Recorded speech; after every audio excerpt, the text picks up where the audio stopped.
Chapter 1. The mountains were shrouded in dense fog, shadows lurking as dusk approached. Even the muddy country road began to blur into obscurity. Beside the path, a withered old tree stood, where a raven fixated on a figure lying by the roadside, eager to pounce, emitting a hoarse caw. Chu Yunhan seemed to awaken from the raven's call. Slowly opening his eyes, he felt a heavy fog enveloping his mind, a splitting headache, and a void in his memory, as if some mysterious force had erased all recollections, rendering them indistinct. Struggling to rise from the cold ground, he surveyed his surroundings. Amidst the swirling fog, he could vaguely discern a shadowy structure ahead. As he trudged along the muddy path, he discovered it to be a moss-covered archway constructed of green stone, inscribed with the words Zhang Family Chastity Arch. The lintels on either side bore the phrases pure as ice, clean as jade, and fragrant as bamboo, scented as orchid, seemingly honoring the unwavering fidelity of the Zhang family, who had established this arch in tribute to their steadfast commitment to chastity. He continued down the winding path, and after a while, he caught sight of what appeared to be a small town in the distance. At the town's entrance, an old yellow dog lay on the ground. Seemingly hearing a noise, it raised its head lazily to glance at the approaching Chu Yunhan before returning to a state of feigned slumber. As he walked along the stone-paved road, he found the town devoid of any human presence. An eerie silence enveloped the wooden buildings and courtyards that surrounded him. Furrowing his brow at the lifeless town, he felt an unsettling premonition stirring within him. He endeavored to find someone to inquire about his whereabouts. Yet every house he passed stood with its door tightly shut, offering no response to his knocks.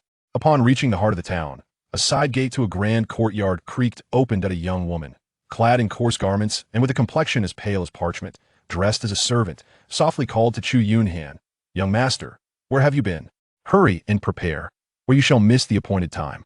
Without waiting for a reply, she took his hand and pulled him into the courtyard. Inside, the courtyard was adorned with lanterns and festooned with celebratory red characters. Chu Yunhan felt increasingly dazed. In a hazy stupor, he was led by the young maid into a magnificent room in the rear courtyard. From a red wooden cabinet within, she retrieved a set of resplendent crimson wedding attire and dressed Chu Yunhan in it. He remained in a daze, allowing the maid to complete the dressing before guiding him to the hall. Under the glow of countless red candles, the hall was filled with dozens of men, women, and children. Yet, an eerie silence permeated the entire space. As Chu Yunhan entered, all turned to face him, their expressions blank and unyielding. Seated above the chief were two elegantly adorned elders, their pallid faces accentuated by rouge, subtly exuding an odor reminiscent of decayed flesh, their vacant gazes, akin to that of lifeless figures, fixated intently upon him. That moment, a melodious voice emanated from a stage erected in the southern wing of the hall, belonging to a woman. All present stiffly turned their heads, their expressions devoid of emotion, to observe the performance on the stage.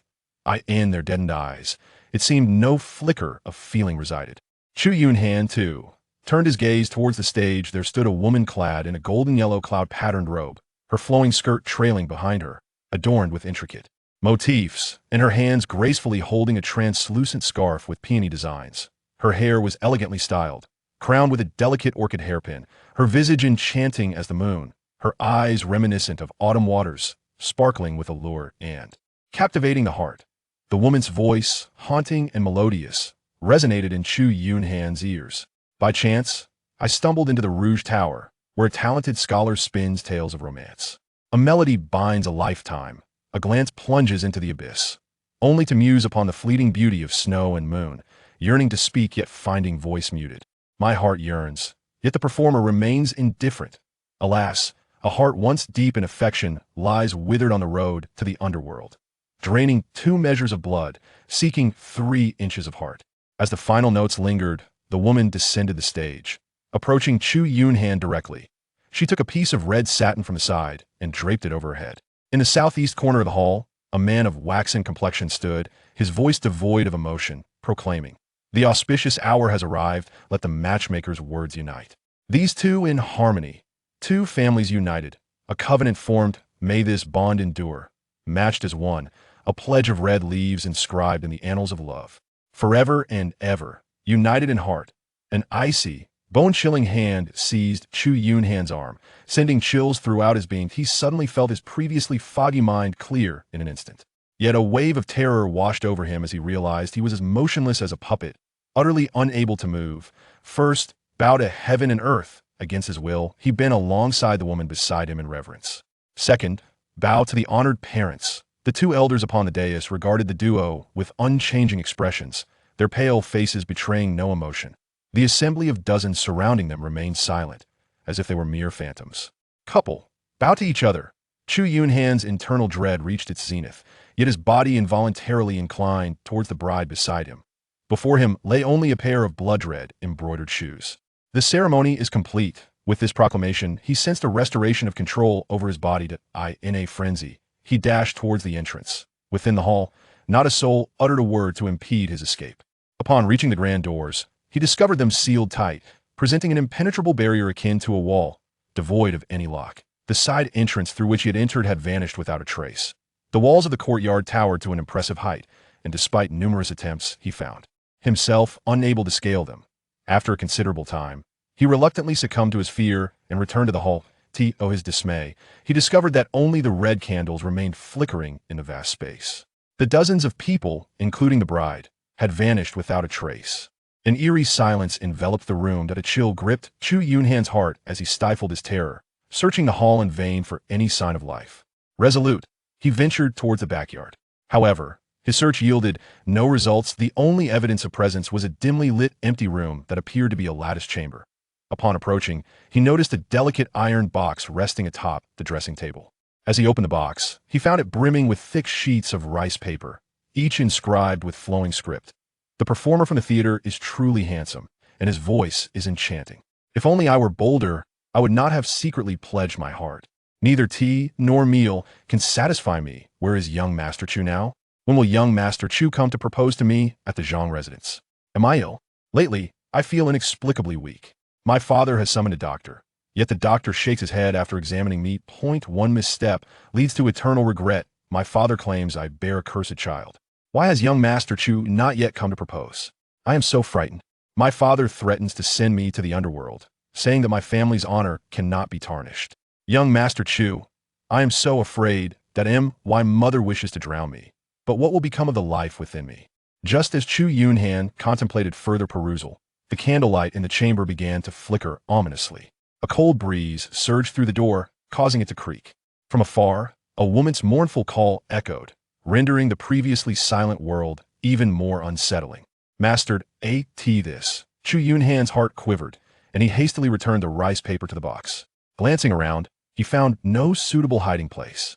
The footsteps drew nearer, and with gritted teeth, he hurriedly crawled beneath the bed. Moments later, with a creaking sound, the door swung open, and the footsteps approached slowly. A pair of blood-red embroidered shoes came into view, and he stifled a gasp, barely managing to silence his breath. Suddenly, the candlelight extinguished, plunging the room into complete darkness. An unnatural stillness enveloped the space, where even the sound of his heartbeat seemed deafening. After a prolonged silence, the faint sound of dripping water reached his ears. He felt droplets landing on his face. Just as he cautiously prepared to wipe away the moisture, a jolt of terror seized him. Icy, skeletal hands gripped his ankles from beyond the bed. Giggles, my lord, I have finally found you. Before Chu Yunhan could react, he was suddenly yanked from beneath the bed by an overwhelming force. His body was then forcefully flung onto the bed. Immediately after, a damp, swollen, and decaying form pressed down upon him. In the darkness, a nauseating stench of rot invaded Chu Yunhan's nostrils. With a sudden thud, a searing pain surged through his chest that a skeletal hand plunged into his torso. It felt as though his heart was being grasped tightly by an unseen entity, and then it was yanked fiercely. He instantaneously lost all strength, his body convulsing uncontrollably. Amidst the excruciating agony, his consciousness began to fade in the pitch-black room. The sounds of a beast tearing into its prey echoed. For the convenience of readers, the detailed progression routes of the 15 tiers across the 6 major cultivation systems of the Tower of Return and the City of Twilight are provided at the end of the first chapter. You may glance at them or skip ahead. It is not necessary to memorize, as they will gradually unfold in the text. Endless Armament System. Tier 1. Gunsmith. Tier 2. Gunfighter. Tier 3. Mech Engineer. Tier 4. Mechanical Manipulator. Tier 5. Mechanical Butcher. Tier 6. King of Mech. Tier 7. Planet Destroyer. Tier 8. Star Devourer. Tier 9. War Master. Tier 10. Star Spirit. Tier 11. Emperor of the Galaxy, Tier 12. Cosmic Monarch, Tier 13. Domain Lord, Tier 14. Realm Sovereign, Tier 15. Cosmic Overlord. Life Evolution System. Tier 1. Gene Awakening, Tier 2. Gene Evolution, Tier 3. Gene Recombination, Tier 4. Gene Metamorphosis, Tier 5. Life Evolution, Tier 6. Gene Ancestry, Tier 7. Life Ascension, Tier 8. Ancient Ruler, Tier 9. Elder God, Tier 10. Outer God, Tier 11. Chaos Pillar God, Tier 12. Space Devourer, Tier 13. Void Controller, Tier 14. Dimension Destroyer, Tier 15. Supreme Creator. Elemental Control System. Tier 1. Magic Apprentice, Tier 2. Junior Mage, Tier 3. Intermediate Mage, Tier 4. Advanced Mage, Tier 5. Grand Magus, Tier 6. Legendary Mage, Tier 7. Forbidden Spell Mage, Tier 8. Archmage, Tier 9. Holy Archmage, Tier 10. Sovereign of Arcana, Tier 11. Holy Law Celestial, Tier 12. Arcane Overlord, Tier 13. Source Mage, Tier 14. Time-Space Annihilator, Tier 15. Lord of Elements, Ascension to Divinity System. Tier 1. Apostle, Tier 2. Spiritualist, Tier 3. Divine Power, Tier 4. Faith, Tier 5. Ignition of Divine Fire Realm, Tier 6. Condensation of Divine Essence, Divine Body Realm, Tier 7. Lesser God, Tier 8. Intermediate God, Tier 9. Greater God, Tier 10. True God, Tier 11. Celestial God, Tier 12. God King, Tier 13. Ancestral God, Tier 14. Realm Sovereign, Tier 15. Eternal Source God, Path of Immortals and Demons. First Order. Blood Refinement and Bodybuilding Second Order. Essence Refinement into Chi Third Order. Chi Transformation into Spirit Fourth Order. Spirit Reversion to Void Fifth Order. Void Convergence with Tao Sixth Order. Infant Transformation Seventh Order. Dongshu Eighth Order. Fa Shang Ninth Order. Poajia 10th Order. Hua Shan 11th Order. Daozun 12th Order. Shanwang 13th Order. Huanyan Wuji 14th Order. Luotan Shengdao 15th Order. Wulang Daozhu, the Great Dao of the Mysterious Heaven System. First Order. Bone Forging 2nd Order. Blood Transformation 3rd Order. 5 Extremes Dao Collection 4th Order. Dragon Spine. Triple Transformation 5th Order. Yunling Weijing 6th Order. Ascending Heaven to Inquire the Dao. Tong Tanjing 7th Order. Qing Tanjing 8th Order. Huang Tanjing 9th Order. Hao Tanjing 10th Order. Sung Tanjing 11th Order. Zhu Tanjing 12th Order. Zhuangjing 13th Order. Dao Shenjing 14th Order. Bu Xiujing 15th Order. Tai Shangjing Chu Yunhan abruptly opened his eyes, gasping for breath as he sat up on the bed. Instinctively, he pressed his hand against his chest, as if the agony of having his heart ripped out had yet to dissipate. Damn it, another nightmare. How many days has it been? Why must I suffer a gruesome death in my dreams every single night? In rage, he hurled the cup by his bedside to the ground. For over half a month, he had inexplicably been plagued by nightmares. In each dream, he met his end in various horrific ways. Once, in an endless forest, he was torn apart by a massive black bear.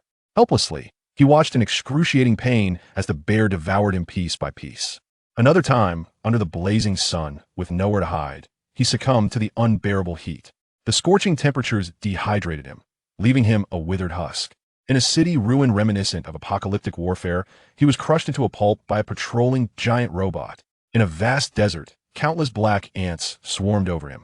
In indescribable agony, he was gnawed down to his bones. Additionally, in the frigid expanse of ice and snow, he was frozen into a shattered ice sculpture. Each death in these nightmares was accompanied by an endless, penetrating pain. It felt as though he were enduring extreme torment in the deepest depths of hell. This relentless suffering had rendered Chu Yunhan's spirit utterly despondent and weakened.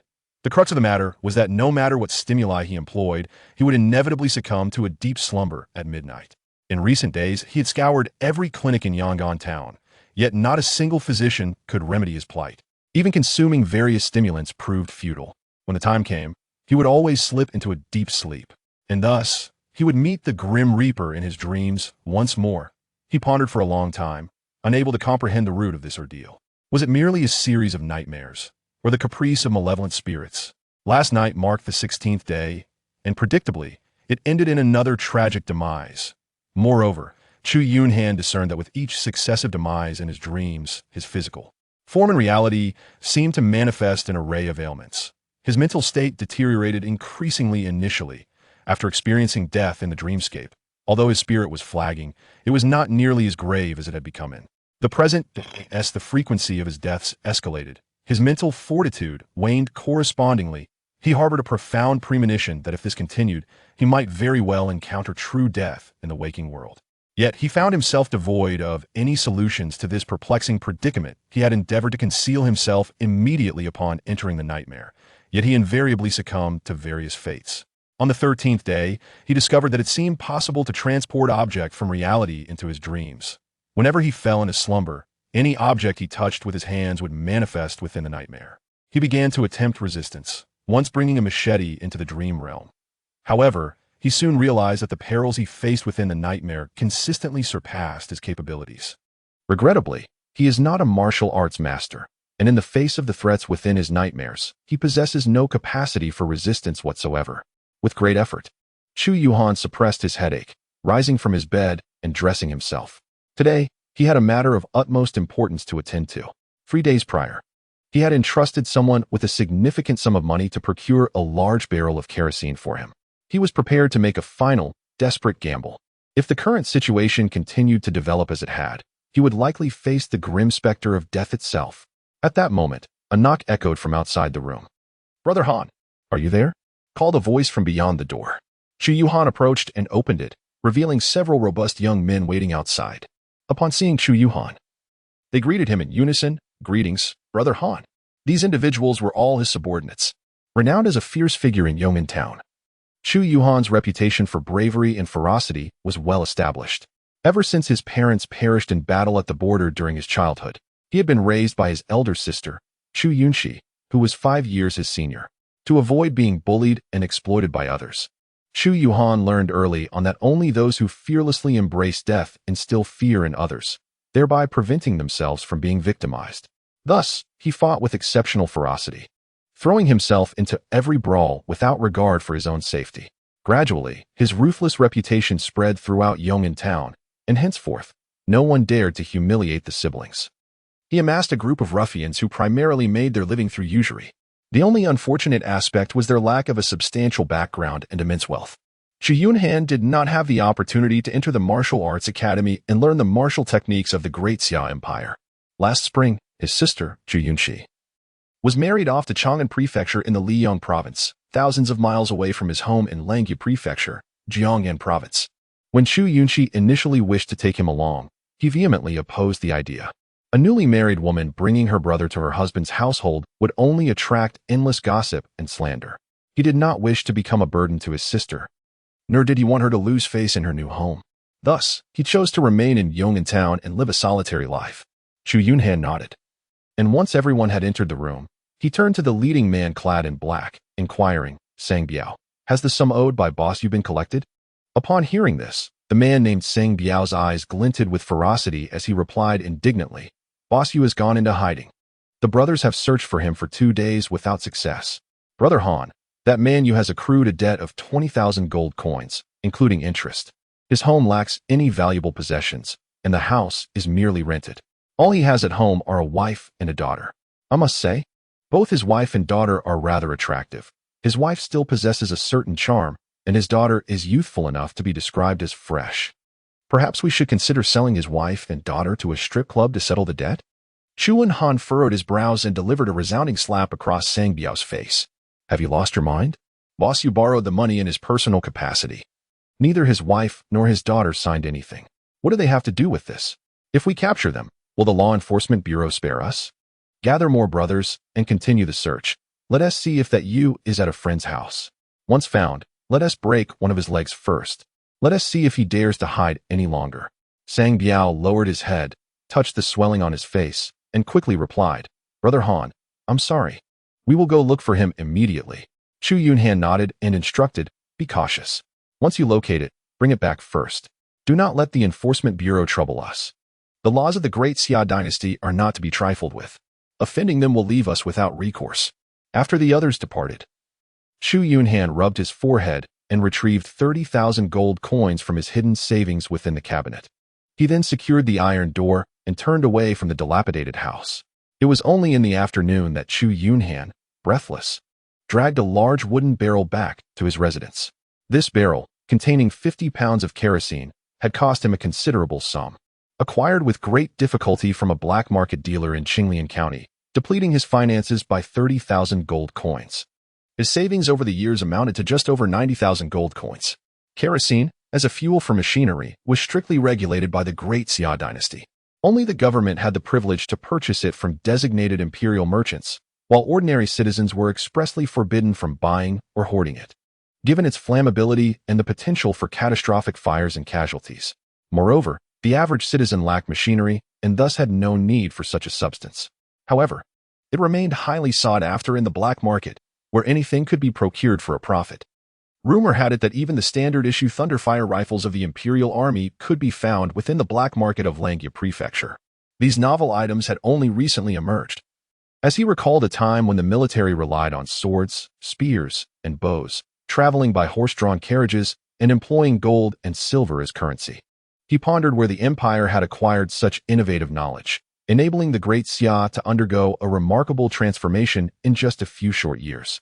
As the sun set and the moon rose, darkness enveloped the earth. Clad in a black short coat, Chu Yunhan leaned against the edge of the bed, cradling a canister of kerosene in his arms, and a glinting, cold blade of a machete was secured at his waist. To prepare for any eventuality, he had carefully stashed 3 boxes of matches in the pocket of his shirt. As he silently counted the passing moments, an overwhelming drowsiness soon enveloped him, and he swiftly succumbed to slumber. When Chu Yunhan next opened his eyes, he found himself within the confines of a desolate manor, the abandoned estate. Aside from a dilapidated wooden main building exuding an air of decay, was littered with remnants of crumbled walls. The courtyard was overrun with weeds, as if long forsaken by human presence, surrounded by a shroud of white mist, obscuring any visible landscape. Glancing at the canister of kerosene in his embrace and feeling the weight of the sharp machete at his side, a sense of calm washed over him. With effort, he dragged the heavy canister toward the wooden main building. Upon pushing open the rotting wooden door, a musty odor assaulted his senses. Light filtered through the gaps in the shattered doors and windows, illuminating the interior where echoes of past opulence lingered faintly. However, all the exquisite furnishings had long since faded and succumbed to mildew, rendering them tattered and forlorn. The 3-story wooden structure was ensnared in cobwebs, casting an exceptionally eerie atmosphere. In the vast hall, a shattered idol stood, its former visage lost to time. Chu Yunhan surveyed his surroundings, meticulously inspecting each room without uncovering any significant findings. Consequently, he dismantled several decayed cabinets, transporting all the timber into the grand hall. He then pried open the wooden stopper of a barrel of kerosene, saturating the entirety of the 3-story wooden structure with the flammable liquid, leaving only the expanse of the hall untouched. A pungent aroma of kerosene permeated the entire building. Chu Yunhan gazed coldly at the damaged statue in the hall, his eyes filled with a vigilant gleam.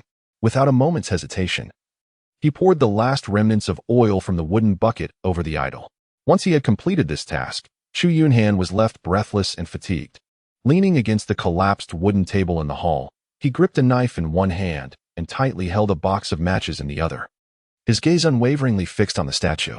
As time gradually passed, the sky dimmed slowly, shrouding the surroundings in a growing darkness. Chu Yunhan did not let down his guard. Instead, his expression grew increasingly grave. A flicker of ruthlessness flashed in his eyes, and his grip on the blade instinctively tightened.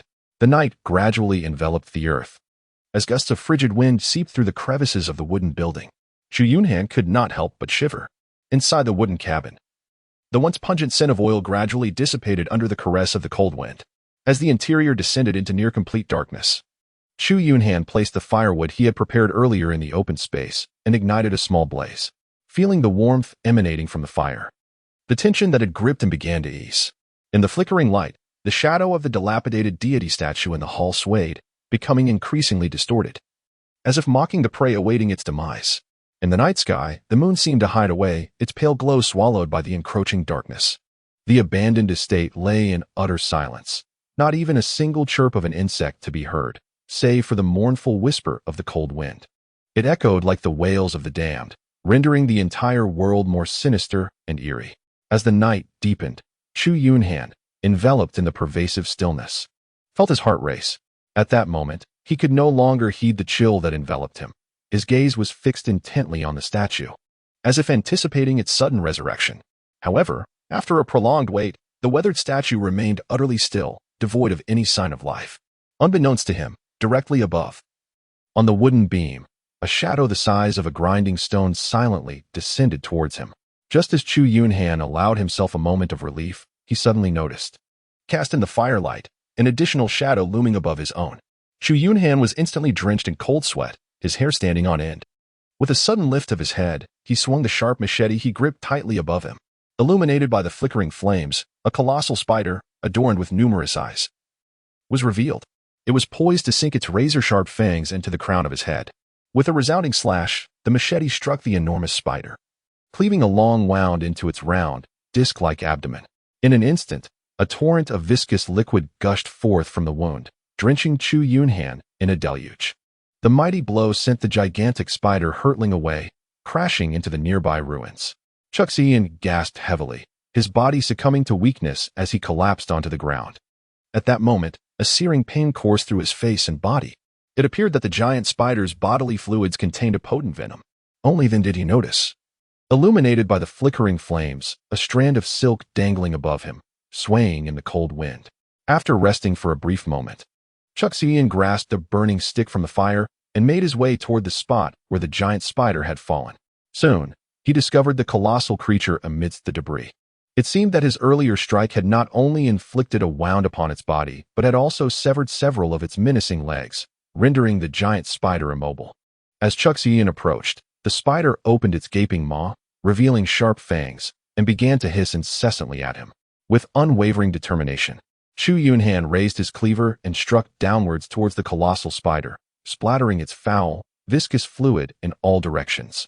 After ensuring the massive creature lay motionless, he felt the searing pain emanating from his own body, now marred by the corrosive venom. After what felt like an eternity, he gradually made his way toward the flickering campfire, his battered form dragging heavily behind him. Just as he approached the warmth of the flames, ready to rest, he suddenly sensed a sticky, slimy tendril ensnaring his leg. In an instant, a tremendous force surged forth, pulling the unsuspecting Chu Yunhan into the depths of darkness. Chu Yunhan fell to the ground, his machete clattering away. In a desperate grasp, he seized a burning stick from the fire, only to be dragged away moments later. In the dim glow of the flames, a colossal spider, reminiscent of a calf in size, materialized before him. As his eyes widened in terror, a pair of enormous fangs pierced into his flesh. Almost immediately, a wave of excruciating pain coursed through his body, as if the monstrous arachnid had injected something sinister within him. Suddenly, the wooden structure above and below erupted with a cacophony of rustling sounds. Countless bloodthirsty spiders, varying in size and cloaked in black fur, began their relentless advance toward him. The overwhelming sight sent chills down Chu Yunhan's spine, causing him to tremble uncontrollably. Before he could react, a violent, churning pain erupted in his abdomen, akin to being doused with sulfuric acid by the terrifying spider, as if his very form was beginning to melt away. Ugh! Chu Yunhan writhed in agony, his body convulsing, rendering him speechless. Gouts of blood surged from his mouth, splattering onto the ground. As countless grotesque spiders hastened toward him, a chilling acceptance of his impending demise washed over him, dispelling any fear. Fixing his gaze upon the nightmarish giant spider, a fierce determination flickered across his face. Summoning every last ounce of strength, he hurled the still-burning stick into the distance. Boom! A blinding flare of fire erupted instantaneously, igniting all the flammable materials within the wooden structure. In an instant, the decaying three-story building transformed into a massive bonfire, belching forth flames that illuminated the entire estate. Within the wooden structure echoed countless agonizing cries. All the spiders were engulfed in the towering flames, and the air was permeated with the unpleasant stench of charred flesh. As consciousness slipped into darkness, Chu Yunhan beheld the wailing giant spider, slowly collapsing amidst the blaze, a hint of relief etched upon his face. As the raging inferno consumed all the spiders along with Chu Yunhan, innumerable invisible green luminescences ascended from the charred remains of the spiders. These ethereal glimmers surged into the severely burned body of Chu Yunhan. Following the demise of the last giant spider, an even greater wave of green light surged forth. It appeared that these luminescences awakened a certain indescribable, imperceptible terror within him, radiating a divine brilliance of unparalleled splendor in an instant. A presence that could annihilate the heavens and the earth, extinguishing countless lives and rendering reincarnation into oblivion, began to emerge. As the entire world was momentarily reduced to a void, the cosmos refers to the infinitely vast expanse of space and the myriad forms of matter contained within it. The universe originated from a singular, dimensionless point, a singularity of infinite density. All matter and energy within the universe coalesced into this singularity and collapsed into an infinitely small volume, with an exceedingly high temperature and infinite density. It is unclear when it began, but this boundless singularity erupted. In an instant, it generated immense pressure, marking the commencement of the Big Bang. This unprecedented and ineffable explosion caused all matter within the singularity to disperse. The entire cosmic expanse began to expand infinitely. As this expansion progressed, the rate of expansion of the initially formed portion of space began to decelerate. When all matter within this region ceased to decay, it resembled a bubble, giving rise to a distinct universe. In this isolated cosmic expanse, all matter and energy have achieved a peculiar equilibrium which sustains the stable structure of this universe. However, the singularity's exponential expansion continues unabated. As time progresses, the rate of expansion in the secondary realm begins to decelerate. Once all matter within this secondary space ceases to decay, a second universe emerges, thus perpetuating the eternal expansion. This nascent singularity becomes the progenitor universe, giving rise to countless distinct universes. The progenitor universe is, in essence, an unfathomable infinite multiverse. Within this multiverse lies the blue star, the realm inhabited by Chu Yunhan, one of its myriad universes. In this vast and boundless multiverse exists a colossal void extending for billions of light years, referred to as the cosmic forbidden zone by all high-dimensional intelligent beings. At the very heart of this forbidden zone stands an extraordinarily massive tower-like structure. When Chu Yunhan draws his last breath in a dream, he does not awaken from the nightmare as he usually would. In that fleeting moment, his physical form in the real world vanishes as if it had never existed. Upon regaining consciousness, he feels as though he is ensconced in a maternal womb, warm, comforting, as if immersed in the essence of life. Yet, upon opening his eyes, he is met with an endless cascade of light and shadow. Before long, an indescribably immense tower manifests before his gaze. Time becomes irrelevant as Chu Yunhan emerges from his profound shock, only to find himself within a vast white expanse. Just as confusion settles in, a voice resonates within his mind, suddenly. A colossal light screen appears within the void of the white space. Preparatory executant has successfully passed the preliminary screening of the ruins tower. Race: human innate talent. Soul devourer talent status. Awakened talent description. Annihilate intelligent life forms and absorb their soul energy for self-enhancement. Talent level? Talent evaluation. Severing causality. Untouched by calamity. Ultimate transcendence. Title: none rank. 0 techniques. 0 items. 0 realm. 0 primordial power. 0 space. 1 cubic meter identity conversion complete. Congratulations. You have successfully passed the initial screening and become a hunter of the ruins tower. System selection is now available. Different systems present varying challenges and subsequent achievements. Please choose wisely, Hunter. Endless armament. Illuminate the light of wisdom. Ascend the tree of technology and forge all things into instruments of power. Evolution of life. Unlock the genetic locks of the corporeal form, allowing the body to evolve towards higher dimensions. Mastery of elements. Command the boundless forces of the universe's elements. Unveiling the secrets of the arcane. Ascent to divinity. Ignite the divine flame, solidify the divine essence, and ascend through faith. Path of immortals and demons. Forge the foundation of immortals and demons. Cultivate the power of the primordial spirit and seek enlightenment. Profound truths of the great way.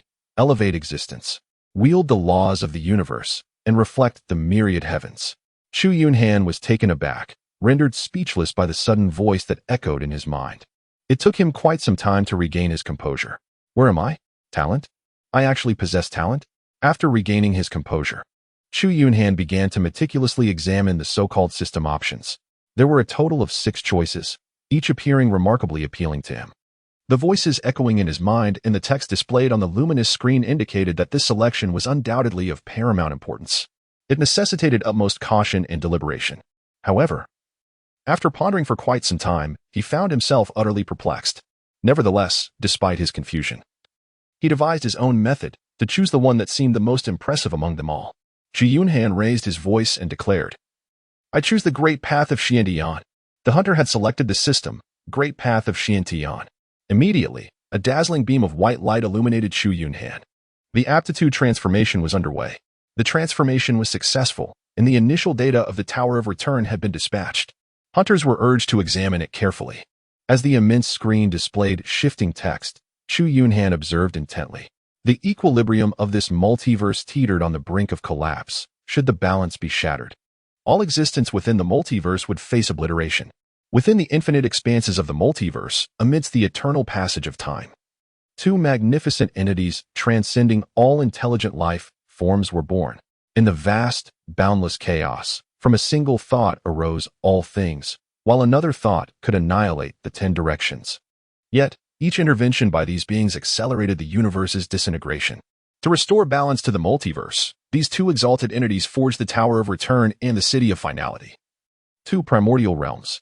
They commenced the selection of qualified executors from across the infinite multiverse, tasked with preventing civilizations and powerful beings from disrupting cosmic harmony. Those chosen by the Tower of Return to undertake missions were known as hunters. They were randomly selected from among the sentient beings possessing creative traits observed within countless civilizations, existing solely to fulfill various tasks. Executors must either grow ever stronger, standing alone, or ensure the survival of their civilization, allowing it to flourish and persist. This necessity arose from the inherent genes of destruction and annihilation present in nearly every cosmic civilization. Should an executor refuse to fulfill the mandates of the Tower of Return or the City of Finality, they would face erasure. If all executors within their civilization perished, a fate of extermination awaited them. Executors were compelled to tirelessly strive for greater strength, confronting the endless darkness and the unknown, until they either completed their missions or met their demise. After contemplating this information for a considerable time, Chu Yunhan remained silent. He recognized that this was merely the message conveyed by the Tower of Return, and he could not ascertain its authenticity. The truth would likely only reveal itself as he encountered more information. The Tower of Return would periodically assign various missions to its hunters. To return to the tower, hunters must devise every possible means to accomplish these tasks. Their performance on these tasks, along with evaluations from the tower, would determine the rewards they received. These rewards were diverse, encompassing the universal currency of the Tower of Return and the City of Finality, the source of power, as well as countless techniques, items, knowledge, and more from various systems. Perhaps a hunter could ascend from mere mortality to divinity, achieving sanctity and greatness. The greater likelihood is that one may perish within the confines of a task world on some fateful day. The new hunters reside at the lowest level of the Tower of Ruins, and upon ascending their ranks, they may advance to the next tier. Each layer of hunters operates independently, with no freedom to traverse to other levels. Once a hunter has completed the elevation of their rank, they cannot refuse to ascend further. As ranks increase, the difficulty of the tasks issued by the Tower of Ruins correspondingly escalates, presenting hunters with greater perils. Ordinarily, hunters from different layers do not receive the same task nor coexist within the same task world. The tasks assigned by the Tower of Ruins are mandatory. Any refusal to accept them results in the obliteration penalty imposed by the tower. In this primordial realm, notions of right and wrong are non-existent, as are any laws or regulations. Everything hinges upon the hunter's own capabilities. The immense rewards for task completion contrast starkly with the severe repercussions of failure. Thus, within the task worlds, unless dictated by the tower's regulations, hunters will resort to any means necessary to fulfill their missions. The only entity a hunter can truly trust is themselves. Countless fallen hunters have attested to this reality. Each time a hunter ventures into a task world and fulfills their mission, they are instantaneously returned to the Tower of Ruins. Regardless of the injuries sustained within the task world, as long as they do not perish, the tower completely heals the wounded hunters. Each hunter possesses a dedicated chamber within the tower. During intervals between accepting tasks, hunters may choose to retreat to their own worlds for respite. When the tower issues a task, hunters must return here, preparing for their journey into the task world. Although no one comprehends the mechanics of this transportation, the power that hunters possess allows them to return to their respective realms. The relationship between the Tower of Ruins and the City of End is one of coexistence through competition and collaboration. However, no information elucidates the specifics of the city of End. In the eyes of the two magnificent entities that birthed this primordial land, all hunters are but mere ants. After Chu Yunhan absorbed all of this, the initial excitement and exhilaration evaporated entirely. Being chosen by the Tower of Ruins to become a hunter signifies that from this moment onward, he shall forever serve as the executor of the tower. He is destined to endure endless cycles and confront countless life and death crises until his ultimate demise. The yearning for survival, the relentless pursuit of power, the continuity of racial civilization, and the safety of loved ones in this world. All of these factors coalesce into an immense pressure that weighs heavily upon all executors.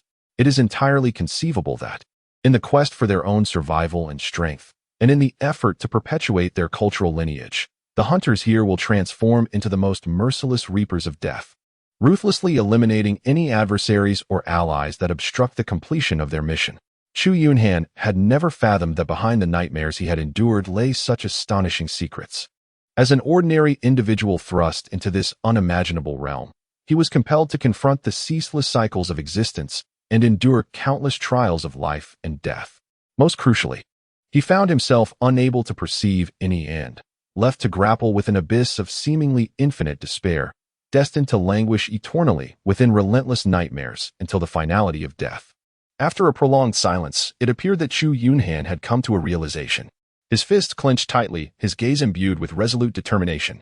He understood that, regardless of the circumstances, once he entered the Tower of Return, this reality had become inescapable. He could neither alter nor escape it. The sole course of action available to him was to exert every ounce of his strength to fulfill the tasks assigned by the Tower of Return. As long as he continued to accomplish these tasks, he would gain unimaginable power, ultimately enabling him to seize control of his own destiny. Perhaps he lacked the strength to change his fate at this moment, but who could predict the future? When he ascended to a certain height, he might indeed possess the power to alter everything. If he could not, it would simply indicate that he was not yet formidable enough. If he could grow strong enough to confront the creator of the Tower of Return, then all obstacles would cease to be issues. With this clarity, Chu Yunhan fell into silence, meticulously studying the various rules of the Tower of Return, etching them indelibly into his mind. Talent: annihilate life forms and absorb the power of souls for personal enhancement. Sever the ties of causality, untouched by calamities, and achieve the utmost transcendence. Chu Yunhan was uncertain whether this talent was unique to him or shared by others. Although he understood the concept of talent, he had yet to uncover how to enhance his soul power. He remained oblivious to the existence of this talent within him. However, based on the information from the Tower of Return, it was highly likely that this talent possessed immense strength. This was his sole reliance for survival within the Tower of Return, offering him a glimmer of hope to escape this infernal abyss. Time passed, and within the ethereal white space, the colossal luminous screen suddenly began to transform. The trial of the Grand Dao Xiantian system is about to commence. Hunters, please prepare yourselves. The trial ground is a world where hunters can acquire the initial powers of the Grand Dao Xiantian system. Upon entering the trial world, hunters must complete the tasks set forth by the Tower of Return. The extent to which these tasks are completed will directly influence the rewards obtained by the hunters. The tasks possess uniqueness, with rewards being double those of other missions. Specific task details will be released once the hunters enter the trial world. The countdown to the mission begins.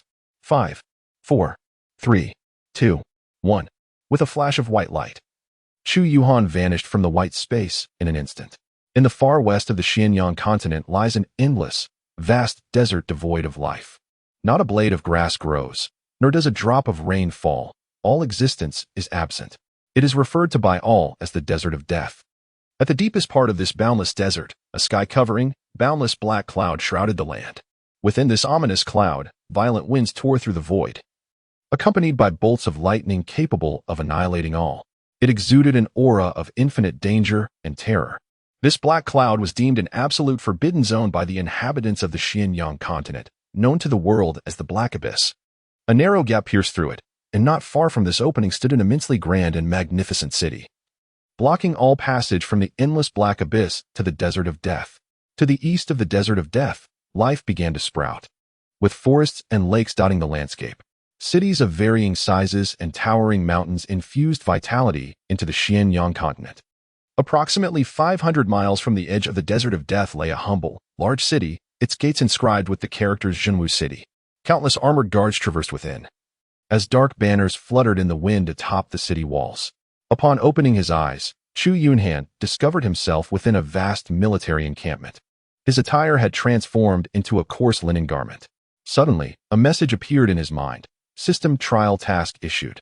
Survive until the Xinjiang Imperial Pass and repel the foreign army's 3 invasions. The performance of the trial taker will directly influence the final rewards. Proficiency in all languages acquired. Just as Chu Yunhan contemplated the task at hand, a middle-aged man beside him spoke up. Young brother, do you suppose the lieutenant has summoned us for a specific reason? Is it time for our training to commence? Chu Yunhan cast a fleeting glance at the middle-aged man, shook his head, and then followed a throng of plain-clothed men towards the distant training grounds. In less than a quarter of an hour, the vast training field was densely populated with over 1,000 men. A general, clad in black armor and wielding a long sword at his side, strode onto the wooden platform in the center of the field with a commanding presence. He exuded an aura of danger, his fierce tiger-like eyes coldly scanning the crowd. Then, his authoritative voice resonated in the ears of all present. Remember this. From the moment you stepped into Zhenwu City, your lives no longer belong to you. Regardless of your past identity, whom you may have offended, or the heinous crimes you have committed, from this day forth, you shall be the vanguard of the Xinjiang army. Mere pawns of death. Here, your lives are worth no more than that of a dog. If you wish to survive, you must wager your lives. Cherish the time you have now. Once the flames of war ignite, such opportunities will be lost to you forever. From today onward, all shall retire at the 2nd watch and rise at the 5th. Apart from mealtime, you are to train relentlessly. Any who dare to slack shall face severe punishment according to military law. Now, line up to receive your weapons and techniques from the quartermaster. Assemble here in 1 hour. After the adjutant finished speaking, he disregarded the crowd's reaction and strode away. Chu Yunhan lowered his head, silently following the crowd toward the quartermaster in the distance. Identification tags. Chu Yunhan removed the wooden plaque hanging around his neck and handed it to the soldier before him. The soldier glanced at the plaque and then circled Chu Yunhan's name in the book spread out on the table. Shortly thereafter, another soldier presented him with a burlap pouch. Upon receiving the burlap pouch, Chu Yunhan felt a heaviness in his hand, and he proceeded towards his tent while carrying it. Inside the tent, the opened package revealed a set of cloth armor, a long blade, and a slender tome. The tome bore the 3 prominent characters' body refinement technique. As he flipped through its pages, vivid illustrations of various postures for cultivation sprang to life. Beneath each illustration, a few lines of script were inscribed. Chu Yunhan meticulously perused the volumes before him, committing their contents to memory with unwavering focus. After the passage of an hour, donning his cloth armor and wielding a long blade, he stood poised in the training ground, his mind still reverberating with the principles of the body refining technique. The former captain, now seated upon the platform, observed as all participants assembled within the designated time frame. Nodding to himself in approval, he began to speak. The body refining technique forms the foundation of martial practice, embodying the dedication of countless sages and representing the finest foundational skill of our great Yin dynasty. To truly become a martial artist, one must thoroughly comprehend the body refining technique. Many among you are illiterate, so today I shall impart the knowledge of this technique. True martial artists are classified into 5 stages of body refinement: skin training, body strengthening, bone forging, marrow fusion, and blood transformation. Only upon reaching the skin training stage does one truly embark on the path of martial arts. Each stage represents an entirely new echelon. Upon entering the skin training stage, the skin becomes as resilient as leather, capable of shattering a sapling as thick as a wrist with a single punch.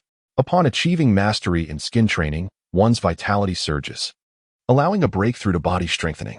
Once one advances to body strengthening, the muscles tighten and vitality floods the body, granting the strength to effortlessly lift several hundred pounds of stone blocks.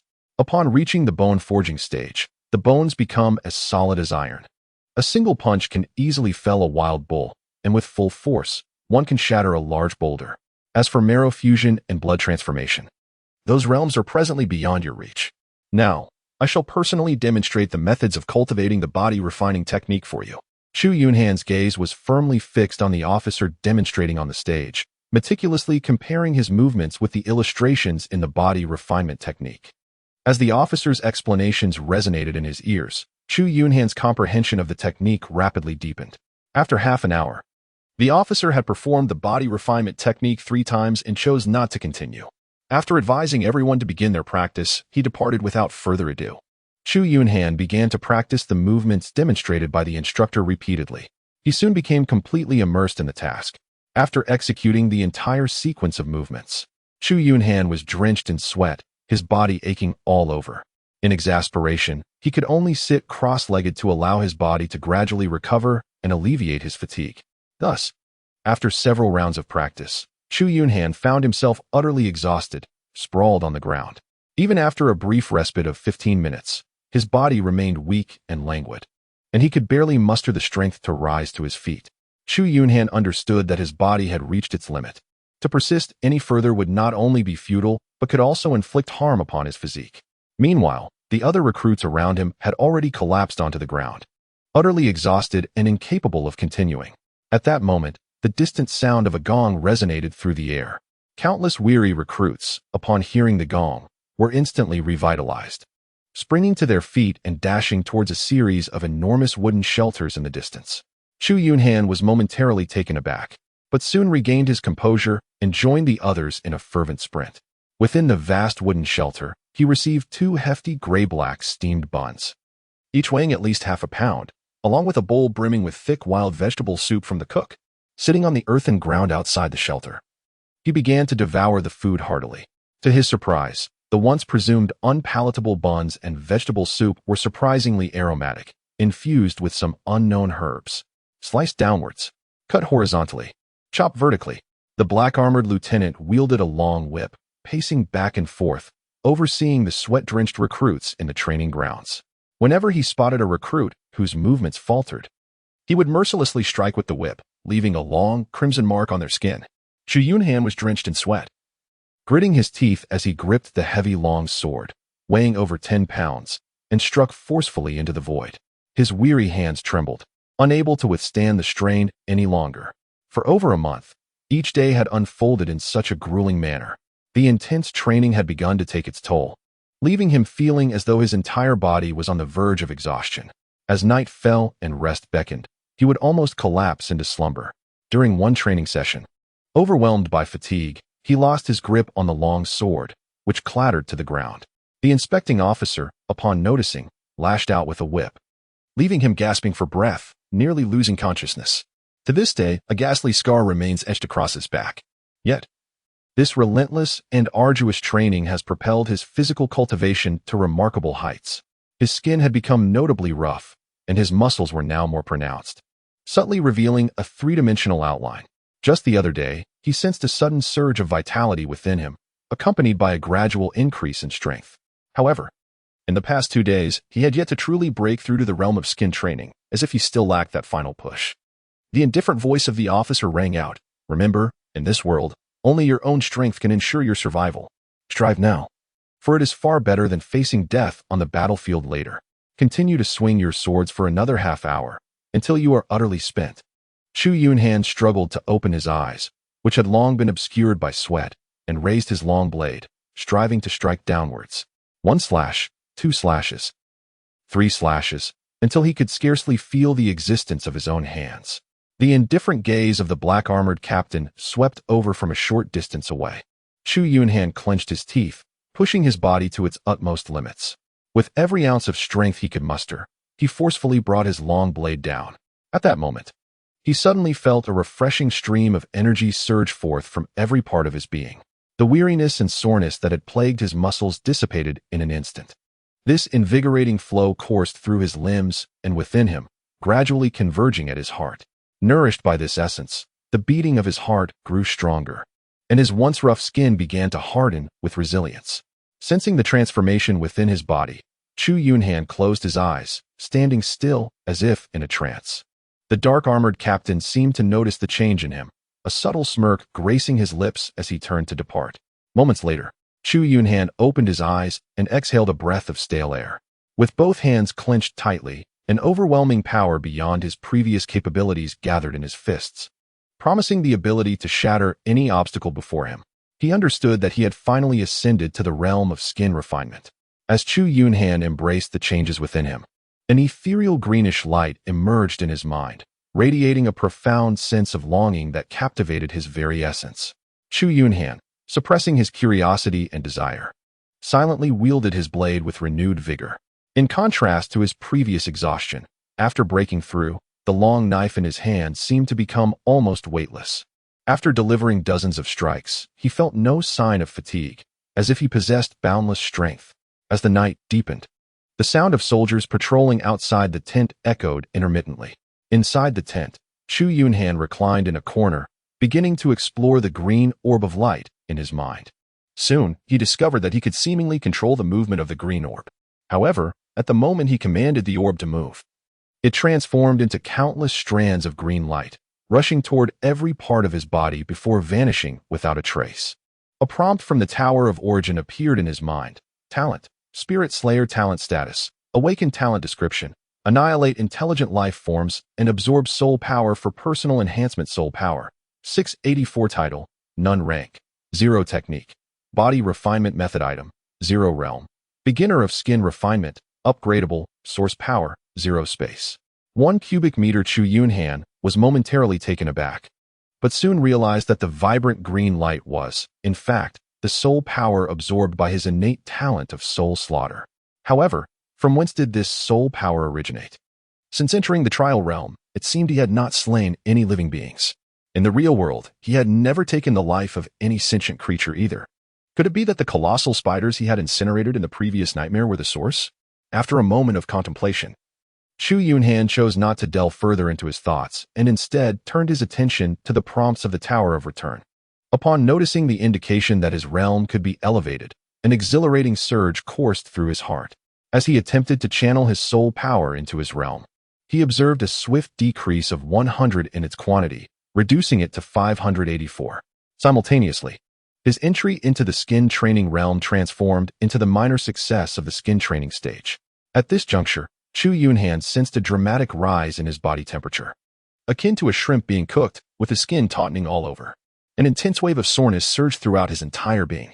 Chu Yunhan gritted his teeth, daring not to make a sound, lest he disturb the slumbering recruits scattered about him. After a considerable time, his body temperature gradually began to normalize. At this moment, his skin took on a bronzed hue, and the strength that had surged within him reached an unprecedented zenith. As he sensed the immense power coursing through his veins, a faint smile crept across Chu Yunhan's lips, and an uncontrollable exhilaration welled up within him. Without further hesitation, he channeled his soul's energy into his realm. In the fleeting instant of his ascension, the response of his body was far more intense than before, as an overwhelming sensation of weakness washed over him. Chu Yunhan's muscles began to contract, and the once ample vitality within his body was swiftly depleted. His complexion turned an ashen hue, as if all the blood had drained from him.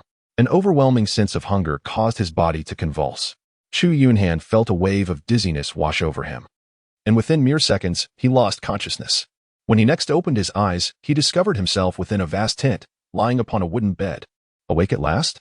A familiar voice inquired from nearby. Upon closer inspection, he realized it was the black-armored lieutenant. Your vital energy has been severely depleted. Fortunately, you were discovered in time. Otherwise, your foundation would have been utterly ruined. Did I not instruct you that cultivation must be approached gradually? I never anticipated that our vanguard camp would harbor someone with such remarkable talent for cultivation.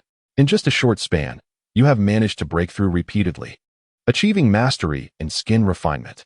With that, the lieutenant lifted a large bowl of potent, pungent black medicinal soup from the table and helped Chu Yunhan drink it. This is a tonic prescribed by the military physician to replenish your energy and blood. It cost me a full month's worth of military pay. The physician stated that you require at least a month's recuperation. During this time, focus on your recovery. And remember, you owe me for this. Having said that, the lieutenant grasped a whip from the table and exited the tent. At this moment, Chu Yunhan felt an extraordinary weakness enveloping his body, rendering him utterly devoid of strength. As he assessed his condition, he couldn't help but let out a bitter laugh. He had once believed he could continue ascending until he completely exhausted his soul's power. Little did he anticipate that such relentless elevation of his realm would lead to such a dire predicament. It was evident that he had been overly audacious. Dashing forth without fully comprehending the intricacies of advancing his cultivation was a grave misstep. Fortunately, he was discovered in time. Otherwise, the damage to his foundation would have made completing the trial exceedingly troublesome. Who would have thought that this cold and unyielding officer would come to his rescue? That revelation was indeed a significant surprise. After consuming the bowl of medicinal soup, his previously frigid body gradually began to warm. A faint vitality started to awaken within him. Yet, he remained overwhelmingly famished, as if capable of devouring an entire ox. With great effort, he rose to see a nearby table laden with numerous flatbreads and a pot of rich, fragrant soup adorned with slices of meat. Chu Yunhan could not help but swallow hard. This was the first time he had encountered the aroma of meat since arriving in this world. After a quarter of an hour, he wiped the remnants from the corners of his mouth, exhaling deeply and releasing a satisfying belch. He had consumed an entire bowl of meat soup and devoured 7 or 8 pieces of flatbread. He felt as though he had been rejuvenated, utterly content. Only then did he calm himself to examine the notification from the Tower of Returning Ruins. Talent: Spirit Slayer Soul Power. 384 Title: None Rank. 0 Technique. Body Refinement Method Items. 0 Realm. Great Accomplishment in Skin Refinement Source Power. 0 Space. 1 cubic meter previously. Upon breaking through from the initial stage of skin refinement to the minor accomplishment, his soul power had diminished by 100 points. However, transitioning from minor accomplishment to great accomplishment resulted in a reduction of 200 points. With only 384 points of soul power remaining, the options for further enhancement had vanished, indicating that this amount of soul power was insufficient for a breakthrough to the next realm. Chu Yunhan caressed the skin on his hand, feeling as though he were touching a piece of coarse leather. He picked up the long knife resting beside the bed and lightly drew it across his palm, leaving only a pale mark. With a slight exertion, he managed to create a small cut. It seemed that his mastery of the skin training had significantly enhanced his body's defensive capabilities and resilience. In the ensuing days, the captain did not permit Chu Yunhan to partake in the training exercises. The daily meals transitioned from the dark, coarse bread to large pancakes, and even the soup frequently contained several pieces of glistening fat. After sensing that his body had fully recovered, Chu Yunhan voluntarily rejoined the ranks of training. Though the intensity of the training remained as high as before, he felt invigorated, unlike the previous times when he would be left sore and utterly fatigued after each session. Following his breakthrough in realms, even the commonly practiced sword techniques within the army became markedly simpler.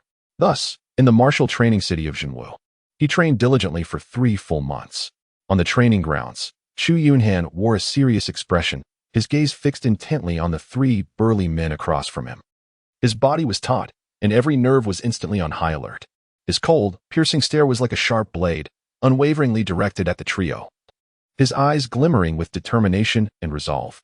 One of them stealthily circled behind him, and at that moment, a chill crept up his spine. Chu Yunhan's entire body tensed instantaneously, as if he could perceive the contraction and elasticity of every muscle. The other 2 exchanged a glance, their eyes glinting with ferocity. Like leopards, they lunged at Chu Yunhan with a fierce intensity, the sound of their punches slicing through the air, imbued with an overwhelming sense of pressure. Their speed was astonishing. Arriving before Chu Yunhan in the blink of an eye, their fists descending towards his face with tremendous force. With narrowed eyes, Chu Yunhan did not retreat. Instead, he advanced toward their oncoming assault. His body resembled a taut bowstring, skillfully evading their strikes at the very moment they were upon him. Suddenly, he retaliated with a powerful punch, akin to a flash of lightning, aimed directly at one man's face. Simultaneously, his other hand seized the wrist of the second attacker with an iron grip. The man's pupils constricted in an instant as he raised both hands to shield his face, managing to deflect Chu Yunhan's formidable blow, though he was forced to stagger back 3 paces. Meanwhile, the second man, caught by the wrist, had no choice but to counter with his left hand. With a resounding thud, the impact of his left fist left his skin torn and blood flowing freely. Chu Yunhan merely flicked his hand before engaging the man, who charged from behind. The air crackled with the force of their punches, each collision sending tremors through their bodies as they danced through the fray. Chu Yunhan's offensive was both fierce and precise, gradually gaining the upper hand against the assailant. The 2 other men, realizing the precariousness of their situation, swiftly moved in to join the fray.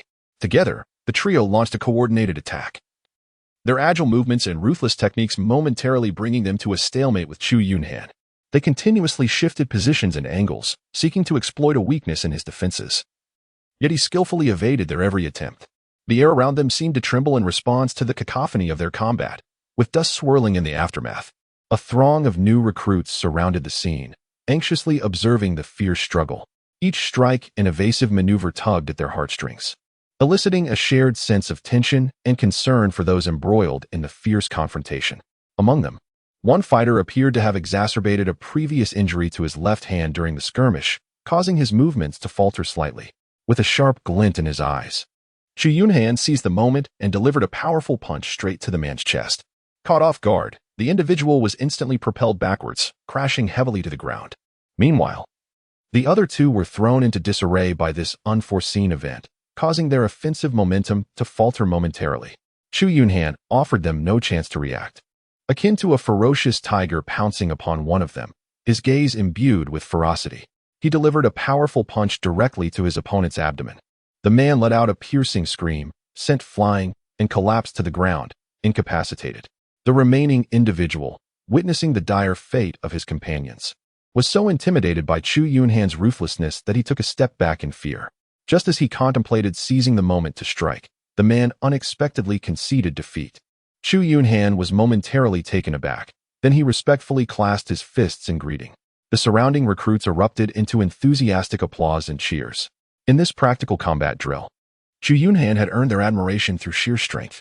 A nearby officer, with an icy glare, strode over and delivered a fierce lash with his whip upon the individual who had conceded defeat.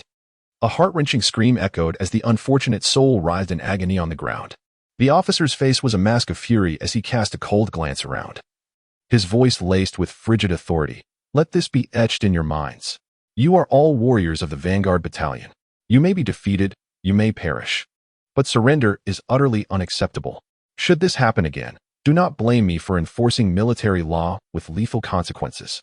The surrounding recruits fell into a deathly silence. Nodding in fearful agreement, Chu Yunhan fell into silence. Since entering this world, his identity had been that of a death warrior in the Vanguard camp. The Vanguard camp, as its name suggests, is the elite force that charges at the forefront when two armies collide. The death warriors of the Vanguard camp are those who lead the charge in the front line.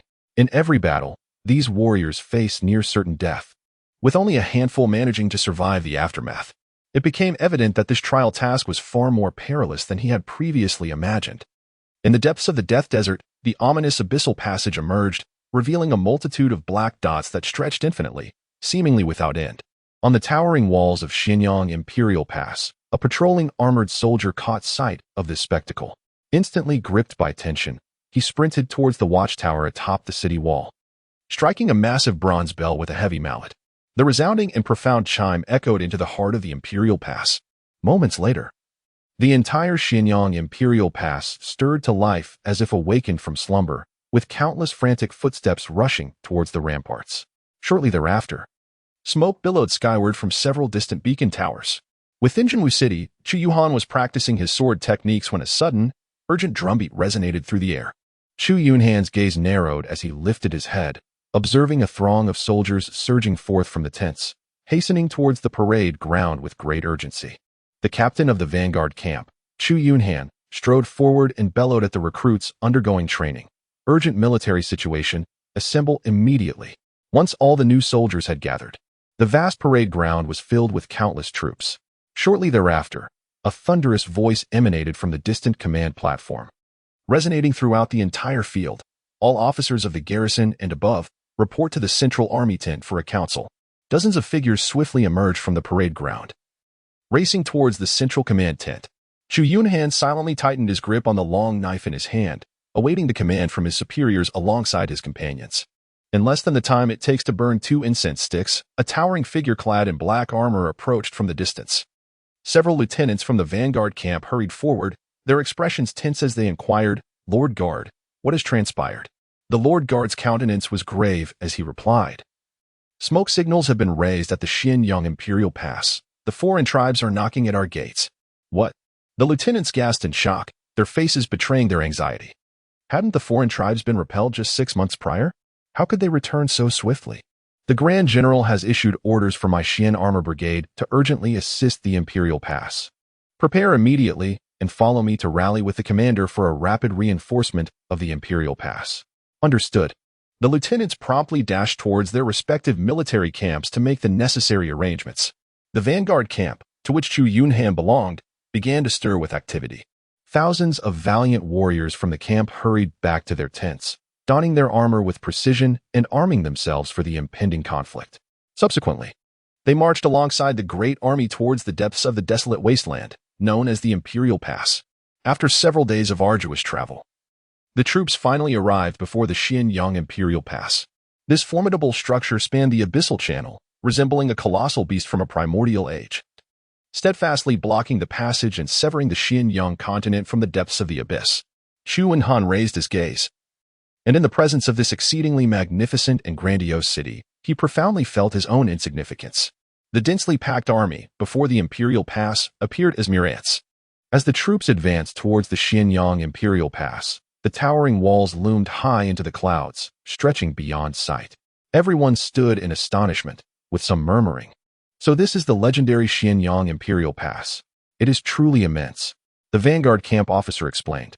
The Xianyang Imperial Pass was constructed with the collective strength of the entire Xianyang continent, its walls built from colossal stones weighing thousands of pounds.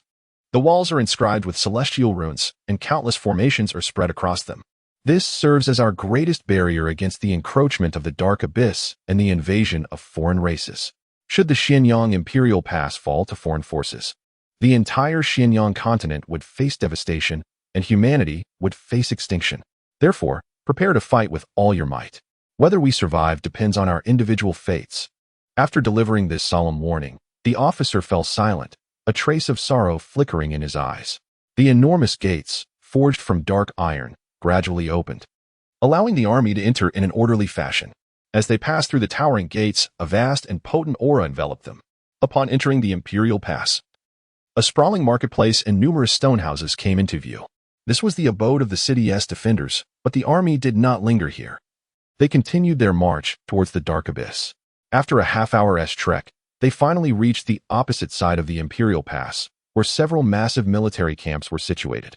The enormous walls facing the dark abyss had turned a deep shade of black, stained by the blood shed over countless years. Countless indifferent and silent veterans observed the Xian armor army as they hurried into one of the camps. Many of these old soldiers were missing limbs, their bodies marred by numerous ghastly scars, as if they were recounting the horror and terror of foreign invaders to the newcomers. As Chu Yunhan walked past these veterans, he sensed an overwhelming aura of danger emanating from many of the disabled. Suddenly, a thunderous sound of a powerful charge echoed from afar, shaking the very ground beneath them. Moments later, dozens of towering beasts, each standing 10 meters tall, came charging from the distance. These monstrous creatures were covered in fierce scales, as unyielding as dark iron. The terrifying presence of these beasts left the crowd paralyzed with fear, their bodies trembling. What was even more shocking was that these fearsome beasts carried riders upon their backs. These riders were clad in pitch-black armor inscribed with runes, wielding massive spears several meters long, their expressions cold and devoid of mercy. The hundreds of thousands of Xian armor soldiers hurriedly cleared a path for these terrifying beasts. The creatures dashed past the crowd, racing into another military camp. Chu Yunhan stared in astonishment at these terrifying colossal beasts, utterly engulfed in confusion. What on earth is this world? How can such frightful creatures exist? Is there any possibility of resisting such horror? In their presence, Chu Yunhan felt as insignificant as an ant, vulnerable to being crushed underfoot in an instant. What shocked him even more was the realization that these monstrous beasts were merely mounts for others. Just how formidable must those knights be to ride such fearsome creatures? The adjutant beside him, recovering from his shock, displayed an expression of envy.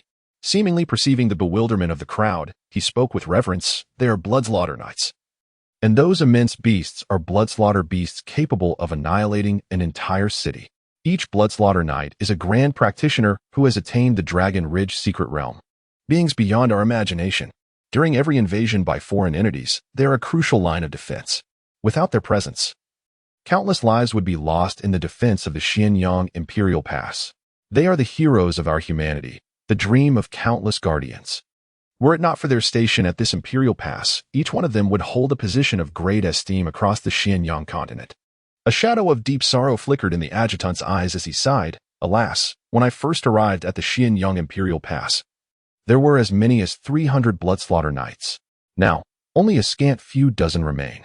They have perished in the wars against the foreign races among them. 53 of our great practitioners of the Dian dynasty met their doom here. With the arrival of hundreds of thousands of armored troops to support the Xinjiang Imperial Pass. The vanguard camp where Chu Yunhan was stationed was also settled in the southeastern corner of the military encampment. After the leading commander and several adjutants ensured the vanguard camp's arrangements, they vanished from sight. The death warriors of the vanguard camp exchanged glances, left with no choice but to remain in their respective tents. The atmosphere of the entire vanguard camp felt particularly oppressive and heavy, as if a storm were brewing on the horizon. Chu Yunhan silently sat in the corner, meticulously polishing his sharp longsword. Although these individuals were visiting the Xinjiang Imperial Pass for the first time, everything they beheld served as a testament to the imminent perils and brutalities that lay ahead. One could even assert that the odds of survival were a mere 1 in 10.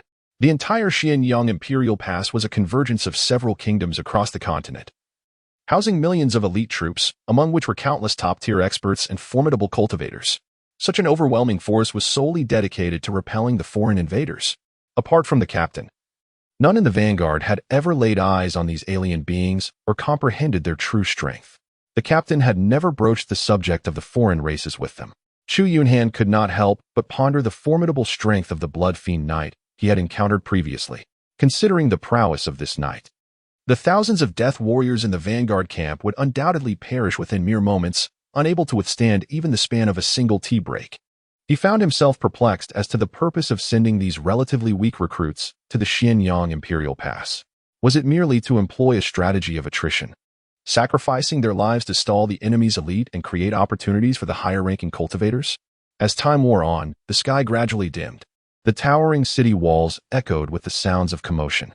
Deep into the night, Chu Yunhan lay on the communal bedding within the military tent, struggling to quell his inner trepidation and forcing himself to sleep. The following day, as dawn broke with a gentle light, the sergeant summoned all members of the vanguard camp. Once everyone was properly attired and had finished breakfast, they followed the sergeant towards the enormous siege ladder leading to the city wall. After a quarter of an hour's march, they finally ascended the towering wall, which soared 100 meters high. The thickness of the wall measured nearly 20 meters, and at this moment, it was already teeming with troops.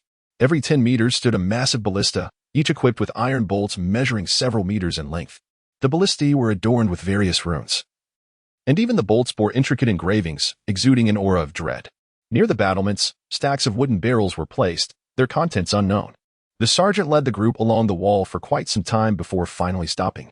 He pointed to a stretch of several hundred meters of the wall and declared, "This section, marked Dingzi Chenwu, is the defense zone for our vanguard camp's death warriors. Remember this well. Even in death, we must not allow the foreign tribes to breach our defenses. You need not worry too much. Our forces will intercept their elite. Your sole task is to slay any invading foot soldiers that approach. Should you survive this incursion, not only will your previous transgressions be absolved, but you shall also be rewarded handsomely with gold and silver and elevated in rank. If you seek to distinguish yourselves and attain wealth, this is your finest opportunity. I, too, earned my promotion to sergeant of the Great Yin dynasty during a foreign invasion by achieving great merit." No sooner had the sergeant's words fallen than a resounding horn echoed from the distant wall. The sergeant's expression changed abruptly, and he shouted to the group, "Stand ready. The foreign tribes may be launching an assault." With that, he drew a long blade, his gaze fixed intently on the scene below the wall. Upon witnessing this, Chu Yunhan and the others felt a sudden jolt in their hearts, their expressions tightening as they gazed anxiously towards the outer gates of the empire. However, all they could discern were vague, indistinct black dots swarming like a tide towards the imperial gates. Before long, this deluge of darkness reached the base of the city walls and began to creep up along the magnificent structure. Chu Yunhan wiped the cold sweat from his forehead, gripping the long knife tightly, poised for the emergence of an unknown adversary.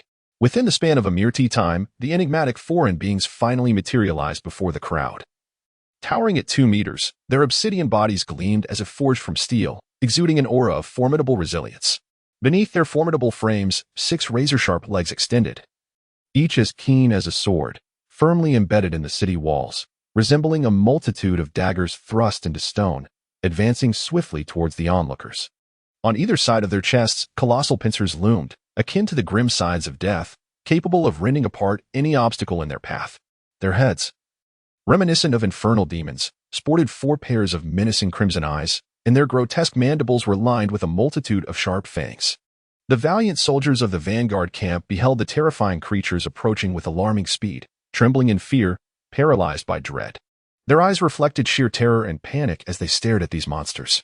In a moment of desperation, the squad leader bellowed, bringing his long knife crashing down upon the first of the advancing abominations, which in its fall inadvertently struck several other creatures below. It was only then that the soldiers regained their composure, suppressing their inner trepidation, and raised their blades in defiance to confront the impending threat. Chu Yunhan gritted his teeth fiercely, delivering a powerful strike towards the monstrous creature charging at him. A resounding clang echoed as the creature's massive pincers swept through the air, colliding heavily with the edge of his blade.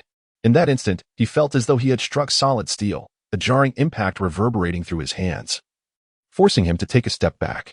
Yet, the creature remained unyielding, swiftly advancing towards the city wall. As the monstrous being prepared to scale the wall and unleash havoc, a chill gripped Chu Yunhan's heart. Disregarding everything else, he charged forward with determination.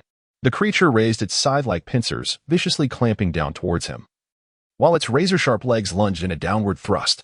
His pupils constricted instantly, and with a desperate roll forward, he narrowly evaded the giant pincers and the lethal legs. He tumbled beneath the creature, and with a surge of strength, swung his long sword upward with all his might. A sharp hiss pierced the air as the blade sliced through the creature's abdomen, leaving a deep gash from which a noxious green liquid erupted, splattering across the ground. The monstrous entity let out a piercing shriek, its body crashing heavily to the earth, motionless at last. Chu Yunhan's gaze was icily fixed upon the fallen alien creature, exhibiting no hint of complacency. The prostrate monstrosity appeared lifeless, devoid of any movement. However, as he cautiously approached, the creature's 2 razor-sharp claws, concealed beneath its body, suddenly lashed out with swift ferocity. Chu Yunhan's gaze sharpened as he swiftly evaded the attack.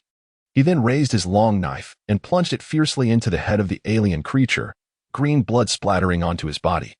The massive form of the monster convulsed violently a few times before gradually becoming still. At that moment, he sensed a thread of green soul energy suddenly manifesting in his mind, prompting a sigh of relief tinged with lingering fear. Without pausing to assess the quantity of the soul energy, he charged toward another alien beast that was engaged in battle with 3 others.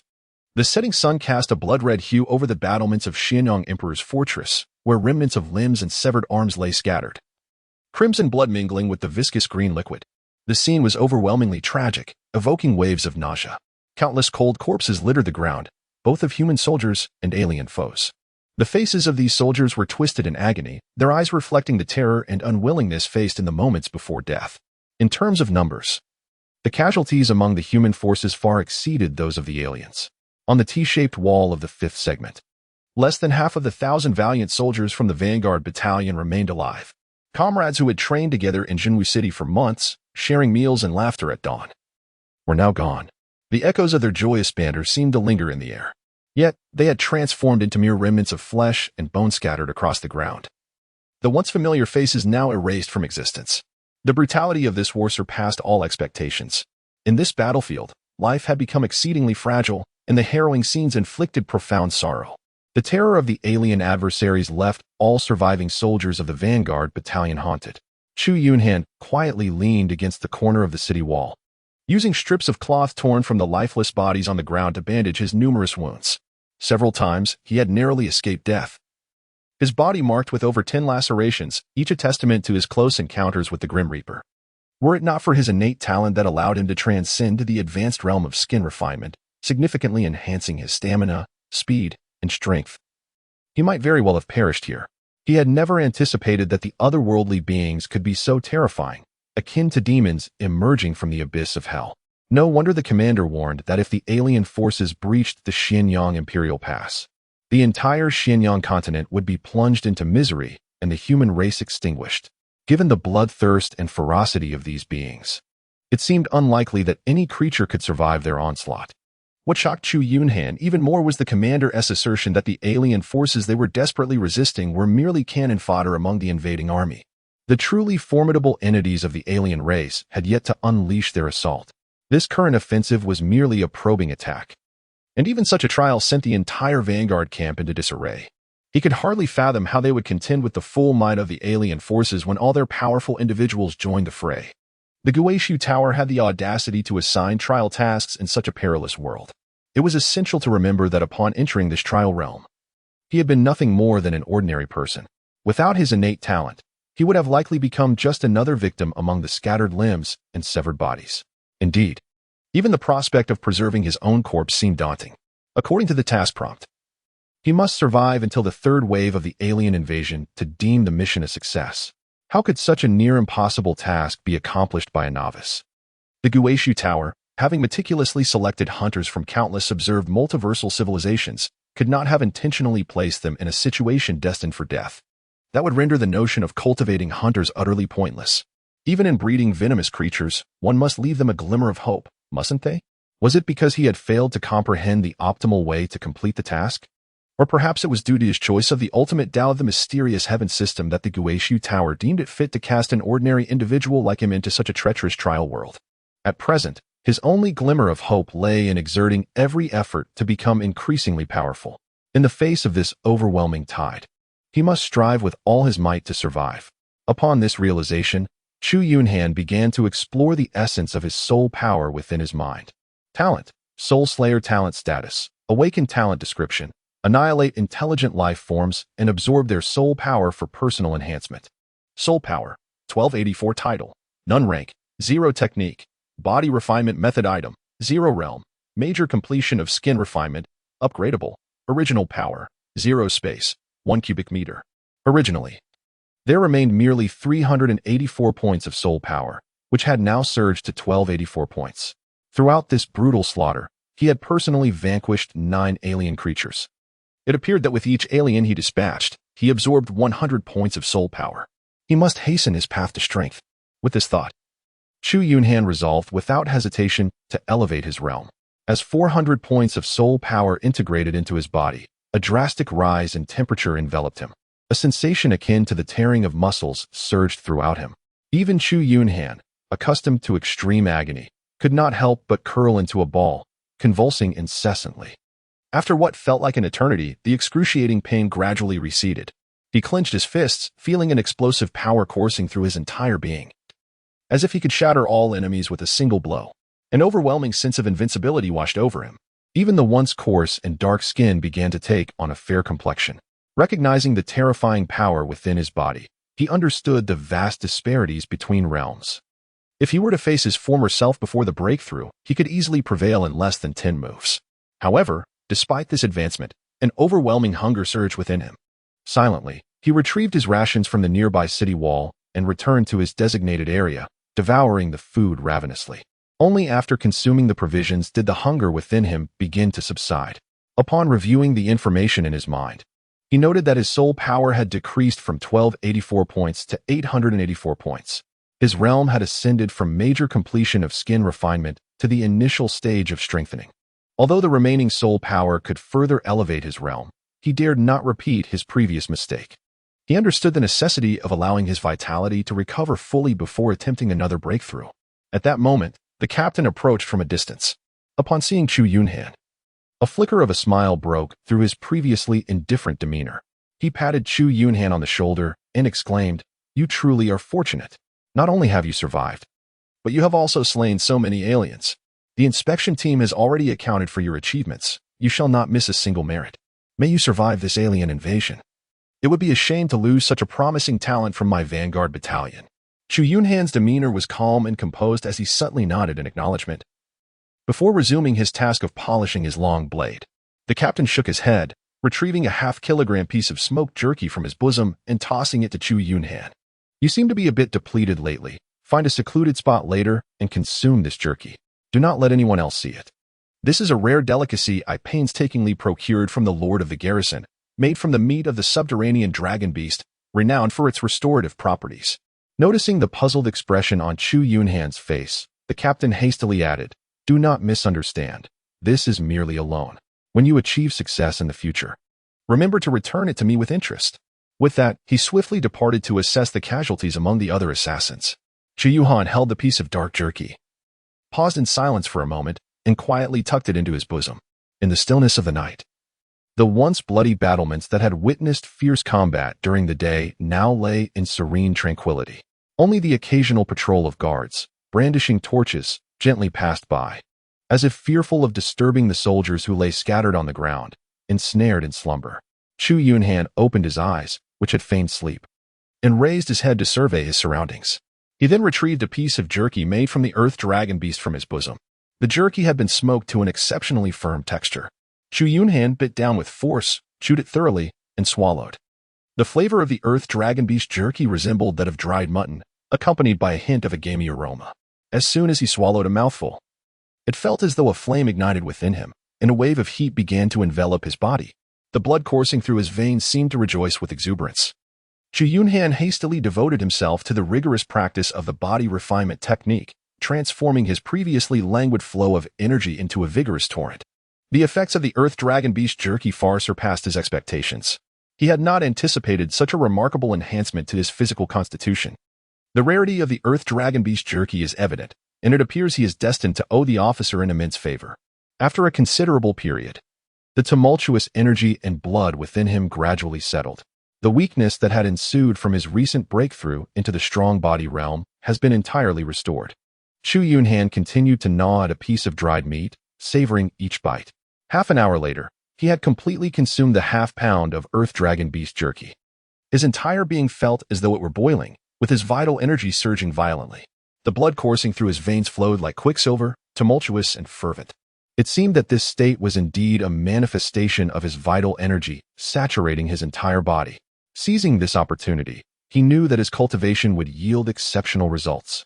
Regardless of others resting, he would toil relentlessly. He must exert himself more than anyone else to survive and grow ever stronger. Chu Yunhan silently pondered, then declared, "Elevate my realm. Talent, spirit, severing soul power. 84 title, none rank. 0 cultivation technique. Body refinement method items. 0 realm. Minor accomplishment in strengthening primordial power. 0 space. 1 cubic meter. The originally abundant soul power of 884 points had abruptly diminished to a mere 84. An overwhelming surge of vitality coursed through his limbs and bones. The meridians within his body began to heat up, while his muscles tensed, causing rivulets of sweat to cascade down his skin. The perspiration carried a faintly unpleasant and metallic odor. With a furrowed brow, Chu Yunhan removed his cloth armor. He then stealthily took a garment from a sleeping soldier nearby to wipe away the sweat covering his body.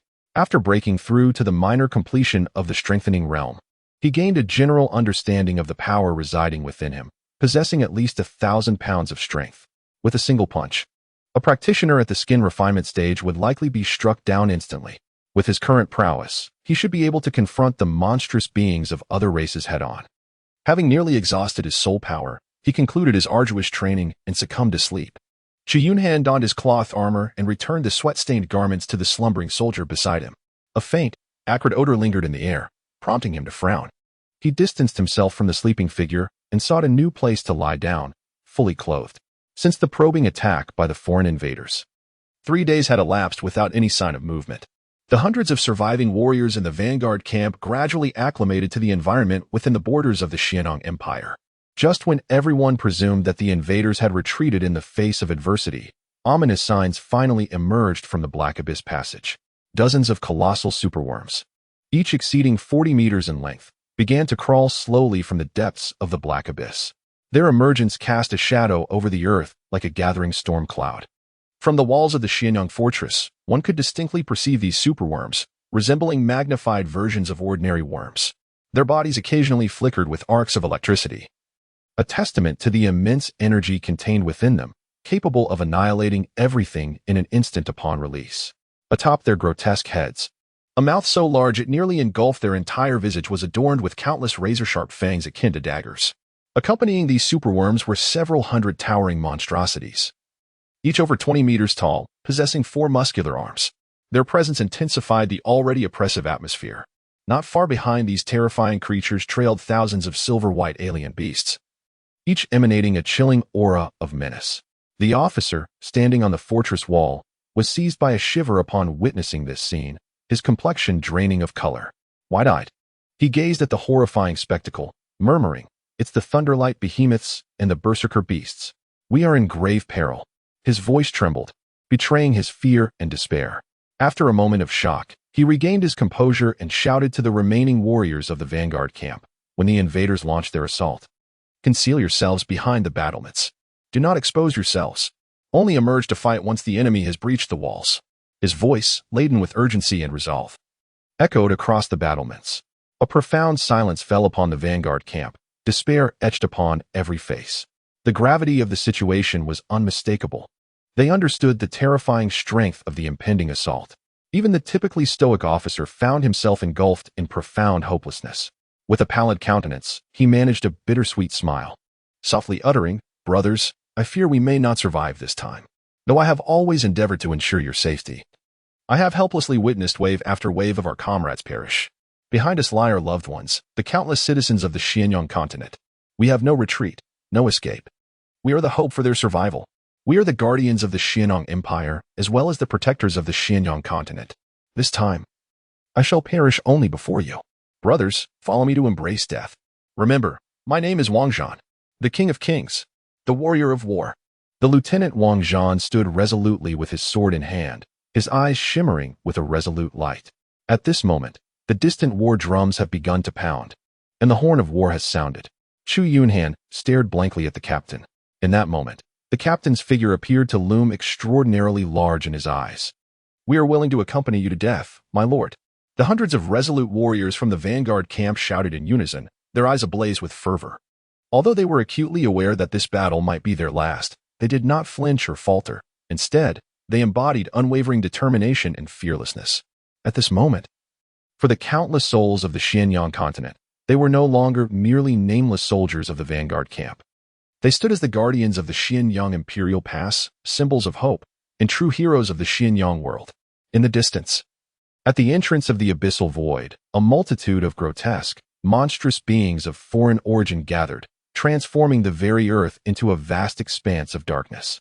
Under the blinding sunlight, with a deafening roar that resonated through the air, dozens of colossal lightning-infused insects opened their massive mandibles toward the Xinjiang Imperial Pass. From their gaping jaws, an orb of crackling electric energy began to coalesce, dazzlingly bright, as if they harbored a miniature star within, causing the hairs on the backs of the humans atop the pass to stand on end. Simultaneously, hundreds of giant demonic beasts, each with 4 muscular arms, seized boulders weighing thousands of pounds and hurled them with great force toward the walls of the Xinjiang Imperial Pass. In that instant, a glimmer of light flashed across the towering walls, which soared over 100 meters high. Countless rune-engraved boulders emitted a brilliant, radiant white glow. As strands of luminous light gradually converged in the air, forming an immense rune-imbued barrier that obscured the sky. After several tense seconds, hundreds of boulders, each weighing thousands of pounds, hurtled from the distance, crashing violently against the colossal rune barrier. The barrier trembled slightly, and in an instant, all the boulders shattered into fragments, cascading to the ground below. The orb of lightning energy within the mandibles of the colossal insects appeared to have reached its peak, and in a flash, dozens of blinding beams of light erupted forth, illuminating the entire realm in a pure, blinding white. Simultaneously, the electrifying beams struck the massive rune barrier, causing it to convulse violently under the onslaught. The countless guards atop the Xinjiang Imperial Pass were gripped with terror and anxiety, fearing that the defensive runes would not withstand such a cataclysmic assault. The beams emitted by the lightning insects lasted only a fleeting few seconds before gradually dissipating, and the massive rune barrier began to stabilize once more. In an instant, the guards erupted into cheers that echoed like a tsunami, celebrating their survival against the formidable onslaught. Chu Yunhan gazed at the scene with a complex expression, not rejoicing like the others. He noticed that the runic light barrier of the Xinjiang Imperial Pass had dimmed significantly after being struck by dozens of beams of light. If those alien thunderlight giant insects continued their relentless assault, it was merely a matter of time before the barrier would shatter. Indeed, the situation that troubled Chu Yunhan soon unfolded. Moments later, the thunderlight giant insects began to gather electric light orbs anew, once charged with energy. Dozens of dazzling beams struck fiercely against the colossal runic barrier. After this assault, all the guards at the Xinjiang Imperial Pass realized the gravity of the situation. The brilliance of the runic barrier had completely faded. Silence enveloped everyone atop the city walls as they beheld the distant thunderlight giant insects once more coalescing their electric orbs, despair evident in their eyes. As anticipated, After the third barrage of beams, the enormous runic barrier emitted a sharp, resounding crack. With a thunderous boom, the entire barrier shattered into countless luminous particles, dispersing into the vastness of the heavens and earth. Following the destruction of the runic barrier, an exuberant and triumphant roar erupted from the ranks of the alien forces. This was soon followed by hundreds of massive boulders, each weighing over 1,000 pounds, plummeting from the sky and crashing down upon the city walls. "Get down!" Lieutenant Wang Zhan shouted with a piercing cry. The hundreds of valiant soldiers in the vanguard camp immediately covered their heads and sought refuge beneath the battlements, as 7 or 8 boulders descended upon their defensive zone. Chu Yunhan watched in horror as dozens of valiant soldiers from the vanguard camp, who had been full of life moments ago, were abruptly obliterated by the thundering boulders that came crashing down. All that remained was a gruesome tableau of glaring crimson stains and scattered remnants of flesh. Chu Yunhan's heart sank instantly, and his hands gripping the long blade began to tremble uncontrollably. Such an onslaught was far beyond the capacity of those at the body refinement stage to withstand. Whether they would survive depended solely on the mercy of the heavens. Those who remained alive were merely favored by the goddess of fortune, having avoided the crushing weight of the boulders. However, it soon became clear to Chu Yunhan that the earlier assault was merely an appetizer. A dazzling beam of light suddenly struck a mere few dozen meters from the vanguard camp's defensive perimeter. In an instant, that area was engulfed in resplendent lightning. Over 2 meters of the city wall was obliterated. The thousands of guards within the defensive zone vanished in an instant, dissolving within the luminescent column. When the light dissipated, not a single figure remained. Only a chasm over 2 meters deep was left on the ground. Chu Yunhan stood in stunned silence, gazing at the exceptionally brutal scene before him, a profound sense of impending crisis welling up within his heart. He could not help but question whether the Xinjiang Imperial Pass could truly withstand the onslaught of the alien forces. As the guards were enveloped by the terror of the invaders, a clear and resonant dragon's roar pierced the air. A dazzling beam of sword light surged forth from the Xinjiang Imperial Pass, soaring towards the distant thunderous giant insects. In the blink of an eye, dozens of the giant insects, which had been converging their electric energy, were severed in two, their green blood and entrails spilling onto the ground. From the rear of the alien ranks came an enraged roar. A golden humanoid creature, towering 3 meters tall and adorned with multiple pairs of immense wings, flapped its wings and shot upwards towards the Xinjiang Imperial Pass with alarming speed. At that moment, a general clad in blood-red rune armor emerged slowly from the walls of the pass, wielding an ancient longsword, poised to confront the golden being. The two figures clashed instantaneously, vanishing into the clouds above. Simultaneously, a deep and ancient horn echoed from the alien ranks, resonating throughout the battlefield. Countless monstrous beings surged forth like a tidal wave, overwhelming the Xinjiang Imperial Pass. The heavy sound of war drums began to thrum from the pass as well. Prepare for battle. The enormous crossbows atop the walls unleashed a barrage of bolts towards the advancing alien army, eruptions of green blood erupting from the ranks below. Chu Yunhan gripped his long knife tightly, his expression tense as he gazed intently at the area beneath the city wall. In no time, countless monstrous beings from foreign tribes surged swiftly along the wall. At that moment, the guards atop the battlements raised open wooden barrels and began to pour their contents along the edge of the wall. As the liquid cascaded over the battlements, the once firmly embedded, sharp talons of the monstrous entities became exceedingly slippery. A multitude of these creatures tumbled from the wall, crashing to the ground and creating splashes of green blood upon impact. Nevertheless, this did little to thwart the relentless advance of the remaining monsters as they continued to ascend the walls. Dozens of dark, otherworldly creatures charged towards the defensive perimeter of the vanguard camp. With a chilling gaze, Chu Yunhan brandished his blade and advanced towards the alien creature that had scaled the city wall, delivering a fierce strike. With a resounding clang, he cleaved the creature from the battlements. Almost simultaneously, 2 other alien beasts arrived, their massive and razor-sharp pincers aimed menacingly at Chu Yunhan. At that moment, several long swords swept in beside him, intercepting the onslaught of the creature's pincers. Chu Yunhan seized this rare opportunity, delivering a horizontal slice that severed the claw of one of the alien monsters at its root. With a swift motion, he reversed his grip and swept his blade toward another alien creature, inflicting a deep gash upon its form. There was no time to express gratitude to the nearby death warriors who had come to assist. Chu Yunhan deftly evaded a sharp strike aimed at him. He then cleaved down upon the head of the severed clawed monster, his razor-sharp blades slicing through, decapitating it with precision. Meanwhile, the other alien creature was besieged by several death warriors, and Chu Yunhan seized the moment to roll beneath its belly. He plunged his blade deep within, forcefully splitting it open, spilling its entrails. Without a moment to catch his breath, the group charged towards the remaining alien monsters. After a brutal melee, dozens of the advancing alien creatures were systematically dispatched by the death warriors of the vanguard camp. However, many of the over 100 death warriors also fell, victims to the alien monsters' lethal strikes. Captain Wang Zhan approached, his entire being drenched in the green blood of the aliens, dragging his long blade as he advanced. Together with his comrades, he exerted effort to hoist the lifeless alien corpses and cast them from the city walls. In this fierce battle, Chu Yunhan capitalized on opportunities to deliver final, fatal blows to many wounded alien monsters. Yet, before the group could rest, another 100 alien creatures surged forth from below the walls.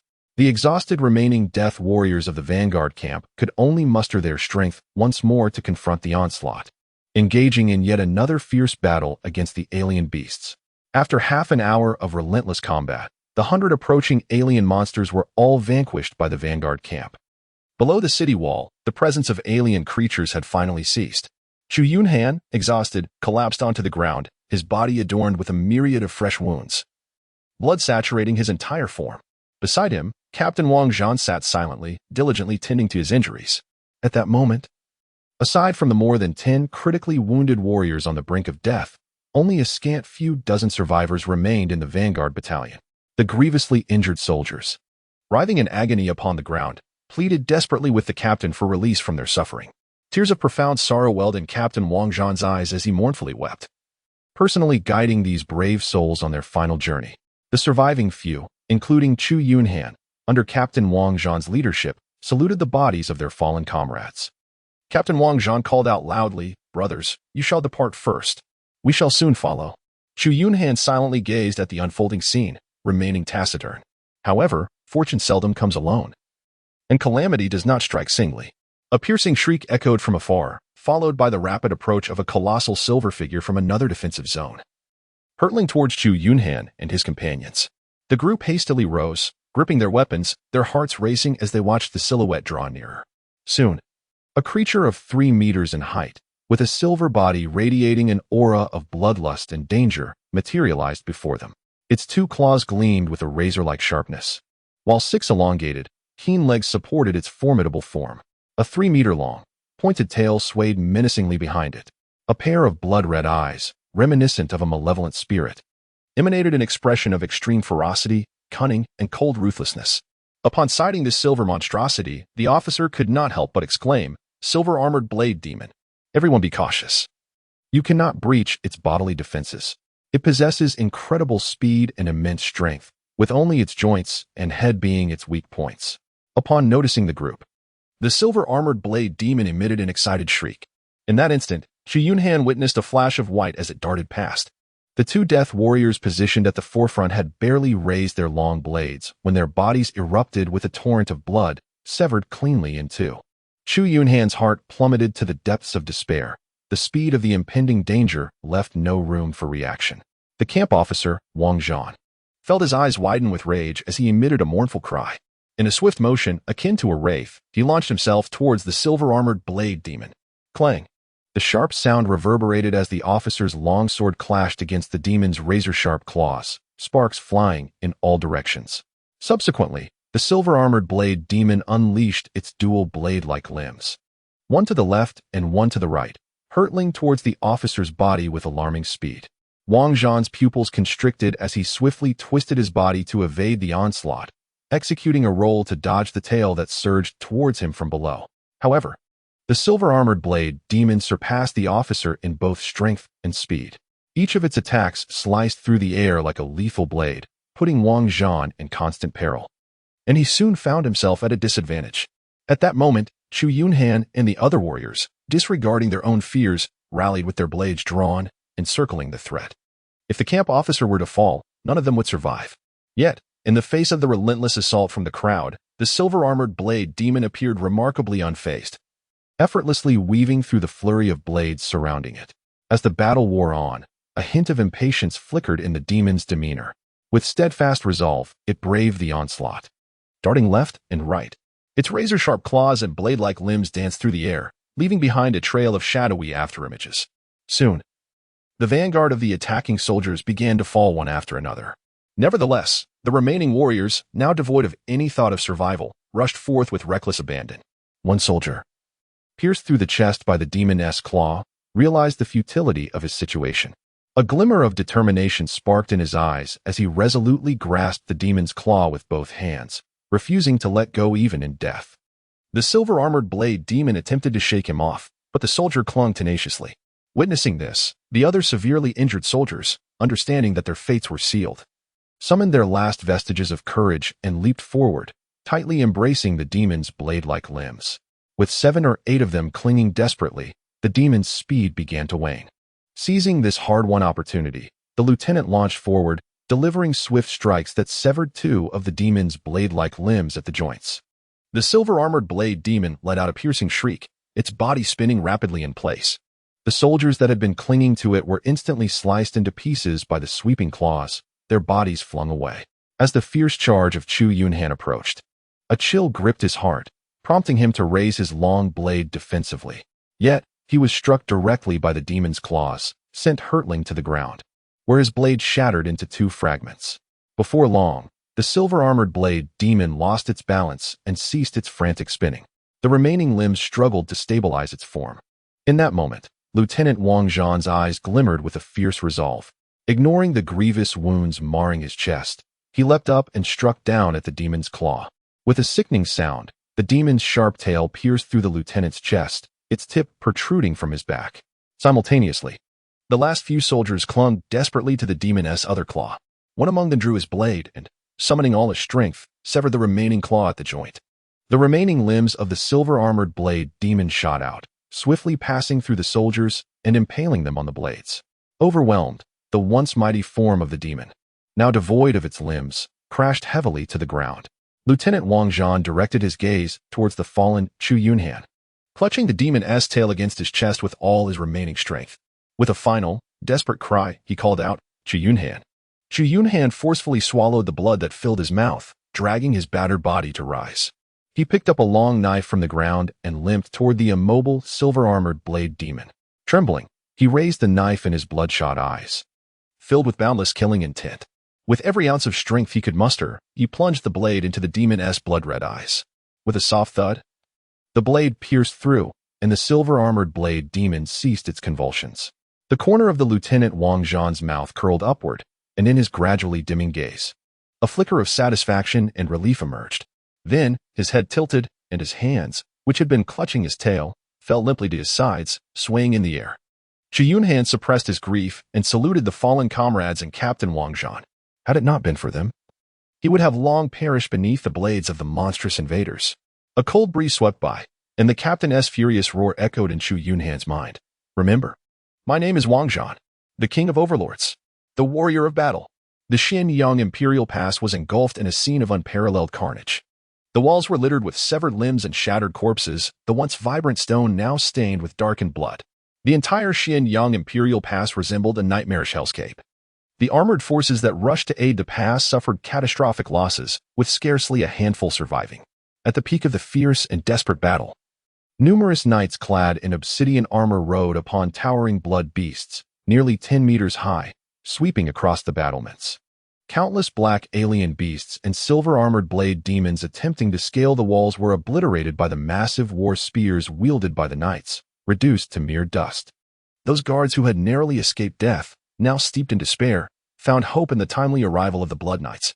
Above, in the boundless firmament, countless beams of sharp, sword light flickered like stars, radiating from the cloud tops and piercing the sky with innumerable voids. Each beam emanated a dazzling brilliance, exuding an aura of infinite majesty and lethal intent. A golden humanoid creature, standing 3 meters tall and adorned with multiple pairs of colossal wings, descended from the clouds. Its wings were battered and bloodied, its robust form marred by countless wounds, as it charged towards the enemy ranks, leaving a trail of golden blood in its wake. Simultaneously, a thunderous roar erupted from the enemy camp. Instantly, the multitude of monstrous invaders that had been engaged in fierce combat atop the walls began to retreat in disarray.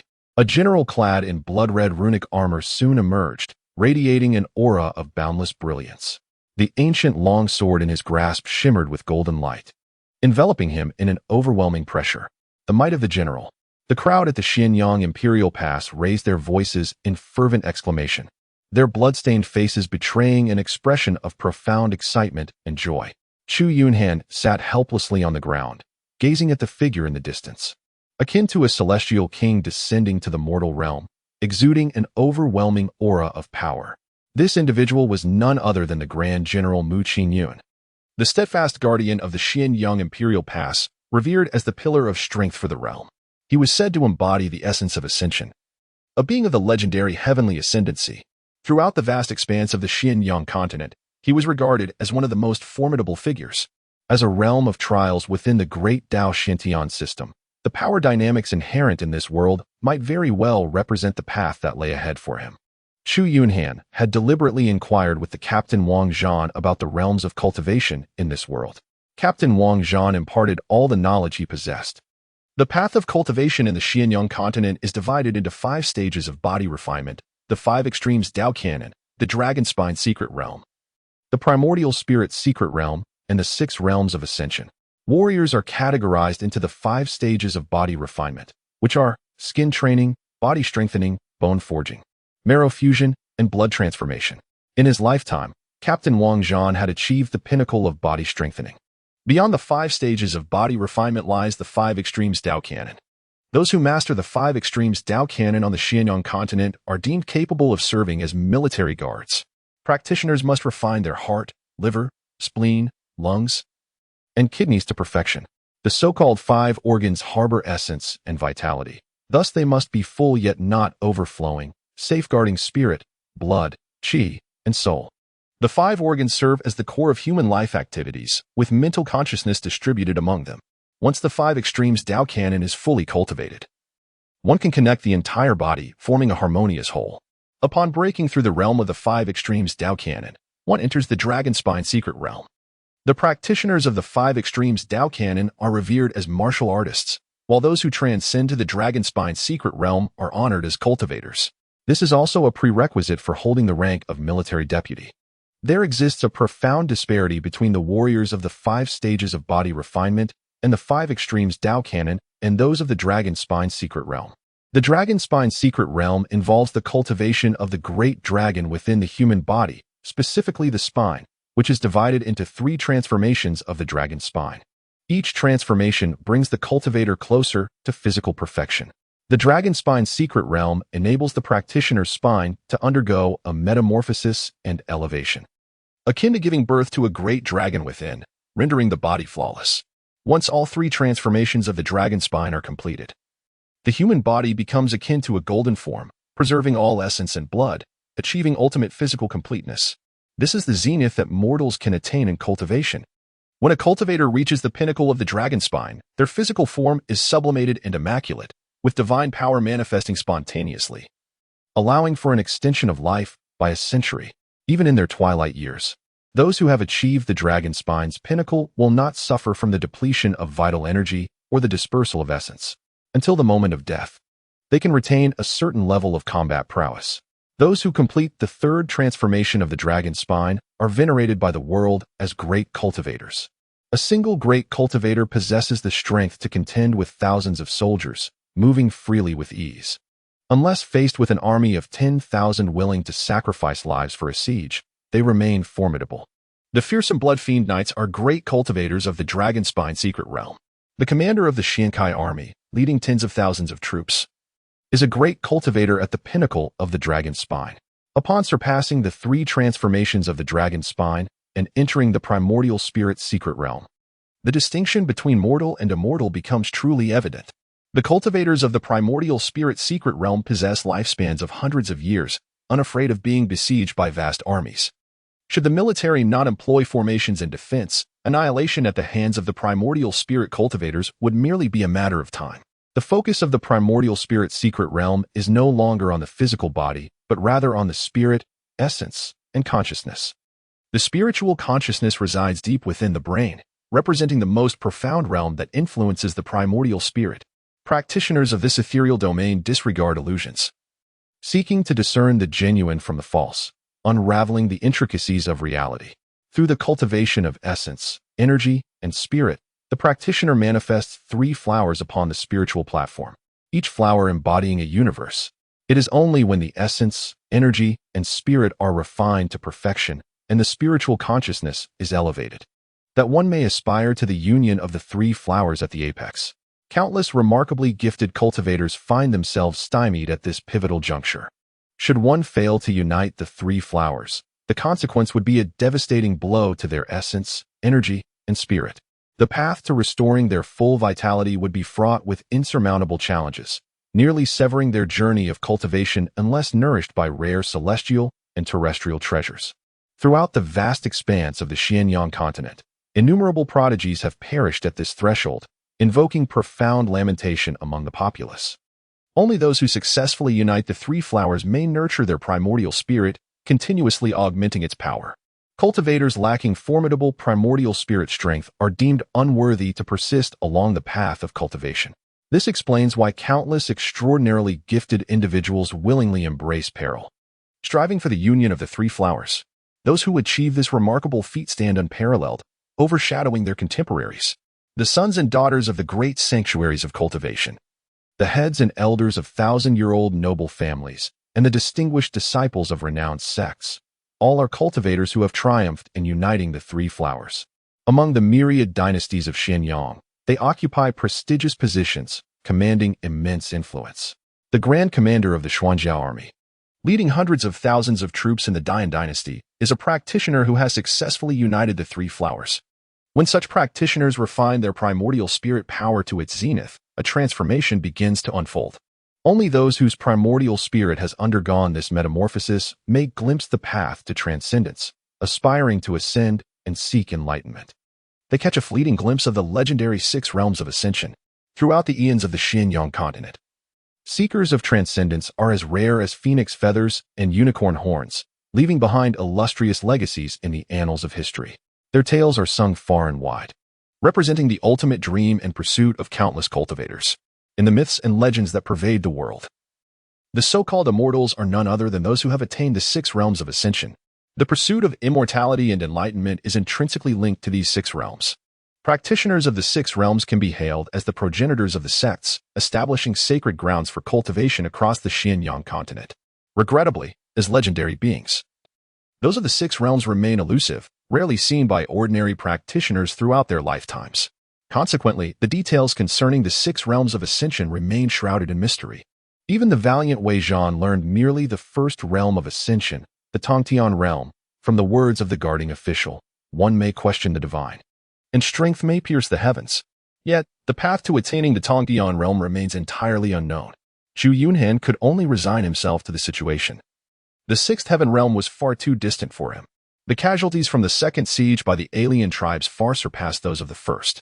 In the vanguard camp, apart from Chu Yunhan, over 1,000 valiant soldiers, including the Captain Wang Zhan, perished in this battle. Even the supervisory squad suffered almost complete annihilation. When the garrison officer of the Xuanjiao Army vanguard camp arrived to assess the losses, he was rendered speechless by the horrific scene within the defense zone. The sight of Wang Zhan's lifeless body particularly elicited a pained expression from him. "Alas, I never anticipated that you would ultimately fall at the gates of the Xianyang Emperor." The garrison officer lamented, as he himself bore the burden of a severed left arm inflicted by the alien forces. From the entire vanguard camp of 5,000 soldiers, less than 600 survived, and all 5 captains met their demise in battle. Following the surviving soldiers, Chu Yunhan was led by the commander down from the city walls to regroup. In this battle, he had slain a total of 31 monstrous beings from another realm. For the valiant sacrifice of his comrades, the terrifying silver-armored blade demon ultimately met its demise at his hand. The soul power absorbed by his innate ability, Soul Reaver, coalesced into a resplendent orb of green light within his mind. Merely the silver-armored blade demon contributed a staggering 2,000 units of soul power.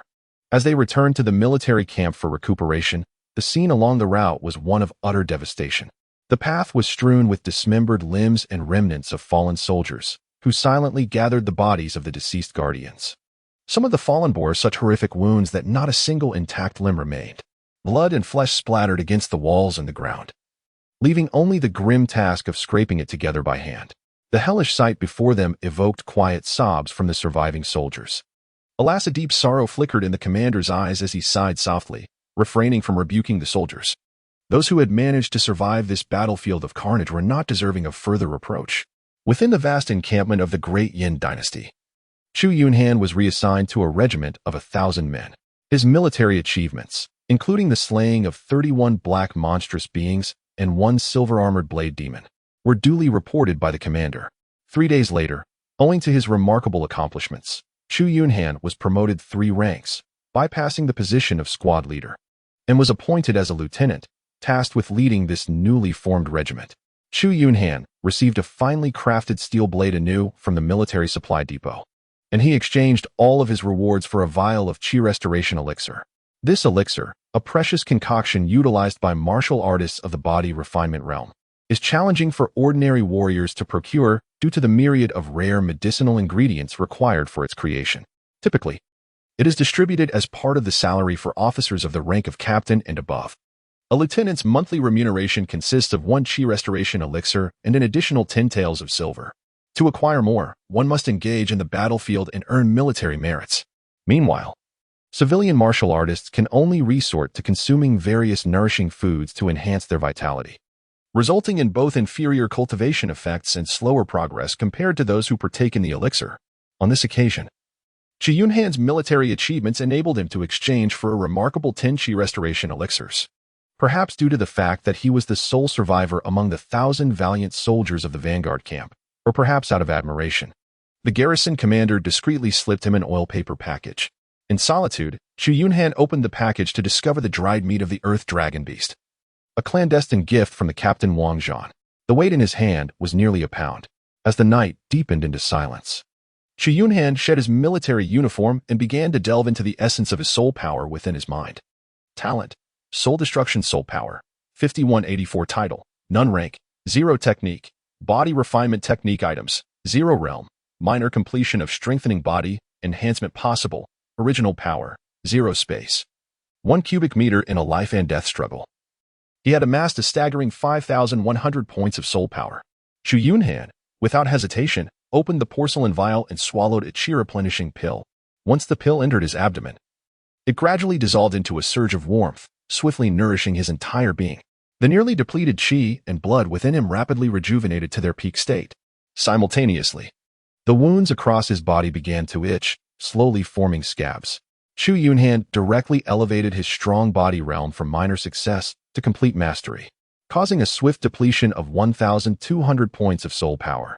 Sensing the rapid consumption of his vital energy, he hastily ingested a Qi replenishing pill. With the restoration provided by the pill, he managed to stabilize himself. After feeling the immense power contained within the perfected strong body realm, Chu Yunhan's determination intensified. It was insufficient. Such strength was far from adequate. Consequently, he poured out 3 more Qi replenishing pills from the porcelain bottle and swallowed them in one gulp, subsequently enhancing his realm once again. Boom! Chu Yunhan felt as though a volcano had erupted within him, his entire being surging with vitality. A cacophony of cracking resonated from his bones. In that instant, his soul's power diminished by 1,600 points, and an excruciating pain surged through him, tearing at his very core. Chu Yunhan gritted his teeth, enduring the excruciating pain with every ounce of strength, his body drenched in sweat. A full incense stick's time passed. With a sudden gasp, Chu Yunhan expelled a copious amount of foul blood, exuding a nauseating stench. This was soon followed by an immense force erupting from within him. Observing that he still possessed 2,384 points of soul power, Chu Yunhan refrained from immediately pursuing further breakthroughs. Instead, he commenced the practice of his body refinement technique. Repeatedly honing this skill, he gradually acclimated to the newfound strength coursing through his body. It was not until 2 hours had passed that he wiped away the beads of sweat that adorned him. After a brief period of recuperation, he consumed all 5 remaining Qi replenishing pills from the porcelain vial. A torrent of searing energy surged through him, akin to molten lava, enveloping his entire being in a mist of white heat, while his body flushed a deep crimson, as if ablaze. The vital energy within him surged tumultuously, threatening to overflow. Without hesitation, Chu Yunhan chose to break through. A full 2,000 points of soul power surged throughout his body, causing every bone to emanate a faint, pure white glow. He reached a minor achievement in the bone-forging realm. His sharply defined physique resembled a sculpture, brimming with explosive strength. As he gently clenched his fists, a thunderous sound resonated from his body. The blood coursing through him surged like a mighty river, producing a cascading sound. Chu Yunhan felt the profound transformation within himself, his gaze turning icy. Should he encounter the silver-armored blade demon once more, he harbored the confidence to dispatch it swiftly. He would no longer succumb to the despair and helplessness he had previously experienced. There would be no need to rely on the sacrifice of numerous comrades to achieve a precarious victory over a single foe. The following day, over 1,000 soldiers of the newly formed Vanguard Assassins camp practiced diligently in the training grounds, drenched in sweat. Chu Yunhan stood at the forefront of the formation, his bare torso glistening under the light, wielding a refined steel blade as he led all the soldiers in practicing their swordsmanship. The simple motions of chopping, slashing, and slicing resonated with a fierce whistle. A chilling glint flickered in the air, and a sharp flash of the blade pierced the eyes of all present. Over 1,000 death warriors gazed at this newly promoted lieutenant with admiration gleaming in their eyes. In the military, strength reigns supreme. It is the formidable who command their respect. The astonishing feats of Chu Yunhan, who single-handedly vanquished dozens of monstrous beings from foreign tribes, and the fearsome silver-armored blade demon, have already spread among them. Thus, none dared to exhibit even a hint of discontent towards this newly appointed captain. Within the stronghold of the Xinjiang Imperial Pass, dozens of armored generals gathered in a grand assembly. The deputy generals, commanders, and grand marshals from various dynasties regarded the middle-aged man at the head of the table with utmost respect. He was none other than Yunhan, the esteemed general of the Xinjiang Imperial Pass, who had previously illuminated the battlefield with his sword's brilliance. According to intelligence reports, 3 royal figures from the foreign tribes have approached the gates. One of them has already been grievously wounded by my sword, severely depleting their vitality. The other 2 remain shrouded in secrecy, plotting who knows what. How do you all perceive this invasion by the foreign tribes? The attendees exchanged glances, and one grand marshal rose to speak. General, it appears that this incursion by the foreign tribes does not represent their full strength. In previous years, their assaults on the gates were executed with all their might. Although this time seems formidable, the forces besieging the city are merely from lower-tier clans. Moreover, it has been less than a year since the last invasion. I suspect there is something amiss. They must be scheming something nefarious. We must remain vigilant. Yunhan's expression grew grave as he nodded in agreement. Each time the foreign tribes fail in their attempts to breach our defenses, they require at least 5 years to recuperate before they possess the strength to invade again. Yet this time, merely a year has elapsed. It is likely that something has transpired on the other side of the abyss. Furthermore, I cannot shake a profound sense of unease. I fear that the foreign tribe's intentions this time extend beyond merely 3 royal figures. Upon hearing this, the crowd instantly tensed. The kings of the foreign tribes are beings who have attained the celestial realm. For you, General, to feel such apprehension, could it be that there are royal figures among the invaders? Yunhan furrowed his brow and shook his head. While the royal families of the foreign tribes possess formidable power, I could still manage to contend with them, albeit with difficulty. However, this time, I sense that it is not merely the royal families involved. What? The assembly gasped in shock, their panic palpable. Not merely the royal families? Could the foreign tribes be preparing to launch a full-scale attack? Impossible. The foreign tribes are numerous, and their various royal families are engaged in constant conflict. Some of the larger clans harbor profound enmities, making it inconceivable for them to unite. Otherwise, the Xinjiang Imperial Pass would have long since fallen. After a moment of silence, Yunhan spoke again. Regardless of the foreign tribe schemes, I sought aid from the capital 10 days ago. The Xinjiang Imperial Pass must not falter, otherwise, the world will know no peace. Yesterday, I received a response from the capital. The esteemed Grand Marshal has set out personally to arrive at the Xinjiang Imperial Pass. It is anticipated that we shall arrive in just a few days. Upon hearing Yunhan mention that the Grand Marshal of the state has personally come from the divine capital to provide assistance, relief washed over the faces of all present. The expressions that once bore the weight of anxiety instantly relaxed. What? The esteemed elder has indeed been stirred. It is splendid, with the Grand Marshal safeguarding us. The Xinjiang Emperor's security is assured. Ha, with his presence, no matter how many royal or imperial family members the foreign tribes send, they will merely come to meet their demise. Indeed, this time, the foreign tribes are likely to suffer grievously. The mere thought of the Grand Marshal coming from the divine capital to lend aid eased much of Chu Yunhan's previous unease. Regardless of the foreign tribe schemes, with the Grand Marshal around, his strength is sufficient to suppress all.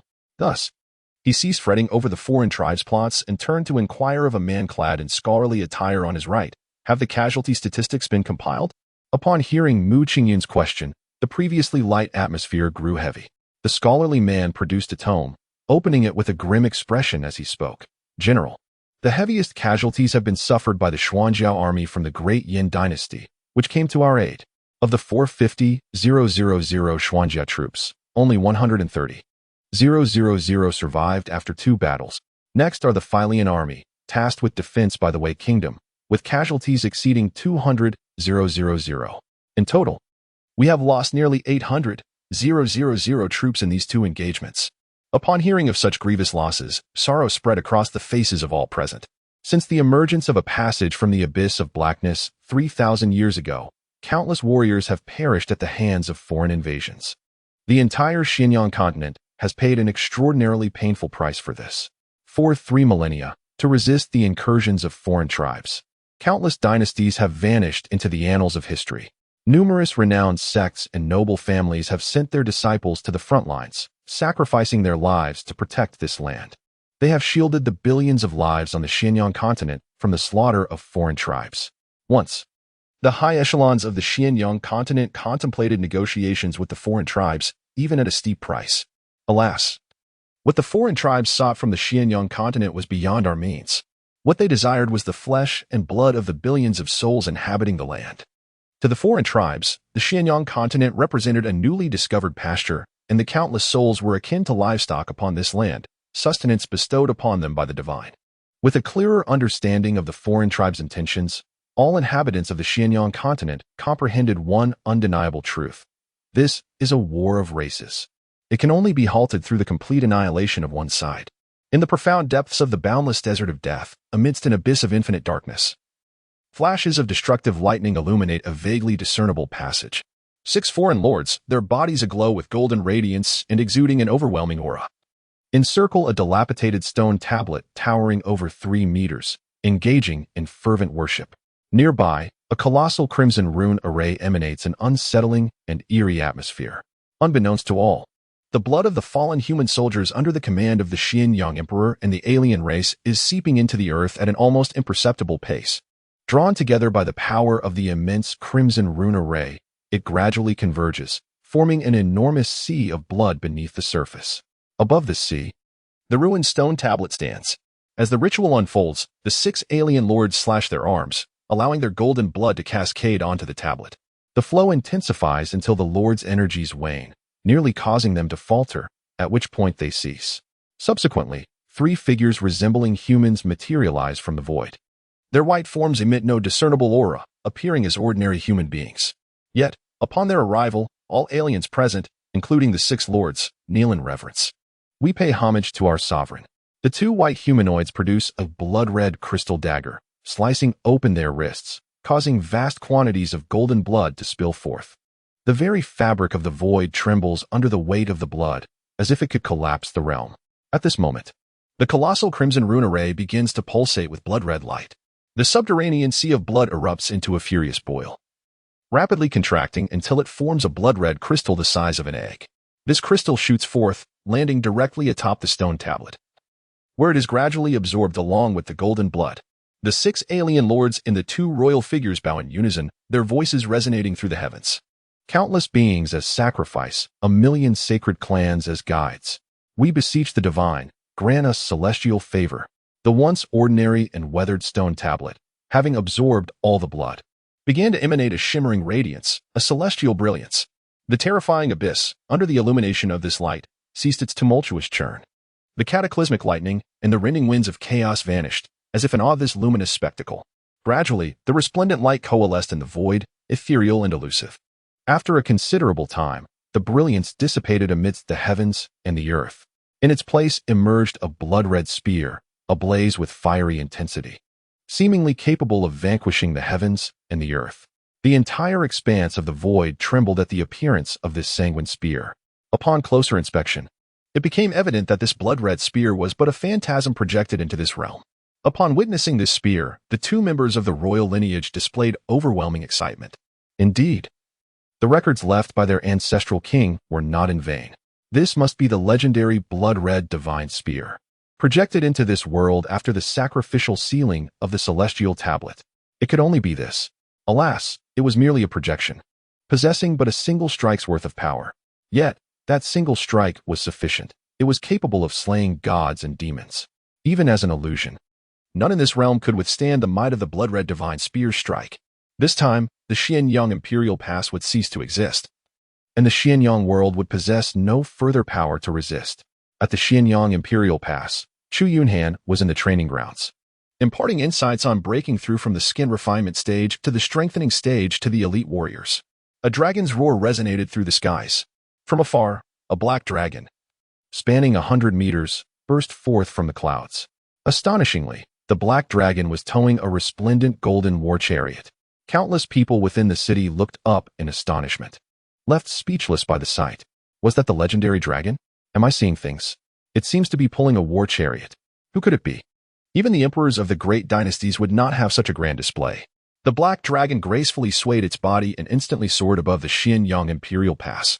General Mu Qingyun, leading over 10 high-ranking generals from various dynasties, soared into the air to welcome the arrival. Salutations to the Grand Marshal.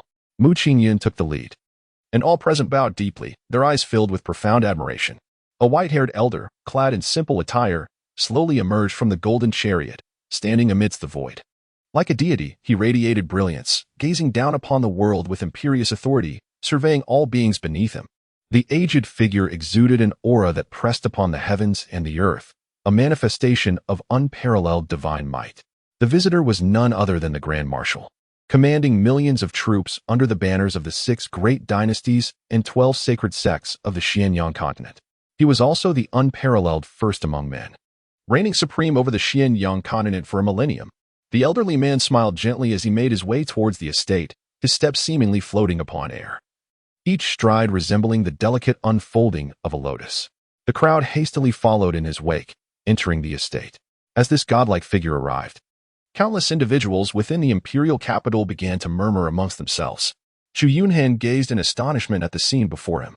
He had once believed that the formidable General Mu Qingyun, the defender of the Xianyang Imperial Pass, was the strongest individual in this realm. To his utter disbelief, he discovered the existence of such a terrifying figure. The ominous presence emanating from the 100-meter-long black dragon was enough to instill fear.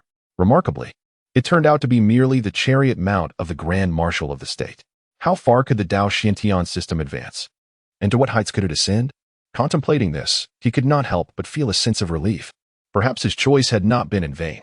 Although the trials he faced were fraught with peril, this only served to underscore the power of this system. The evaluation given by the Guishu Tower to the Dao Xiantian system was mastering the laws, reflecting the myriad heavens.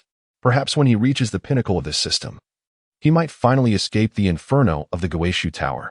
However, he was uncertain whether he could survive the third invasion of the alien race. With this thought, a shadow of gloom instantly descended upon Chu Yunhan's heart. The previous 2 assaults by the alien race had already inflicted heavy casualties on the defenders of the Xianyang Imperial Pass. Even he had narrowly managed to survive. It was evident to even the most naive observer that the third invasion would be cataclysmic, a strike with all their might. Perhaps the elite experts within the Xianyang Imperial Pass might endure. Yet how many lowly soldiers like himself could hope to escape unscathed? Moreover, an unsettling feeling gnawed at his insides. Despite the unparalleled Grand Marshal coming to the aid of the Imperial Pass, could the alien race truly be unprepared? After battling for millennia against the Xianyang continent, how could they possibly underestimate its foremost champion? Since the alien race had deviated from their customary strategies and opted for another invasion in less than a year, it was evident they had devised a method to counter the Grand Marshal. Given the escalating difficulty of trials within the Dao Xiantian system, every invasion from the alien race grew increasingly brutal. Now that the unrivaled powerhouse had arrived at the Xianyang Imperial Pass, it was unlikely that the alien race lacked formidable opponents. The Guishu Tower could not possibly allow him to complete the final task of this trial with ease and without consequence. It must be noted that the task assigned by the Guishu Tower was to survive until the Xianyang Imperial Pass withstands 3 invasions from the alien army. The crux of the task lay in those two words, survive. Though Chu Yunhan had just recently become a hunter for the Guishu Tower, his understanding of the tower assured him that such tasks were never frivolous. This impending third invasion by the alien race would likely be earth-shattering. If matters continued in this manner, what awaited him would surely be an almost certain demise. The unease within Chu Yunhan intensified with each passing moment, enveloping him in an oppressive sensation akin to the foreboding stillness that precedes a tempest. It felt as though an impending horror awaited him in the near future. With this thought, he could no longer remain in place. He must devise a means to escape the eye of this storm. If he could survive until the third invasion of the foreign army, his trial would be deemed complete, and he would be instantaneously transported back to the Tower of Guishu. As for the rewards contingent upon the level of completion, they seemed trivial in comparison to the urgency of his situation. What good are rewards when one's very life is at stake? Survival alone guarantees a future. The consequences of failure extend beyond mere death. If his fears were to materialize, and he truly were the sole hunter in a world teeming with peril, then his demise would also herald the annihilation of his reality. Regarding the war between Xinjiang continent and the foreign races, should the sky fall, there will surely be someone tall enough to bear its weight. With his current capabilities, his influence on the overall battle was virtually negligible. A glimmer of determination flickered in Chu Yunhan's eyes as he proceeded towards the commander's tent. What? Do you intend to venture beyond the Imperial Pass to hunt down those elusive foes? You must understand that slaying foreign tribes outside the Imperial Pass will not earn you any military merit. The commander regarded the newly appointed lieutenant before him with astonishment. Indeed, my lord, I feel that I am but a step away from a breakthrough. Yet, I find myself unable to take that final leap. In encounters with others, I am always encumbered by hesitation, unable to grasp the profound insights of life and death in the fleeting moments of battle. Thus, I seek to hunt the foreign tribes and make that leap. After a brief moment of contemplation, the commander nodded in acquiescence. It would be unwise to impede the lieutenant's quest for advancement. Furthermore, hunting foreign tribes beyond the Imperial Pass did not contravene military regulations. Hence, he did not decline Chu Yunhan's request and promptly wrote him a passage permit. Upon receiving the travel permit, Chu Yunhan did not linger for a moment. He promptly returned to his residence, donned his gear meticulously, gathered all his provisions, and proceeded towards the gates of the Imperial Pass. Travel permit. Remember, you must return to the Imperial Pass within 3 days to renew your travel permit. Otherwise, you will be treated as a deserter. After a thorough examination of Chu Yunhan's travel permit and a meticulous search of his person, the city guards granted him passage. It was not until he had distanced himself several kilometers from the Xinjiang Imperial Pass that he felt a sense of relief. The unease and trepidation in Chu Yunhan's heart gradually dissipated. At the exit of the Black Abyss Passage, a series of resounding horns reverberated throughout the heavens and the earth. The alien army surged forth like a tsunami, overwhelming in its relentless might. 6 golden alien lords stood suspended in the air, exuding an imposing aura. They towered above the ancient and steadfast Xinjiang Emperor's Gate, where the vigilant General Mu Qingyun observed the advancing alien forces with a grave expression. Behind him, dozens of deputy generals, commanders, and high-ranking officers were equally anxious, their gazes fixed upon the encroaching enemy. To their astonishment, 6 lords had appeared at once, indicating the aliens were determined to launch a full-scale assault. As the crowd contemplated the gravity of the situation, the 6 golden alien lords divided into 2 flanks. Suddenly, a member of the alien royalty emerged from the void, standing before the army. What is that? As anticipated, an alien royal had indeed arrived. Did the aliens not fear for the safety of their royalty here? General Mu Qingyun furrowed his brow slightly but remained undaunted, soaring into the air to take his position at the forefront. 7 high-ranking commanders followed suit, their expressions tense as they focused on the royal being opposite them. The 6 alien lords bellowed in unison, "Mu Qingyun, why do you not kneel before our sovereign?" Mu Qingyun smiled nonchalantly, curling his lips as he retorted, "Kneel? A being from a foreign realm, what right do you have to demand my submission?" The alien lords erupted in fury, brandishing their weapons. The royal being's cold gaze fixed on Mu Qingyun, a derisive scoff escaping his lips. "I had intended to spare your life, to make you a vanguard for my sacred race, but alas, you failed to appreciate the opportunity. You are not worthy of my direct involvement." With a slight movement of his finger, 3 alien lords shot forth like lightning. Boom! As they attacked, the void churned. and the heavens darkened with an overwhelming aura of slaughter that seemed capable of annihilating all living things. In the face of the assault from the three alien lords, Mu Qingyun unleashed a punch, akin to a true dragon's roar, silencing the world and changing the colors of the skies in an instant. With a thunderous crash, their forces collided, and a dazzling light engulfed the realm. The royal being's brow furrowed slightly, his demeanor unchanged as three figures were sent spiraling from the brilliance. Golden blood cascading through the air, infuriatingly, if not for their essence. Mu Qingyun's gaze was laced with disdain as he scoffed. Is this all? The alien lords are nothing but this. Upon hearing these words, the 6 foreign lords were visibly shaken, their faces contorting with fury as they radiated a brilliant golden light. United in a formidable strike, a torrent of golden brilliance surged forth, a dazzling beam of light piercing toward Mu Qingyun with overwhelming force. With a grave expression, Mu Qingyun summoned the ancient sword at his side, which erupted in a resplendent glow. A chilling light transformed the very fabric of the heavens, surging forth like a mighty river, meeting the dazzling beam in a climactic clash. The entire void began to warp, a sharp chill permeating the atmosphere. The sword light, reminiscent of autumn, seemed poised to cleave the heavens as torrents of golden blood cascaded from the sky. The 6 battered figures plummeted to the ground, crashing heavily. Their once mighty presence now diminished. The lords lay incapacitated, their vitality waning. A fleeting moment of doubt flickered in Mu Qingyun's mind. Why had the foreign lords proven so feeble? Dismissing the thought, he turned to face the royal being. The royal entity cast a cold glance at the retreating lords, a surge of indignation igniting within its gaze. With a serene smile, Mu Qingyun taunted, when did the foreign lords become so weak? White-skinned specter, allow me to witness the so-called power of royalty and discern your true capabilities. Impudence. Kings must not be insulted, nor can the royal be deceived. Even if the abyss stretches across the heavens, I remain invincible in this world. The royal being's wrath erupted as it raised a hand, causing the surrounding void to tremble.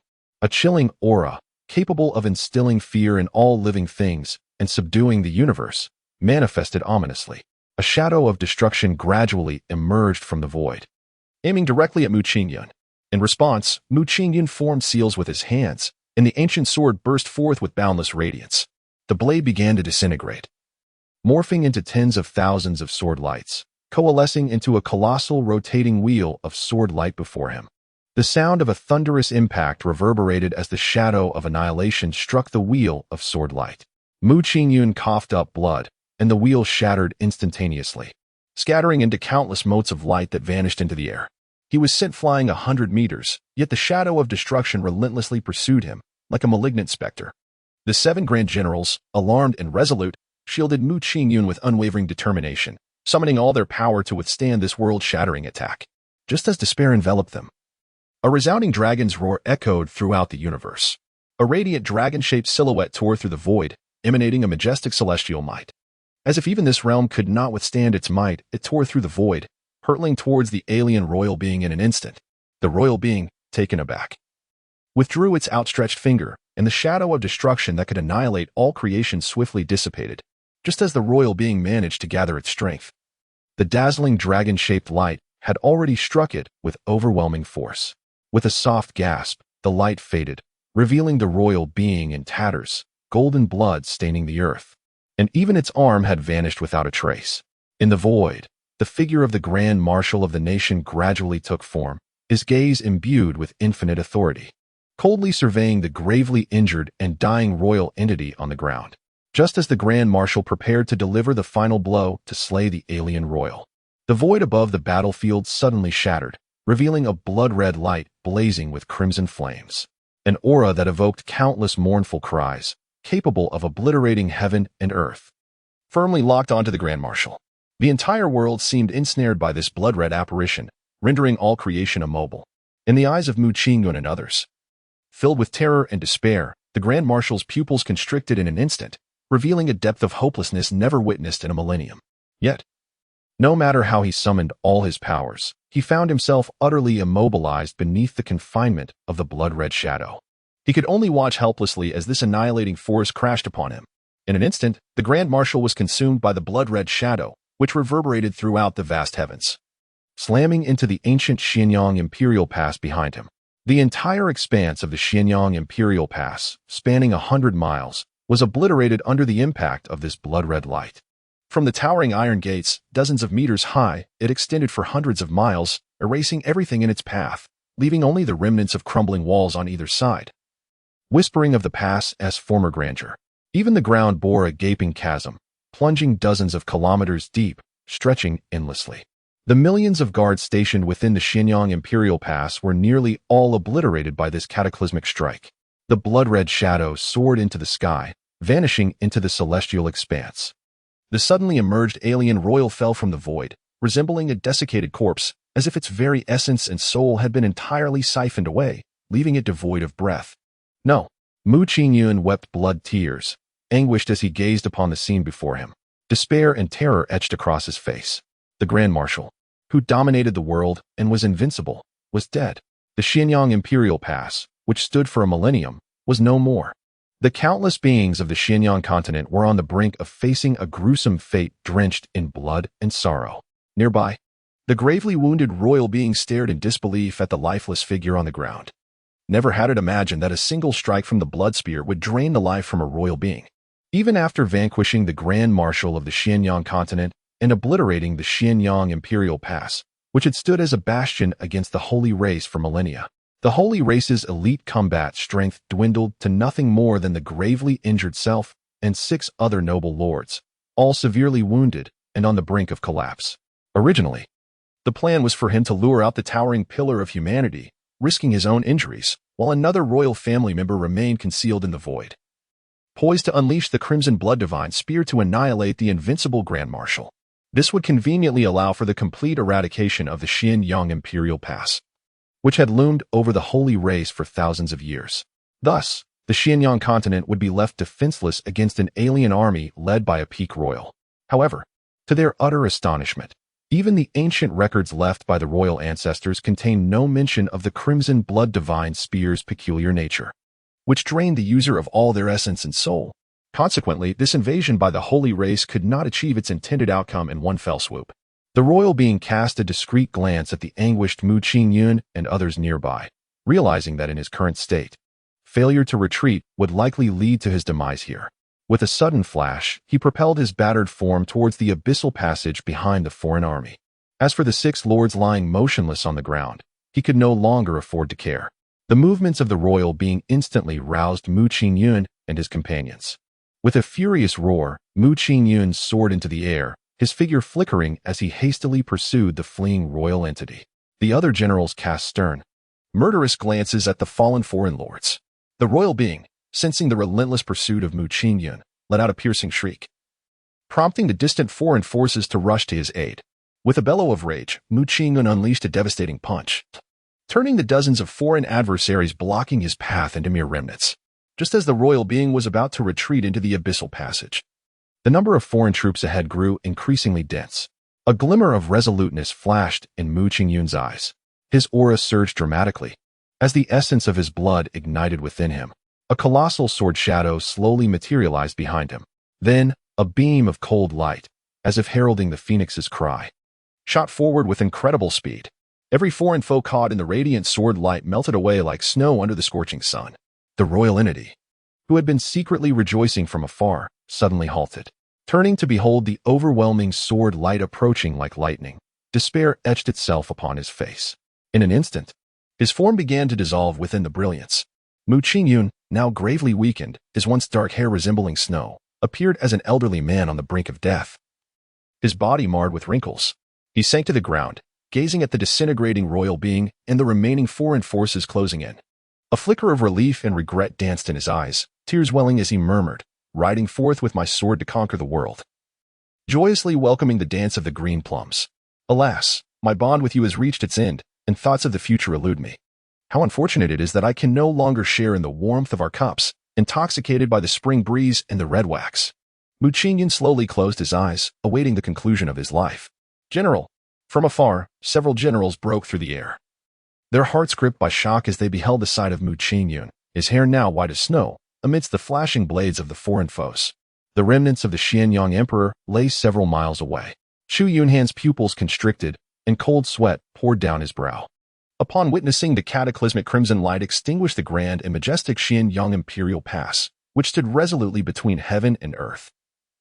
He finally comprehended the source of the unease that had been gnawing at him deep within. The Xianyang Imperial Pass was manned by nearly 10 million soldiers. Yet, under this overwhelming celestial might, everything seemed to dissolve like mere bubbles, vanishing in an instant from the realm of existence. In that moment, life felt profoundly insignificant. Had he not been gripped by a sense of foreboding and decisively left the city, he would now be among the souls dispersed into the ether. Chu Yunhan gazed silently at the countless souls gathered at the remnants of the Imperial Pass. Alas, his power was feeble, akin to that of an ant, rendering him powerless to alter the course of events. He could not even discern the source of his unease within, let alone share it with others. For doing so would sow discord among the ranks. No one would heed the words of a man of such limited strength. Only when he possessed the might to transcend all, to subdue all, would he earn the right and the capability to reshape this wretched fate. He remained shackled by the chains of destiny, condemned to witness this tragic tableau and the profound regrets it bore, destined to be replayed before him countless times. Chu Yunhan rose slowly, an unwavering determination igniting in his eyes. One day, I shall take command of my own destiny. After a considerable time, Chu Yunhan grasped his long sword and hastened towards the ruins of the Imperial Pass.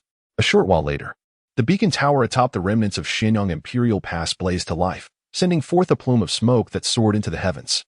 It conveyed a message beyond the treacherous death desert. Upon witnessing this signal, hundreds of otherworldly creatures lurking amid the nearby wreckage surged forward. Atop the beacon tower, Chu Yunhan gripped his sword with both hands, his gaze glinting with cold ruthlessness. Observing the ferocious and bloodthirsty monsters, he unleashed a dazzling arc of blade light, sharp as the wind. In the flickering radiance of his sword, several of the monstrous beings were cleaved in two, their forms collapsing to the ground. Yet, the horde of otherworldly creatures showed no signs of fear, pressing forth in relentless waves to surround him. Chu Yunhan resembled an Azura emerging from the abyss of hell, cleaving through all within the sea of blood.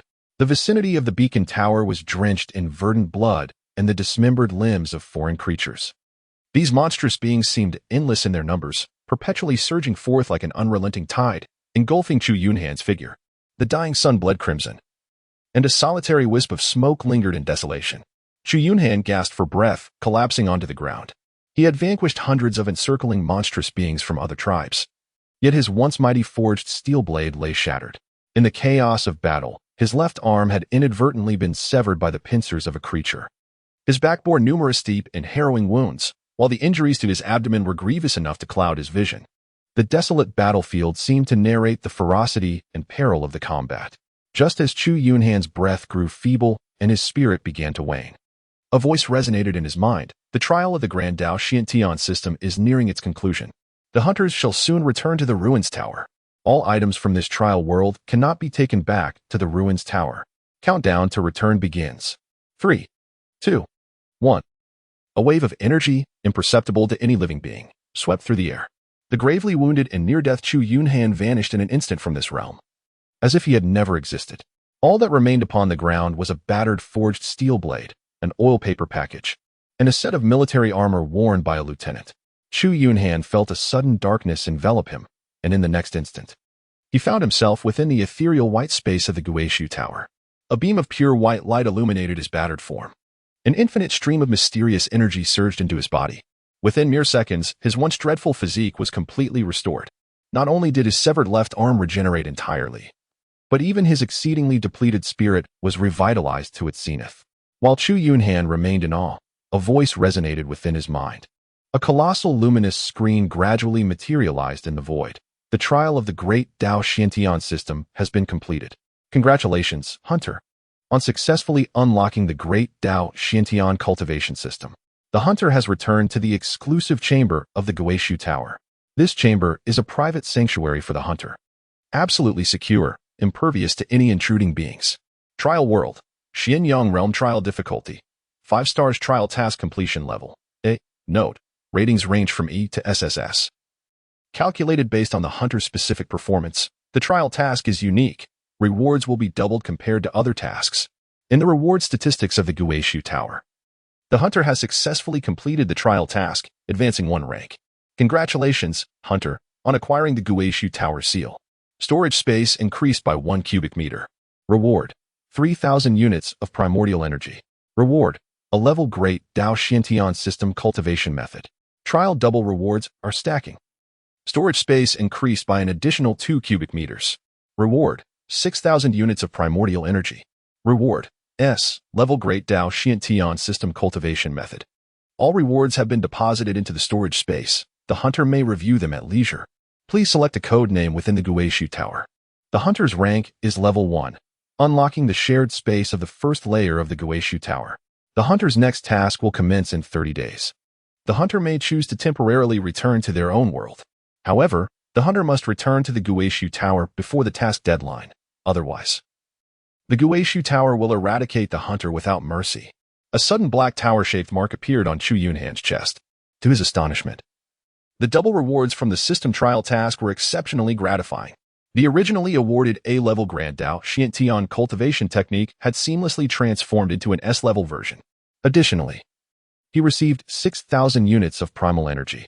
Although the precise value of this so-called primal energy remained uncertain, it paled in comparison to the meager 3,000 points awarded for surviving a near-death experience in the trial world. By any measure, the universal currency of the returning ruins tower undoubtedly constituted a substantial fortune. However, the most pressing matter at hand was to examine the S-level Grand Dao cultivation technique bestowed by the returning ruins tower. Chu Yunhan suppressed the exhilaration and excitement within him as he activated the imprint to begin his examination. Within the imprint, a luminous white sphere emerged. As Chu Yunhan's consciousness made contact with the sphere, a multitude of shimmering points materialized in his mind. Upon his consciousness touching one of these points, an exceedingly brief message manifested in his thoughts. Movement technique, ascending 8 steps. With a glimmer of brilliance in his eyes, Chu Yunhan refrained from hasty decisions.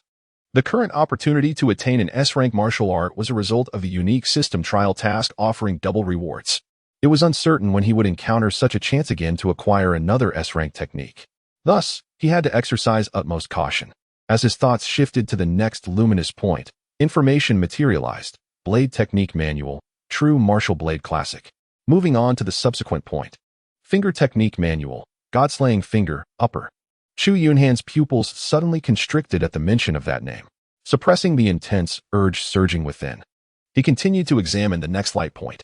The techniques were as follows. Palm Technique, Qian Kuan 7 Absolutes. Mind Technique, Northern Dipper Demon Suppression Record. Body Technique, Soaring Dragon of the Frightening Swan. Seal Technique, Heavenly Dragonate Seals. Body Refinement Technique, Barbaric God Overlord Body Technique. Upon encountering the Barbaric God Overlord Body Technique, Chu Yunhan's heart raced wildly. Despite the remaining dozens of light points, he ultimately restrained his impulses and patiently reviewed all the light points to their conclusion. Finally, he reached the last light point.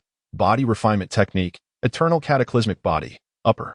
Without a trace of hesitation, Chu Yunhan's thought stirred, and he promptly selected the Eternal Cataclysmic Body, Volume 1. The recent trial he endured imparted a profound truth upon him. Within the boundless abyss of the Tower of Return, the essence of survival transcends the ferocity of one's attacks or the swiftness of one's movements.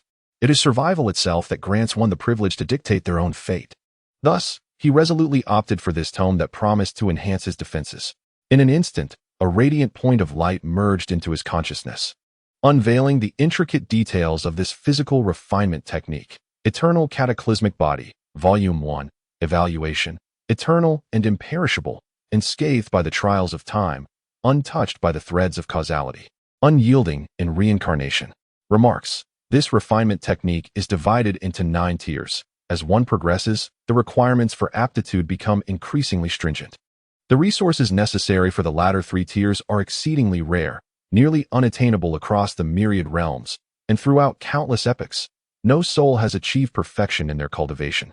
Thus it is rated S-. The foundational techniques include Golden Bell Shield, Diamond Resolve, and Arhit Guard. For readers with inquiries regarding the Eternal Cataclysmic Body, consider it as a skill-enhancing physical strength, defensive capabilities, and recovery, rather than a path of spiritual cultivation. Notable tiers include Golden Bell Shield, Diamond Resolve, Arhut Guard, Celestial Fortress, Reversal of the Firmament, Heavenly Retribution, Chaotic Heaven, Infinite Realms, and Annihilation Cataclysm. Subsequently, the cultivation mantra of the Eternal Cataclysmic Body materialized within his mind. Chu Yunhan immediately commenced the operation of his cultivation mantra, delving into his training. After the passage of an hour, he came to a halt, his countenance somewhat grim. Was the requirement for this eternal cataclysmic body too demanding? Or was it merely that his innate talent for cultivation was exceedingly poor? After an hour of practice, he had yet to sense even a whisper of energy. Contemplating this, a twinge of regret began to creep into his heart. However, Chu Yunhan quickly regained his composure. He possessed the innate talent of soul severance. As long as he could grasp the fundamentals, he could directly enhance his abilities using his soul power. What need was there for exceptional cultivation talent? Thus, he began to assess his soul power within his mind. Talent, soul severance, soul power, 15. 184 title, none rank, 1 technique, body refinement method. Eternal cataclysmic body, upper, body refinement, golden bell shield, not yet initiated items, 0 realm, minor accomplishment in bone forging can be improved, primordial power, 6.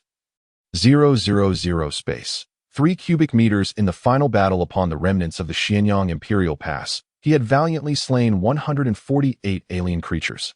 His talent of soul severance absorbed 14,800 points of soul power, and with the remaining 384 points, he amassed a total of 15,184 points of soul power. The only regret was that he could not bring back the nearly 1-pound piece of Earth Dragon jerky to the ruins tower. Nevertheless, such a vast reservoir of soul power was sufficient to significantly enhance his capabilities. The foremost priority now was to cultivate the first layer of the eternal cataclysmic body to the threshold level. Otherwise, no matter how much soul power he possessed, he would be incapable of advancing the eternal cataclysmic body. As for his codename in the ruins tower, Chu Yunhan pondered for a moment and opted not to use his real name. Instead, he whimsically chose the alias, Heavenly Punishment. He needed to fulfill the tasks assigned by the ruins tower and would inevitably traverse countless worlds. Should he encounter individuals capable of cursing him merely by name, it would spell disaster. Moreover, he was not the sole occupant of the ruins tower. It was populated by countless hunters chosen from myriad multiversal civilizations. Each hunter selected by the ruins tower was compelled to devise every conceivable means to survive amid the relentless cycle of tasks, including himself. Chu Yunhan recognized that the only path to survival was to perpetually enhance his strength until he could dominate the task-laden worlds. The path to greatness is fraught with challenges, and any who dare to impede his progress shall face merciless retribution. In this realm, no hunter deserved his trust, for if betrayal or treachery were to befall him, the price would be one he could never afford to pay. Chu Yunhan soon discovered that within the white expanse, a luminous portal had materialized without his notice. According to the information from the Tower of Ruins, the other side of the portal should lead to the first layer of the so-called shared space. Upon stepping through the portal, Chu Yunhan found himself in an immense circular plaza. The cacophony of sounds enveloped him, reminiscent of being amidst a colossal marketplace. Before him lay an array of buildings, each with distinct shapes and sizes, lining the periphery of the plaza. Some were constructed from massive stones, others from an unknown metal alloy, while some resembled enormous tree-like flora, and yet others were edifices formed from organic tissue. Above the plaza loomed a vast celestial dome, casting its shadow over the entire area. Countless bizarre creatures filled Chu Yunhan's field of vision. Some resembled upright walking beasts, while others shimmered with an ethereal glow. There were beings whose bodies were entirely mechanical, humanoids with pointed ears and tails, and even entities adorned with tentacles. Amidst the bustling crowd, Chu Yunhan observed numerous humans clad in eclectic attire. His rough estimation indicated that the plaza was home to no fewer than 100,000 beings. What astonished him further was that, perhaps due to the influence of the Tower of Ruins, he could comprehend the sounds and conversations of all the creatures around him, grasping their intended meanings. Not far ahead, a creature resembling an armored orc spread a massive beast hide on the ground, upon which a myriad of items was displayed, fervently peddling his wares. Fire attribute enchanted greatsword, rating 38, only 200 points of primal energy. Mithril armor, rating 65, with anti-magic properties. Serious buyers may inquire further. Mechanized rifle, rating 27, fierce firepower, 150 points of primal energy, includes 200 rounds of ammunition. Basic life recovery potion, rating 20, 300 points of primal energy, non-negotiable. Curious, Chu Yunhan strolled over to inspect the merchandise. Upon noticing him, the orc vendor immediately commenced an enthusiastic pitch. After a brief moment, he shook his head and departed. Realizing that nothing here met his needs, he continued to wander around the plaza, primarily to familiarize himself with the prices of various items and ascertain the worth of the primordial power. Additionally, he sought to discover if there was anything of particular interest to him. Lastly, by observing the creatures present in the plaza and the wares they offered, he hoped to glean insights into the potential nature of tasks that might be presented on the first level of the Tower of Ruins. It wasn't until he had roamed for over an hour that he began to grasp the concept of the shared space on the first level. This shared space served as a venue for trade and communication for hunters on the first level, provided by the Tower of Ruins. It was an entirely secure environment, where no individual could launch an attack against another by any means. Each item was assigned a rating by the tower, reflecting its value. The stalls in the plaza predominantly showcased lower-tier items, with quality goods being quite rare. Truly high-rated items were generally found within the structures lining the edges of the plaza. The only exception was an auction house established by the tower, where all high-rated items could be traded. Items auctioned here came with detailed descriptions of their uses, unlike the simple ratings found at stalls or shops. However, the auction house charged a hefty fee of 10, which deterred 95 of the populace, as primordial power was hard-earned in task worlds, and no one wished to squander it. The peculiar buildings surrounding him housed a variety of shops. Some sold equipment, others offered intelligence on task worlds, some sold food, and others provided unique services. The mere thought of the bizarre races inhabiting these shops sent a shiver down his spine. Moreover, the value of primordial power exceeded his previous expectations. After enjoying a delightful meal at a shop run by humans, he spent 1 point of primordial power. Once he finished eating, he resumed his leisurely exploration of the shops. Shortly thereafter, he stumbled upon items of interest in an equipment store. The Qingfeng sword, rated at 85, costing 600 points of primordial power. The Xian iron broadsword, rated at 92, costing 720 points of primordial power. The ice elemental staff, rated at 114, costing 900 points of primordial power. The alloy armor, rated at 125, costing 1150 points of primordial power. The anti-armor heavy sniper rifle, rated at 138, costing 1,400 points of primordial power. The rift breaker blade, rated at 198, costing 2,000 points of primordial power. Chu Yunhan had his sights set on the rift blade. After months of arduous training in swordsmanship on the Xinjiang continent, he found himself without an appropriate weapon. With a commendable rating of 198, the rift blade undoubtedly ranked among the finest weapons on the first level. After engaging in a protracted negotiation with the shopkeeper, Chu Yunhan ultimately acquired the long sword for 1,680 points of primordial power. After wandering through various shops in the plaza for half a day, he finally procured all the items he needed. Upon returning to his exclusive chamber, he began to inventory his possessions: 1 rift blade, 1 bottle of basic stamina recovery potion, 1 bottle of basic cellular repair potion, and 5 tiger bone leopard fetus pills. The 2 potions had cost him 500 points of primordial power, while the 5 pills had set him back a staggering 2,500 points. It was only then that Chu Yunhan realized that items within the cultivation system were the most exorbitantly priced of all. He even spotted a manual on the Wind Thundersword technique in one shop, priced at an astounding 8,000 points of primordial power. Following this expenditure, his once plentiful 6,000 points dwindled to a mere 1,310. After accounting for all his items, Chu Yunhan commenced his training in the first layer of the eternal catastrophe body, the Golden Bell Shield. He knew he needed to master this body-refining technique as swiftly as possible. He was determined not to endure the despair and helplessness he had experienced on the Xinjiang continent once more. The next mission at the Tower of the Abyss would be announced in 30 days. He was uncertain of the terrifying world that awaited him or the dangers he would face. The only thing he could do was to elevate his strength to its utmost before the next task arrived. Perhaps this would enhance his chances of survival in the mission world, rather than relying solely on luck. His fate was firmly in his own hands. As for returning to his original world, he had no intentions of doing so for the time being. There would be ample opportunity to return once his power was sufficiently formidable. After all, aside from his sister, who was now married and living miles away, there was little else that tethered him to that life. After more than half a month, Chu Yunhan finally sensed a faint breath emerging within him. This breath began to circulate through his body's meridians, though the process was exceedingly slow. It took over an hour to complete a full cycle. The breath also seemed to strengthen imperceptibly. Yet, this was enough to fill Chu Yunhan with excitement. As long as there was progress, there was hope. Thus, apart from meals, he devoted himself entirely to his cultivation. At long last, on the 26th day, he successfully entered the initial stage of the Golden Bell Shield.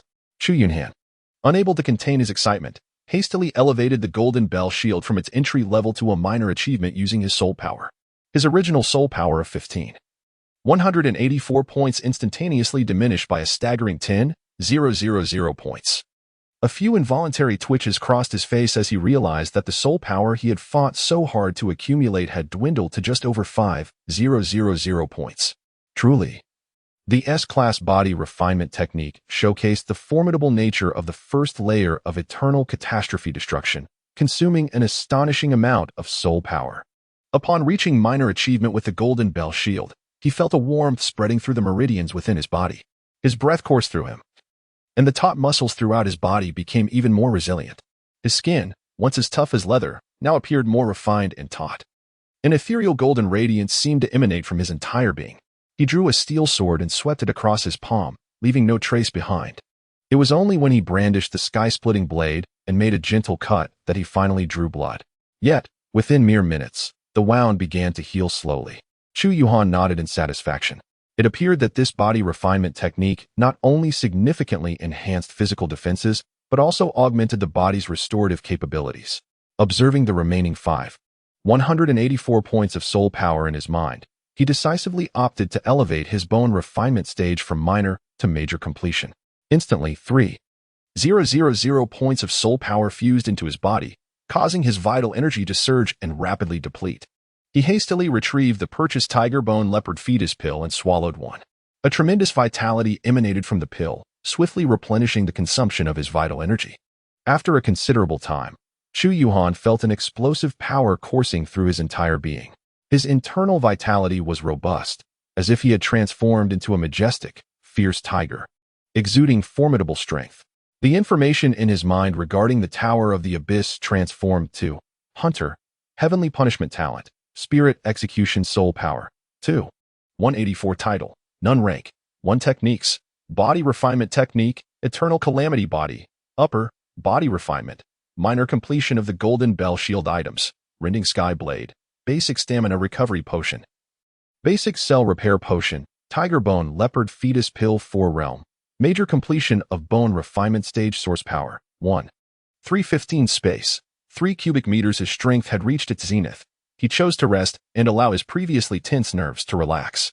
Now, he merely awaited the arrival of the next task from the Tower of the Abyss. Time swiftly passed, and a few days later, the task notification from the Tower of the Abyss arrived as expected. In the void of his exclusive chamber, a massive luminescent screen materialized. The destruction and eradication task is about to commence. Under Heavenly Punishment, please prepare. The world power level for this destruction and eradication task is E. Hunters may team up to enter this task world. Hunters are strictly prohibited from mentioning the Tower of the Abyss in any manner within the task world, or they will face immediate annihilation. The specific details of the task will be revealed upon entering the task realm. The countdown begins. 3, 2, 1. With a flash of white light, Chu Yunhan's figure vanished from the room in an instant. When Chu Yunhan opened his eyes, he found himself atop a skyscraper, overlooking the entire cityscape. A white light shield enveloped nearly 100 square meters. Within this luminous barrier, there were 3 other individuals besides Chu Yunhan. One was a towering orc, standing 2 meters tall, with a muscular physique and a massive axe slung across his back. Another was a human male clad in camouflage military attire, brandishing a firearm. The third was a peculiar woman, dressed in animal pelts, adorned with tribal markings, resembling a human yet distinctly different, as they materialized in this world. The trio appeared tense and on guard. The imposing orc brandished his axe, keeping a wary eye on the others. The woman swiftly performed a series of gestures, murmuring incantations. As a massive black wolf, resembling a bull in size, emerged from the void, its fierce gaze fixed upon the group, standing protectively in front of her. Upon seeing Chu Yunhan, the human man broke into a smile. "Hey, brother." He began to greet Chu Yunhan, but noticed the latter's cold demeanor, which exuded an air of distance. The man awkwardly smiled, stepped back a few paces, and indicated to the others that he posed no threat. At that moment, information about the Tower of Return surged into his mind. Mission: Biological Frenzy Mission Difficulty, 2 stars, E-grade Carlin star has suddenly erupted with an unknown virus, infecting the entire planet within just a year. Billions of Carlin inhabitants have suffered tremendous casualties due to the viral onslaught. Countless individuals succumbed to rapid decay and death following infection, while the remaining afflicted transformed into mindless, bloodthirsty, and savage husks. Aside from a fortunate few, the entire Carlin intelligent civilization faced a catastrophic blow. Meanwhile, the mutations of the virus continued to grow stronger and more ferocious with time. As various life forms on Carlin star began to undergo mutations, the remaining survivors of the intelligent civilization found themselves on the brink of extinction. Task objectives were issued. First, identify the source of the virus outbreak on Carlin star. Second, annihilate the source of the virus to preserve the flicker of civilization on Carlin star. Failure to accomplish the task would result in a punishment, an increase in the difficulty level of the subsequent mission. Note, as time progresses, the mutated beings will grow increasingly formidable. Hunters are urged to complete the task expeditiously. Chu Yunhan furrowed his brow slightly, reflecting on the hints provided by the Tower of Guishu. This time, he was not only to confront countless viral mutants but also to remain vigilant against the threat of this unknown virus. Moreover, time was of the essence, as these mutants would only grow stronger. The expressions of the other three changed drastically upon reading the mission details. The human male erupted in anger, exclaiming, Are we meant to walk to our demise? I've just barely survived the F-level world, and now I'm thrust straight into an E-world? The towering orc slammed his fist into the ground, venting his inner rage and trepidation. The woman who summoned the giant wolf appeared exceptionally pale, her demeanor betraying the overwhelming difficulty of this E-level task, which had clearly exceeded their expectations. However, for Chu Yunhan, having witnessed the cataclysmic scenes in the Xinong world, such a perilous mission no longer faced him. He could not fathom that these so-called viral mutants could be as formidable as the upper echelons of other races. If that were the case, the Tower of Guishu would never have assigned this mission a myriad rating. Furthermore, he was eager to discover whether slaying these viral mutants would allow him to absorb their soul power. If so, this world would become his hunting ground. Taking a deep breath, he approached the edge of the towering edifice to survey the surroundings. Before him lay a vast, abandoned metropolis. Skyscrapers loomed, and the city was eerily quiet. Even the chirping of insects and the songs of birds had vanished, enveloping the area in a deathly silence. While Chu Yunhan examined the situation, the other three clearly lacked confidence in completing the mission alone. Thus, within a brief span, they reached a consensus to collaborate. They turned their gazes toward Chu Yunhan, yet hesitated to voice their thoughts. Chu Yunhan cast a fleeting glance at the three individuals, his expression devoid of warmth, and chose to disregard them. Soon, the luminous barrier enveloping them dissipated. He descended the stairs of the building alone, enveloped in silence. The trio exchanged wary glances before hastily following him down. Upon reaching the desolate street, they maintained a cautious distance behind Chu Yunhan. It was evident they surmised the reason behind their abrupt leap from an F-grade task world to an E-plus grade realm. There was but one explanation. The chillingly formidable man before them possessed strength that far eclipsed their own. To restore equilibrium, the Tower of the Abyss had designated this mission as an E-plus level assignment. As for the so-called dignity of the strong, to hell with dignity. Surviving within the task world was of paramount importance. Faint traces of past prosperity could still be discerned on the dilapidated street, now steeped in an eerie silence. Their footsteps echoed in the stillness. The three companions were visibly tense, their eyes darting around in trepidation, fearing that a monstrous entity might suddenly emerge from the shadows to drag them into an abyss. Suddenly, Chu Yunhan's pace faltered. His keen senses detected a faint, unusual disturbance. In an instant, his leg muscles tensed, propelling him forward as he lunged through the air, streaking towards a nearby shop. With a swift motion, his right leg lashed out. With a resounding crash, the shop's door shattered under his strike. Two blue-haired women, resembling humans, shrieked in terror from within the store, clinging to one another and burying their heads, their screams piercing the silence. Chu Yunhan was momentarily taken aback, but soon shouted, "Silence." Upon hearing the voice, the two women regained their composure, gazing at Chu Yunhan with tear-filled eyes. The three individuals who had followed behind rushed over, cautiously maneuvering around Chu Yunhan. They consoled the two women while inquiring about the situation. It turned out that ever since the outbreak of the viral crisis in this world, the two sisters had sealed their doors and windows, remaining confined within their house. Previously, this shop sold food, and thus they had managed to survive solely on their substantial stockpile of provisions. Aware that the entire world had descended into despair, plagued by man-eating monsters, they had been exceedingly cautious, refraining from making any noise. It was only today that they descended from the upper floors to retrieve food from the shop. A mere whisper had caught Chu Yunhan's attention, leading him to smash the shop's door to smithereens. With the reassurance from the three individuals, the two women gradually calmed their frayed nerves and began to recount their tale. Originally, there was a survivor base established by the government in the city, where hundreds of survivors congregated. However, the two sisters, being overly timid, had not ventured out to seek refuge there. Unfortunately, half a month ago, while the base's personnel were out searching for food, they were inadvertently discovered by mutated creatures. Consequently, the survivor base came under siege from a horde of these monstrosities. The following day, no further news emerged, suggesting a grim fate for those inside. As for the origin of the virus, the two women were unaware. While the group continued their conversation, Chu Yunhan's gaze outside turned icy. He swiftly drew his blade and advanced forward. The others were momentarily stunned, but quickly reacted, rushing upstairs to hide. In the distance, on the desolate street, faint growls began to echo. Soon enough, several grotesque creatures with decaying skin, exposing their crimson muscles, came into Chu Yunhan's view. Their teeth had morphed into dagger-like sharpness, and their hands had evolved into massive claws. Upon spotting Chu Yunhan, the creatures let out a frenzied roar and charged towards him. Narrowing his eyes slightly, he unsheathed his sword and surged forward. The blade glimmered sharply, slicing through the air with lethal precision. In an instant, several of the mutated beasts were cleaved into pieces, collapsing to the ground and writhing in agony. Yet, he did not allow himself to relax. He remained vigilant and alert. Moments later, a grayish-white figure, remarkably agile, leapt from the exterior wall of a nearby building. Its glistening claws aimed directly at Chu Yunhan's head. With a swift motion, he retaliated, his blade striking the incoming claw. The sound of metal clashing resonated as the sword severed the creature's claw, sending it flying. The monster let out a pained howl and hastily retreated into the distance. A cold glint flashed in Chu Yunhan's eyes as he surged forward, swiftly catching up to the wounded creature.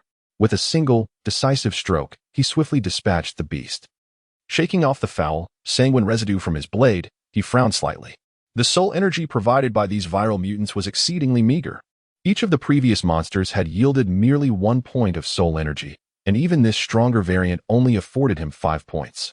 Thus, his initial plan to amass soul energy in this world was dashed. Unless he encountered a considerable horde of viral mutants, his aspirations would remain unfulfilled. However, facing an overwhelming number of foes would significantly increase his chances of injury. Should he be wounded, the possibility of withstanding the viral infection remained uncertain. He was unwilling to take such a perilous risk. Meanwhile, the onlookers concealed within the building were astounded by Chu Yunhan's instantaneous dispatching of the creature. The three hunters wore expressions of delight, recognizing that their cold companion's prowess far exceeded their own. Although they too could have dealt with the previous monster, they could never have done so with such effortless grace. Clearly, to accomplish the tasks of the ruins tower, they must cling tightly to Chu Yunhan's coattails. With a formidable ally leading the way, their chances of survival would increase significantly. However, as they waited, the absence of Chu Yunhan began to fill their hearts with foreboding. Rushing downstairs, they found the streets deserted. Where was Chu Yunhan? In the distance, a figure darted past. Indeed, it was the departing Chu Yunhan. He could glean no useful information from the two women he had rescued. Remaining any longer would merely squander time. Furthermore, the other three hunters were too weak to offer him any assistance. He had no interest in playing the role of a caretaker. In the cycle of life and death within the ruins tower, there was no room for sympathy or compassion. Otherwise, he would eventually face a bottomless abyss. He needed to uncover the source of the viral outbreak in the shortest possible time. If he failed to act swiftly, the situation could deteriorate to a point from which even he could not escape unscathed. Soon, a massive structure emerged in his line of sight. The entrance lay ajar, stained with blood. From the scene, it was evident that the incident had not occurred long ago. It bore a striking resemblance to the survivor base mentioned by the two women earlier. Chu Yunhan cautiously stepped through the gaping doorway. Inside the hall lay a gruesome scene of severed limbs and dismembered bodies, occasionally interspersed with the remains of viral mutants. The entire structure was devoid of any living soul, exuding an aura of chilling bloodshed and terror.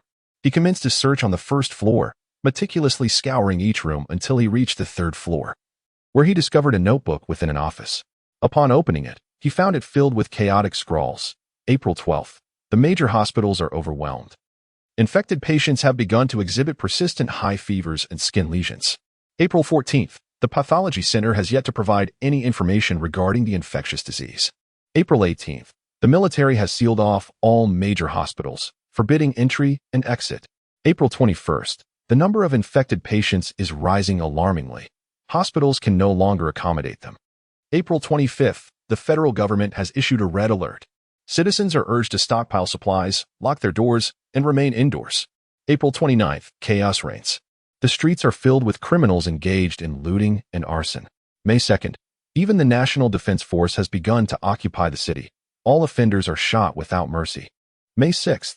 The National Virus Research Center has released a statement. This is a novel disease transmitted through respiratory droplets and bodily fluids. May 11th. The first infected patient has succumbed to death. The demise is horrendous, with the body rotting away, including all internal organs.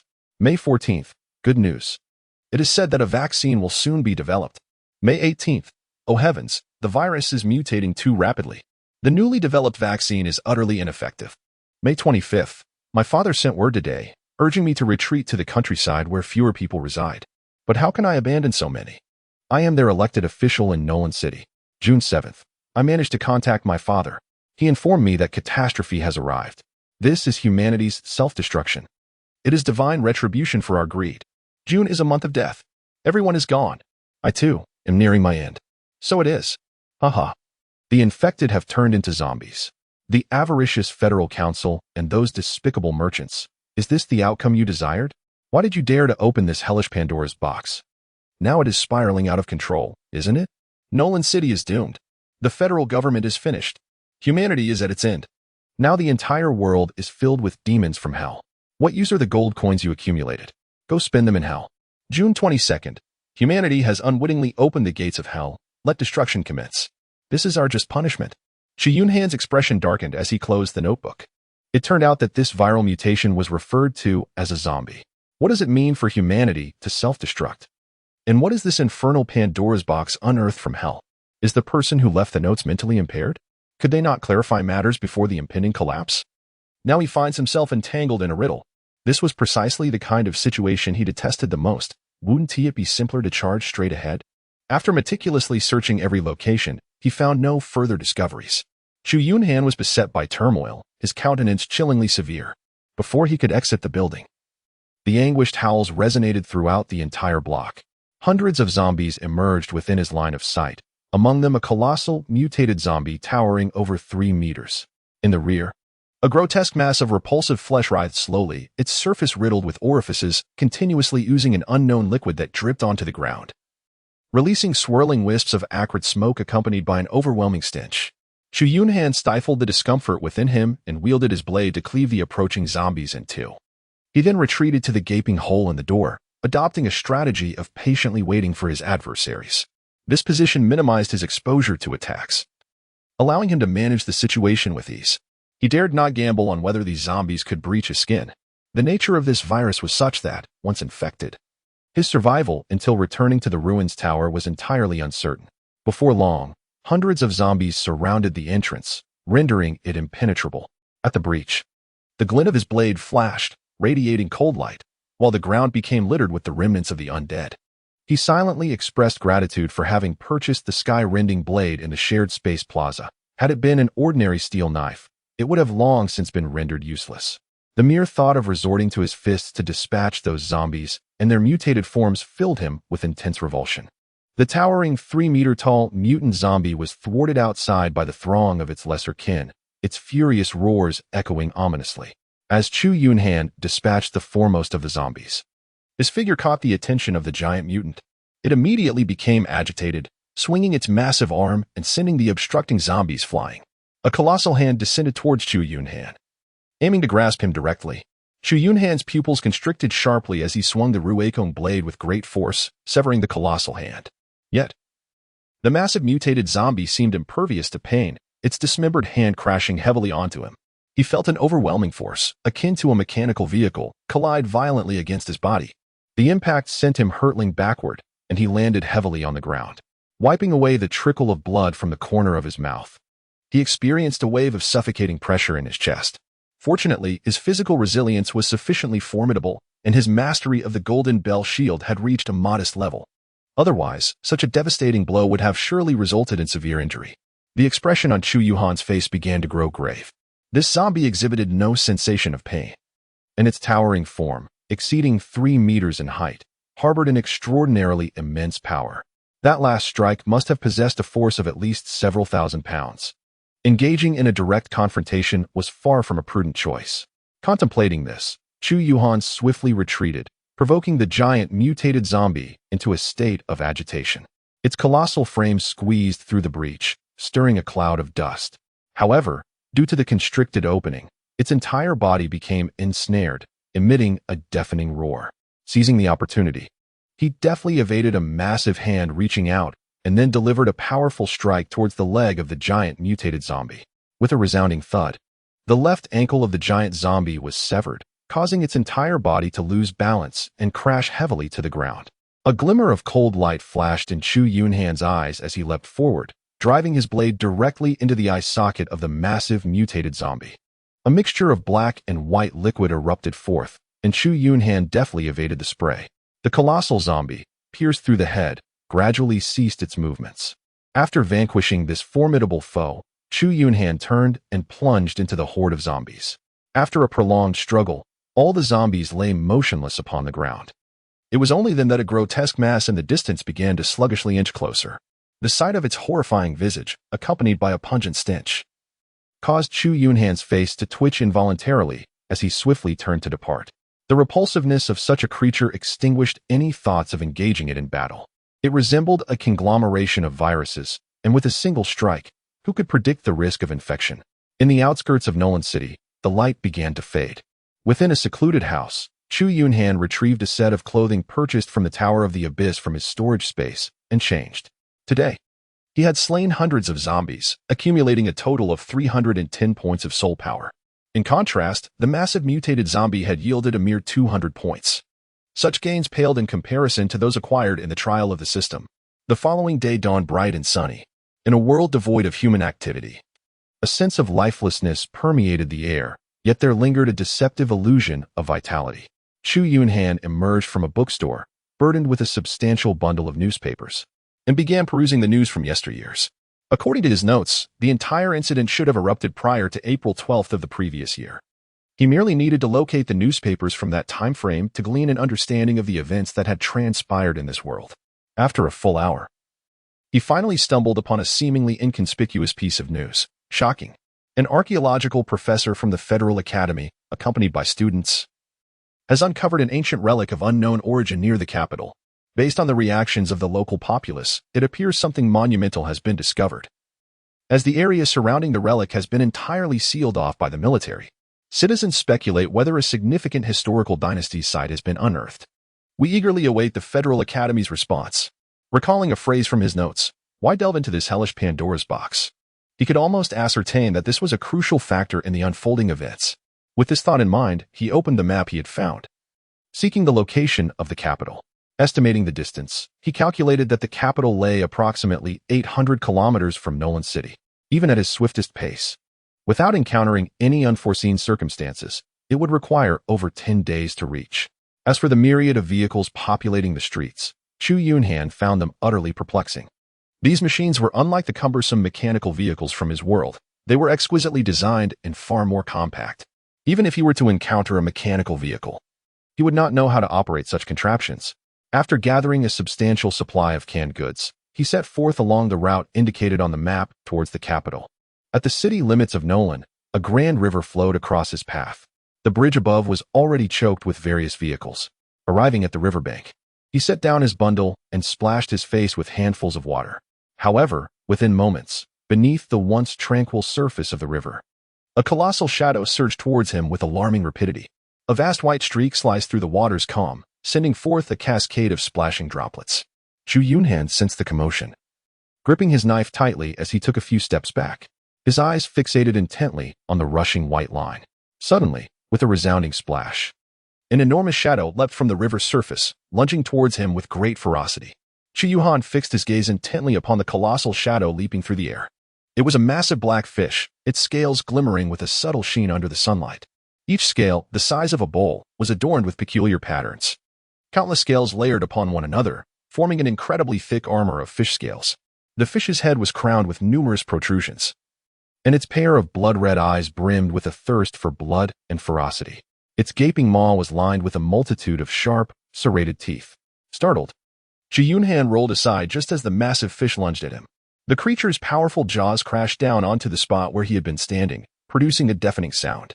Its enormous body thudded heavily against the riverbank. With a glint of determination in his eyes, he surged forward. The sky-splitting blade sliced through the air, leaving behind a fleeting shadow as it struck forcefully against the fish's scales. A resounding clang echoed, and sparks flew. However, the blow merely inflicted a minor wound upon the fish. At that moment, the fish's colossal tail swept through the air with a fierce roar. Chu Yunhan swiftly retreated, narrowly evading the sweeping tail of the fish. However, the colossal creature was unwilling to relinquish its prey. With a sudden, forceful twist of its body, its massive form bore down upon him from above. Chu Yunhan exerted force through her legs, propelling herself backwards several meters in an instant. Boom! The colossal fish crashed onto the ground, sending clouds of dust into the air. Observing that the food had already distanced itself from the riverbank, the giant fish began to thrash its body, turning to retreat into the water. With a visage full of fury, Chu Yunhan leaped forward, brandishing his blade, and plunged it forcefully into the left gill of the fish's head. As he yanked it back, a torrent of scalding blood erupted from the gill. The massive fish quivered violently, pivoting its head to bite down. He fell to the ground, narrowly evading the vicious snap, while thrusting the blade of the rift toward the fish's abdomen. Feeling the resistance in his grip, a glimmer of ferocity ignited in his eyes. Power surged within him as he pressed down with all his might. With a resounding plop, the blade of the rift sliced through the delicate scales of the fish's belly, plunging deep into its innards. "Open up for me." With a furious roar, Chu Yunhan gripped the hilt of his blade tightly, unleashing the full force of his body. A resounding rip echoed as a massive gash, several meters in length, was carved into the belly of the great fish. Countless streams of blood and entrails poured forth from the wound. In agony, the colossal creature began to thrash wildly, and in a moment of unforeseen chaos, it collided with Chu Yunhan, sending him hurtling backward. Chu Yunhan gasped violently, his eyes wide as he witnessed the great fish tumbling and struggling before plummeting into the river. The water's surface erupted into a colossal whirlpool, and the fish's form vanished beneath the waves. Just as he lamented this loss, he noticed a surge of crimson rising from the distant waters. After a moment's pause, he felt a strand of verdant spiritual energy emerge within his mind. In the distance, a massive shadow gradually surfaced from the depths. To his astonishment, the soul energy absorbed from the slain fish amounted to an impressive 500 points, a feat far superior to vanquishing zombies. Crossing the bridge, he quickened his pace, sensing that the journey ahead might not unfold smoothly. The following day, as Chu Yunhan passed through a quaint village, he suddenly detected a vast shadow darting across the ground under the sun's illumination. When he looked up, he beheld an enormous bird soaring through the sky. This unnamed creature boasted jet-black feathers and a beak shaped like a hook, glinting with a metallic sheen in the sunlight. Its outstretched wings spanned nearly 20 meters, resembling a dark cloud that obscured the sky. With fearsome scales and gnarled claws tipped with sharp, curved talons, it clutched a gigantic zombie as it soared toward the mountains beyond the village. With a grave expression, Chu Yunhan quietly lowered himself, lying flat on the ground, and only rose after the colossal bird disappeared into the forest. He then carefully circumvented the tranquil village and continued his journey from another direction. On the third day, upon reaching the outskirts of a dilapidated city, he was confronted with a shocking sight. Initially intending to scavenge for supplies within the city, he stood atop a crumbling building, gazing out over the ruins.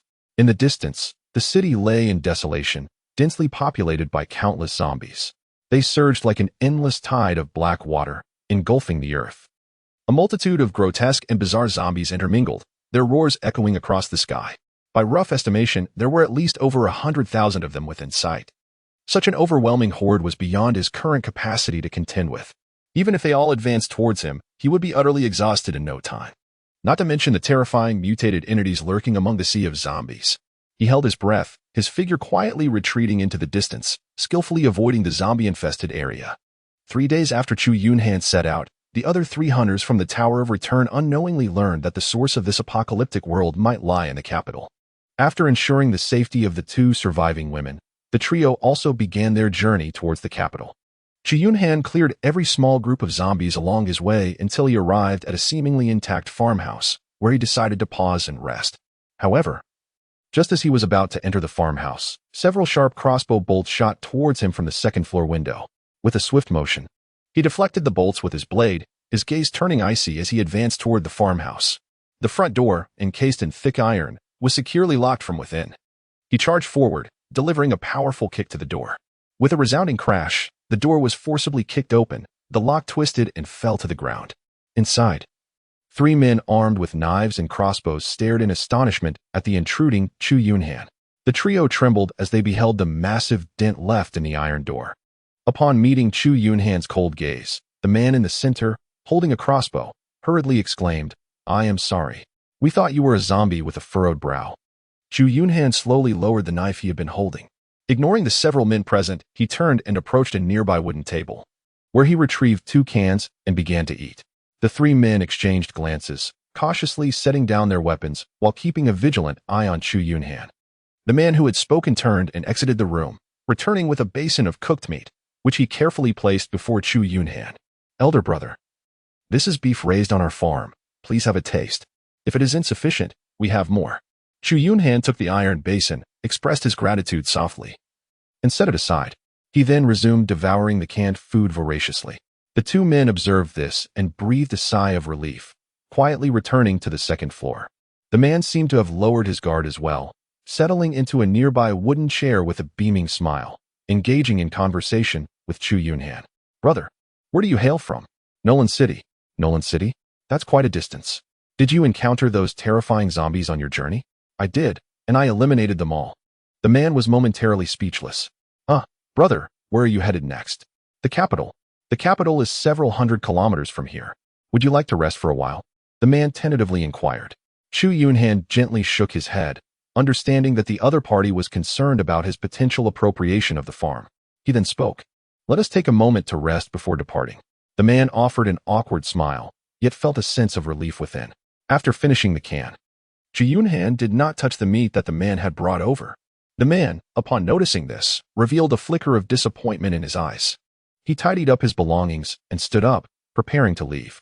Initially intending to rest here for the night, he decided it was unnecessary to disturb the inhabitants, considering he could easily find another house to stay in. As he reached the entrance, a faint sound emanated from upstairs. Almost immediately, a loud bang echoed, plunging the surroundings into silence. The man's expression shifted slightly, and with an awkward smile, he remarked, "It must be that my wife accidentally knocked something over." Chu Yunhan turned his gaze towards the upper floor, yet no silhouette appeared in the window. He then strode away decisively. Observing this, the man exhaled sharply and hurriedly closed the door he had just kicked open, securing it with a wooden stick behind him. A glint of ferocity flashed in his eyes as he pivoted and ascended the staircase. In a room on the second floor, several women lay naked, shackled to the wall by iron chains. Their bodies were marred by various bite marks, burns, and traces of blood, their eyes devoid of any spark, resembling soulless husks. They were battered and on the brink of death. The ground was stained with blood, mingled with filth, emanating a foul stench. Nearby, another woman lay crumpled on the floor, blood streaming from her head.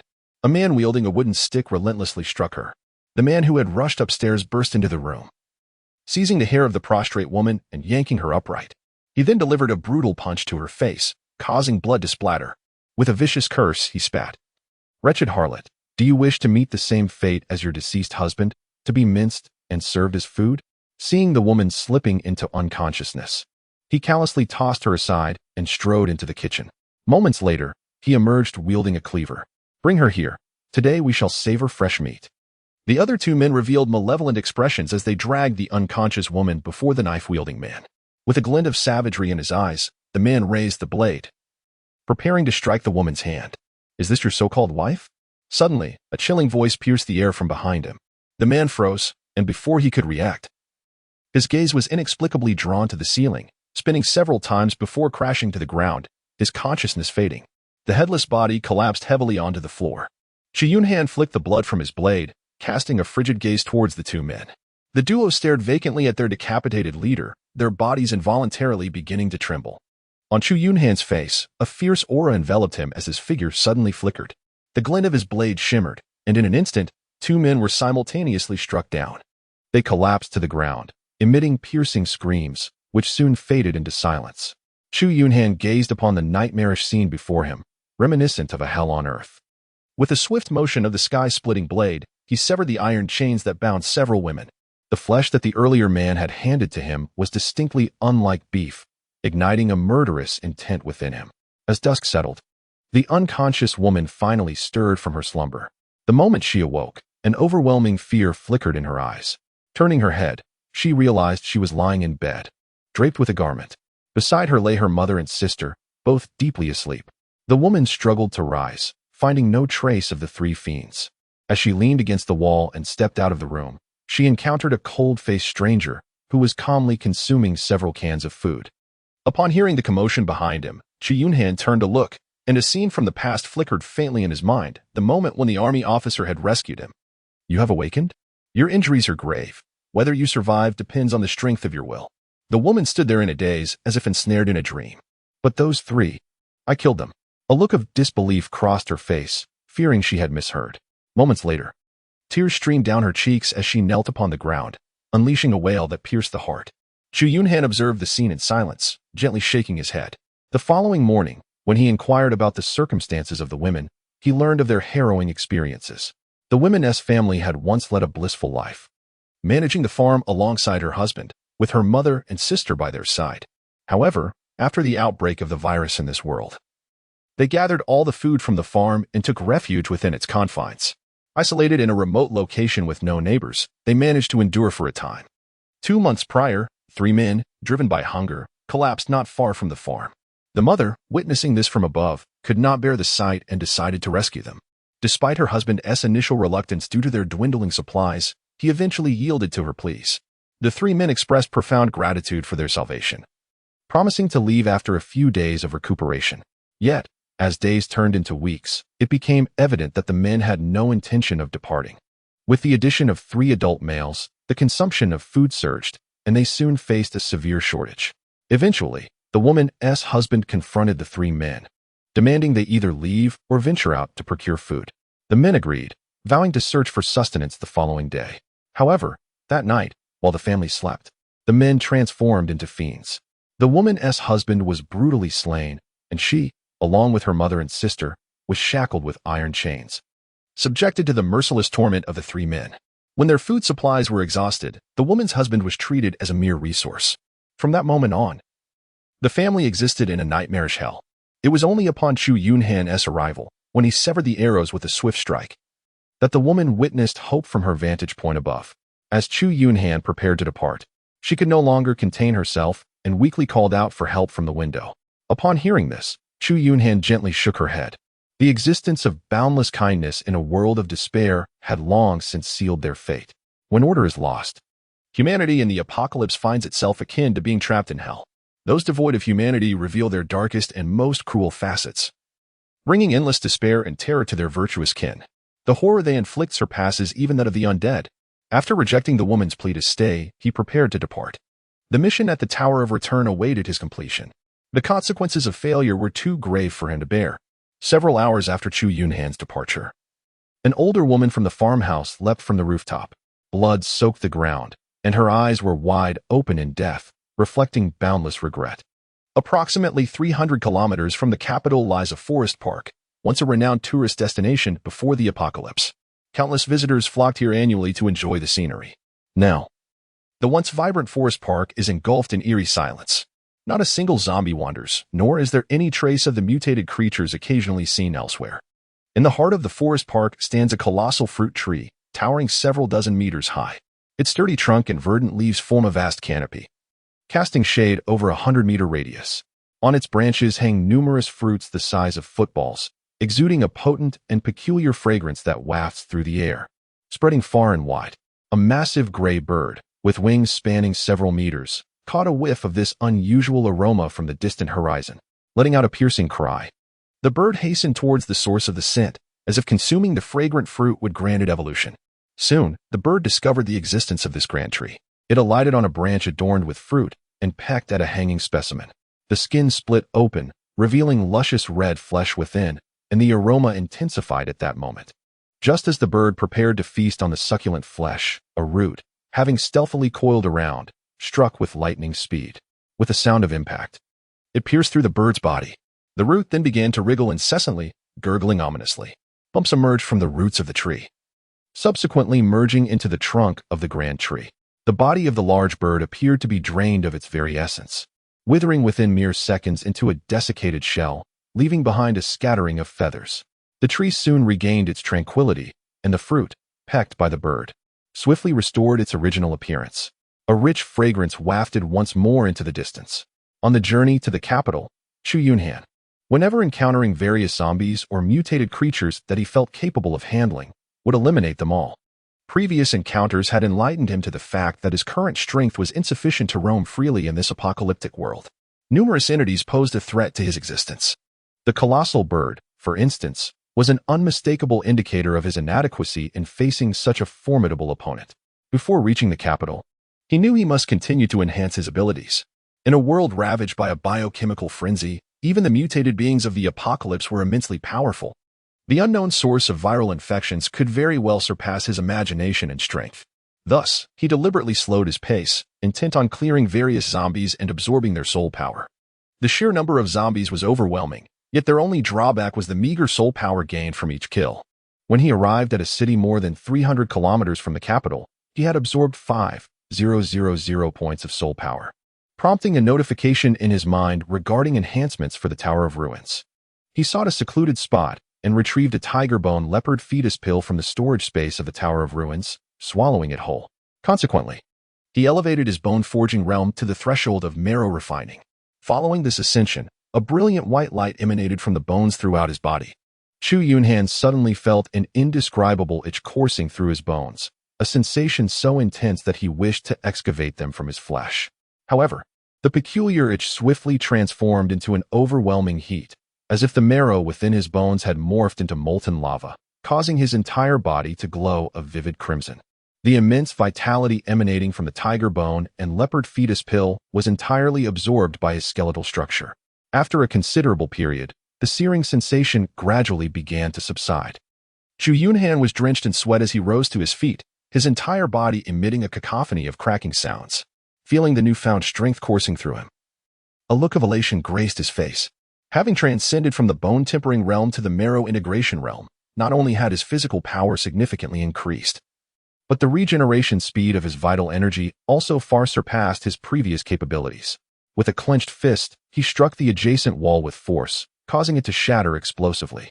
Reflecting on his previous encounter with the colossal mutated zombie, he was confident that, should he face it again, he could effortlessly overpower it with his enhanced strength. However, the pressing matter at hand was to seize the moment and further augment his prowess. He was racing against time, for as the minutes ticked away, the viral infections in this world were rapidly evolving. He had to elevate his strength to a level capable of confronting any situation in the shortest possible time frame. In his fervent quest to hunt down the horde of zombies, he unexpectedly stumbled upon a convoy besieged by the undead. This convoy comprised over 50 individuals, each wielding a type of firearm he had never encountered before, their firepower rivaling that of the standard thunderfire rifles used by the army of the Great Xia dynasty in his world. The cacophony of the vehicles had likely attracted a horde of thousands of zombies. As the team was scavenging for supplies in a vast marketplace, they soon found themselves encircled by the relentless undead.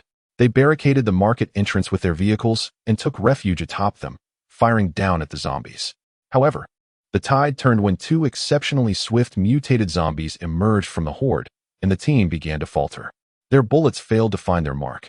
And as the casualties inflicted by the mutated zombies mounted, the remaining 30 or so individuals were compelled to abandon their defenses and retreat into the market.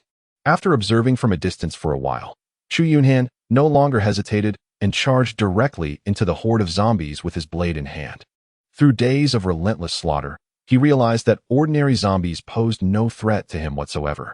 His strength, bolstered by the Essence Fusion realm and the minor achievement of the Golden Bell Shield, endowed him with a level of defense that far surpassed his previous capabilities.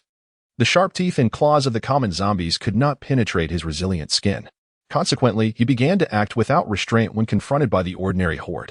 The razor sharp sliced through the air, leaving behind a series of afterimages, as each zombie that stood in his path was swiftly dispatched. This rampant carnage quickly drew the attention of all nearby zombies. Two mutated zombies abandoned their retreat into the market and turned to charge at Chu Yunhan. one approaching from the left and the other from the right, their figures lunging towards him in an instant. With an expressionless countenance, Chu Yunhan swiftly cleaved one of the mutated zombies in half with a single stroke of his blade. He then unleashed a powerful punch with his left hand, propelling another mutated zombie away. Before it could regain its footing, Chu Yunhan deftly maneuvered and severed its head in one fluid motion. He then turned and charged into the throng of zombies. In less than half an hour, the entire horde had been decisively penetrated by Chu Yunhan's onslaught. The ground lay strewn with the dismembered remnants of the undead. The team, which had been hiding within the marketplace, grew cautious as they had not heard any sounds from the zombies for quite some time, prompting them to venture out to assess the situation. What they beheld left them utterly astonished. Amidst the sea of corpses, a lone figure was busily wiping the blood from his blade with a tattered garment. An aura of lethal intent permeated the scene. One of the leaders within the group, exhibiting utmost caution, finally broke the silence, inquiring, "Excuse me, might I ask if you are the one responsible for slaying these zombies?" Chu Yunhan cast a glance at the man, but chose to ignore him, turning to leave. The man, in a fluster, called out, "Esteemed master, would you care to rest at our gathering place? We have ample food and hot water available." Chu Yunhan abruptly halted his steps, contemplated for a moment, and then nodded in agreement. In recent days, his collection of sustenance had been meager, and the relentless carnage had left him reeking of a foul odor. He yearned for a refreshing hot bath. Upon witnessing Chu Yunhan's acquiescence, the man displayed palpable excitement. He had never encountered a human capable of annihilating nearly 1,000 zombies with merely a blade, especially not two exceptionally swift mutated beings among them. If such a skilled individual could be invited back to the stronghold, the safety of the stronghold would undoubtedly be elevated to a whole new level. Furthermore, during the recent siege by a horde of zombies, they suffered the loss of 23 members, with this exceptional individual accompanying them on their journey back.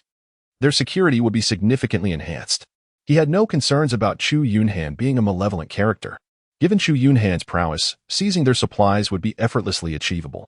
Although they possessed firearms, he did not believe that a master capable of slaying mutated zombies would be unable to evade their bullets.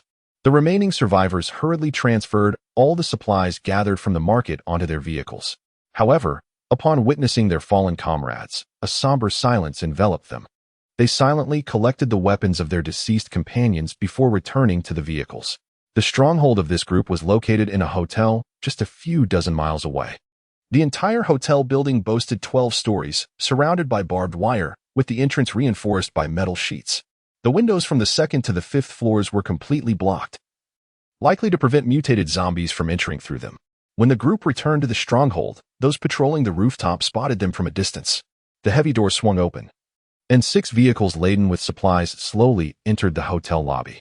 As Chu Yunhan disembarked from the vehicle, a throng of 70 to 80 women, children, and the elderly gathered around the convoy, eagerly unloading the supplies. When several children caught sight of the leading man, they rushed forward in excitement and embraced him. After escorting Chu Yunhan to a suite on the 4th floor to rest, the man took his leave. He indulged in a refreshing shower in the suite's bathroom. Soon, the man returned with a large bowl of steaming hot food. After Chu Yunhan finished his meal, he began to describe the circumstances of the stronghold. The man's name was Yas, who had been the sheriff of the area before the apocalypse and was greatly esteemed by the residents. Following the outbreak, he led the security personnel to convert the hotel into a stronghold while endeavoring to rescue the remaining survivors. They had managed to endure the harsh realities of this apocalypse until now. Currently, the stronghold housed nearly 150 individuals, with over 80 being elderly, women, and children. The remaining few dozen men served as the stronghold's guards. However, after the loss of 23 comrades, fewer than 50 guards remained. Fortunately, they had successfully gathered 6 full vehicles of supplies, sufficient to sustain them for an extended period. The only looming threat was that their ammunition reserves were rapidly depleting. As Chu Yunhan felt a stir of curiosity within, he began to inquire about the origins of the viral outbreak. Yas wore a weary smile, shaking his head in uncertainty. He too was not fully informed, only aware that the initial infected had appeared in the capital. Subsequently, the virus spread rapidly, sweeping across the entire Federation in a remarkably short span of time, and then extending its reach to the world at large. Within less than 2 months, the government of the Federation began to crumble, severing their connections with other nations. After realizing that he could glean no useful intelligence from his inquiries, Chu Yunhan, shifted his focus to the distribution of zombies in the vicinity. He intended to remain in this gathering place for some time, using it as a stronghold to gradually eliminate all nearby zombies. Yas, being the local sheriff, possessed an extensive knowledge of the area within 100 miles. Over the past year, he had frequently led teams to scavenge for supplies and food, making him particularly well acquainted with the distribution of the undead. Yas retrieved a blank sheet of paper and sketched a rudimentary map, meticulously marking the locations where zombie hordes were likely to be found within a 100-mile radius. He also highlighted areas where mutated zombies and aberrant creatures might exist. Chu Yunhan meticulously examined the map, committing every detail to memory. With the assistance of this map, he no longer needed to squander precious time searching for small clusters of zombies.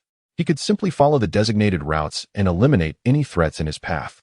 Over the course of 3 days, Chu Yunhan eradicated all small-scale zombie groups surrounding the gathering point, slaying over 5,000 undead.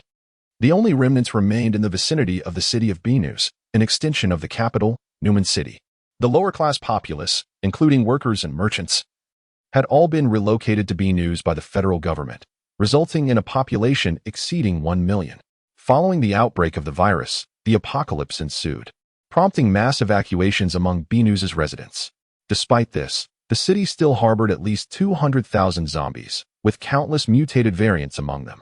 The inhabitants of the gathering point, led by Yas, had always refrained from approaching Binus, choosing instead to operate within the small town nearby. While Chu Yunhan was engaged in clearing the surrounding zombie hordes, the entire gathering point mobilized, trailing behind him to scour the battlefield and collect supplies. Chu Yunhan gazed toward the distant urban expanse of Binus, the sole artery leading to the capital. The surrounding terrain was dominated by towering mountains, rendering any attempt to circumvent Binus a formidable challenge. Nevertheless, Chu Yunhan harbored no intentions of detouring. He was resolute in his pursuit of enhancing his strength before entering the capital. The overwhelming presence of zombies in Binus provided him with the quintessential opportunity for growth. As time elapsed, he could distinctly perceive the escalating power of the various undead. A sense of urgency weighed heavily upon him, for he knew that time was not on his side. After ensuring an ample supply of provisions, Chu Yunhan instructed Yas and the others to return to their encampment, for the forthcoming battle was beyond their capacity to partake. In the ensuing hours, armed with nothing but his blade, Chu Yunhan navigated the periphery of Binus, harvesting every zombie he encountered. Meanwhile, in another direction outside the city, 3 weary hunters trudged toward Binus. After enduring a protracted journey filled with conflict, the trio was utterly fatigued. A massive black wolf emerged from the distance, and a woman clad in animal hides closed her eyes momentarily, her face illuminating with joy. Ahead lay a park, seemingly devoid of zombies or mutated beings. "Let us seek refuge there for the night," she suggested eagerly.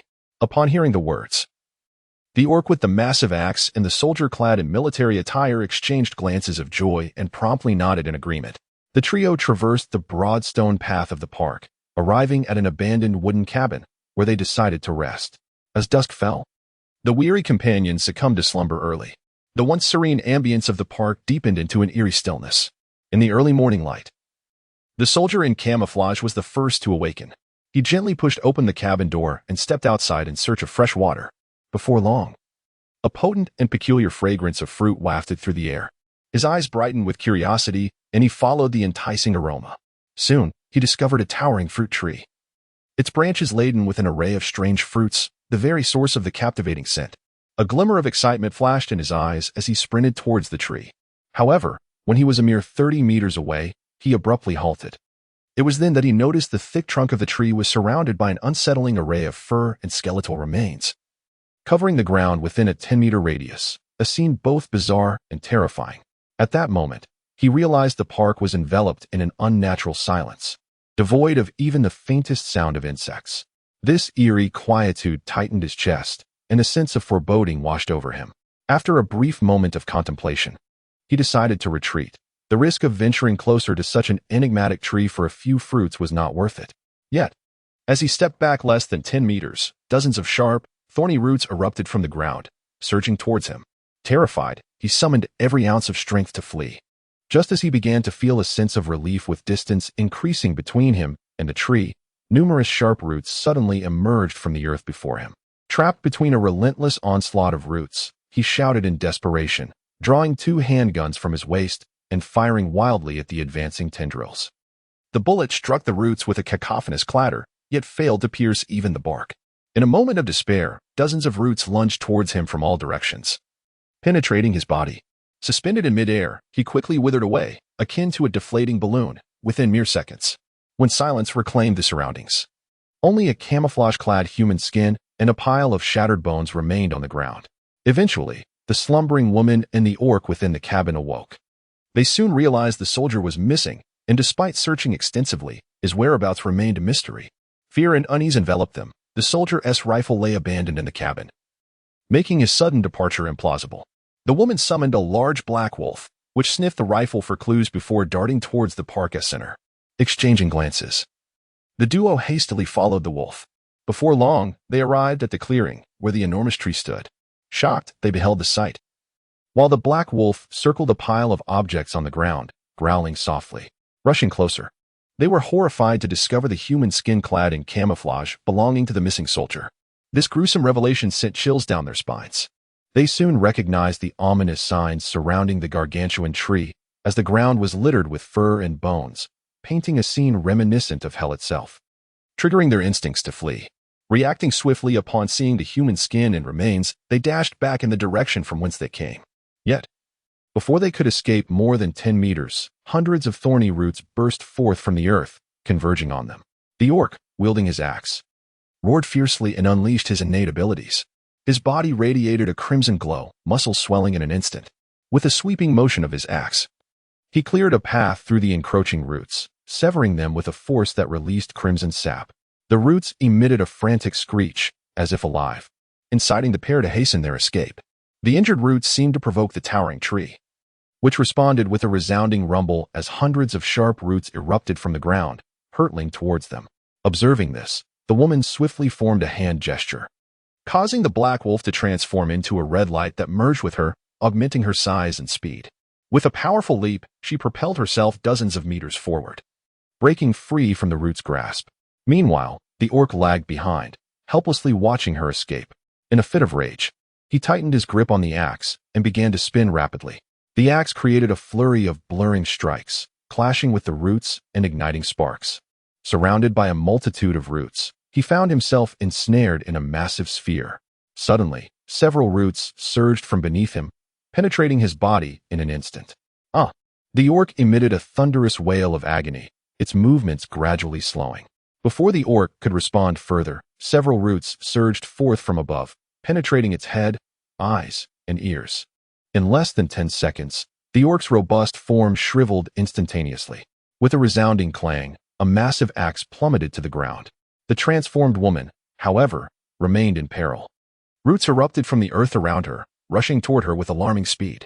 Witnessing dozens of roots emerging from the ground ahead, a flicker of despair crossed her eyes. Resolutely, she swiftly formed intricate hand seals, creating a fleeting afterimage. Moments later, a mournful howl of a great wolf resonated from within her. A crimson aura enveloped her, and her speed surged nearly doubled, narrowly evading the onslaught of roots. After fleeing nearly 100 meters from the colossal tree, the relentless pursuit of the roots finally ceased. Trembling violently, the woman collapsed to her knees, spewing copious amounts of blood, her vitality waning. Glancing back at the orc's tragic fate, a wave of dread washed over her. The three of them, upon entering this world, discovered that its power level had astonishingly reached E grade, far exceeding the F grade world they had previously encountered. Thus, they formed a temporary alliance, navigating countless dangers together, relying on one another for survival, only to reach this point. Yet, in this seemingly innocuous place, they had nearly faced total annihilation. Her sorrow did not stem from the loss of her two companions, but rather from the daunting task ahead, now rendered exceedingly arduous in their absence. In a desperate bid for survival, she had just sacrificed her spirit beast through her innate abilities, narrowly escaping a perilous fate. Deprived of her spirit beast's assistance, she returned to the Tower of Requiem, having lost her greatest source of power. In a world where the levels of strength were exceedingly high, her only hope of fulfilling the Tower's mission to eradicate the source of the virus lay in locating that solitary, formidable figure who had departed. After that powerful entity's departure, the three of them had been following the traces left behind, hoping to find refuge under the protection of that individual. She forced herself to rise, striding towards the distance. She needed to leave this terrifying place swiftly and seek shelter from the formidable figure. Meanwhile, Chu Yunhan wore a grave expression as he stared at an approaching, exceedingly grotesque mutant creature. His frenzied slaughter of zombies and mutants at the outskirts of Binu's city had finally attracted the attention of a powerful presence within the city. This mutant, stretching dozens of meters in length and 5 meters in width, was grotesquely adorned with countless ghastly faces, emitting mournful wails that instilled profound horror and dread in all who beheld it. Its enormous head was encircled with layers of sharp, serrated edges, resembling an immense centipede. Faced with this terrifying aberration, Chu Yunhan was compelled to exercise utmost caution. As soon as the mutant detected his presence, it charged toward him with alarming speed. With his right hand gripping the blade, Chu Yunhan advanced rather than retreated, channeling power through his legs as he surged towards the aberrant creature. As the monstrosity opened its terrifying maw to strike, he twisted his body, narrowly evading the lethal bite. In a swift motion, he plunged his knife into the creature's neck, propelling himself forward for several dozen meters. The aberrant being's entire form was cleaved open by the void-splitting blade, and a torrent of putrid liquid, mingled with the stench of decay, gushed forth from the immense wound. The left side of the creature's body was nearly severed, and countless faces on its back emitted piercing wails of anguish. Chu Yunhan flicked the blood off his blade and advanced with a swift stride. In a flash, several arcs of light from his knife severed the colossal form of the mutated creature into multiple segments. The creature writhed violently on the ground, soon curling into a motionless ball. The absorption of 300 points of soul energy left Chu Yunhan somewhat astonished. The exterior of this massive aberration was strikingly horrific, and he had not anticipated it would succumb so easily to his strikes. This outcome was indeed unexpected. He had anticipated a cataclysmic battle, yet it was resolved with merely a few precise cuts. After vanquishing the mutated entity, Chu Yunhan ascended to the rooftop of a particularly sturdy building. This 5-story edifice had long been designated as his battleground. Upon reaching the summit, he produced 2 hollow steel pipes and began to strike them together, producing a resounding and jarring clang that reverberated across the vicinity. Soon, the air was filled with the cacophonous roars of countless zombies in the distance. A horde of dark figures emerged from various corners, racing toward the source of the sound. In less than the time it takes for an incense stick to burn, thousands of zombies had encircled the building. Upon witnessing the scene, Chu Yunhan cast aside the steel pipe he held, brandishing a knife as he approached the staircase, awaiting the ascent of the zombies. Before long, a horde of zombies surged upward, their guttural shrieks echoing through the stairwell, overwhelming the space with their sheer numbers. As the relentless tide of the undead approached, Chu Yunhan's gaze remained frigid and detached, and he swung his blade with determination. Soon, the staircase was obstructed by the lifeless bodies of the slain zombies. Yet the relentless throng continued to press forward. Chu Yunhan stepped back a few paces, patiently awaiting the surge of zombies to encroach before he commenced his assault. As time passed, the throng of undead gradually diminished, until the final zombie collapsed lifelessly to the ground. With labored breaths and drenched in sweat, Chu Yunhan collapsed onto the ground. Although the multitude of zombies posed little threat to him, the exertion had drained his energy significantly. Only his mastery of the fusion marrow realm allowed him to endure. Had he been in his earlier state, he would have long since succumbed to fatigue. After resting for a considerable time, Chu Yunhan began to search for a suitable location to resume his previous endeavors. The fierce battle raged on until dusk, when the dangers of night far exceeded those of day. This left him feeling utterly exhausted, both physically and mentally. His immediate objective was to find a place to rest for the night and continue the following day. As the setting sun slowly descended and night enveloped the land, the hotel guards in the gathering area spotted a figure approaching from a distance. When the guards raised their weapons in caution, they were relieved to discover that it was a living woman clad in animal skin, not a zombie or a mutated creature. Once the woman entered the gathering area, she collapsed, succumbing to a deep slumber. Meanwhile, Chu Yunhan was concealed in a basement, ravenously consuming food. After finishing his meal, he shed his blood-stained garments and donned a fresh set of clothes. Leaning against the corner of the basement, he began to assess his gains. His soul power had reached 14,000 points. He had hoped to elevate his golden bell shield to a greater level, yet found no indication of improvement. It appeared that his soul power was still insufficient for a breakthrough in the golden bell shield. Chu Yunhan reluctantly consumed a tiger bone leopard, expending 8,000 points of soul power to elevate his entry into the marrow-melting realm to a minor completion stage. Following this breakthrough, his strength surged by approximately 30% from its previous state. The remaining 6,000 points of soul power proved insufficient for further enhancement. After acclimating to his newfound power, he swiftly donned his garments and succumbed to slumber. The next day, to the southeast of Nusi City, thousands of zombies, interspersed with dozens of mutated variants, surged towards an 8-story building like a relentless tide. Upon the rooftop, flashes of blades illuminated the scene, and severed limbs were sent flying. After a considerable duration, tranquility gradually returned. More than an hour later, a similar spectacle unfolded in another district. Such scenes persisted for over a week before finally subsiding. Outside the gathering place, Chu Yunhan approached, dragging his exceedingly fatigued form. Upon sighting him from a distance, the patrol team promptly opened the gates, and Yasi, accompanied by dozens of others, emerged to welcome his return. At this moment, Chu Yunhan emanated an overwhelming aura of malevolence, as if he had just emerged from the depths of hell. Resembling a harbinger of death, all present were rendered speechless by his imposing presence, and the atmosphere grew markedly oppressive until Yasi shattered the eerie silence. "My lord, a woman came earlier. She claimed to know you." Chu Yunhan gazed in astonishment at Yasi, just as a woman emerged from the crowd. She was one of the hunters who had descended into this world alongside Chu Yunhan.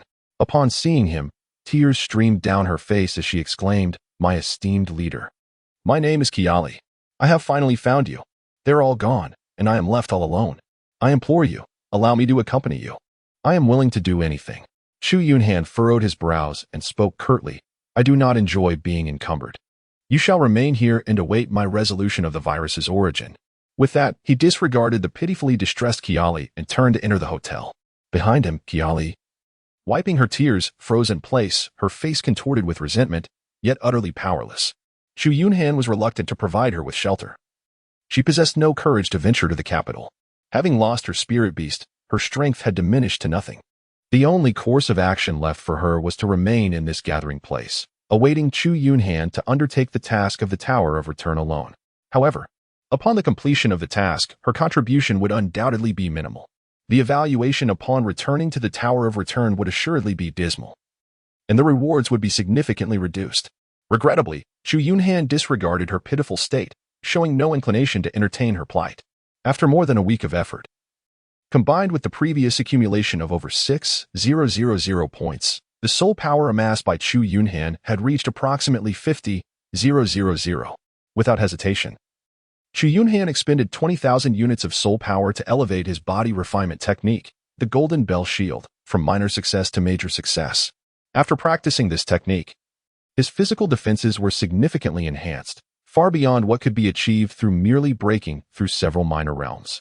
Had it not been for the existence of the Golden Bell Shield, it would have been impossible for him to navigate through the tide of corpses. For the sake of safety, enhancing the body refinement technique was undoubtedly the most prudent choice. Regrettably, the remaining 30,000 units of soul power were insufficient to further advance the technique. With the Golden Bell Shield now perfected, his overall defensive capabilities had surged tremendously. Even a slash from the void-cleaving blade merely resulted in a slight wound on his arm, while a common iron sword left no trace whatsoever. Chu Yunhan allowed Yas to fire several shots at him, under the astonished gazes of all present. The bullets merely left a few crimson marks on his body. Had he not been shot repeatedly in the same spot, even his skin would have remained unpierced. Only a high-powered rifle could penetrate his flesh, with the bullets lodging themselves within his muscles, unable to delve deeper. The remaining soul power was entirely devoted by Chu Yunhan to elevate his realm. 30,000 points of soul power directly advanced his minor achievement in the bone refinement realm to the threshold of the blood transformation realm. The sole miscalculation of Chu Yunhan lay in the insufficiency of the remaining 2 tiger bone leopard fetus pills to compensate for the substantial vitality depletion incurred from his continuous elevation and cultivation. Consequently, as he endeavored to breach the blood transformation realm, the excessive consumption of his internal vitality rendered him exceedingly feeble. After consuming the purchased primary stamina recovery potion, he barely managed to regain a modicum of strength, preventing him from succumbing entirely to exhaustion. Following his breakthrough into the blood transformation realm, the blood within him began to boil, becoming thick and viscous, akin to quicksilver. For 3 consecutive days, he recuperated at the gathering point. consuming an astonishing 7 to 8 pounds of meat with each meal. He nearly depleted the canned meat stockpiled at the site, and only then did he manage to regain a semblance of vitality. Yet, he faced an awkward predicament. Without new elixirs or potent restorative items, his strength could not be further augmented. With the elevation of his realm, the toll on his body escalated dramatically. Should he force an enhancement, it was likely that the immense consumption would lead to a catastrophic collapse. Furthermore, upon returning to the Tower of Return, he would need to seek out even more potent elixirs than the tiger bone leopard fetus pills to satisfy his ever-increasing demands. After an additional 2 days of recuperation at the gathering point, Chu Yunhan's physique finally returned to its peak state. Sensing the immense power coursing within him, he was able to relinquish the anxiety that had plagued him. Throughout the recent battles, he had distinctly observed that as time progressed, the zombies exhibited a rapid enhancement in both strength and speed.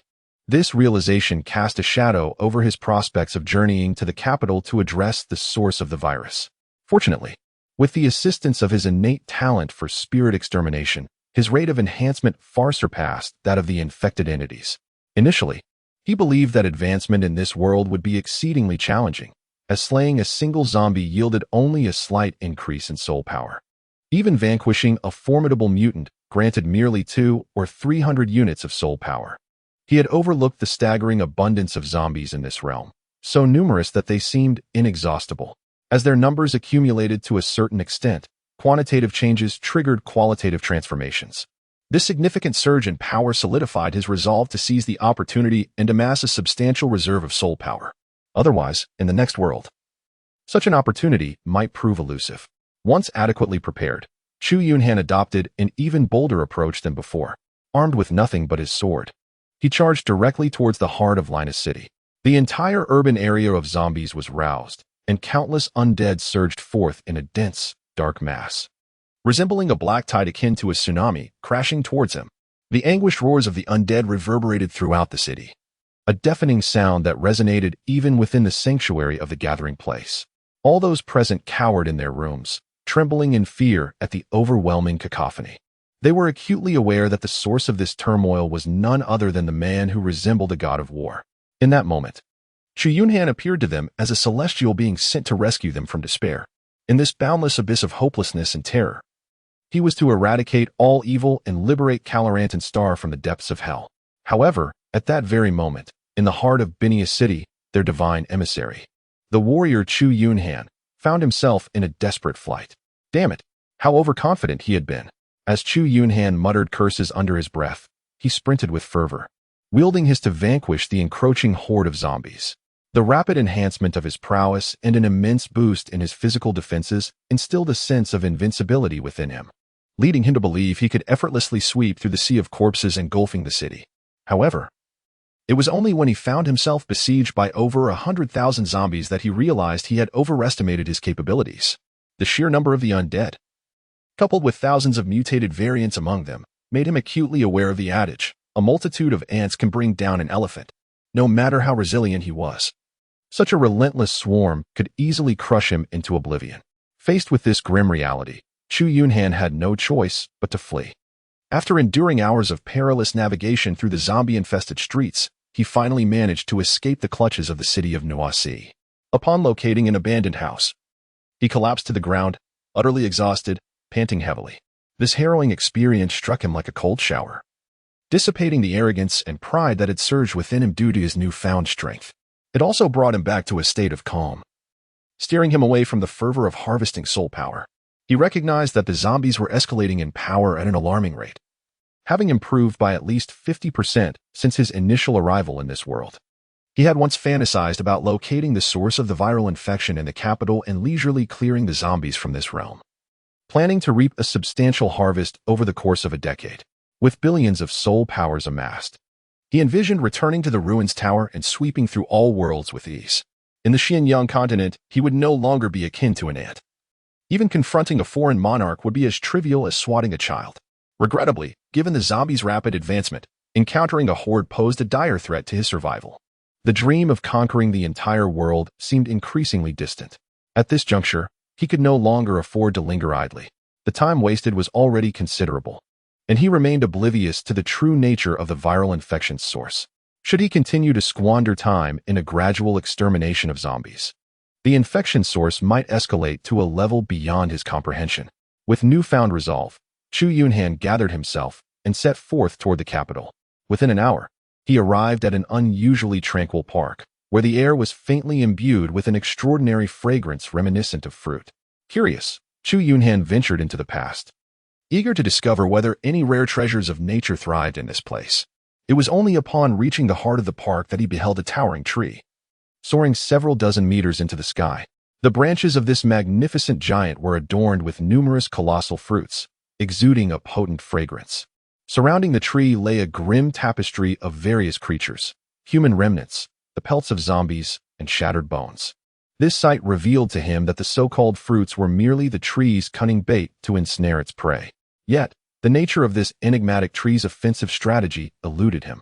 Consequently, Chu Yunhan gathered several large stones from the vicinity and hurled them forcefully at the peculiar tree. With a resounding thud, the stones struck the trunk, and an astonishing spectacle unfolded before him. Dozens of thorny roots erupted from the ground, launching themselves toward the tumbling stones. The size of a fist, the stones were obliterated upon impact with the roots. Chu Yunhan observed the scene with keen interest and swiftly devised a solution. Soon, several small wooden cabins in the park were dismantled by him, reduced to mere timber. He forcefully hurled large bundles of wood around the towering tree. Hundreds of roots shot upward, shattering the timber that had fallen upon the trunk. Moments later, the splintered wood lay heaped in a wide circle, encircling the grand tree entirely. Chu Yunhan retrieved the matchstick gifted by Yas and ignited a bundle of clothing intertwined with wood, forcefully tossing it into the pile. Soon, a roaring inferno blazed forth, casting a crimson glow across the sky. The fierce flames crackled as they engulfed the mysterious tree, eliciting a symphony of hissing sounds. Before long, countless roots erupted from the earth, reaching toward the conflagration. Yet, this time, the once invincible roots encountered their nemesis. Instead of extinguishing the flames, they too succumbed to the blaze. In mere moments, hundreds of roots fractured and fell to the ground under the searing heat. The tree's dense branches and leaves began to ignite, while dozens of large fruits plummeted to the ground, their charred skins oozing vibrant red liquid that released a pungent odor. The fire raged on for an extended period, until the towering tree finally collapsed with a resounding crash, its robust trunk reduced to charred remains, wafting wisps of black smoke. However, to Chu Yunhan's astonishment, he found himself devoid of any soul power. Resolutely, he approached the mound of blackened charcoal, towering like a small hill, situated 100 meters away. Upon locating the tree's main trunk, he began to chop vigorously, sending clouds of charcoal into the air. Just as he was about to sever the trunk completely, a spherical, peculiar creature encased in a translucent gelatinous substance revealed itself from within. This odd entity, roughly the size of a human head, was adorned with countless red filaments extending from its surface, burrowing into the branches of the tree. A glimmer of cold ruthlessness flickered in Chu Yunhan's eyes as he raised his hand and cleaved the bizarre spherical creature in two. An exceptionally pungent stench immediately wafted through the air. From the bisected flesh orb, a crimson liquid oozed forth, revealing numerous unfamiliar organs quivering within. Chu Yunhan picked up a few burning logs from the side and tossed them onto the two half-cooked meatballs. Before long, a foul stench permeated the air.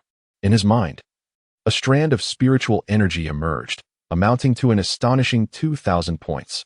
Chu Yunhan was also taken aback, discovering that slaying this creature could absorb such a vast amount of soul energy. He flicked the crimson liquid from his blade and continued his journey towards the capital. Chu Yunhan stood at the entrance of the main thoroughfare into the capital city of Newman, his face etched with vigilance as he gazed in bewilderment at the immense city before him. Unlike other cities, which would be teeming with the undead, the capital lay in an eerie silence, as if all zombies and mutated beings had mysteriously vanished. This unusual phenomenon heightened his alertness. Cautiously stepping into the city, he found the towering skyscrapers enveloped in an unsettling stillness.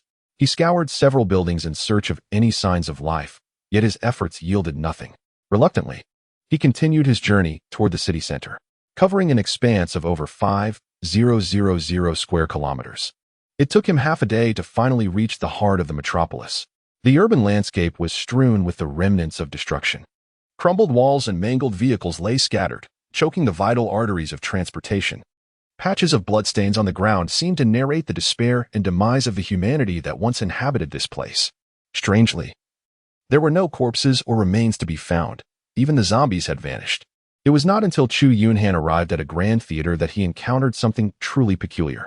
The plaza in front of the theater was riddled with deep craters, and enormous mechanical vehicles he had never seen before cluttered the area. The formidable cannon barrels and heavy steel armor attested to the power and peril of these weapons. Yet they now lay in ruins, reduced to heaps of scrap metal. As he cautiously entered the vast theater, he discovered that the ceiling had completely collapsed. Within the immense hall, an array of trees had formed a colossal circular structure, reminiscent of an oversized nest. At the center of this gigantic abode lay 3 towering black eggs, each several meters high. Chu Yunhan climbed into the nest and carefully scrutinized the 3 colossal eggs, noting their distinctiveness from any avian eggs he had encountered before. The shells of the enormous eggs appeared to be forged from black metal, glistening with a metallic sheen. He drew forth his sky-splitting blade and struck forcefully, yet only succeeded in leaving a faint crack upon the surface of the shell. A fierce glint ignited in Chu Yunhan's eyes as he summoned his strength, a glimmer of cold light flashing by. And the sky-splitting blade came crashing down upon the eggshell. With a resounding crack, the formidable shell was cleaved open, revealing a gaping fissure from which a cascade of viscous, reddish-yellow liquid erupted, spilling forth in a torrent. Moments later, his expression brightened. This colossal egg had bestowed upon him a remarkable 1,000 points of soul power.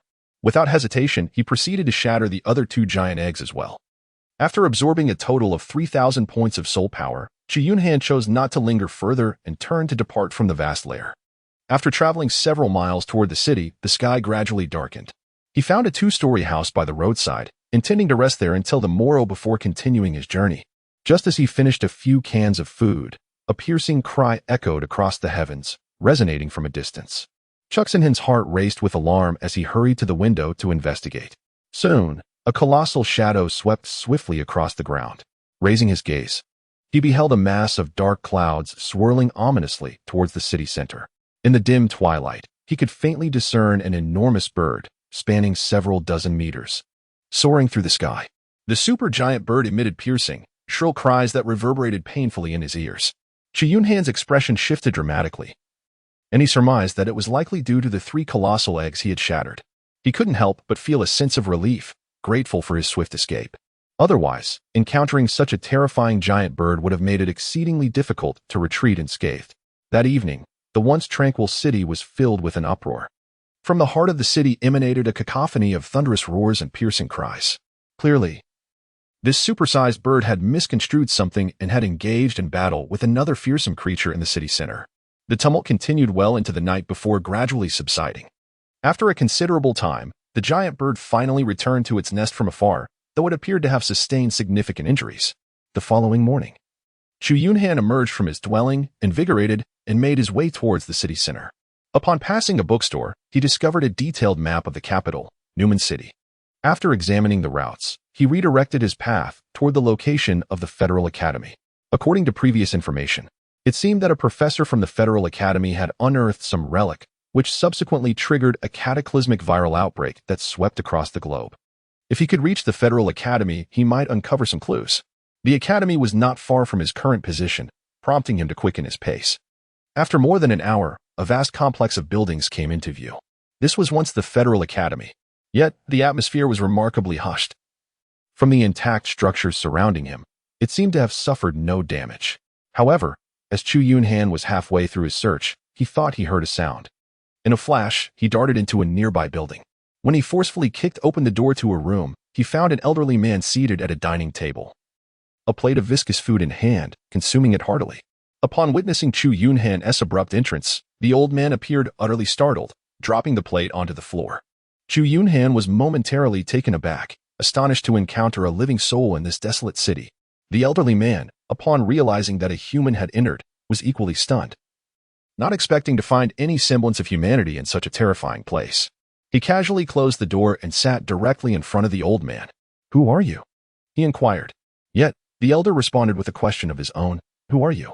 How have you managed to survive until now?" With a furrowed brow, Chu Yunhan unsheathed the sky-rending blade and with a resounding thud, drove it into the dining table. The old man's expression shifted dramatically. swallowing hard as he promptly complied with Chu Yunhan's inquiry. "My name is Chris, and I am a professor at the Federal Academy. Do you know of an archaeology professor?" He unearthed a relic prior to the viral outbreak.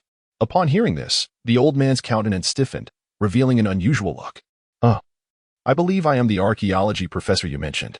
Chu Yunhan's eyes sparkled with curiosity as he eagerly inquired, "What exactly did you discover back then? And from whence did the virus originate?" The elderly man glanced at the knife on the table and promptly began recounting the events that transpired. A year prior, he received word that during foundation digging in the outskirts of the capital, Newman City, a circular stone dome had been unearthed. He then took his students to the site. After several days of excavation, a colossal stone structure resembling a monastery emerged.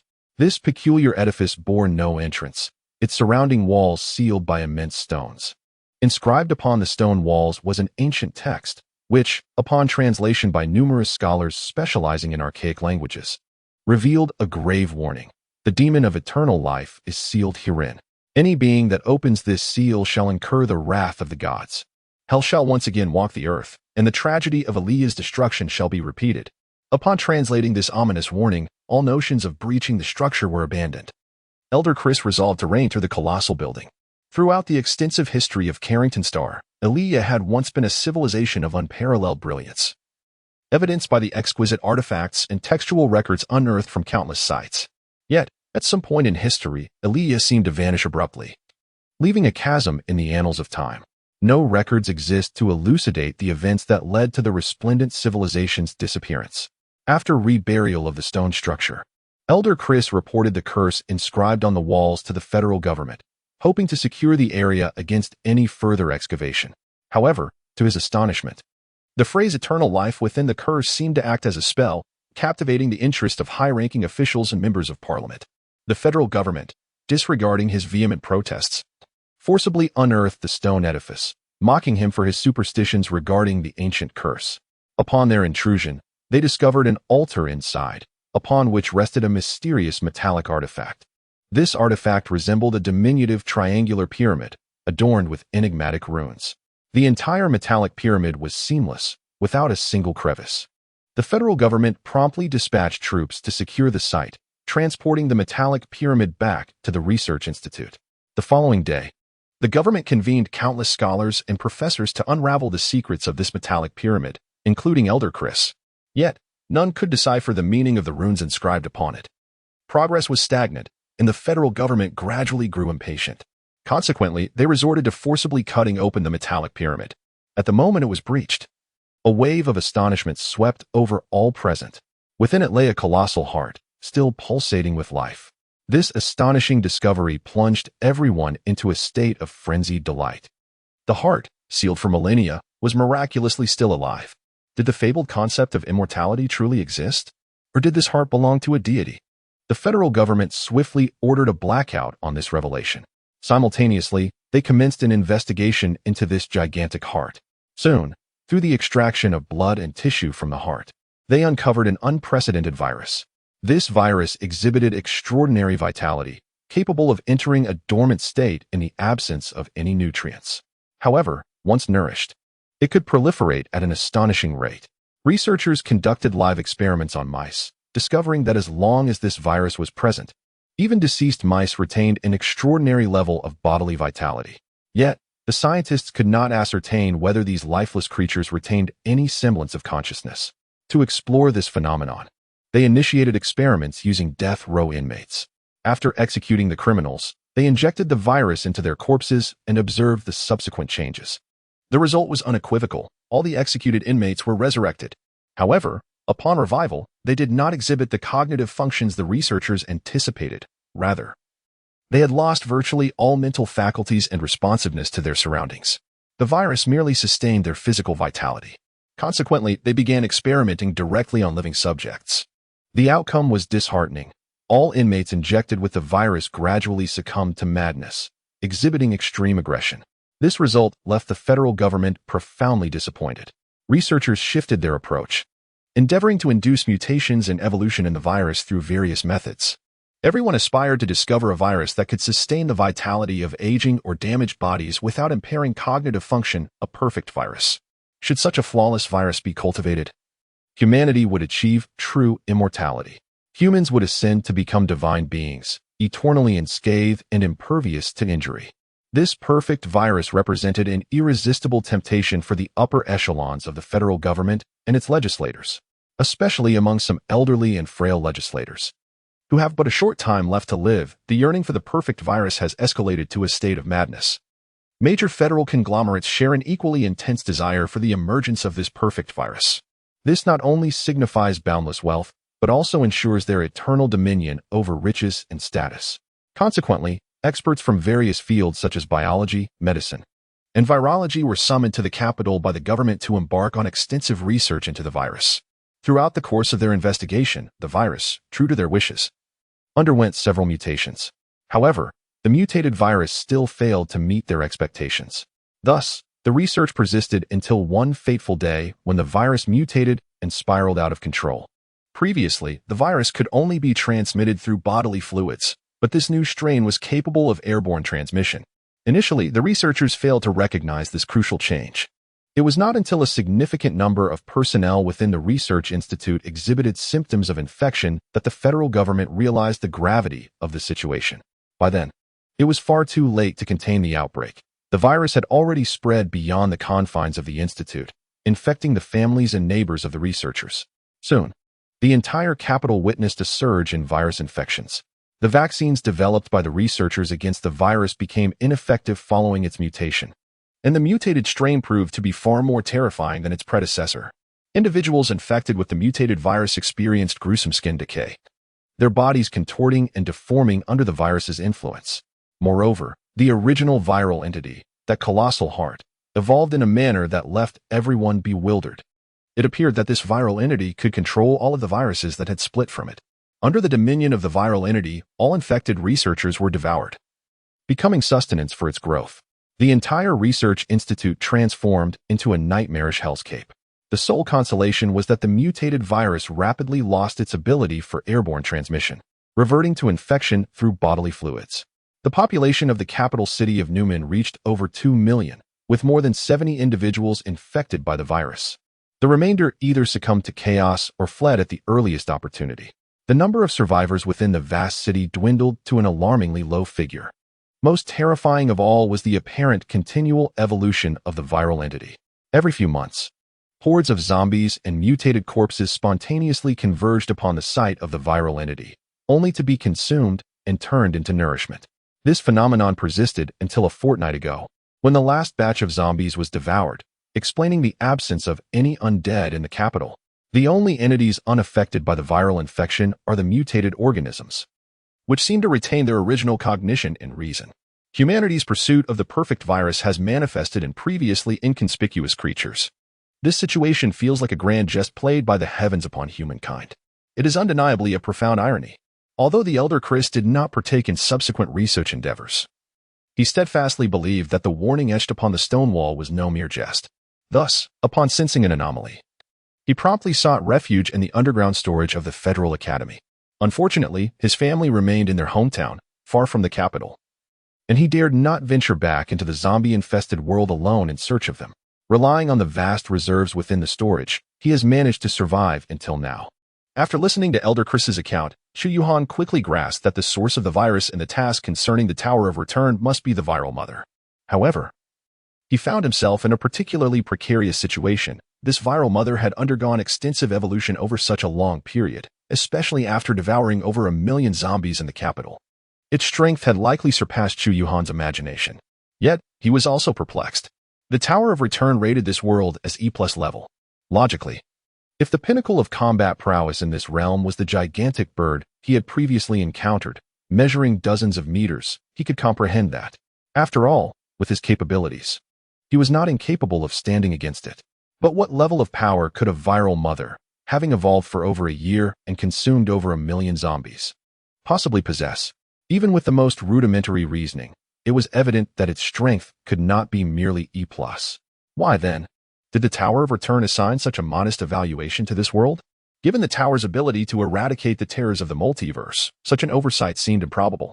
The only conceivable explanation was that this so-called viral mother had undergone changes that Chu Yunhan could not fathom.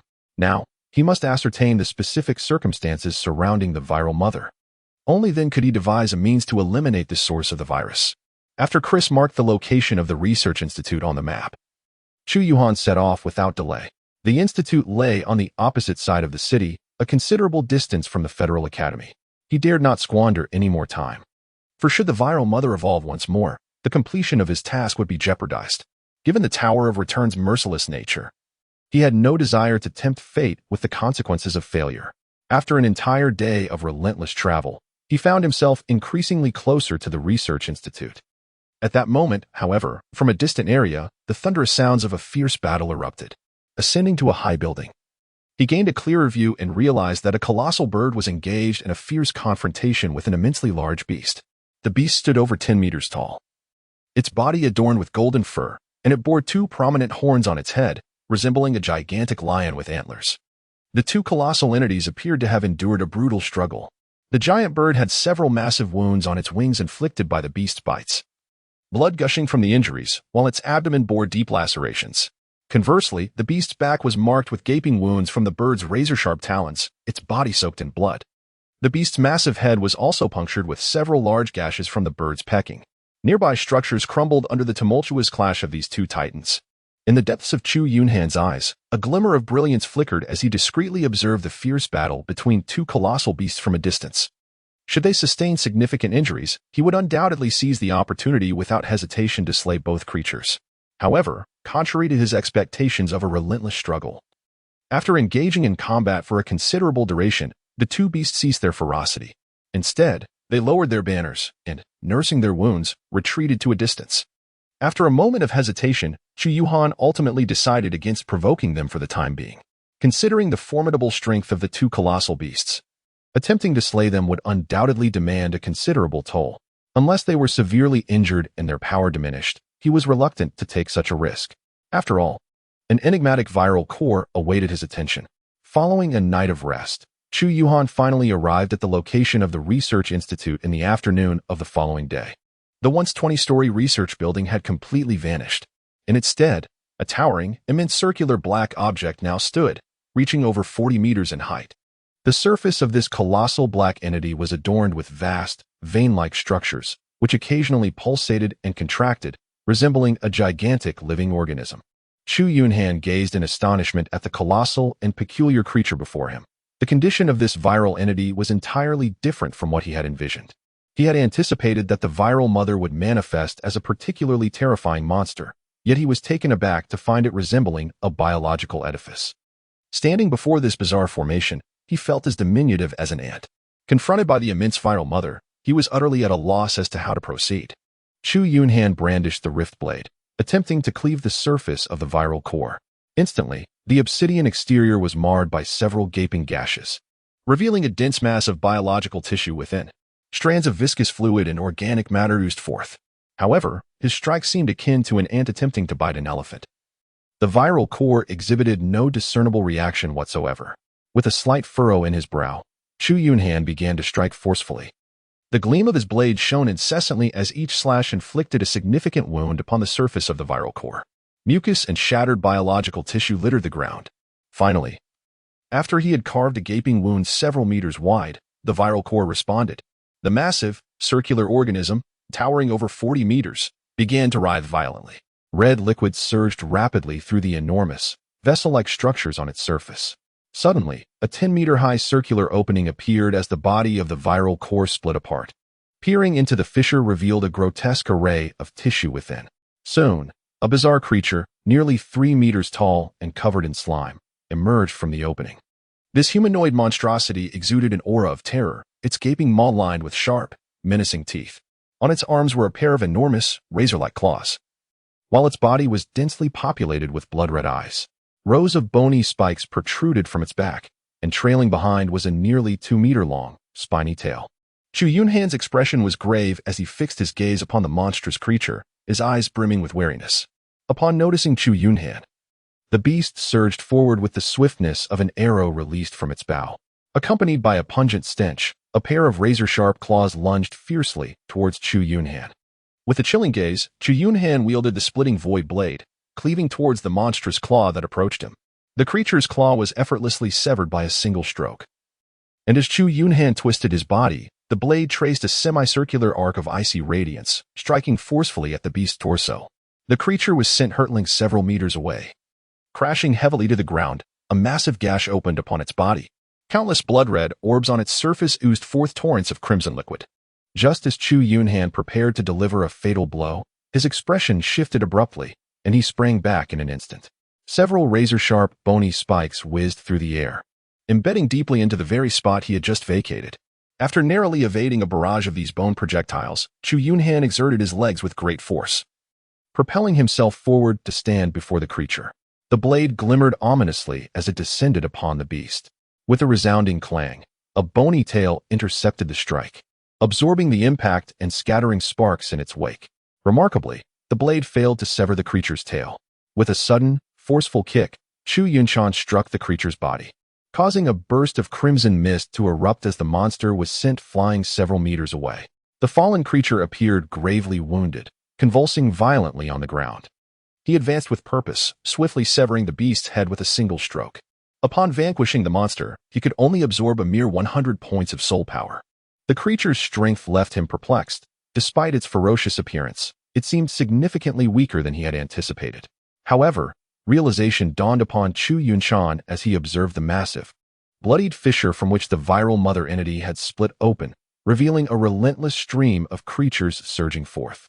He cursed under his breath, likening the viral mother to a biological factory, ceaselessly producing monsters.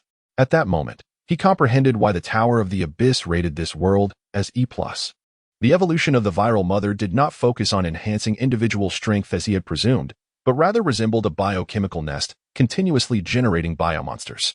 The countless zombies he had previously consumed had become the raw materials for this monstrous production.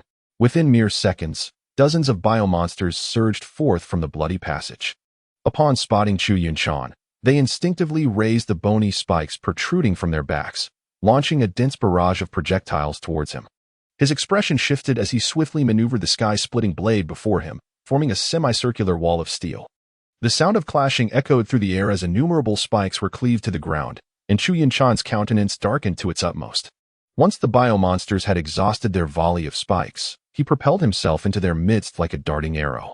The air shimmered with the brilliance of his blade, and blood and viscera danced in the air as Chu Yunhan unleashed his fury upon the horde of biomonsters, resembling a demonic Azura emerging from the depths of hell. After a prolonged struggle, he had dispatched all the creatures birthed by the biochemical nest. Yet, he remained vigilant, his gaze fixed intently upon the circular passage. As anticipated, within mere minutes, a vast throng of biomonsters began to pour forth once more. With a furious roar, Chu Yunhan charged once more at the newly emerged biomonsters. As the daylight gradually faded, the ground before the biomother nest was strewn with the corpses of these creatures. After enduring an intense battle for most of the day, he was utterly exhausted, panting heavily, and his body was covered in wounds inflicted by sharp bone spines. Despite his formidable strength allowing him to overpower the biomonsters, he pondered how long this relentless slaughter would continue. His stamina was nearly depleted, while the biomother nest remained unaffected, continuously churning out new biomonsters. Regardless of how fiercely he struck at the nest's core, it seemed impervious to damage. Realizing he must depart before the nest produced another batch of monsters, Chu Yunhan made the decisive choice to leave without hesitation. That night, he took refuge in a building, gazing at the immense shadow in the distance. Feeling a headache coming on, the colossal form of the biomother nest posed no genuine threat to him given his current capabilities. Yet, the nest could incessantly generate biobeasts. Without a particularly effective strategy, vanquishing the nest seemed an arduous task. The following day, Chu Yunhan refrained from further engagement with the biomother nest and returned to the Federal Academy to consult Chris. After listening to Chu Yunhan's account, Chris sat in stunned silence, unable to fathom that the viral core had evolved into a vast bioweapons factory. If the biomother nest continued to evolve unchecked, who could predict the horrific monsters it might spawn in the future? It was clear that confronting this colossal nest without sufficient firepower was utterly impossible. Consequently, Chu Yunhan resolved to return to the gathering place to see if Yas and the others could harness the power of this world to assist him in eliminating the biomother nest. Chris found an intact vehicle on the street and drove Chu Yunhan toward the gathering place. By the time they arrived, it was already the following day. Upon learning of Chu Yunhan's intent, Yas contemplated for a moment before proposing a solution. Our only weaponry consists of rifles, and our ammunition is limited. If that monster is truly as large as you describe, our current firepower will likely be insufficient to harm it, unless we can procure some heavy weaponry. Before the outbreak of the apocalypse, a military unit was stationed in the capital, Newman City. If we can locate their military base, we might find what we need. Chris's eyes brightened at this suggestion, eagerly nodding in agreement. Indeed, there was a military presence in Newman City, but that unit suffered devastating losses after the viral outbreak. I know their base is on the outskirts of the city. It should contain the resources you require. With a renewed spirit, Chu Yunhan urged the group to embark on their journey. The biomother nest was still in the throes of evolution, leaving them with precious little time. After Yas had organized the affairs of the gathering place, he set off with over 60 guards, trailing behind Chu Yunhan, while only the elderly, children, and a handful of guards remained at the gathering site. The following day, as the group arrived at the outskirts of the city and approached the military base, they found the area utterly deserted, strewn with remnants of the fierce battles that had transpired. Chris exclaimed with excitement, "This is the place. Let us go inside. We might uncover some heavy weaponry." Upon entering the military base, the group was met with the sight of walls riddled with bullet holes, a testament to the intense skirmishes that had once taken place there. After a brief search, it became evident that the base was devoid of any personnel, with the zombies that had previously roamed the vicinity also vanished. Dozens of individuals promptly dispersed to search the area, and after half an hour, one of them stumbled upon a massive iron door leading underground. The door was completely sealed, and at its entrance was an electronic keypad. Yet none among them possessed the code to unlock it. Chu Yunhan meticulously scrutinized the imposing iron gate, realizing that its formidable thickness rendered any attempts at forcible entry futile. Consequently, he approached the adjacent wall and delivered a powerful punch, which created a circular indentation but failed to breach the structure. The wall proved to be far sturdier than he had anticipated. Reluctantly, he resorted to using the rupture blade, painstakingly chipping away at the bricks within the indentation. After half an hour of toil, he finally carved out a passageway. Once the group entered, they found themselves in an exceedingly long corridor that delved deep underground. At the corridor's end, an immense space unfolded before them, filled with numerous items resembling small mountains, all covered with tarpaulin. Upon unveiling the tarpaulin, they discovered a plethora of supplies, various fuels, military uniforms, canned goods, firearms, military trucks, ammunition, and shells. Notably absent were heavy artillery capable of firing shells or any other substantial weaponry. Despite an exhaustive search of the military base, none could be found. The gathered individuals promptly replenished their firearms and ammunition within the underground depot. After some contemplation, he instructed Yas to load over 10 trucks with assorted fuels and ammunition. Utilizing the internal switch, he opened the iron gate and drove the trucks outside the base, leaving the remaining supplies behind to be utilized once Yas and the others relocated the gathering site.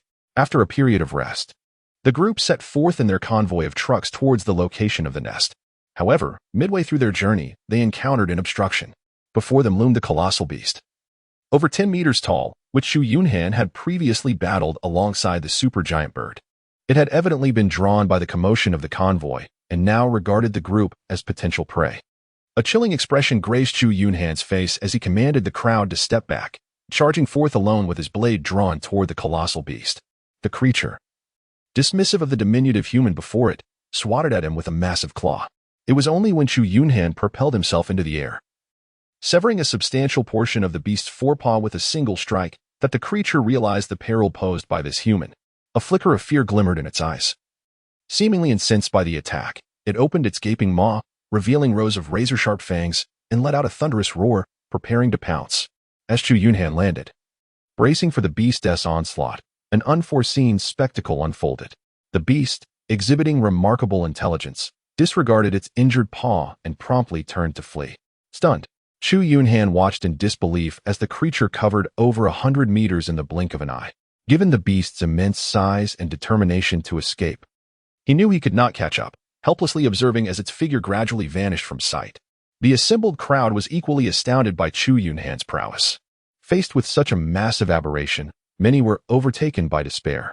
They had previously endured the assault of a mere 2-meter-tall mutated dog, resulting in the deaths of 7 or 8 individuals before they managed to slay it.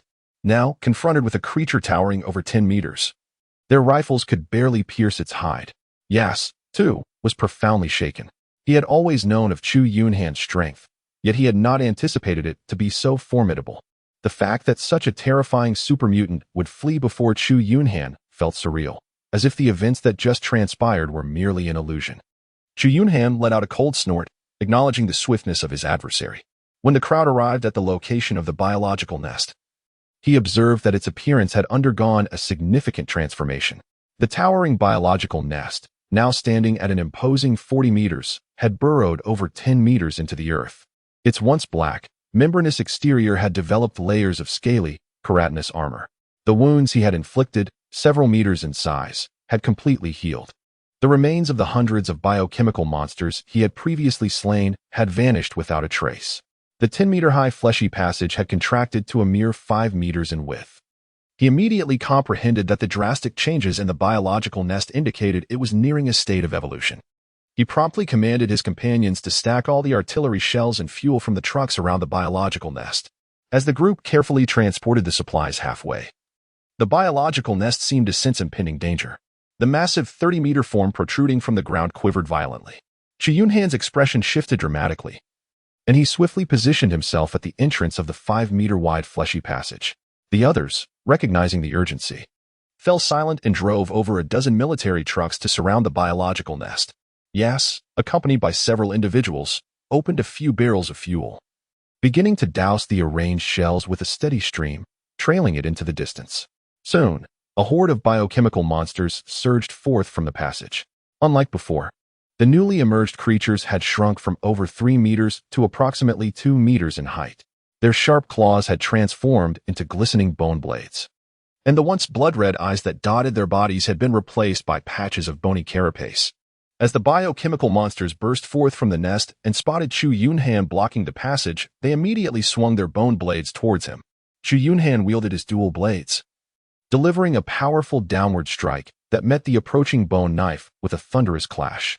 The edge of the bone knife was left with a significant gash, yet it remained unbroken by the Ruekong blade.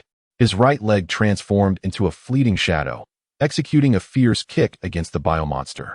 Though the creature fell to the ground, it quickly shook its head and rose once more. Chu Yunhan's expression grew solemn. The new biomonsters were considerably stronger than their predecessors. It was evident that dispatching them with ease would no longer be a simple task. As he observed the relentless surge of biomonsters emerging from the nest, he decisively retreated into the flesh tunnel, effectively blocking the onslaught within. The passage, measuring only 5 meters in width, allowed him to confront merely 3 biomonsters at a time, significantly easing the struggle. After Chu Yunhan engaged in battle within the tunnel for over 10 minutes, he heard a distant shout from Yas. They had prepared everything and were now merely waiting for Chu Yunhan to withdraw from the vicinity of the nest. Upon hearing the call, he turned without hesitation and fled. However, the biomonsters within the tunnel pursued him relentlessly, streaming out in an unending tide. Once Chu Yunhan had lured hundreds of biomonsters several hundred meters away from the nest, Yas and his companions ignited a series of trails soaked in fuel. Flames erupted instantaneously, racing along the paths towards the bio-nest. Witnessing this, Yas and the others swiftly entered their vehicles, flooring the accelerator to accelerate furiously. The explosive power of 10 military trucks filled with fuel and munitions was sufficient to obliterate everything within a radius of several hundred meters. Even at a distance of 1,000 meters, the shockwave from the colossal explosion could prove fatal. Fortunately, although the fuel ignited rapidly, it would take a moment to detonate the munitions. This interval provided them with ample time to distance themselves by several kilometers. The flames spread with astonishing speed, and within mere seconds, they reached the stockpiles of fuel and munitions near the bio-nest. Boom! A violent eruption of fire surged into the sky, casting the entire area in a vivid crimson hue. Chu Yunhan felt a searing wave of heat surging from behind, startling him into a frantic sprint. The bio-monsters pursuing him seemed to sense the imminent peril to their nest and abruptly turned to charge towards it. The bio-nest, engulfed in towering flames, began to contract violently, acutely aware of the threat of annihilation. Its colossal form, towering over 30 meters above ground, frantically secreted a viscous substance, its entire shape shrinking at an alarming rate. The surface of its body, adorned with layers of scale-like keratin, darkened, shimmering with a metallic sheen under the blaze. However, the sheer volume of fuel amassed by Yas and his companions was overwhelming. Countless liters of fuel instantaneously enveloped the entire bio-nest, and the intense flames ignited the nest's body, emitting a pungent odor of charred flesh. The sky was choked with billowing black smoke. The mounds of ammunition piled next to the nest and on military vehicles began to glow red under the fierce heat. Minutes later, the overheated shells detonated in an instant. With a thunderous roar, a mushroom cloud of fire erupted, the sound reverberating across the region, shaking the very earth.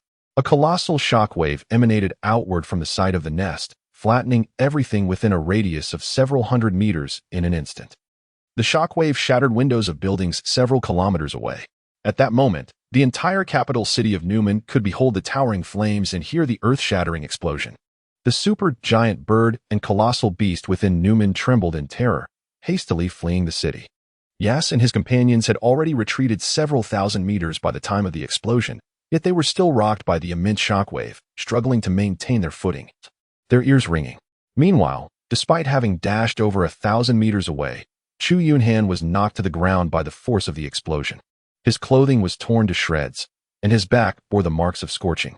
Fortunately, his physical defenses were robust enough to prevent severe injury.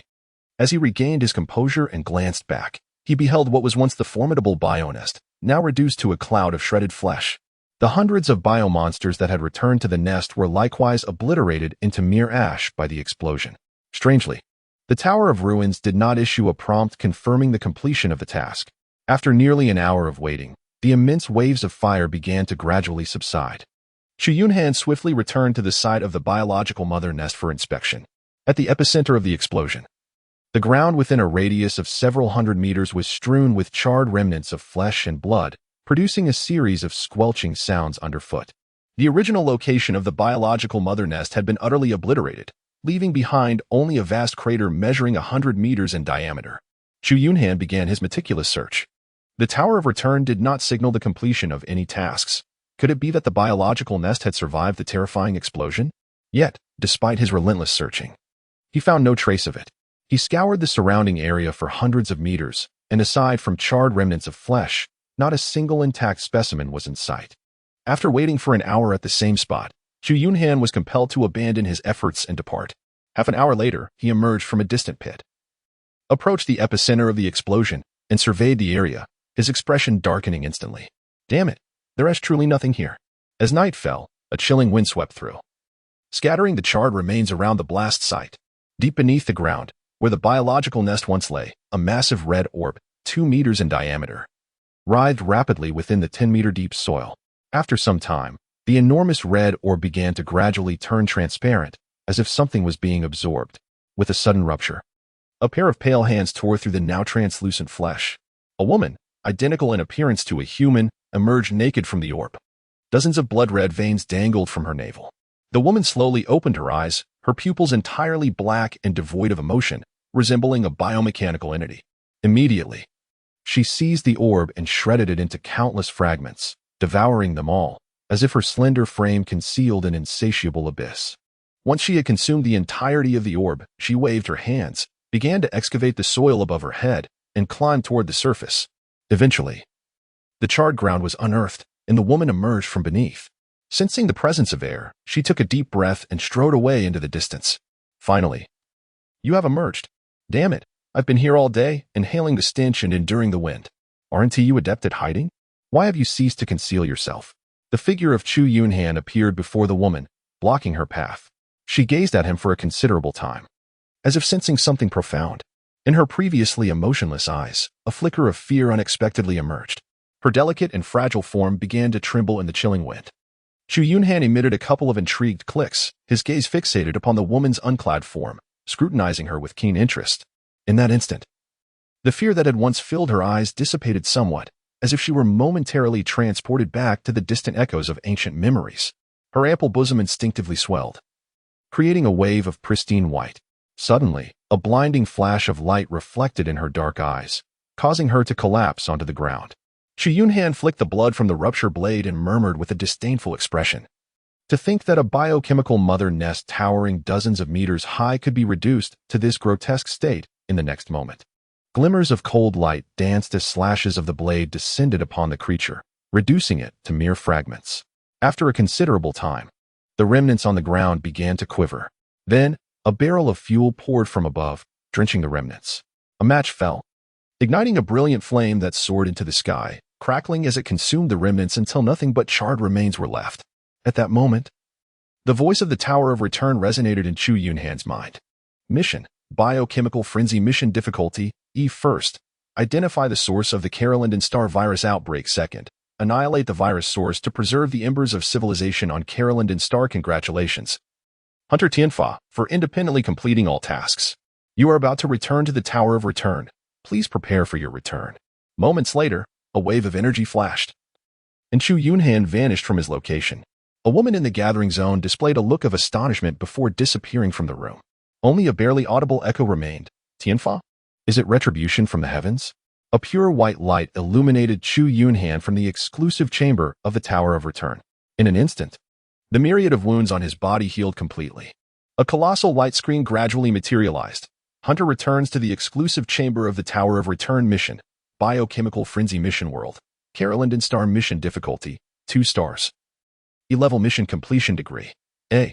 Note: the rating ranges from E to SSS, calculated based on the hunter's specific performance. Rewards from the Tower of Return are being tallied.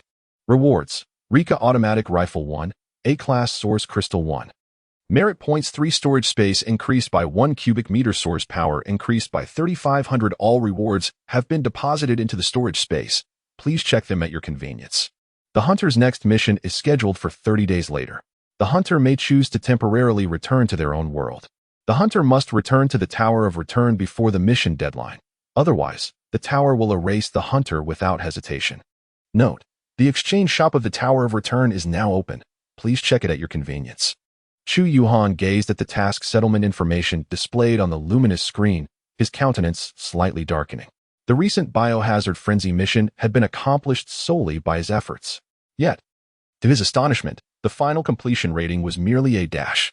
It appeared that the dramatic explosion during the final confrontation with the biohazard mother nest had adversely affected the mission's completion rating. Was the Abyssal Tower encouraging all hunters to rely solely on their own strength to fulfill missions? At that moment, the illumination in the air began to shift. The exclusive exchange marketplace was activated. 1. The currency for all items in the marketplace is solely the origin crystal. 2. Items may only be exchanged using origin crystals of the same tier.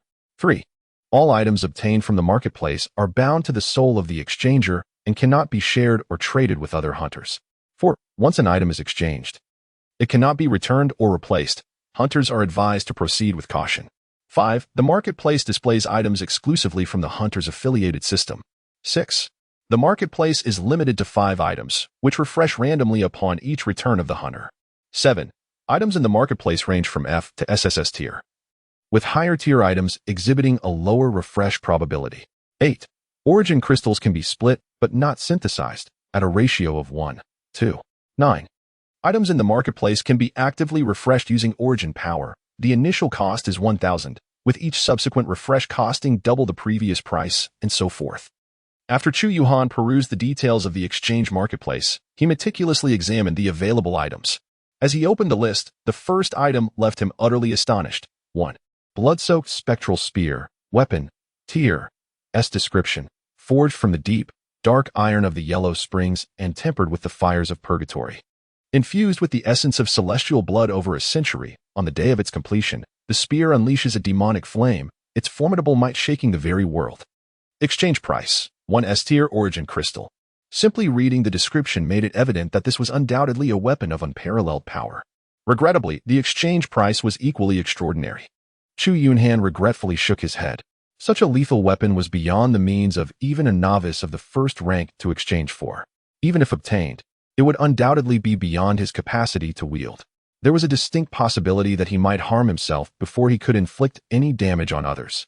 Alas, what a pity it was to squander such extraordinary fortune. 1. Mingguang armor, defensive gear, level, F description, forged from high-quality steel, weighing a total of 80 pounds. It possesses considerable defensive capabilities. Exchange price: 1 F level origin crystal.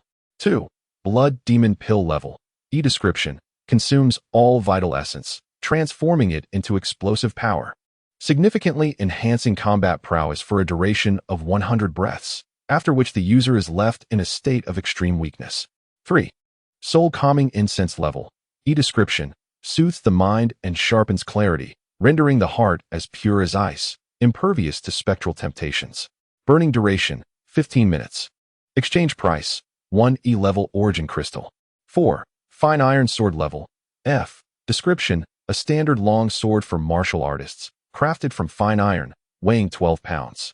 Exchange price, 1 F-level origin crystal.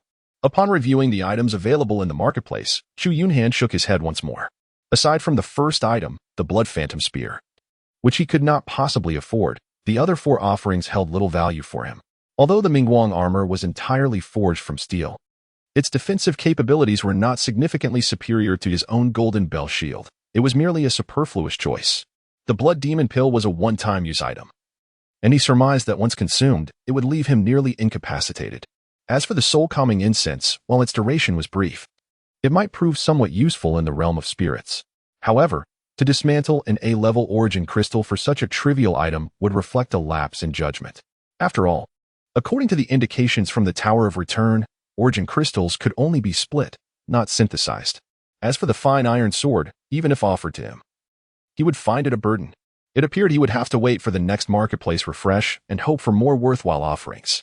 After Chu Yunhan closed the exchange mall, he began to tally the gains he had acquired from the recent biochemical frenzy mission.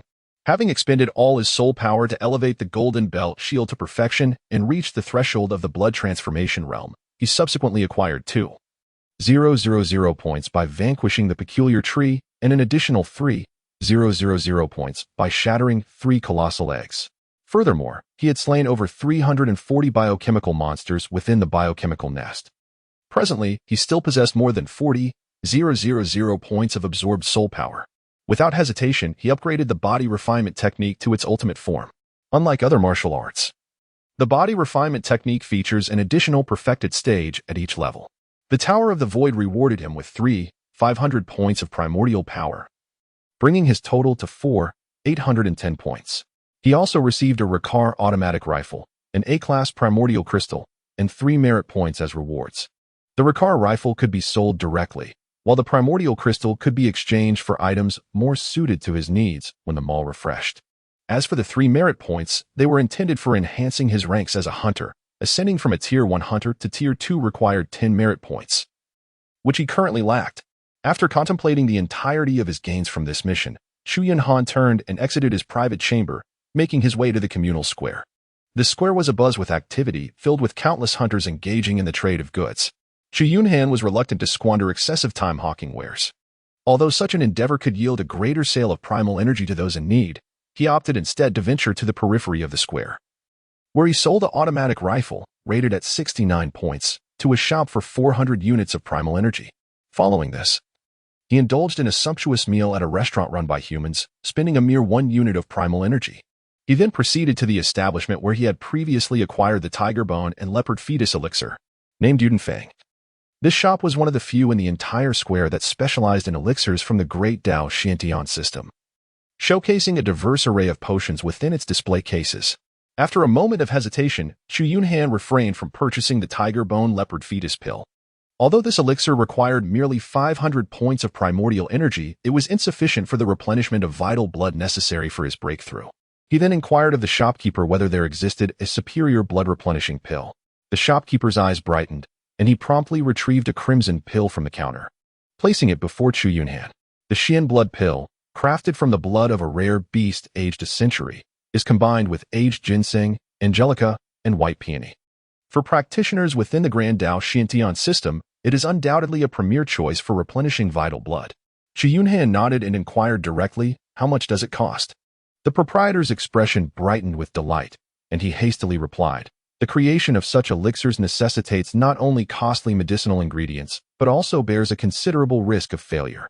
My principle is to favor modest profits through substantial sales. Each one is priced at a mere 4,000 points of primal energy." Upon hearing the boss's quotation, Chu Yunhan turned to leave. The boss was momentarily taken aback and hurriedly called out to Chu Yunhan, "Wait a moment. Although this elixir is somewhat pricey, it is indeed worth the value. How about you suggest a price?" Chu Yunhan halted his steps and turned to gaze at the boss, a hint of mockery glimmering in his eyes. "Do you take me for a fool? How much primordial power can one truly acquire from a single task world? Not to mention, I have yet to encounter a second hunter within the Grand Tao system. At best, it's worth 1,500 points apiece. If you're unwilling, then let it gather dust. The boss chuckled awkwardly, for Chu Yunhan's words struck a nerve. Previously, during his trials in the immortal demon path system, he had faced near-death experiences to earn a B rank reward. He chose alchemy from the myriad of B rank techniques, hoping to amass substantial primordial power through it to enhance his strength. However, he soon stumbled upon a most embarrassing truth. His innate talent was insufficient, limiting him to crafting only rudimentary pills. Yet these low-grade elixirs merely replenished vitality and did little to enhance spiritual power, rendering them virtually useless to hunters in the immortal demon path system. Only novices, just embarking on their cultivation journey, would require such vitality-restoring pills. Once a novice successfully advanced to the Qi refinement stage, they would no longer need to replenish their vitality. The Xuanque pill, a premium vitality-restoring elixir, bore a price that was entirely beyond a novice's means. This particular pill was undoubtedly best suited for practitioners within the Grand Tao system. The dilemma, however, lay in the fact that the trials of the Grand Tao system were among the most perilous of all. Few hunters managed to successfully navigate these trials, and those few had already ascended to the second level. The batch of Xuanque pills he had crafted thus became a neglected commodity. When he finally encountered a new practitioner from the Grand Tao system, like Chu Yunhan, he was eager to profit handsomely. Yet he found this newcomer was not easily deceived. Should he fail to sell them this time, they would become a burden in his hands. His own strength would inevitably suffer, making the passage through the next task world all the more arduous. Resigned, the boss murmured, "I want to keep it from you."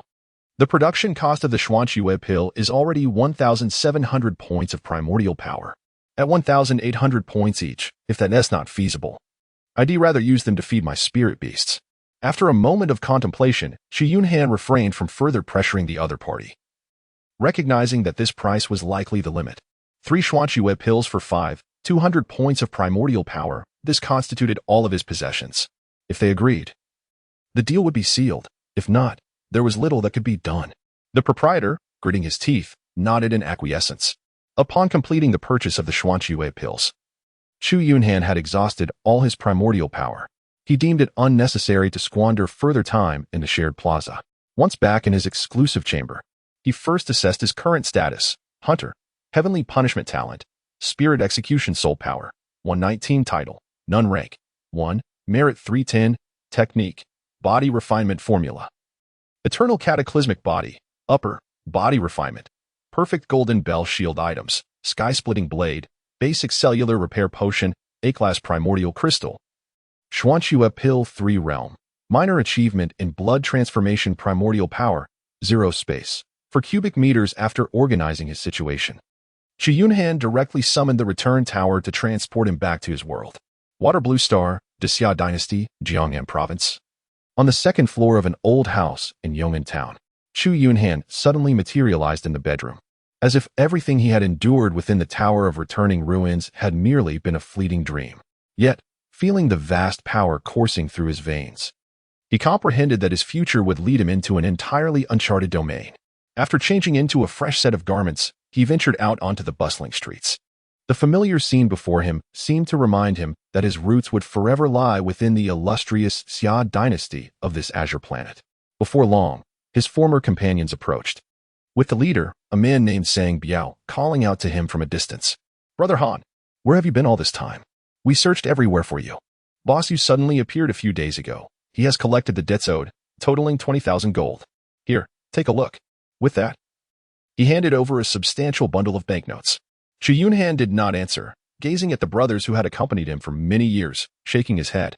From this moment on, they would no longer inhabit the same world. Sang Biao, I have pressing matters to attend to, and I will have little time to concern myself with you all. You have been with me for so long. Take this money and share it with the brothers. From now on, I entrust this group to you. Upon hearing these words, Sang Biao was instantly taken aback, his face a portrait of disbelief. Chu Yunhan patted his shoulder before turning to leave. Behind him, Sang Biao gazed at the receding figure, opening his mouth to speak, yet no words escaped his lips. Chu Yunhan had spent a full 2 days in slumber at home, his once taut nerves finally experiencing complete relaxation. In this sanctuary, He could lower all defenses and allow himself to unwind genuinely. However, on the fourth day upon returning to the realm of reality, officers from the Law Enforcement Bureau came knocking at his door.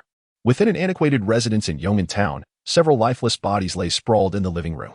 The table in the room was adorned with a few wine bottles and prepared delicacies. The entire space was marred by splattered blood, resembling a scene from a slaughterhouse. The bodies on the floor had been severed of their hands and feet, which were carelessly heaped to one side. The corpses' abdomens had been sliced open, their entrails strewn across the ground. Chu Yunhan stood outside the cordon set by the Law Enforcement Bureau, his face ashen as he gazed at the scene before him. "Brother Han, which deity have you offended? Such a great enmity?" The coroner remarked that they had been dismembered while still alive. This is the first time such a grave incident has occurred in Yong'an Town.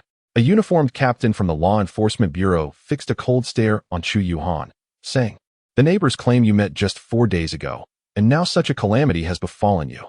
Don't tell me you are oblivious to it all. This case has even alarmed the county magistrate. You cannot bear the weight of this. It would be prudent to clarify any events swiftly so that we may protect you. You must understand, you could very well be the next victim." With a somber expression, Chu Yunhan cast a glance at the captain of the patrol team before turning and striding out. A flicker of anger crossed the captain's eyes as he turned to issue commands to the other officers. He instructed them to alert all personnel to set up surveillance near Chu Yunhan's residence that evening, as the assailant would likely seek him out. Furthermore, he ordered an investigation into anyone they might have offended during this period. As night fell, Chu Yunhan lay in bed, clutching the splitting sky blade, seemingly awaiting the arrival of a visitor. Yet, as dawn broke, no activity had transpired. The patrol officers who had been on watch throughout the night were utterly exhausted, stifling yawns as the morning light illuminated the surroundings. Noticing that the anticipated assailant had not appeared, the captain reluctantly ordered the team to disband, planning to return that evening for further surveillance. Once all the patrol members had departed, a glint of malevolence flashed in Chu Yunhan's eyes. Moments later, the iron door to his room opened silently. A middle-aged man entered, his face adorned with a blend of mockery and malice. Upon seeing Chu Yunhan, the man's eyes gleamed with a fierce light, yet he refrained from making an immediate move. Instead, he leisurely settled onto the sofa beside the bed. Gazing at the supine figure of Chu Yunhan, he erupted into a fit of maniacal laughter, and after a lengthy pause, he finally spoke. "Boss Han, you still remember me, don't you?" With a look of confusion, Chu Yunhan inquired, "Boss you? Surely, you cannot defeat the likes of Sang Biao and his cohorts." "Indeed, in the past, I was certainly incapable," he replied. "Back then, I merely borrowed 10,000 gold coins, and astonishingly, within a few short months, it had doubled to 20,000. You wretched scoundrels nearly drove me to the brink of despair." Chu Yunhan furrowed his brow. "When you had lost everything and came to borrow money from me, I made my terms abundantly clear. Repay within half a month with merely a half interest, surpass a month, and the interest would double. Yet, none of that holds significance now. What intrigues me is what empowered you to slay Sang Biao and his ilk." Upon hearing this, Boss Yu's forehead bulged with veins, his eyes gleaming with a blood-red fury, and he spoke with a hatred that penetrated to the marrow. "Do you comprehend the trials I have endured? Do you know what hell truly is?" "I do, for I have clawed my way out from the depths of hell. You wretches will never fathom how I managed to return from such a place. The other insects have already been dispatched to hell. Now, it is your turn." With that, Boss Yu's body began to swell dramatically, his face contorting grotesquely. The fabric of his upper garment burst apart, and his hands morphed into a pair of razor-sharp, blood-red bone blades. A flicker of astonishment crossed Chu Yunhan's eyes as his gaze fixated intently on the chest of Boss Yu. There, prominently displayed, was a black vortex brand. Seemingly aware of Chu Yunhan's unwavering stare at the dark emblem, Boss Yu coldly remarked, "This is the mark of hell, and you do not even possess the qualifications to enter it." With that, he prepared to dismember Chu Yunhan alive. "Is this the mark of the city of the end?" A single sentence from Chu Yunhan left Boss Yu momentarily stunned. "How did you come to know about the city of finality?" Chu Yunhan rose to his feet, exclaiming, "It turns out that I am not the sole chosen one in this world." He had always believed that he alone had been selected by the Tower of Guishu. To his astonishment, he discovered that another had been chosen by the city of Terminus. In the small town of Yong'an, 2 individuals had simultaneously entered the primordial realm. If this were the case, then it was likely that many had been chosen throughout the entire Dasha dynasty. Initially, he had hoped to encounter a fellow from the primordial realm and exchange information. However, it seemed that this would no longer be necessary. After all, Opportunities would abound in the future. Just as his words fell, a swift and deadly flash of blade sliced through the air. Boss Yu's arms were severed at the shoulders, blood gushing forth. Subsequently, he was sent sprawling by a single kick from Chu Yunhan, crashing into the wall behind him, lying on the ground. His bones shattered from the impact. A glimmer of fear flickered in his eyes as he screamed, "How can this be possible? Could it be that you are also?" Chu Yunhan paid no heed, advancing slowly with his blade in hand. "Wait, we can." But before the words could fully escape, Boss Yu's head was severed, rolling to the ground. After clearing the scene, Chu Yunhan sat at the edge of the bed, contemplating the implications of this event on his life. If even the small town of Yong'an had two individuals chosen by the primordial land, there must be more than just two. How many others throughout the entire Great Xia dynasty have been selected? Yet, news of these chosen ones has never reached his ears. Has this phenomenon only recently begun, or has it existed for some time? Although he considered himself quite formidable among novices, what if someone else had entered the primordial land before him, possessing even greater strength? How would he confront such a challenge? It appears that even in the realm of reality, he must proceed with utmost discretion. After all, aside from the trial of the system, he has only navigated a single task world. Despite the extraordinary acceleration of his cultivation granted by his innate talent, he has grown far too swiftly.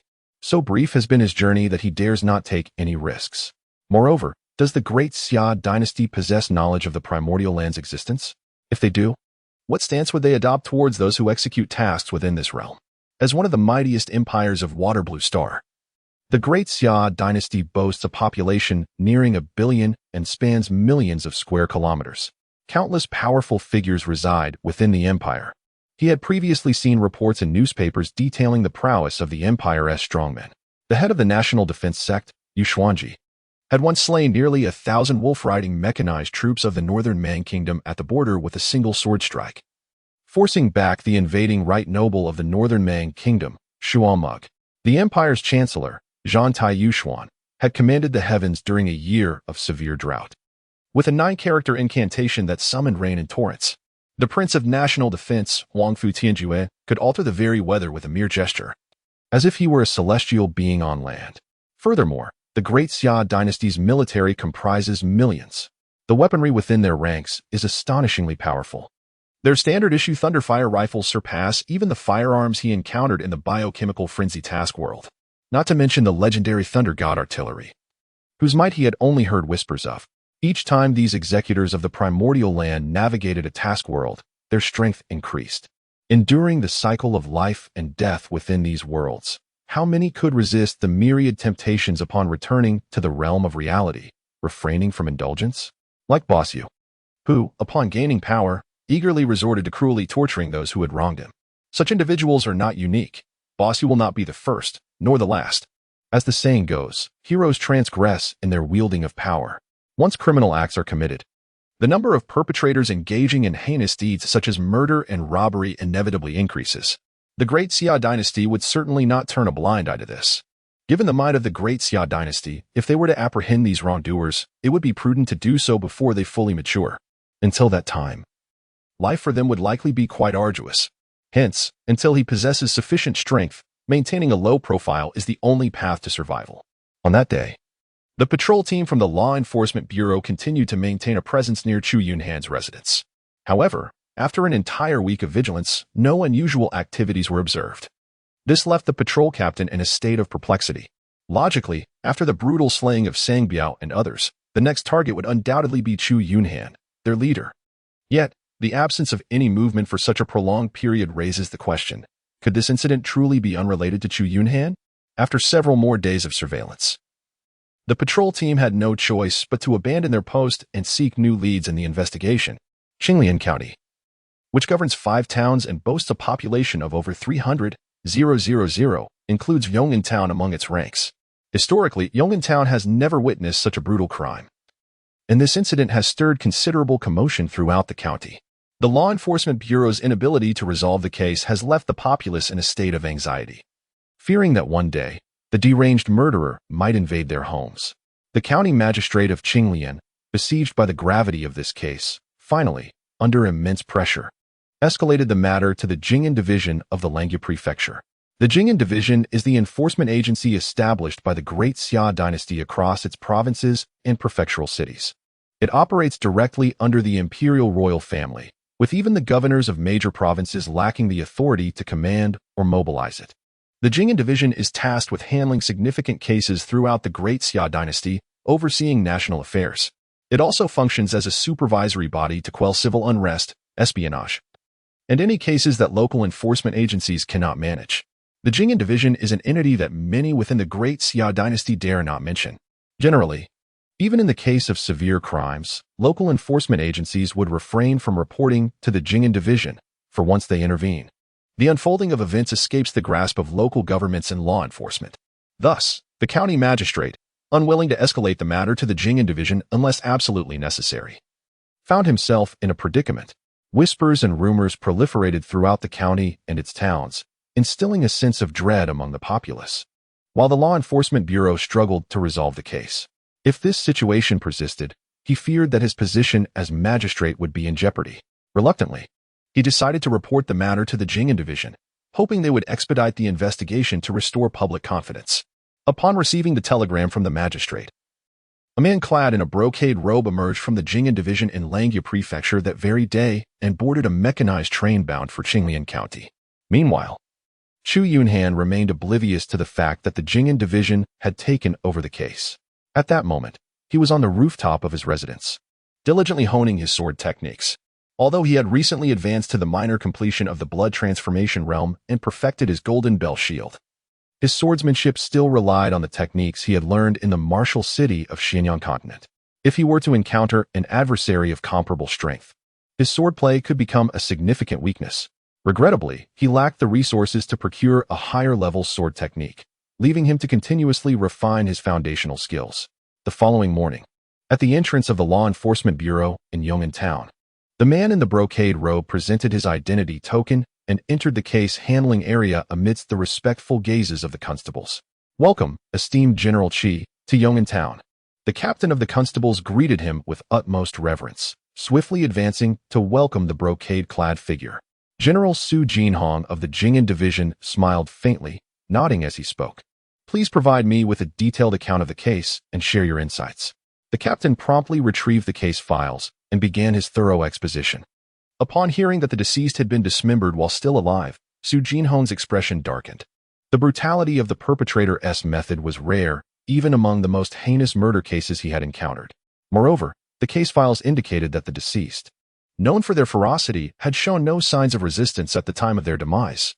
The Law Enforcement Bureau had identified all individuals with whom the deceased had passed grievances, yet it yielded no fruitful leads. Chu Yunhan scrutinized every detail, then turned to the captain and inquired, "This boss Yu, a notorious gambler, has been missing for months, yet he suddenly returned 20,000 gold coins mere days before the victims' deaths. Have you investigated the source of his funds?" The captain, taken aback, immediately dispatched several constables to conduct inquiries. Furthermore, the deceased were all subordinates of this Chu Yunhan. Why was he the only one unscathed? It seems he has also been absent for several months. Has there been any investigation into his whereabouts during this time? The captain quickly relayed the surveillance results from recent days to Chu Yunhan. After a moment of contemplation, Chu Yunhan rose and instructed the captain, "Come, let us pay a visit to this Chu Yunhan." When the crowd arrived at Chu Yunhan's residence, he had just concluded his swordsmanship training. The moment Chu Yunhan laid eyes on Chu Yunhan, his pupils constricted, and an involuntary tension coursed through his entire being.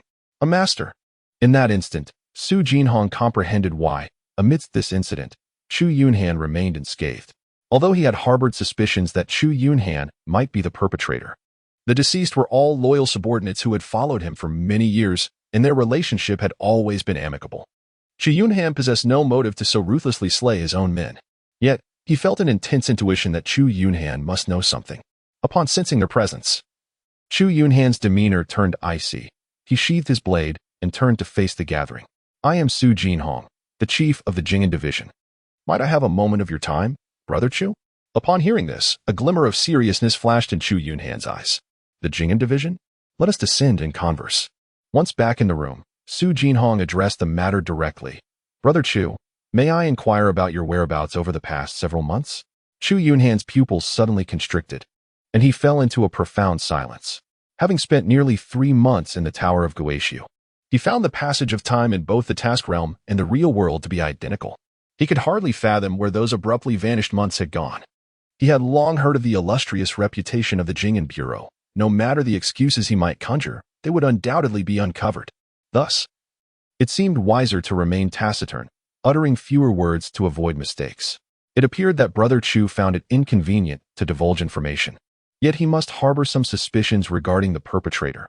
Might he be willing to share them with me? Boss you. Ha ha ha. It seems my suspicions were not unfounded. The Law Enforcement Bureau has thoroughly investigated all those with grievances against you. Yet this boss you remains elusive. Coincidentally, boss you has also been missing for several months. Brother Chu, do you believe that this boss you will continue to commit crimes? With a grave expression, Chu Yunhan gazed intently at the man before him. After a long moment of contemplation, he slowly shook his head. He should not commit any further crimes. Su Jinhong's pupils contracted, and he nodded in agreement. Smiling as he said, "Then we shall not disturb you any longer, Brother Chu. I trust we shall meet again one day. Farewell." With that, Su Jinhong turned and departed. The captain of the patrol team and his companions followed closely behind. After they had walked a considerable distance, one of them cautiously inquired, "My lord, should we investigate Chu Yunhan's circumstances thoroughly?" Su Jinhong, with a serious demeanor, shook his head. "This case ends here. Rest assured, the murderer will not reappear." The patrol captain and his companions were momentarily taken aback, and by the time they regained their composure, Su Jinhong had already vanished from sight. On the mechanical train returning to the capital, Su Jinhong took out his notebook and penned a few lines. Suspect in the murder case of Yong'an Town. Boss Yu. Suspected chosen one, deceased. Assailant, Chu Yunhan. Chu Yunhan, suspected chosen one. Strength unknown, likely a master of the 5th realm of martial arts. After a brief hesitation, he added a note, can be recruited. Once the personnel from the Jing'an division had departed, Chu Yunhan began to contemplate how to confront the violent enforcement agency of the empire in the future. Through his conversation with Su Jinhong, he realized that his act of slaying Boss Yu would likely not remain concealed from the Jing'an division. However, this was not a major concern. As Boss Yu had first taken the lives of several individuals before seeking him out, he had merely acted in self-defense. The crux of the matter lay in the fact that Su Jinhong had noticed his disappearance over the past few months. This was a situation he could not adequately explain, as he had been directly transported to the Tower of Ruins, followed by the system trial tasks. Initially, he had intended to strengthen his abilities within the Tower of Ruins before hastily returning to the real world, considering there was little purpose in doing so at that time. Yet, he had not anticipated the emergence of an incident involving Boss Yu. This left him no time to make reasonable arrangements for the blank period spent in the real world while undertaking tasks in the Tower of Ruins. Since Su Jinhong had specifically mentioned his disappearance, it indicated that the Jing'an division must possess certain knowledge regarding the original land. However, it remained unclear what stance the Jing'an division or the Great Xia dynasty held towards the executors. If they acknowledged the existence of executors, that would be acceptable. Yet, if they opposed them, he would need to devise a plan in advance. Originally, he had intended to visit Chang'an in the Liang province to check on his sister, Chu Yunxi, and see how she was faring. However, that notion must now be abandoned, until he discerned the Great Xia dynasty's attitude towards executors. Visiting his sister would only bring her endless troubles. Ultimately, it all boiled down to his insufficient strength. Otherwise, where would all these troubles arise? When the day comes that his power is formidable enough to subdue the entire world, who would dare to trouble him? For now, one can only proceed step by step. The first stirrings of desire to enter the world of the Tower of Guishu began to awaken within Chu Yunhan. Only by traversing more task realms could he swiftly enhance his own strength. Had he not been chosen by the Tower of Guishu to become a hunter, he would undoubtedly have been among those mercilessly slain by Boss Yu. The initial hatred and aversion he felt towards the tower began to gradually dissipate. As the days passed, Chu Yunhan devoted all his time to honing his sword techniques. Perhaps due to his mediocre aptitude for cultivation, his progress in mastering the body refinement technique was painfully slow. Rather than squander time, it was more prudent to elevate his combat skills. Soon, it had been 28 days since his return to the real world. After a period of rigorous training, his command of swordplay had become increasingly refined, far surpassing his previous abilities. With the swiftness of a gazelle's leap, his strikes flowed with remarkable naturalness. The next task realm was imminent. It was time to return to the Tower of Guishu.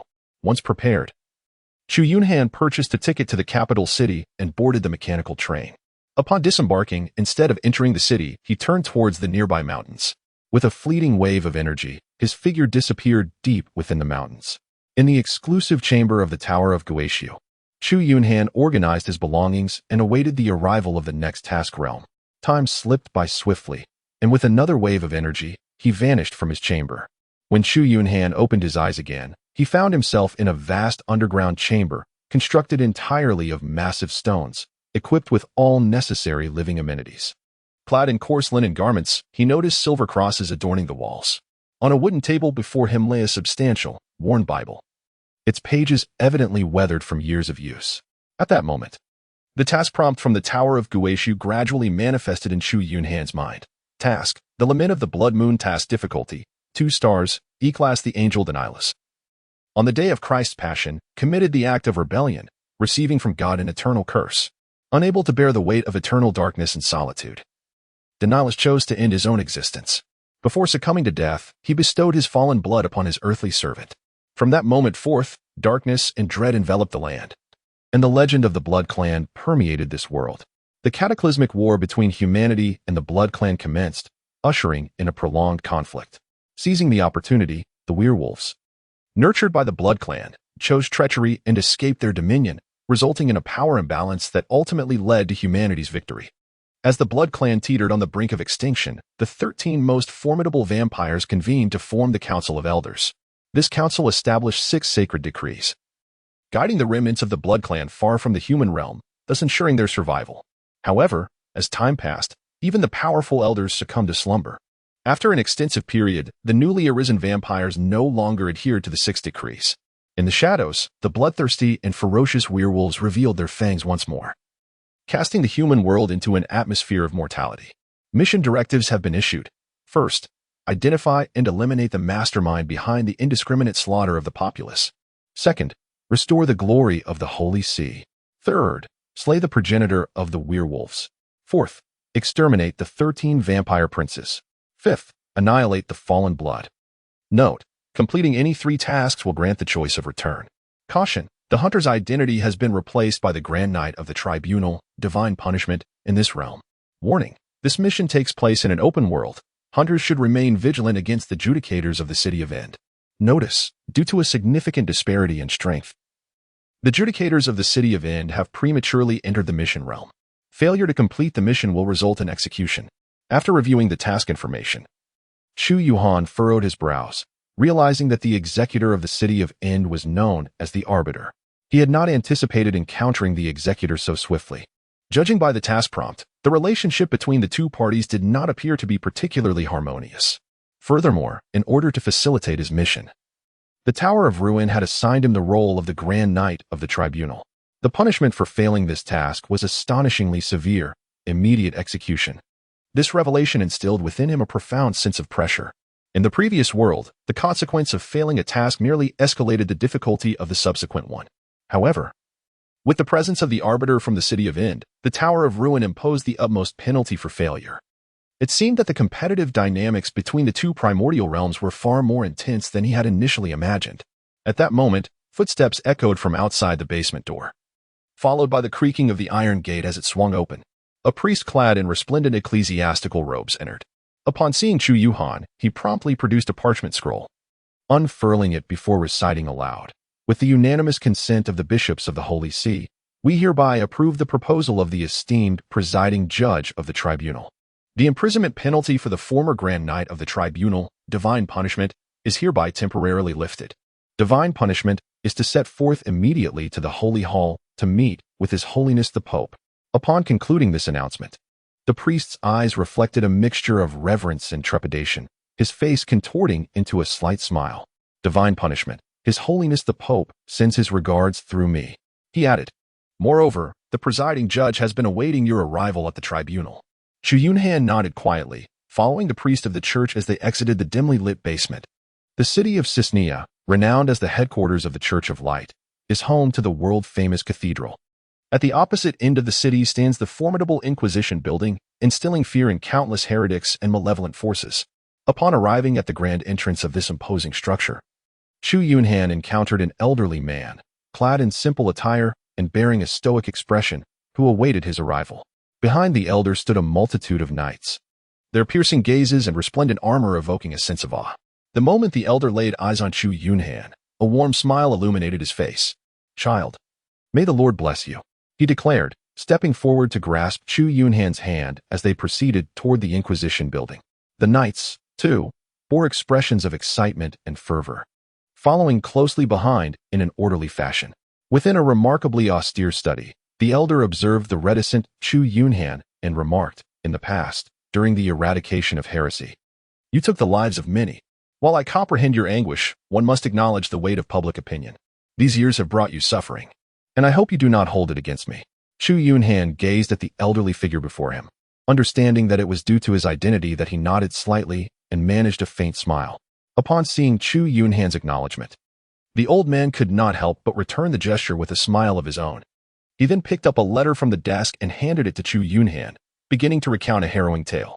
1 year prior, the residents of a small town in Luttra's city had perished overnight, an astonishing death toll of 328 souls.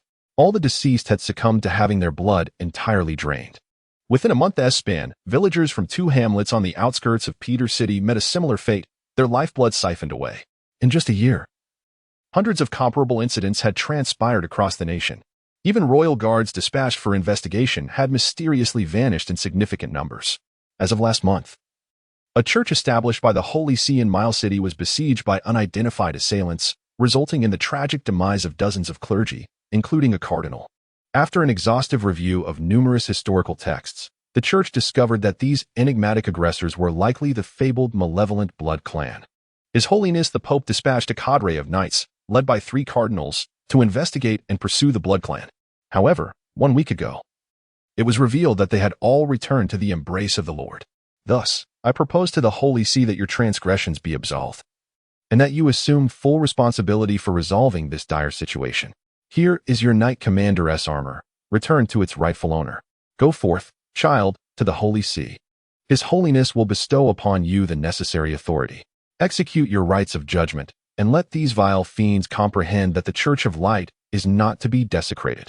The radiance of the Lord shall illuminate the entire world." Chu Yunhan glanced at the elder, remaining silent as he donned a complete suit of shimmering silver armor before striding out with purpose. Outside the door, dozens of knights, witnessing his departure, promptly followed in his wake. In the heart of Cisnea, a contingent of knights, led by a knight clad in silver armor, mounted their steeds and galloped forth from the grand cathedral of the Church of Light. As dusk began to fall, they arrived at a small town over 200 kilometers from Cisnea. "David, is this the Rhine town mentioned in the intelligence report?" Chu Yunhan spoke in a frigid tone, and a knight of the temple behind him promptly replied, "Indeed, my lord. According to the intelligence, Rhine town is the location most likely to be targeted." Chu Yunhan gazed at the distant, brightly lit town, a glimmer of cold ruthlessness flickering in his eyes. With a swift motion of his whip, he charged ahead into the heart of the town. As night deepened and silence enveloped the surroundings, the moonlight waned beneath the cover of dark clouds. The once bustling Rhine town had fallen into an eerie stillness, its residents having concluded their evening leisure and succumbed to slumber. Within the tranquil residential area, a faint sound pierced the silence, resembling the whisper of something slicing through the air. Agile figures darted swiftly across the streets, infiltrating various wooden abodes. Yet, contrary to expectations, no screams of terror erupted. Soon, these figures emerged from the houses, their faces marked by confusion. The townsfolk, who should have been asleep, had inexplicably vanished. Not just 1 or 2, but every single resident had disappeared, as if they had never existed in this place. The leader, a man with blood-red eyes and a pallid complexion, felt a twinge of unease stirring within him. With a wave of his hand, several shadows followed him as they raced toward the outskirts of the town. Just as they were about to breach the town's borders, all figures came to an abrupt halt. At the entrance, a man clad in armor stood resolutely, sword in hand. Bathed in moonlight, his silver armor glinted ominously, while the blade radiated a chilling aura, exuding an intense air of menace. Surrounding exits were also blockaded by a throng of knights. The pale man paused momentarily. Then a sneer of contempt and ferocity spread across his face. In an instant, he lunged towards the armored figure, his mouth slightly agape to reveal a pair of sharp fangs. With claws resembling daggers, he reached for the armored man's throat. A flash of cold steel flickered, and the man's abdomen was pierced by the sword. Yet, he displayed no sign of distress, as if impervious to the injury, continuing his assault on the other's neck. With a sharp crack, the claws met the skin of the neck but felt as though they had struck a slab of iron. The claws shattered under the impact, failing to even graze the opponent's skin. In a swift motion, the armored man seized the pale man by the throat, lifting him effortlessly into the air. The once formidable figure now appeared as fragile as an infant in the grasp of the armored warrior. The man struggled desperately, yet to no avail, his eyes widening with sheer terror. "Who are you?" Chu Yunhan gazed at the man he held aloft, murmuring to himself, "His body appears unaffected by his injuries. It seems his regenerative capabilities are remarkably robust. His speed is extraordinary, and his strength is nearly threefold that of an ordinary human. This must be what they refer to as a vampire of the bloodline. Yet, I remain unaware of his fatal weakness." With that, he plunged a blade into the pale man's heart, a torrent of crimson gushing forth from the man's mouth, and moments later, he succumbed to the void. Ah! It appears the heart is indeed his Achilles heel. With a swift motion, he discarded the lifeless body onto the ground and, like a ferocious tiger, leaped into the remaining throng. The glint of his blade was sharp, and the chill it exuded was palpable. In less than a few minutes, over 30 vampires had their heads severed by Chu Yunhan. Each vampire slain bestowed upon him 10 points of soul power. It seems these vampires are merely lowly scions of the bloodline. Otherwise, they would not possess such feeble strength. Initially, he had hoped to ensnare a larger prey, yet unexpectedly, he encountered only a swarm of insignificant shrimp. He then turned to instruct the knights encircling the vampires. "Clean up thoroughly. We shall proceed to the next location, in the kingdom of Winegard." Within the royal palace's rear courtyard, King Richardson observed the 3 petitioners before him with a grave countenance. "You claim to know who is responsible for these massacres?" The foremost among them, a woman of striking beauty, performed a courteous bow, her melodious voice resonating throughout the hall. "Indeed, Your Majesty. My companions and I have investigated this matter for a month and have successfully apprehended several culprits. Based on their methods and characteristics, I can ascertain that they are the fabled vampires." King Richardson's expression shifted at her words, and he turned to his chief guard. "Is this truly the reason you insisted I meet with them? To mock me with such an absurd claim?" Upon hearing the king's inquiry, the chief guard turned pale, beads of sweat forming on his brow. A fortnight prior, these individuals had reached him through his wife, pleading for an introduction to King Richardson. In exchange for his agreement, he would receive a substantial sum of 500 gold coins. After discreetly investigating their backgrounds, he discovered that the leading woman was the daughter of a wealthy merchant who had always held the royal family in high regard. Satisfied that they posed no threat to the king, he acquiesced to their request. Seizing the opportunity of the king's favorable mood, he presented their petition. He had anticipated they merely wished to behold the king's visage, yet to his astonishment, upon their first encounter, they uttered astonishing claims. He now felt an overwhelming sense of regret. "Your Majesty, I have brought the culprits. I hope you will step outside to witness the truth for yourself." The woman seemed to have anticipated the king's skepticism, thus she had brought the so-called perpetrators with her. "Oh, I must see for myself who these alleged culprits are." King Richardson was immediately intrigued and followed the 3 individuals out of the hall. At the entrance, one of the exceptionally tall men opened a large black sack and pulled out a young man who lay unconscious, his complexion unusually pale, before King Richardson's eyes. The young man was dragged outside. It was the peak of noon, with the sun shining most brilliantly. Under the sunlight, the young man let out a piercing scream, and thick black smoke began to emanate from his body. Soon, his entire form ignited violently, rapidly reducing to a pile of ashes. King Richardson stared in astonishment at this scene. It was at this moment that he finally believed the words of the 3 individuals. The royal library contained records of vampires. He had thought it was merely an absurd fabrication. To his shock, it was indeed true. This was precisely as described in the texts: vampires turned to ash in sunlight. No wonder so many of the deceased had their blood completely drained. This revelation provided clarity. Richardson's perception of the 3 shifted dramatically, and his demeanor softened. He promptly inquired about the rewards or requests they might have. After the banquet, the 3 emerged from the palace. The tall man, puzzled, asked Mo Qin-chi, "Did we spend a month merely to obtain the temporary command of the Rose Knights?" The woman named Mo Qin-chi responded gravely, "Bruce, did you not notice a serious issue in the hints from the City of the End?" "What issue?" "This task world is an open world, and our team entered together. Yet, we have not received any information regarding individuals entering this task world from the Tower of Oblivion. It was only yesterday that the City of the End issued a hint that the hunter from the Tower of Oblivion has entered the task world. He arrived a full month after us. Moreover, he is alone. This can only mean that this hunter is significantly more powerful than the combined strength of our trio. You are well aware of the relationship between the City of the End and the Tower of Oblivion. Should we encounter any conflict in tasks or interests, it will undoubtedly lead to a life and death struggle. The City of the End allowed us to enter the task world a month early to position ourselves strategically. Only with the assistance of the local forces within the task world do we stand any chance against this unknown adversary. Upon hearing this, Bruce and another man's expressions darkened. Noticing their distress, Mochichi quickly reassured them there is no need for excessive worry. Now that we have successfully obtained the temporary command of the Rose Knights, we have ample confidence. Whether in completing the task or confronting the hunter from the Tower of Oblivion, I cannot fathom how this hunter could possess the strength to contend with us, who are members of the Rose Knights.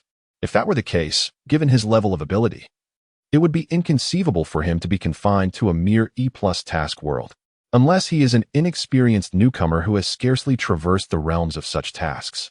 Yet how could a novice possibly wield such power? Bruce's expression slightly eased as he nodded.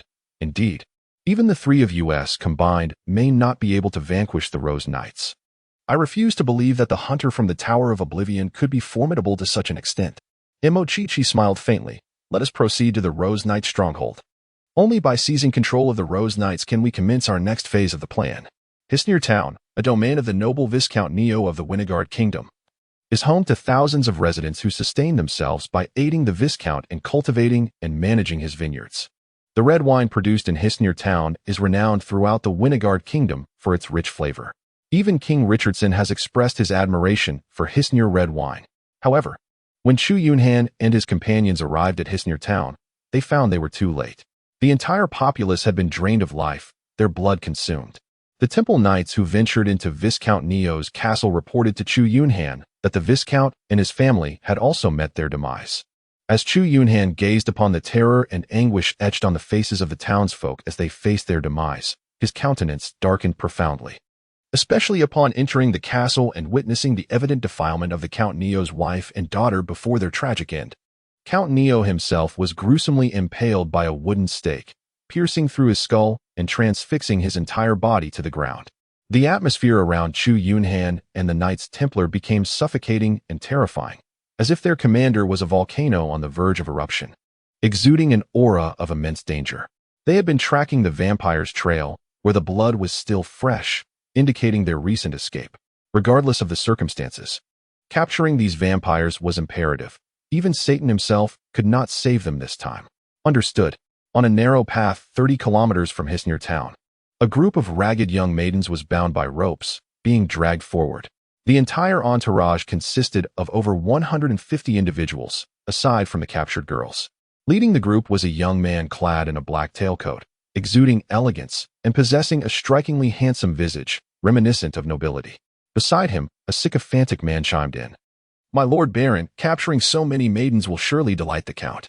Indeed, the taste of virgin blood is the sweetest of all. The Baron replied. Be sure to keep 3. I wish to nurture them properly. Rest assured, the finest 3 are already prepared for you. The man then selected 3 from the crowd and presented them to the Baron. The Baron grasped one maiden's chin, elegantly kissing the back of her hand. Ah, indeed. Virgins are the most delectable. Just the scent makes me impatient. He chuckled heartily. At that moment, the sound of galloping hooves echoed from the path behind them. The Baron furrowed his brow and turned to look. A group of dozens of knights was charging towards them. Upon seeing the iris flower emblem on their armor, the Baron's smile gradually faded. That emblem belonged to the Knights Templar of the Holy See. The sight of the leading knight, clad in silver armor adorned with a golden iris emblem, left the Baron utterly astonished. His blood-red pupils dilated in fear as he exclaimed, Commander of the Knights Templar? You were imprisoned by the church. How is this possible? Before the Baron could gather his wits, Chu Yunhan leaped from his steed. With a swift motion, he plunged into the enemy ranks. Instantly, the air was filled with the glimmer of blades, and blood splattered in all directions. Echoing with the cries of the dying throughout the valley, the other knights hastily dismounted, wielding their great swords to engage the foe. Witnessing the slaughter of countless vampires by the Templar commander, the Baron felt his soul flee in terror. Like a shadow, he darted into the woods, fleeing swiftly. Having abandoned his slaughtered subordinates, the Baron was acutely aware of the terror embodied by the commander of the Knights Templar. In those years, it was due to the Holy See's relentless crusade against heresy that the Grand Master of the Templar Knights wrought immense carnage. With the number of foes slain by his hand exceeding tens of thousands, the Templar's slaughter was akin to that of the Grim Reaper, instilling profound terror even within the ranks of the Church and the Kingdom's armies. Countless voices arose, decrying the Grand Master for transgressing the divine compassion of God, branding him as nothing short of a demon from the depths of hell. He was bestowed with numerous monikers: the Side of Death, the Infernal Judge, the Man Whom Even Satan Fears, among others. In a bid to quell the public's wrath and dread, the Holy See was compelled to confine the Grand Master within the Inquisition. To their astonishment, this harbinger of death was subsequently released. Cursed fate! For he crossed paths with me. I harbored no thoughts of resistance against such a formidable presence. As the pinnacle of the Holy See's martial prowess, he was an entity of terror that no mere bloodline baron like myself could hope to contend with. Not even the esteemed Count could match him. Upon witnessing the Baron hastily fleeing from the woods, Chu Yunhan exerted force through her legs, propelling herself towards her opponent like a cannonball. In the blink of an eye, she closed the distance with the Baron. A glimmer of cold light flashed by, and the Baron was sent flying, crashing heavily to the ground. Chu Yunhan approached with an air of icy indifference, slowly drawing out his blade. I shall grant you but a single opportunity. Disclose all that you know. I will offer you a swift end. Otherwise, I shall confine you and subject you to various tortures each day. When you can no longer endure, I shall nourish you with blood, allowing you to recover before resuming the torment. I will continue this suffering until the day I draw my last breath. Subsequently, I shall hand you over to another, who will persist in your agony. I assure you, you would not wish to fathom the nature of such eternal pain and torment. Upon hearing these words, the Baron's eyes filled with boundless terror and despair, his entire body trembling involuntarily. His heart plunged into an abyss of hopelessness.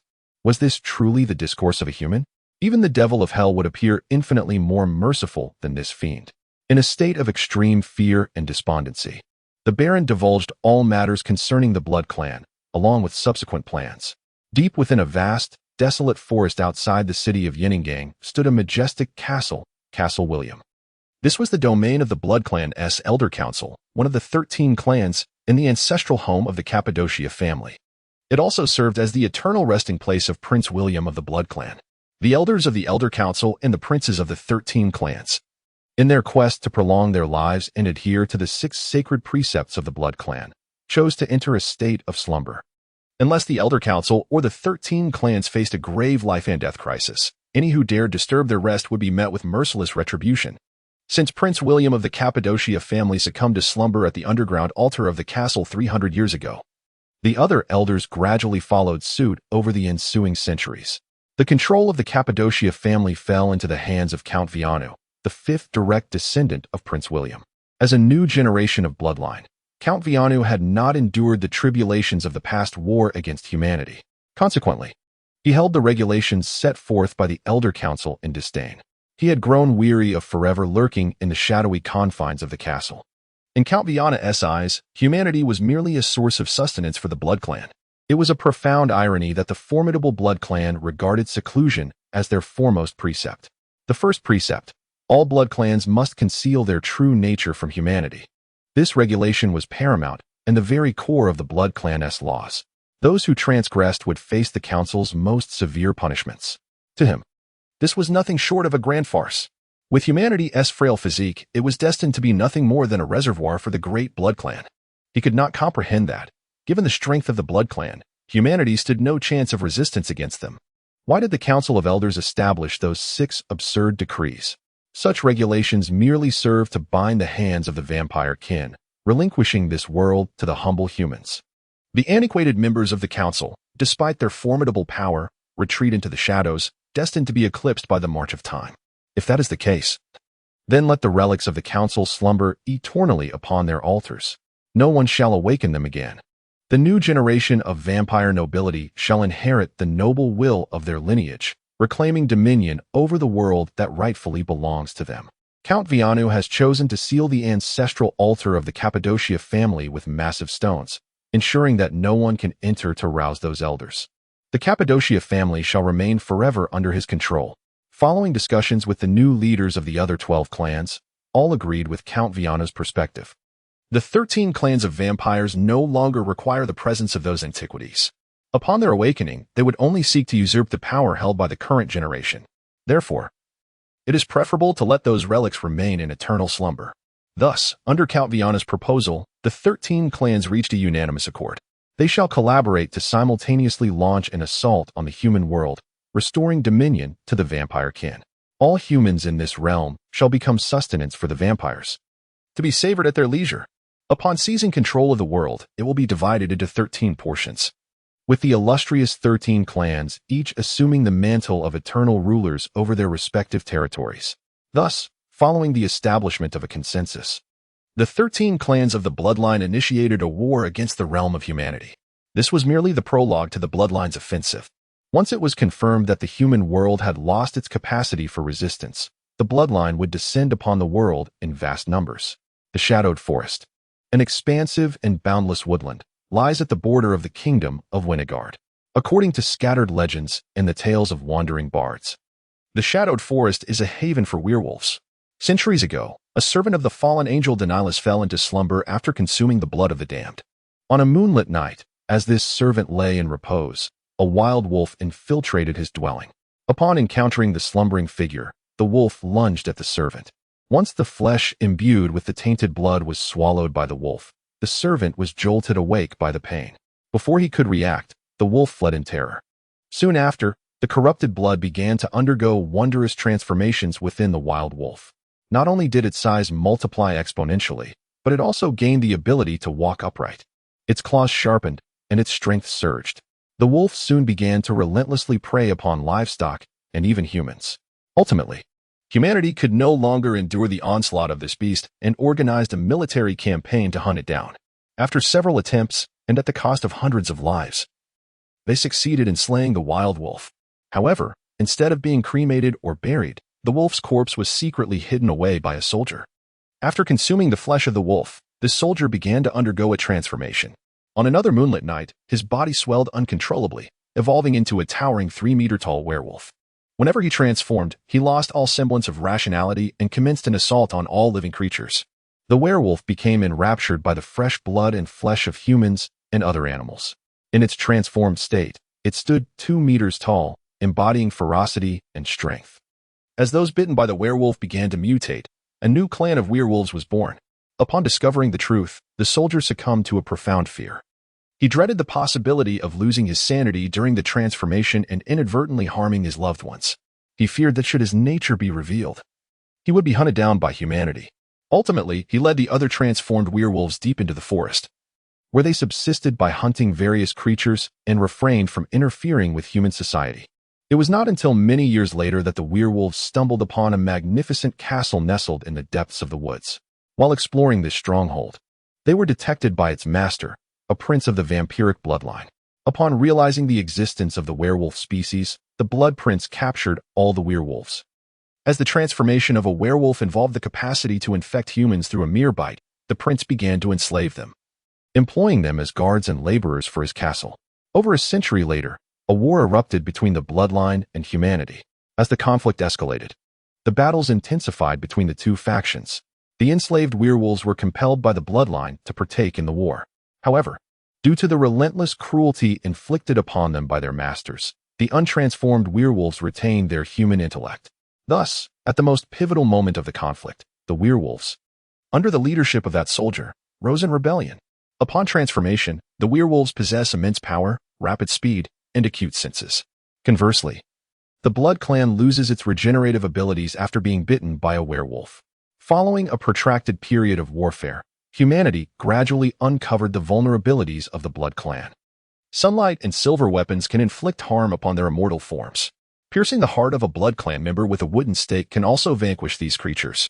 Consequently, the human army began to exploit these weaknesses, launching a relentless campaign against the Blood Clan. Thus, the human forces gradually gained the upper hand in the conflict between the two factions. As the Blood Clan teetered on the brink of extinction, they were compelled to establish an elder council and formulate 6 sacred edicts, discreetly distancing themselves from the human realm.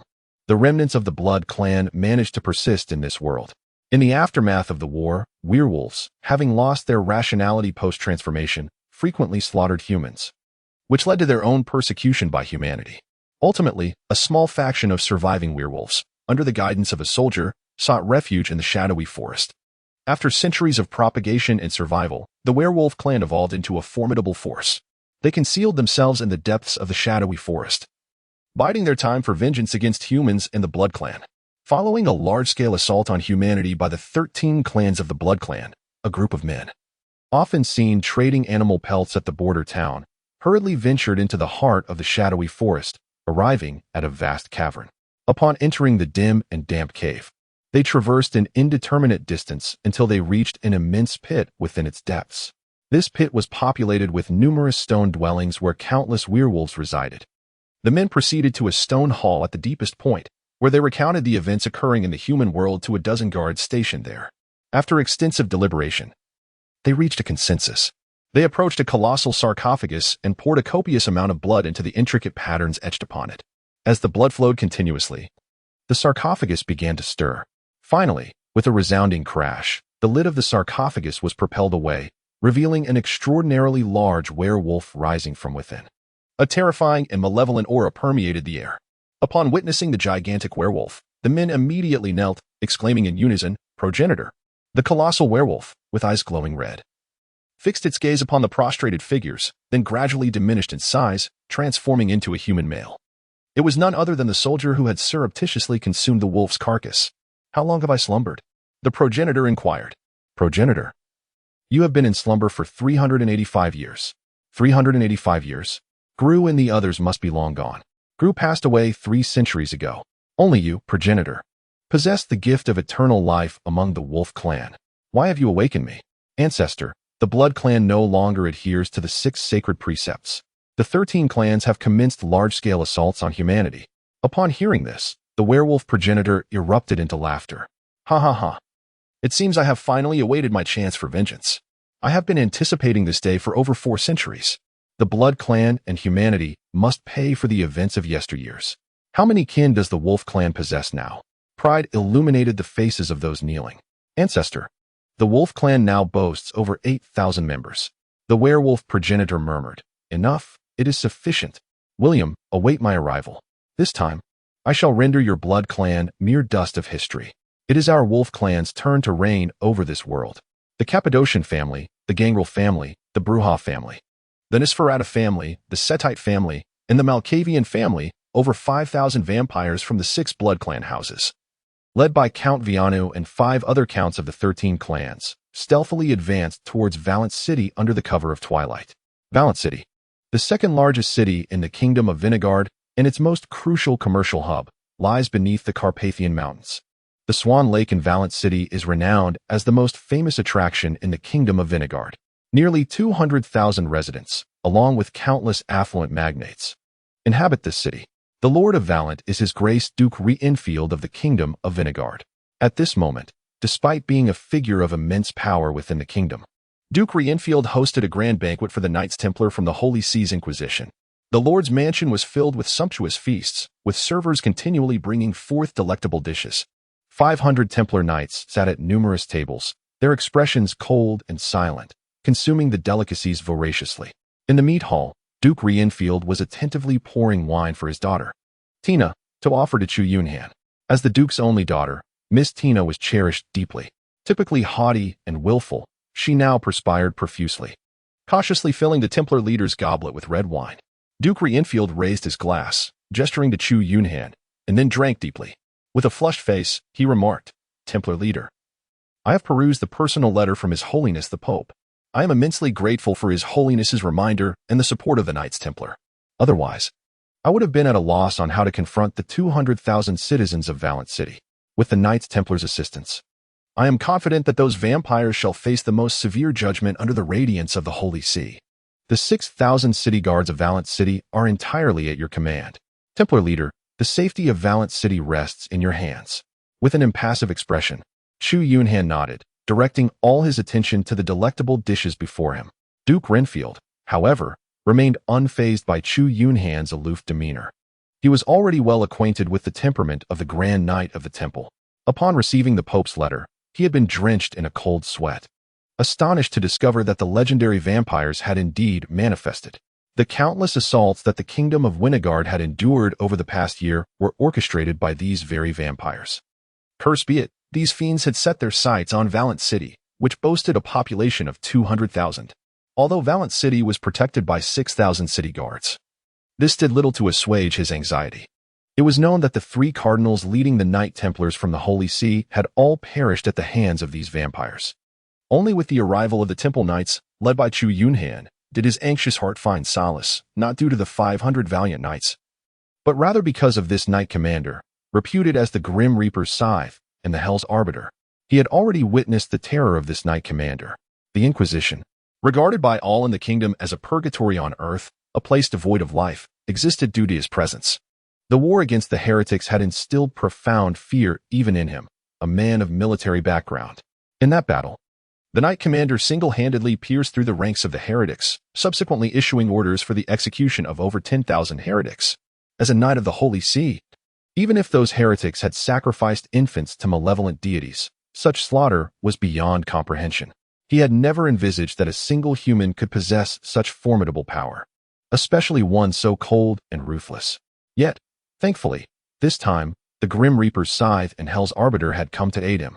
With this Knight Commander at his side, he was eager to discern the fate that awaited those vampires. In the dead of night, illuminated by the moonlight, Valiant City appeared to be enveloped in a profound slumber, shrouded in an eerie silence. Only the tightly shut city gates and the occasional patrolling guards on the walls broke the stillness. The vampire army led by Count Vianu had already arrived at a nearby grove outside the city. Gazing at the distant Valiant City, bathed in moonlight, Count Viana's blood-red eyes glimmered with cunning, ferocity, and a thirst for blood. With a wave of his hand, over 5,000 bloodkin surged forth like a silent tide towards Valiant City. Before the patrolling guards on the city walls could emit a cry of alarm, they found their necks snapped by the higher-tier vampires. As the city gates swung open, the horde of vampires flooded in. Once all the vampires had entered, Count Viano commanded the gates to be shut tightly, sealing any chance for the humans of Valiant City to escape. The lordly manor of Valiant has been silently besieged by over 5,000 vampires. As the vampires stealthily infiltrated the vast estate, they were astonished to find that not a single guard was stationed at its defenses. Count Vianu let out a derisive scoff. Valiant had enjoyed an era of peace for far too long, to the extent that it had completely lost its vigilance. This time, let them become a sumptuous feast for the bloodline. As Count Viani pushed open the grand doors of the main building and stepped into the hall, he was taken aback to discover a knight clad in silver armor standing resolutely with a sword in hand. The knight's icy gaze pierced through the air like a razor-sharp blade, fixated intently upon him. Behind the knight, the hall was filled with armored warriors, an oppressive atmosphere of impending doom enveloping the space. Count Viano's heart raced with alarm, and he swiftly retreated from the hall. Glaring at the knight who emerged slowly from the hall, Count Viana's face turned ashen, and he roared in fury, "Annihilate them all!" Instantly, a cacophony of shrieks erupted from the vampires behind him as they surged towards the hundreds of knights. Yet, in a flash of cold steel, the leading vampires were severed in two by the glint of a blade.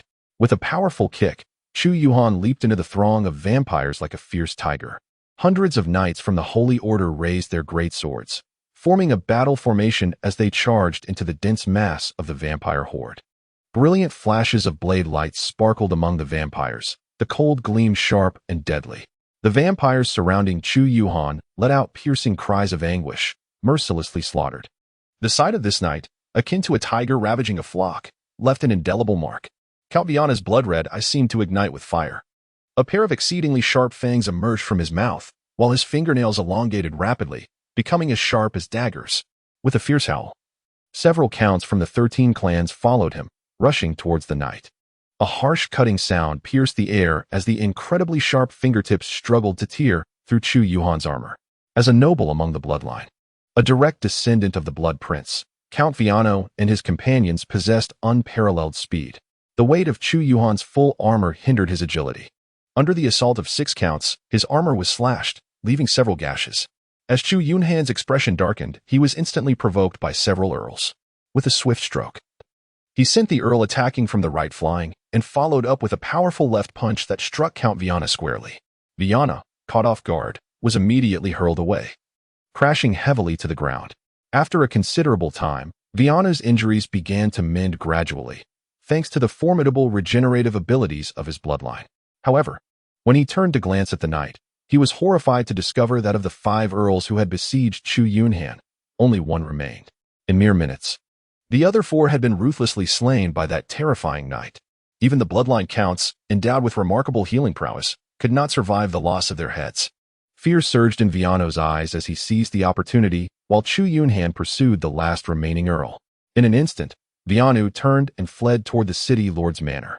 After Chu Yunhan reduced the earl to mere pulp, he turned to find that the severely injured vampire had vanished without a trace. He did not pursue the escaping vampire, instead directing his wrath toward the horde of vampires.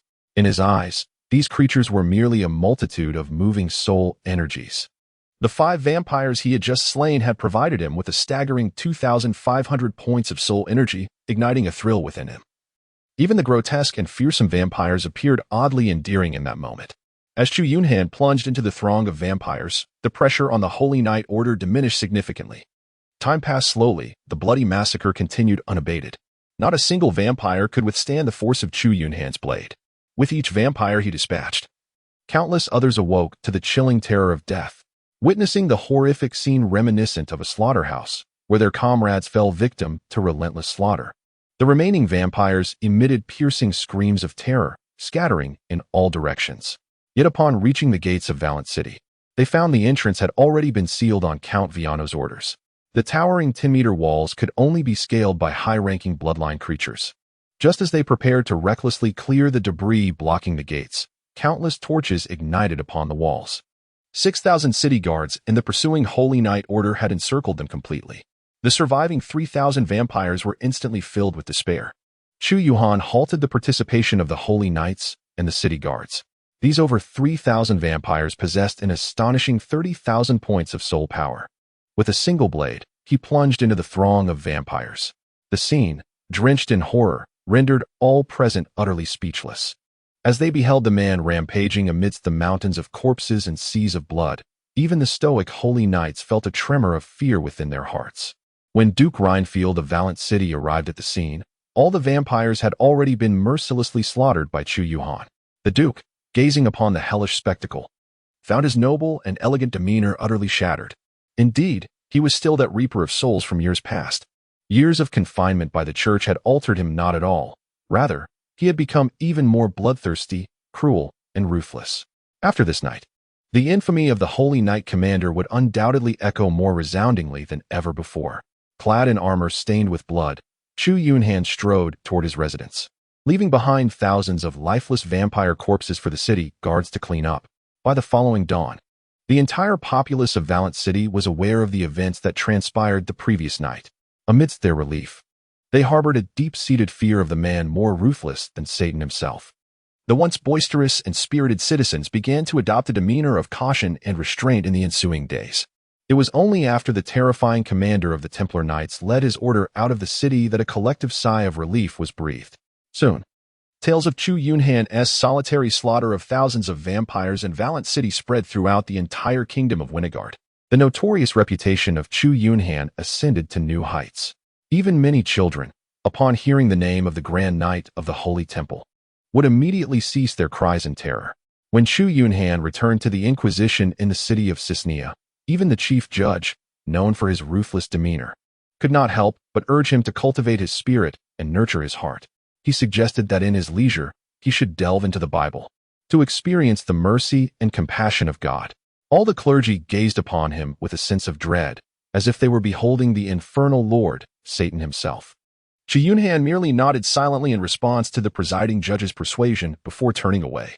He proceeded to the Holy Hall of the Radiant Church to report the schemes of the vampire clans. After a prolonged silence, the Pope summoned the cardinals dispersed across the nation. During the ecclesiastical assembly, the Pope informed all the cardinals of the situation. Following an entire day of deliberations, the Pope personally visited the royal court of Winegard to meet with King Richardson. The next day, King Richardson convened the commanders of the kingdom's 3 legions. He mobilized 50,000 soldiers from the Legion of the Furious Lion, the Legion of the Blazing Dragon, and the Legion of the Sacred Shield, alongside 2,000 000 members of the Royal Rose Knights, dividing them into 3 formidable forces to launch a campaign against the 13 clans of vampires from 3 different fronts. Simultaneously, the Pope issued a decree from the Radiant Church, dispatching 8 cardinals and 3,000 temple knights to assist the 3 legions in vanquishing these heretics cursed by God.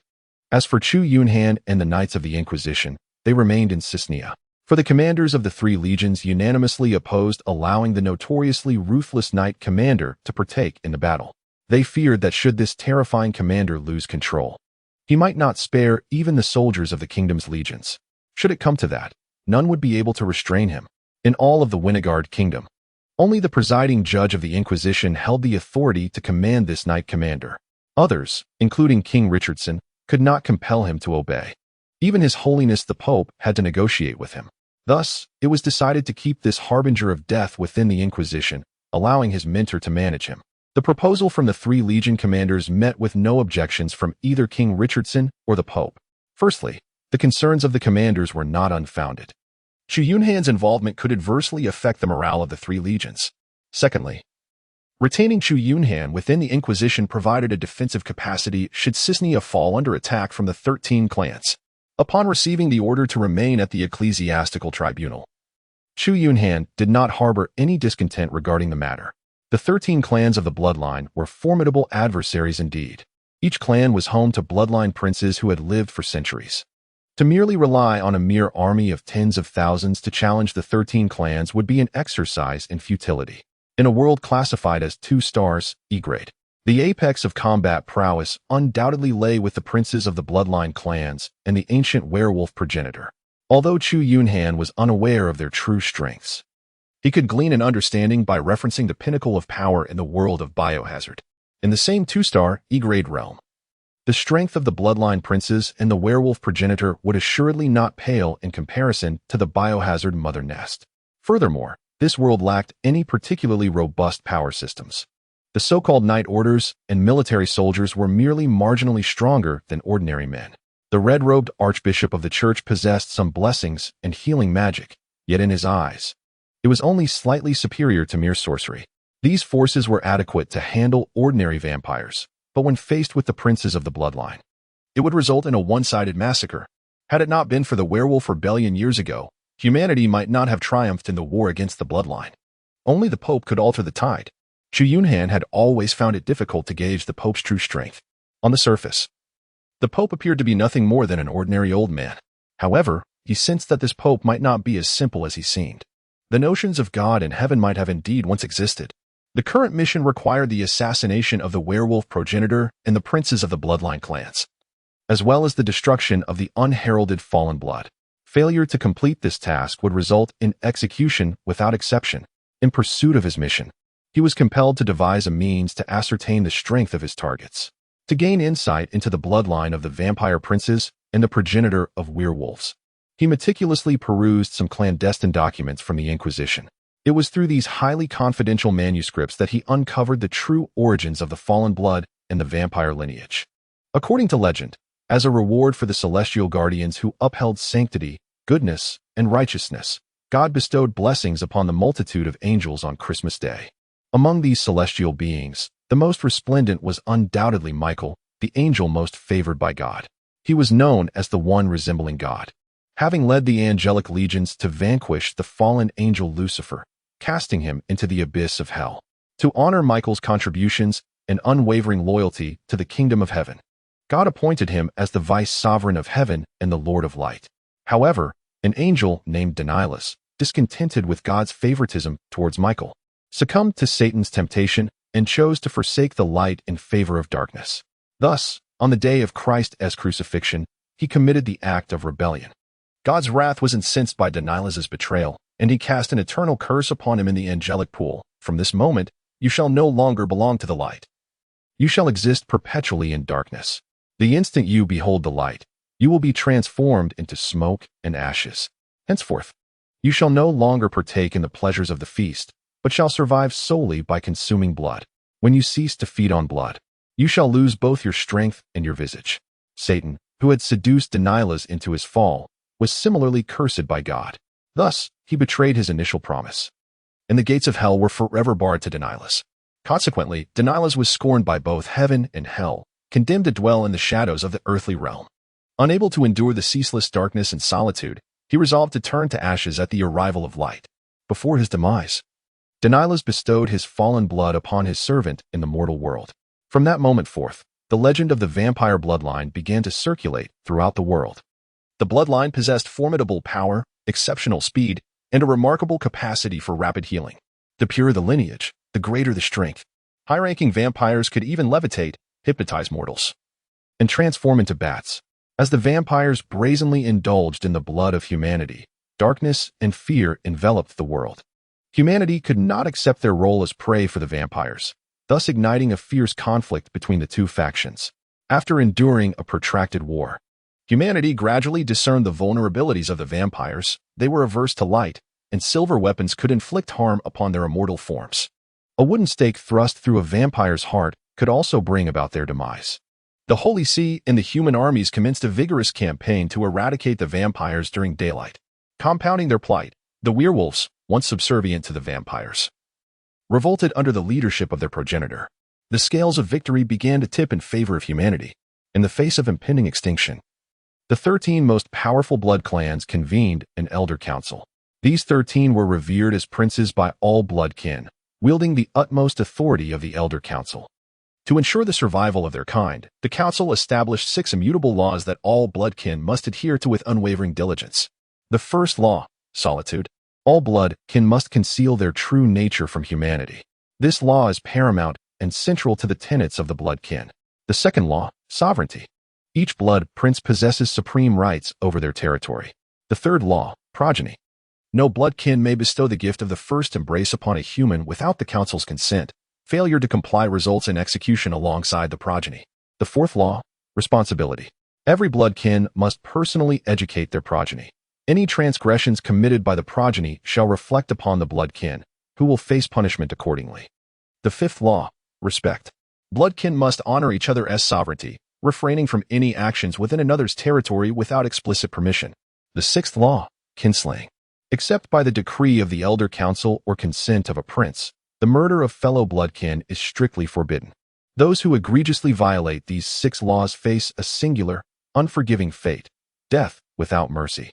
The elder council, leading those blood kin willing to abide by these laws, withdrew from the realm of humanity. Thus, the blood kin successfully persisted in this world, while the 13 princes fell into a deep slumber.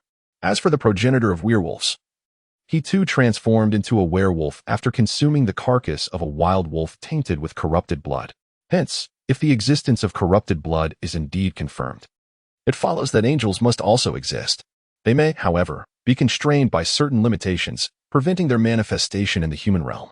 This is perhaps why the power level of this world is merely E, as God's earthly representative. It would be an absurdity for the Pope to be an ordinary man devoid of power. Thus, during the expedition against the blood kin by the 3 great legions in the church, he would remain at the Inquisition awaiting news, conveniently drawing out the princes of the 13 clans. Should their strength fall within his capacity to confront, he would then pursue them as he saw fit. At the stronghold of the Rose Knights of the Winegard royal family, Imo Chi, upon receiving a command from King Richardson, promptly joined forces with his companion Bruce, leading a contingent of 2,000 Rose Knights to rendezvous with the 3 great legions. The mission issued by the City of the End comprised 3 objectives: to eliminate the princes of the 13 blood clans, to slay the progenitor of werewolves, and to eradicate the corrupted blood. As long as any 2 tasks are completed, one can return to the City of the End. Relying solely on the strength of the 3 of them made accomplishing the mission exceedingly difficult. Thus, Imo Chi devoted an entire month to garnering a measure of military authority. Only with the support of a vast army could they hope to fulfill their objectives. After successfully obtaining temporary command of the Rose Knights, Imo Chi patiently awaited her opportunity. And now, that opportunity had arrived. The 3 major legions of the kingdom were launching an assault against the 13 clans of the blood race, and they were involved in this endeavor. With such a multitude of troops at her disposal, she was confident that the mission could be accomplished without issue. No matter how formidable the Blood Prince and the werewolf progenitor were, they could not withstand the siege of nearly 60,000 soldiers. Furthermore, she possessed a powerful trump card.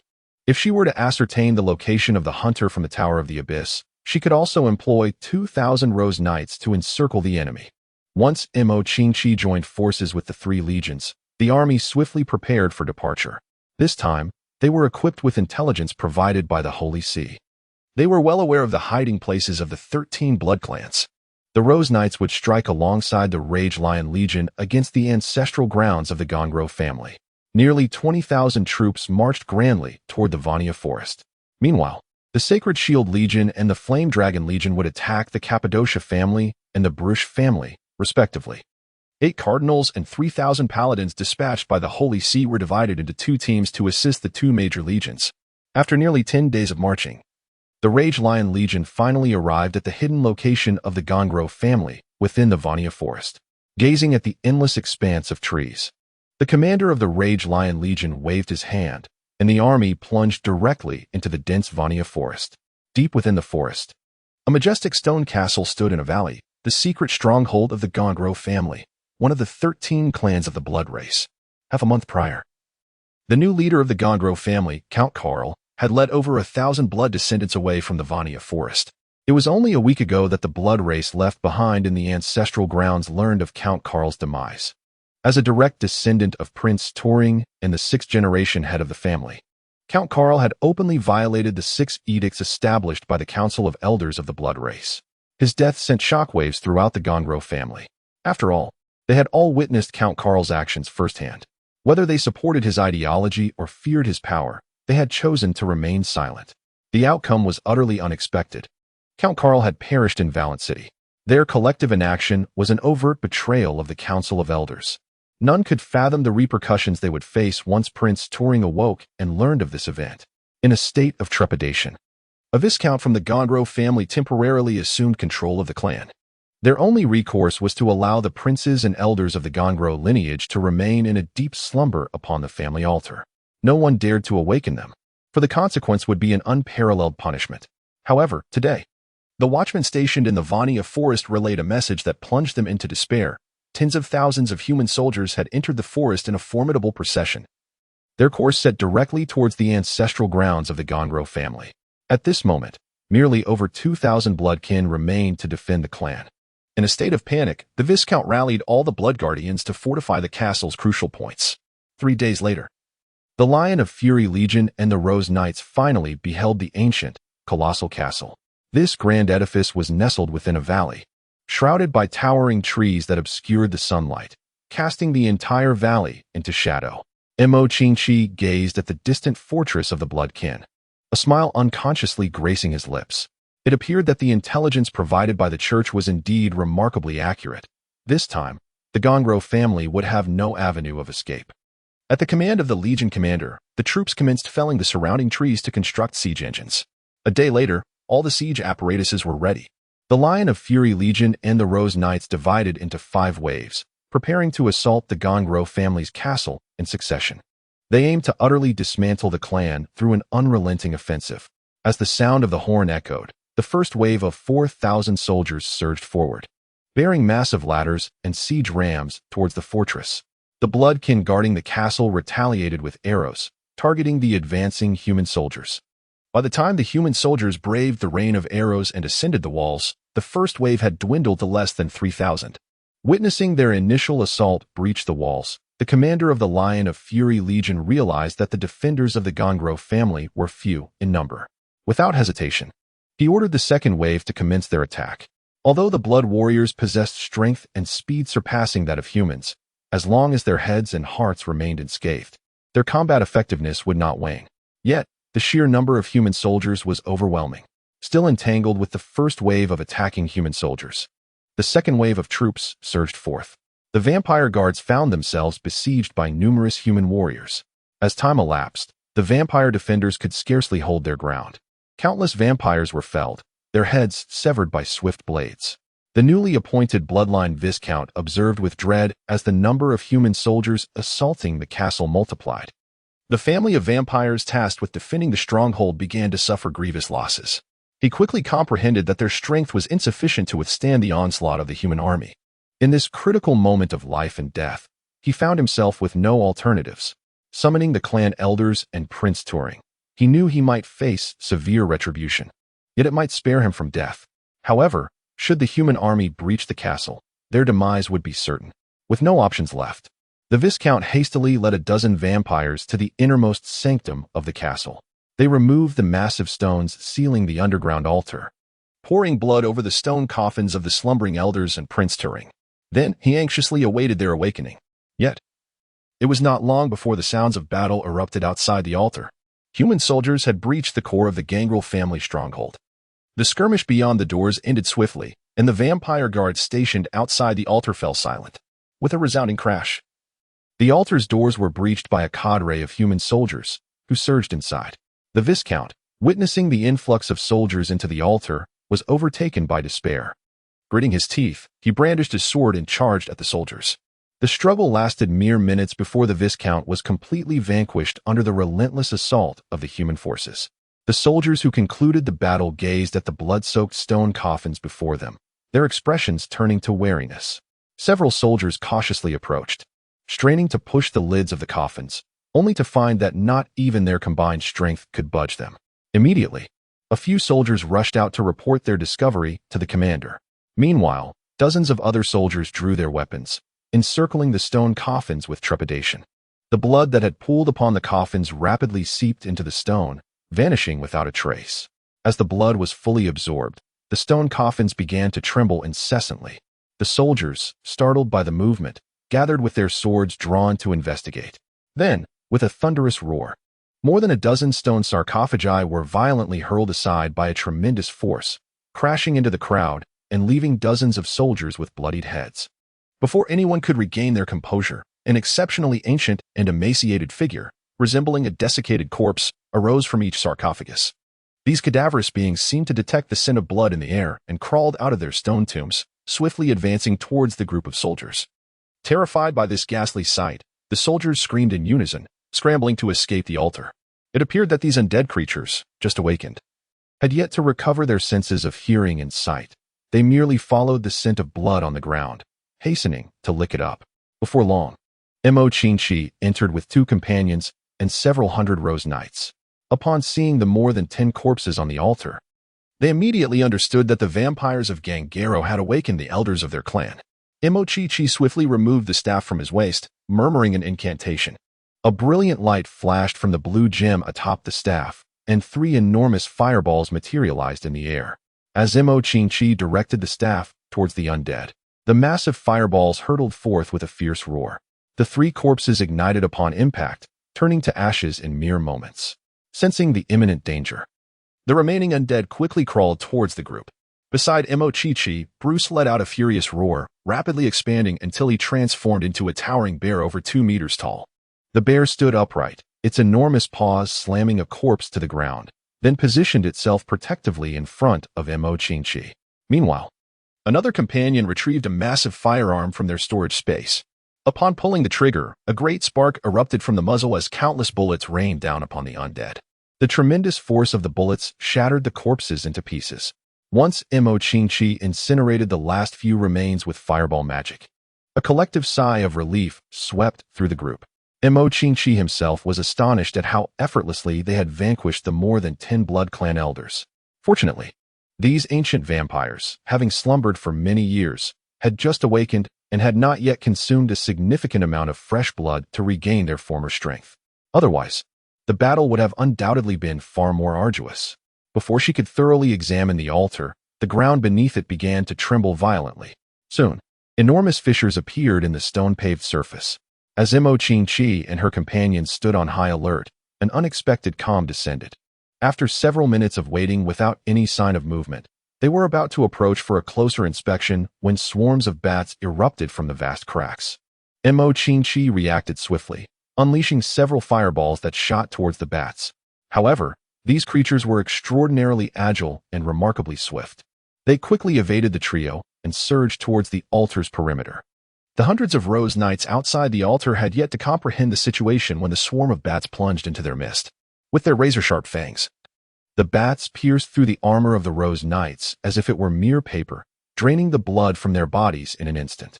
The crowd was immediately engulfed in screams of horror. Mo Qingqi's expression shifted dramatically as she shouted, "Be cautious. It is Prince Turing of the Gangluo family. Immediately, a parchment scroll made of sheepskin was drawn from his bosom. The scroll emanated a faint yet palpable pressure, as if sensing danger. The swarm of bats promptly abandoned their blood-sucking and swiftly took flight beyond the castle walls. Chi and her companions, disregarding the injured Rose Knight, hastily pursued them outside. At this moment, the battle within the Gangro castle had ceased. All the vampires of the Gangro family had been slain by the soldiers of the furious Lion Legion. As the soldiers began to clear the battlefield, a large swarm of bats suddenly burst forth from the depths of the castle. The bats surged into the midst of the soldiers, and a cacophony of screams erupted in an instant. Within a mere few minutes, dozens of soldiers had their blood siphoned away by these creatures, their bodies turning ghostly pale, skin shriveling as they collapsed lifelessly to the ground. The bats, now engorged with blood, bloomed crimson, coalescing into a singular mass in the dim air, writhing together until they transformed into a man clad in a resplendently patterned, blood-red robe. This man was none other than Prince Turing of the Gangro family, who had slumbered for centuries. An overwhelming aura of power radiated from him, his cold, blood-red eyes devoid of any emotion, casting a frigid gaze upon the throngs of human soldiers surrounding him. In an instant, he darted into their ranks. The soldiers' armor proved utterly futile against the sharp claws of Prince Turing. Countless soldiers fell like fragile weeds beneath the shadow of death he cast, mercilessly slaughtered at his hands. The human soldiers, faced with his ghostly speed, could do little but futilely swing their great swords, unable to inflict any harm. As the ranks of the fallen swelled, only those standing in the shafts of sunlight filtering through the towering trees could withstand his onslaught. The others were powerless to resist, soon leaving the ground littered with corpses. From a distance, the Legion commander beheld this horrific scene and, with a furious roar, charged toward Prince Turing like a raging tiger. His massive greatsword sliced through the air, striking down toward the prince. However, to the commander's astonishment, Prince Turing did not evade the blow. He allowed the sword to cleave into his shoulder. Before the commander could react, he felt a searing pain in his chest as a pale hand pierced through him and yanked outwards. Before the commander's fading vision, Prince Turing revealed a cruel smile as he consumed the remnants of his heart. The commander's body slumped to the ground, his last sight being Prince Turing discarding the greatsword from his shoulder, the gaping wound quickly knitting itself shut. In despair, the commander breathed his last. As Chi and her companions emerged from the castle, they found the ground strewn with the lifeless bodies of the furious Lion Legion soldiers, slaughtered by Prince Turing. Witnessing this horrific spectacle, fear flickered in Chi's eyes. She had never anticipated the overwhelming might of Prince Turing. The sheer number of human soldiers held no significance against this vampire prince. His ghostly speed rendered any attempts at retaliation futile. The envisioned encirclement of tens of thousands of soldiers proved entirely ineffectual. With no ability to strike him, even the most formidable weapons were rendered useless. As she observed Prince Turing's unrelenting rampage, Chi gritted her teeth and retrieved the sheepskin scroll, chanting the incantations inscribed upon it. Her staff erupted with radiant light in the darkened air. A powerful surge of magical energy began to materialize. Prince Turing, amidst his frenzied slaughter, sensed this formidable magical disturbance. Ceasing his attacks to cast a cold glance at the scroll in Chi's hand atop the castle, he then transformed into a multitude of bats, retreating into the shadows of the distant forest, vanishing from sight. As Prince Turing was momentarily deterred, Chi forced herself to cease the incantation. But the backlash of magic surged through her, causing her to spew forth a torrent of blood. Stumbling to the commander's corpse, a wave of despair washed over her. Prince Turing was an adversary far beyond her capability to confront. Such power had undoubtedly reached the zenith of this world. The sole threat she could pose to him lay in that fortuitously acquired magical scroll. Yet, there were as many as 13 vampire princes of his caliber. There exists another formidable, yet unknown progenitor of werewolves. The mere thought of such a rival engendered profound despair within her. The mission issued by the City of the End was to eliminate the princes of the 13 clans and the werewolf progenitor. Given the current circumstances, it was evidently a summons to her own demise. Chi collapsed to the ground, her two companions equally ensnared in deep despondency. Just as she was preparing to brace herself for the severe repercussions from the City of the End and abandon the mission, a sudden realization struck her. The singular Prince Turing was already overwhelmingly powerful. Even a siege by nearly 20,000 soldiers proved futile. Furthermore, the vampire clan boasted no less than 13 princes. How then did humanity triumph over such a formidable race centuries ago? What baffled her further was the fact that not only did humans vanquish the vampires, but they also forced them into the primordial forests for hundreds of years. Ultimately, they even defeated the werewolves in conjunction. It was utterly inconceivable that sheer numbers of human soldiers could achieve such a feat, even with the vampires' aversion to sunlight and silver weaponry. The vampire princes could easily unleash carnage upon the human army under the cover of night. There must exist some enigmatic force within the human realm. This mysterious power was undoubtedly the key to humanity's victory over the vampires and werewolves. Only at this moment did Mo come to the realization. The City of the End had not dispatched her team a month in advance to seize control of the army. Rather, it was to grant her the time to seek out the force that had once enabled humanity to overcome the vampires and werewolves.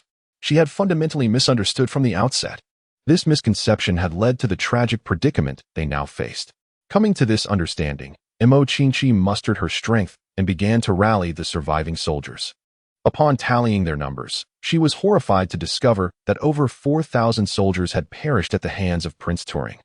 Thousands more had scattered in flight during the bloody massacre. As Mo burdened with the remnants of her army, trudged back to Sisyphus, she was met with further grim tidings. The Sacred Shield Legion, assaulting the Cappadocia family, had similarly fallen victim to the massacre wrought by the recently awakened Prince William. Of the 23,000 soldiers, only just over 10,000 managed to escape. The Blaze Dragon Legion's attack on the Brooke family was even more catastrophic. The elders and princes of the Brooke family had long since been roused. Upon the Blaze Dragon Legion's arrival, night had already fallen. They had intended to launch their assault on the Brooke ancestral grounds the following morning. Yet that very night, they were besieged by the Brooke prince and the 11 elders leading a horde of vampires. Nearly the entire force of 20,000 was annihilated. Only a mere handful of soldiers managed to escape. The 8 cardinal archbishops of the Holy See and 3,000 temple knights suffered near total casualties. This catastrophic defeat sent shockwaves throughout the entire kingdom of Vinegard. King Richardson, upon learning of the demise of the 3 legions, was left with hair as white as snow overnight. The populace of the kingdom became engulfed in trepidation upon receiving the grim news. The sheer might of the vampire clans left everyone astounded. No one could have fathomed that creatures thought to exist solely in legends, such as vampires, were indeed real. Furthermore, even the mightiest legions of the kingdom could not withstand their onslaught.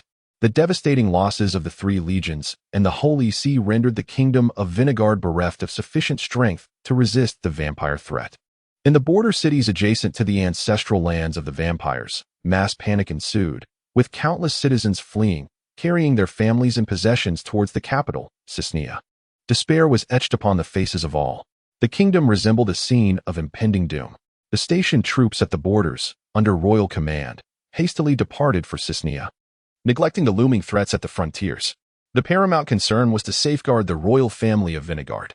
Should Cisnea fall victim to a vampire attack, the kingdom could very well be consigned to history. Meanwhile, the Pope of the Holy See, upon learning of the near-total annihilation of the cardinals and temple knights, knelt before the statue of God in the sanctum of the Vatican, beseeching divine intervention. Subsequently, he issued a decree commanding all clergy of the kingdom to return to Cisnea. In the Inquisition, Chu Yunhan was still poring over various classified documents in the basement. The presiding judge hurriedly entered, conveying the news of the 3 legions' dismal defeat. Upon hearing the judge's account, he momentarily froze. He had long suspected that the 3 legions could not possibly withstand the onslaught of the 13 clans princes. Yet, he was taken aback by the magnitude of the defeat. Merely 3 clans had shattered the kingdom's most formidable legions into disarray. What would Vinegard do if all 13 clans mobilized? The elders, fully revived, were already formidable enough to vanquish ordinary human armies.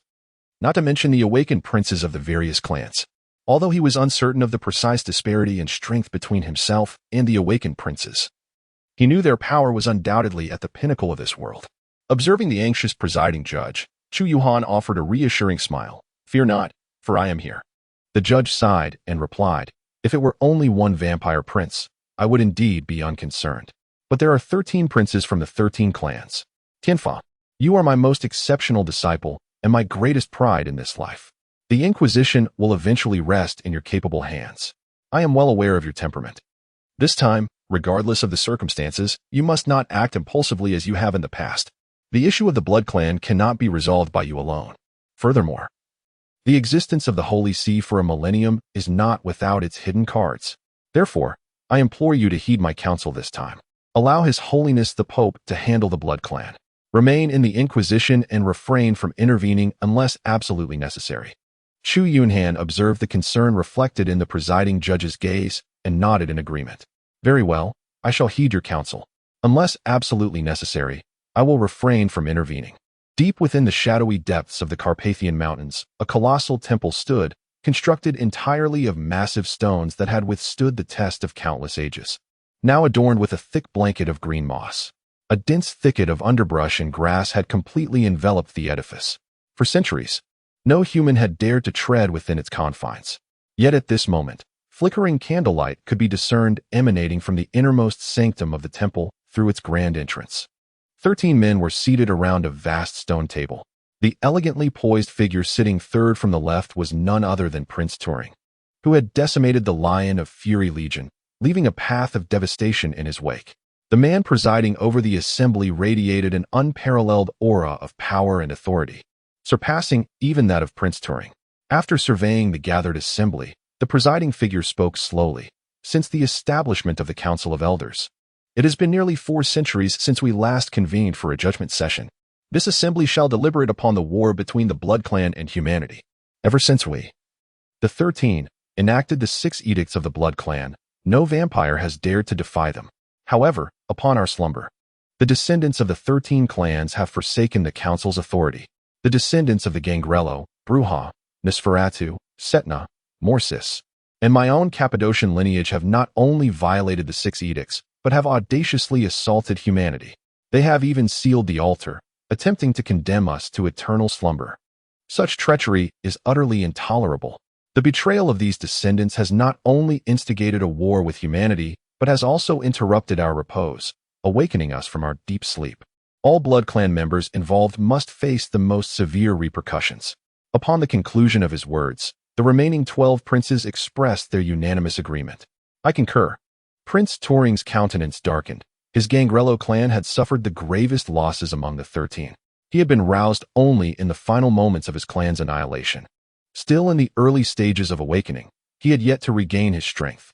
The elders of the Gangrello, awakened only to meet their demise, left not a single member of his clan unscathed. The Gangrello clan was, in essence, a shadow of its former self. Though he could bestow the embrace and gradually nurture new progeny, each act of creation would further delay the resurgence of his power. By the time he restored the Gangrello clan, his strength would lag significantly behind that of the other princes. Moreover, the premature awakening of all princes had thwarted their meticulously laid plans for advancement. Upon reflecting on this, Prince Turing clenched his teeth in anger. With indignation in his gaze, he turned to the man at the helm. William, this predicament arises from your Cappadocian lineage. Vianney brazenly transgressed the 6 laws, inciting the 13 clans to wage war against humanity. This not only disrupted our slumber, but led to the Jingoro family being overrun by humans in their ancestral domain, resulting in their total demise. You must provide me with an explanation for this matter. Prince William furrowed his brow and slowly replied. My direct descendant Viana has already been executed in public. All descendants of the Cappadocian family who conspired in this affair have met the same fate. I express my profound apologies for the plight of the Jingoro family. As for forthcoming resolutions, I shall consider compensating for their losses. At this, Prince Turing nodded in satisfaction. Prince William continued, the primary purpose of this convocation is to deliberate on how to proceed with the war against humanity. Humanity once compelled us to retreat from the world, leading us to slumber for centuries. Now that war has erupted, the 6 laws we previously established are no longer suitable for the current circumstances. The conflict between our kind and humanity is now inevitable. It is time to decide whether we shall continue to retreat or engage in battle to reclaim the world that is rightfully ours. I urge all princes to cast their votes. Prince Brooke, seated to the right, hesitated momentarily before asking, if we choose to wage war against humanity, how shall we confront the divine emergence of the Holy See? Prince William smiled faintly and retrieved a small glass vial from his cloak. Within the vial was half a bottle of black liquid, emanating an aura of decay, corruption, and darkness, palpable even through the glass. What is this? All the princes gasped in astonishment at the vial. The blood of corruption. How do you possess such a thing? The blood of corruption left by our progenitor has fallen into your hands. William, you cannot bear the curse and erosion of the blood of corruption. Do you wish to become a mindless monster like our progenitor? Prince William shook his head, smiling as he said, although I am tempted to consume it, I certainly do not wish to end up like our progenitor. I cannot withstand the erosion of the blood of corruption. This is an eternal curse bestowed by God himself. Neither we nor the Holy See can endure it. Hence, there is no force in the human realm that can thwart our dominion over this earth. Upon hearing Prince William's explanation, all present princes instantly grasped his intentions. The expressions of concern that had once clouded their faces vanished without a trace, replaced by an overwhelming excitement.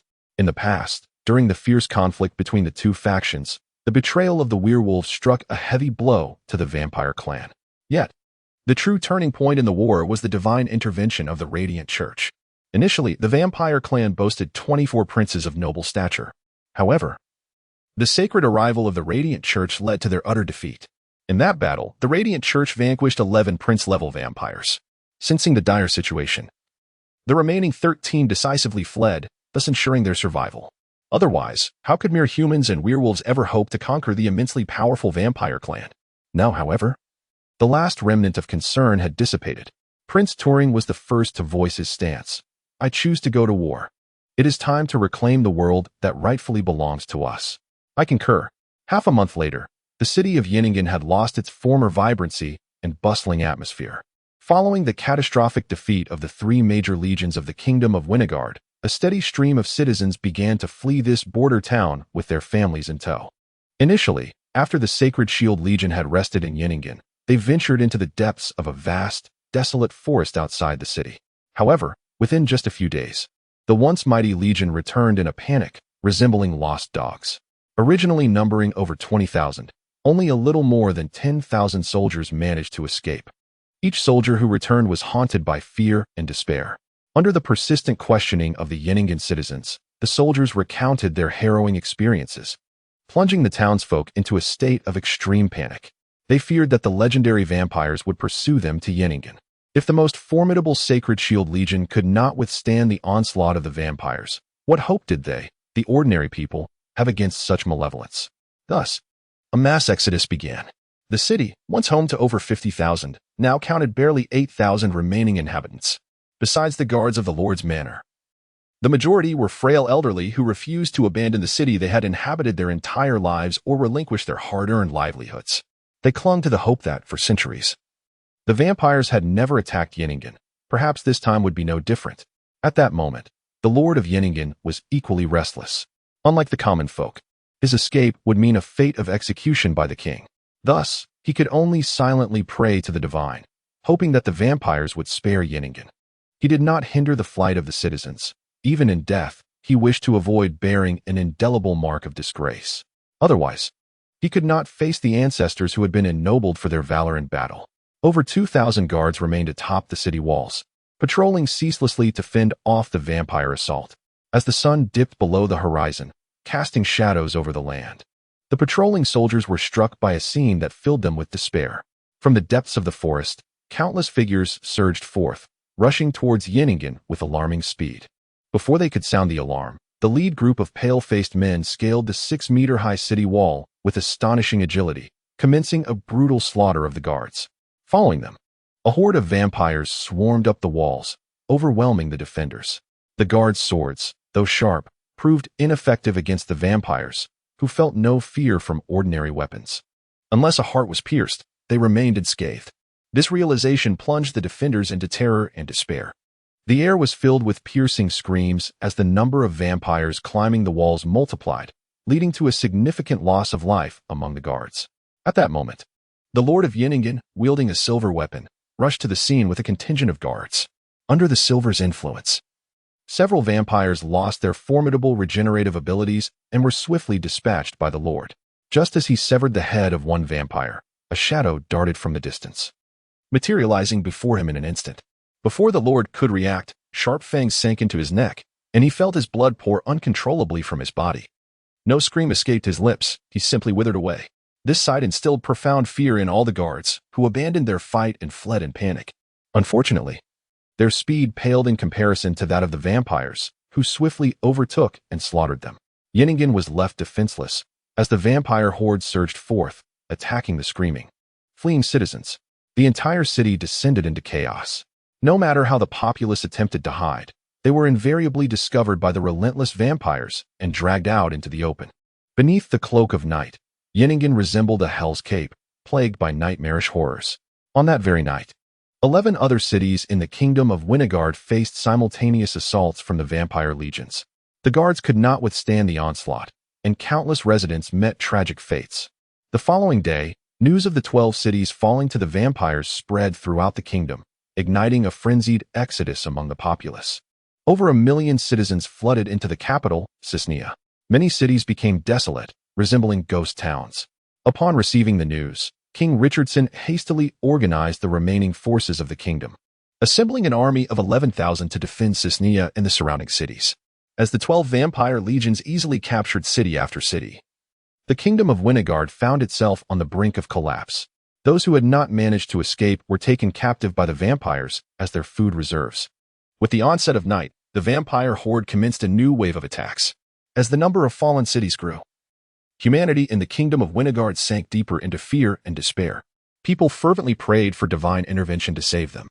Just when it seemed that the vampire legions would inevitably advance upon Ceaseless, an unexpected turn of events occurred. Over 8,000 werewolves emerged from the shadowy forest, led by the progenitor of their kind, reclaiming a city previously overtaken by the vampire horde. The vampires left behind were promptly slaughtered by the werewolves. Towering over 2 meters, the werewolves possessed immense strength and speed.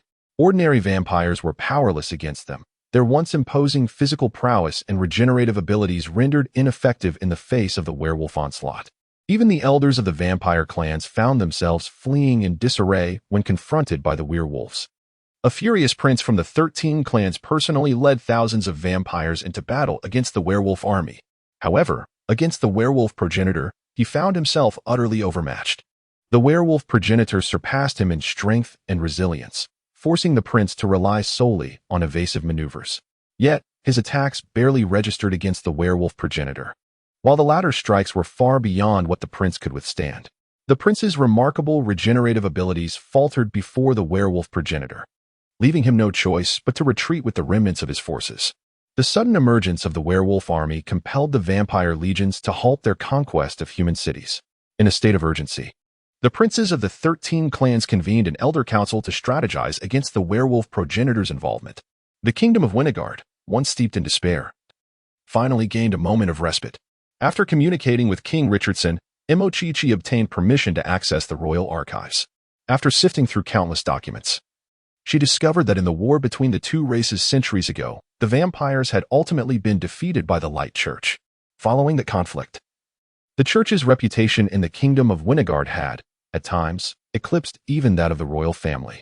However, the specific means by which the Light Church had triumphed over the vampires remained undocumented, as it appeared they wished to keep certain secrets hidden from the world. Consequently, all records pertaining to that war had been destroyed, and even the royal family had preserved none. Imochichi promptly made her way to the church's sanctuary to seek an audience with the Pope. Meanwhile, a crowd had gathered outside the Inquisition, predominantly composed of nobles and wealthy individuals, all fervently demanding to meet the presiding judge. They expressed their outrage and righteous indignation, insisting that the Knights Templar be dispatched to protect the kingdom's citizens. Why has the Order of the Knights Templar remained indifferent in the face of such widespread slaughter by the vampires? Indeed, Chief Justice, you must provide us with an explanation today. Is not the Grand Knight of the Templar formidable? Where has he gone? Could it be that upon encountering the vampires, he has chosen to hide? Chief Justice, speak plainly. How many gold coins would it take to compel the Grand Knight to emerge and repel the vampire horde? Surely, the so-called harbinger of death and infernal judicator, the Grand Knight, cannot be afraid? The Chief Justice, with a heavy heart, could only pacify the agitated crowd, repeatedly assuring them that the Church of Light would protect them. Yet, the already fearful and anxious populace paid no heed to his reassurances. Led by a few individuals, the crowd surged past the guards, reaching the courthouse. They demanded an explanation from the Grand Knight as to why he had not acted to thwart the vampire army.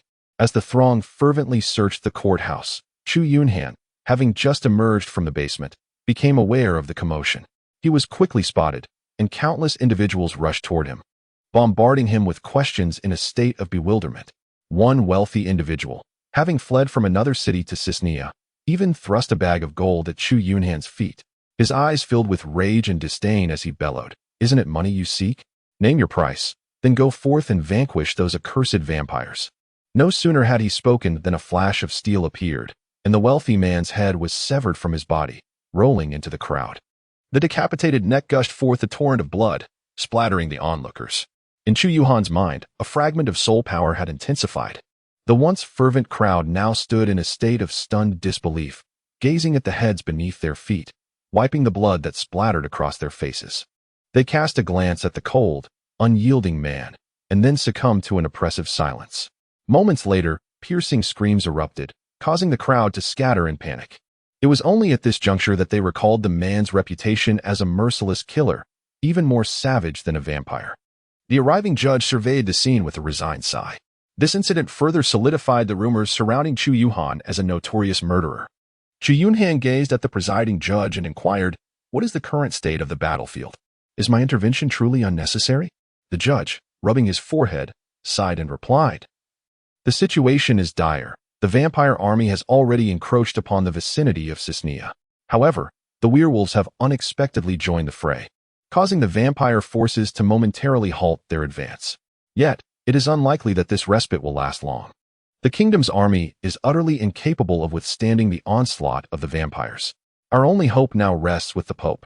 Curious, Chu Yunhan inquired, "Is the Pope more formidable than the Prince of the Bloodline?" "No. The Pope is merely an ordinary elder, incapable of even besting a young man." "How can you still place your hopes in the Pope?" "Because the Pope wields the power of faith accumulated by the Holy See over centuries." "The power of faith?" "Indeed. All sincere believers of the light continuously bestow faith upon the Church. Generally, this power holds little significance. However, when it reaches a certain magnitude, it becomes akin to an artifact of the Church." Noticing that Chu Yunhan seemed perplexed, the chief judge elaborated, "The power of faith condenses within the holy pool of the sanctuary, and once it reaches a remarkable level, the Pope can invoke the divine descent. The rituals and incantations for this divine descent are known only to successive popes. Once the Pope commences the sacred summoning ceremony, the immense power of faith amassed over centuries will be offered as a sacrifice to the fabled heaven. Heaven, in turn, will respond to the devotee's offering, and the legendary angels will truly descend upon the mortal realm. This constitutes the Holy See's greatest trump card. When circumstances reach an irretrievable point, His Holiness the Pope will unhesitatingly offer all the power of faith as a sacrifice. The quantity of this power will directly influence the strength of the angels that descend. The more faith that is sacrificed, the mightier the angels that grace the earthly realm. In the past, during the war between the two factions, the Pope of that era summoned a four-winged angel from heaven. At that time, there were 24 vampires at the prince level, 11 of whom were vanquished by the four-winged angel. The remaining vampires fled in disarray, leading to the subsequent formation of the 13 clans of the bloodline. This time, the Holy See has accumulated faith for several centuries. This terrifying amount is sufficient to summon a six-winged archangel from heaven. Should the Pope indeed summon a six-winged archangel, the bloodline strength would be nothing more than that of mere ants, unless the 72 demon lords of hell were to emerge. And this is precisely why I have advised against your participation in the conflict. After a moment of contemplation, Chu Yunhan inquired, "Are the angels truly powerful?" The Chief Justice chuckled softly. "To what extent I cannot ascertain. After all, they are the celestial guardians of myth and legend.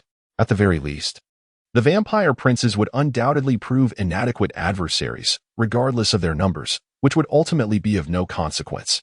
Thus, no matter how formidable the vampires may become, their fate is destined to culminate in failure and annihilation.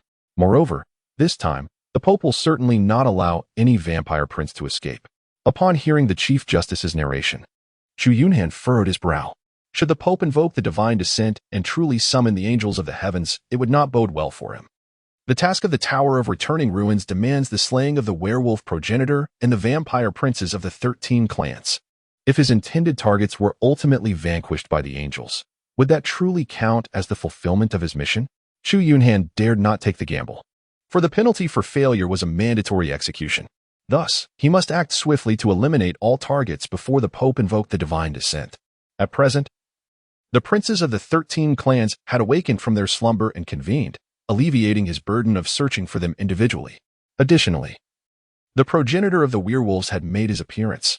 If he could vanquish them, only the blood of the fallen would remain to complete his mission flawlessly. With this thought in mind, Chu Yunhan could no longer contain his eagerness and directly addressed the chief judge. I wish to confront these vampire princes and ascertain their true strength. The chief judge paused, staring incredulously at his disciple. Why take such a risk? Is it not wiser to await the Pope's summons for the divine descent? Chu Yunhan spoke earnestly. Teacher, I have never been one to cower in fear, hiding behind others. It is only through battling true masters that I shall grow ever stronger.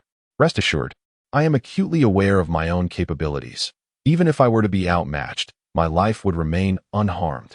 The Chief Justice gazed at him in astonishment, and after a prolonged silence, he let out a deep sigh. Gently, he wiped the golden iris emblem on Chu Yunhan's attire. Go forth, I believe in you. You are my greatest pride in this lifetime. Chu Yunhan nodded, then turned and strode toward the grand entrance of the Inquisition. The presiding judge, observing the receding tall figure in silence, clasped his hands together and began to pray before the statue of the deity. Chu Yunhan did not bring the Knights Templar of the Inquisition this time. He was to confront the progenitor of the werewolves and the princes of the 13 clans of the vampire bloodline.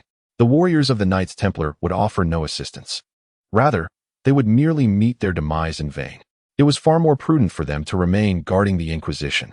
As he rode forth on his steed, emerging from the gates of the city of Cisnea, he cast a backward glance at the city, pausing in silence for a moment before galloping towards the city seized by the vampires. The city of Galicia had fallen to the vampires a week prior. After the werewolves joined the fray, the vampires halted their advance at Galicia, refraining from launching further assaults on the kingdom of Vinegard. Upon Chu Yunhan's arrival in Galicia, he found the city's residents had all been imprisoned by the vampires, serving as a reservoir of blood. As he entered the city, he encountered an eerie emptiness, with a landscape marred by devastation. It was daytime, and thus all the vampires were concealed in the shadows of various houses, ensconced in their slumber. With an air of indifference, Chu Yunhan entered each dwelling, methodically exterminating the concealed vampires within. After several hours of relentless pursuit, he finally arrived at the gates of the Lord's mansion. In total, he had vanquished over 3,000 vampires throughout the city of Galicia. Upon pushing open the grand doors of the mansion, he was greeted by a scene of utter chaos within the hall. Without a moment's hesitation, Chu Yunhan stepped into the dimly lit stronghold. Moments later, anguished screams echoed throughout the mansion as no fewer than 1,000 vampires surged forth from the second and third floors. Faced with this audacious human intruder, the vampires bared their sharp fangs, unleashing a chorus of furious roars before launching themselves at him. With an impassive expression, Chu Yunhan gazed at the advancing vampires. His right fist propelled forward with formidable force. The vampire opposite him was instantly obliterated by the impact. Strangely, the vampire's razor-sharp claws and fangs proved utterly ineffective against Chu Yunhan, failing to even graze his skin. As more vampires closed in, he swiftly unsheathed the rift-killing blade from his waist. With a sweeping motion, several vampires were cleaved in two, collapsing to the ground in a futile struggle. The hall was illuminated by the glint of the blade, a chilling radiance piercing the air. The floor was strewn with the bodies of vampires. After a fierce confrontation, he had dispatched over 300 of his assailants. Witnessing this horrifying scene, the remaining vampires recoiled in terror. At that moment, several vampire elders awakened from their slumber and emerged from their chambers. Upon witnessing the carnage, their blood-red eyes ignited with an intense fury. With a piercing shriek, they surged toward Chu Yunhan at a speed far exceeding that of ordinary vampires. Their incredibly sharp fingertips lunged menacingly toward his chest. Observing this human, who had so brazenly slaughtered their kin, the vampire elders noted a paralyzing fear in his demeanor. A cruel and disdainful glint flickered in their eyes as they silently vowed to torment this arrogant human to death in the most merciless manner possible. With a resounding clang, the sharp tips of the vampire elders' fingers plunged into Chu Yunhan's body. In a moment of disbelief, they watched as their razor-like claws shattered upon contact, as if striking an impenetrable metal surface. Ignoring the assaults of the vampire elders, Chu Yunhan murmured to himself, "It appears that the defense of the Golden Bell is far more formidable than I had initially anticipated." With a swift motion, he seized one of the vampire elders and slammed him violently to the ground, eliciting a piercing scream from the unfortunate creature. The eyes of several other vampire elders widened in terror as they instinctively retreated. Witnessing their companion's agonizing plight and heartrending cries, an overwhelming dread surged within them. This human resembled a demon from the depths of hell, instilling a fear they had not experienced in centuries. They had never fathomed that a mere human could possess such formidable power. Before this individual, they, as elders of the bloodline, felt as feeble as infants. Their once invincible claws could not even scratch the skin of this human. In that moment, all the vampires were convinced that he was indeed a hellish demon cloaked in human guise. Yet, Chu Yunhan offered them no time to ponder their fate. In an instant, he lunged toward the vampire elders, and with a flash of the blade, one elder was summarily dispatched, unable even to utter a scream. Another elder found himself struck by a powerful kick to the waist, propelling his body through the air and crashing into a distant wall, creating a significant breach. His body collapsing into a lifeless heap, devoid of any sound. The remaining vampires, witnessing their elders fall so effortlessly to this human, were seized by terror and scurried into various rooms, as if hiding could shield them from the relentless pursuit of this infernal being. Chu Yunhan slowly traversed the desolate battlefield, then made his way toward the chamber where the vampire lay in concealment.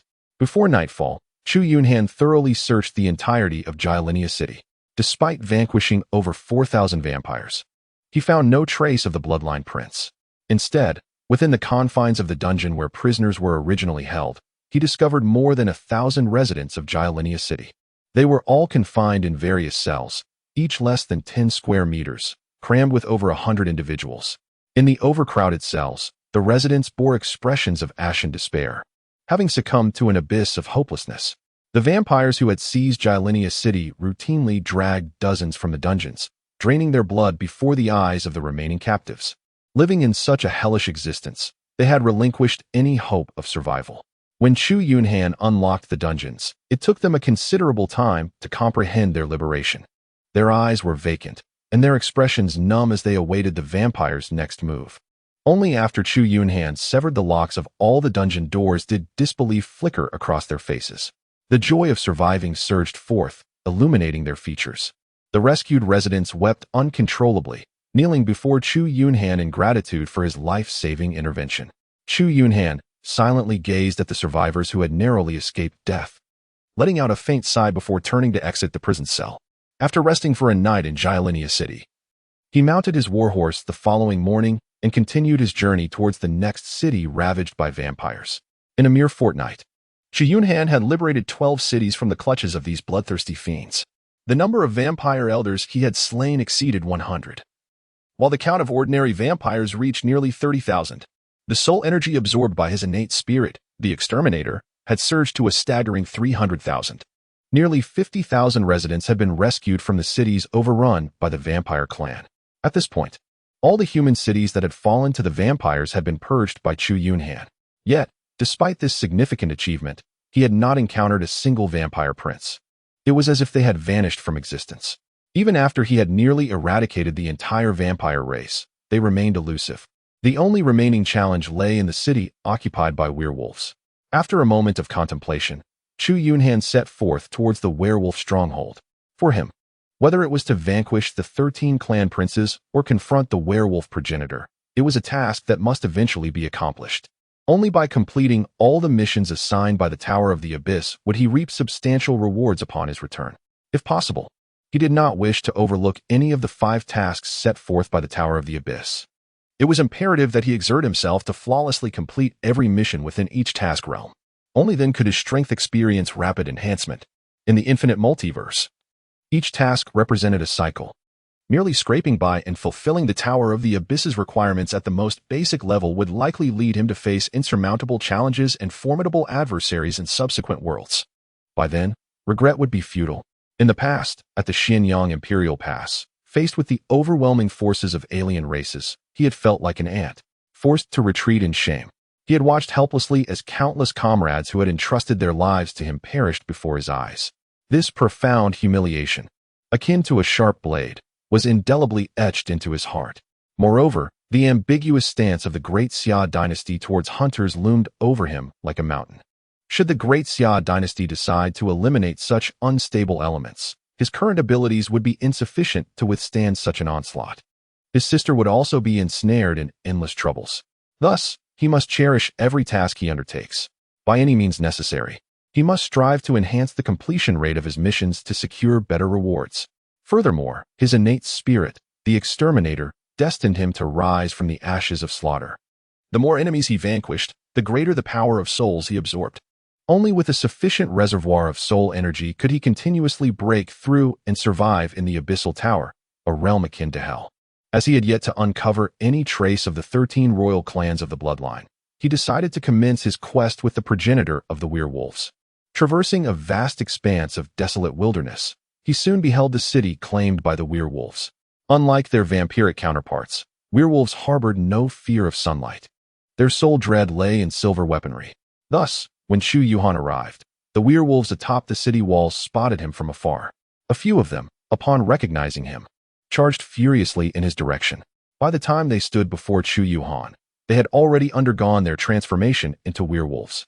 Towering nearly 2 meters in height, with bulging muscles, fearsome visages, dripping fangs, and glistening claws, they epitomized a strength that far surpassed that of vampires. The only flaw of the werewolves was their lack of intellect and the scarcity of their kind. Particularly after transformation, they gradually succumbed to a loss of reason. Ordinary werewolves, after biting a human, could result in the transformation of the bitten individual into a werewolf within a few days. However, these newly transformed werewolves were devoid of any semblance of rationality, becoming feral beasts. Even if the progenitor of the werewolves stood before them, he would still be regarded as a target of their aggression.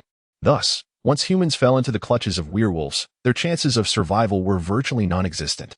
Unlike vampires, werewolves possessed the capability to reproduce among themselves. However, the fertility rate of female werewolves was dismally low, often resulting in a lifetime yield of but one offspring. Consequently, the population of werewolves consistently lagged far behind that of vampires, let alone humans. A few werewolves appeared utterly uninterested in discerning why this human had materialized in their midst. To them, his presence on the battlefield signified enmity.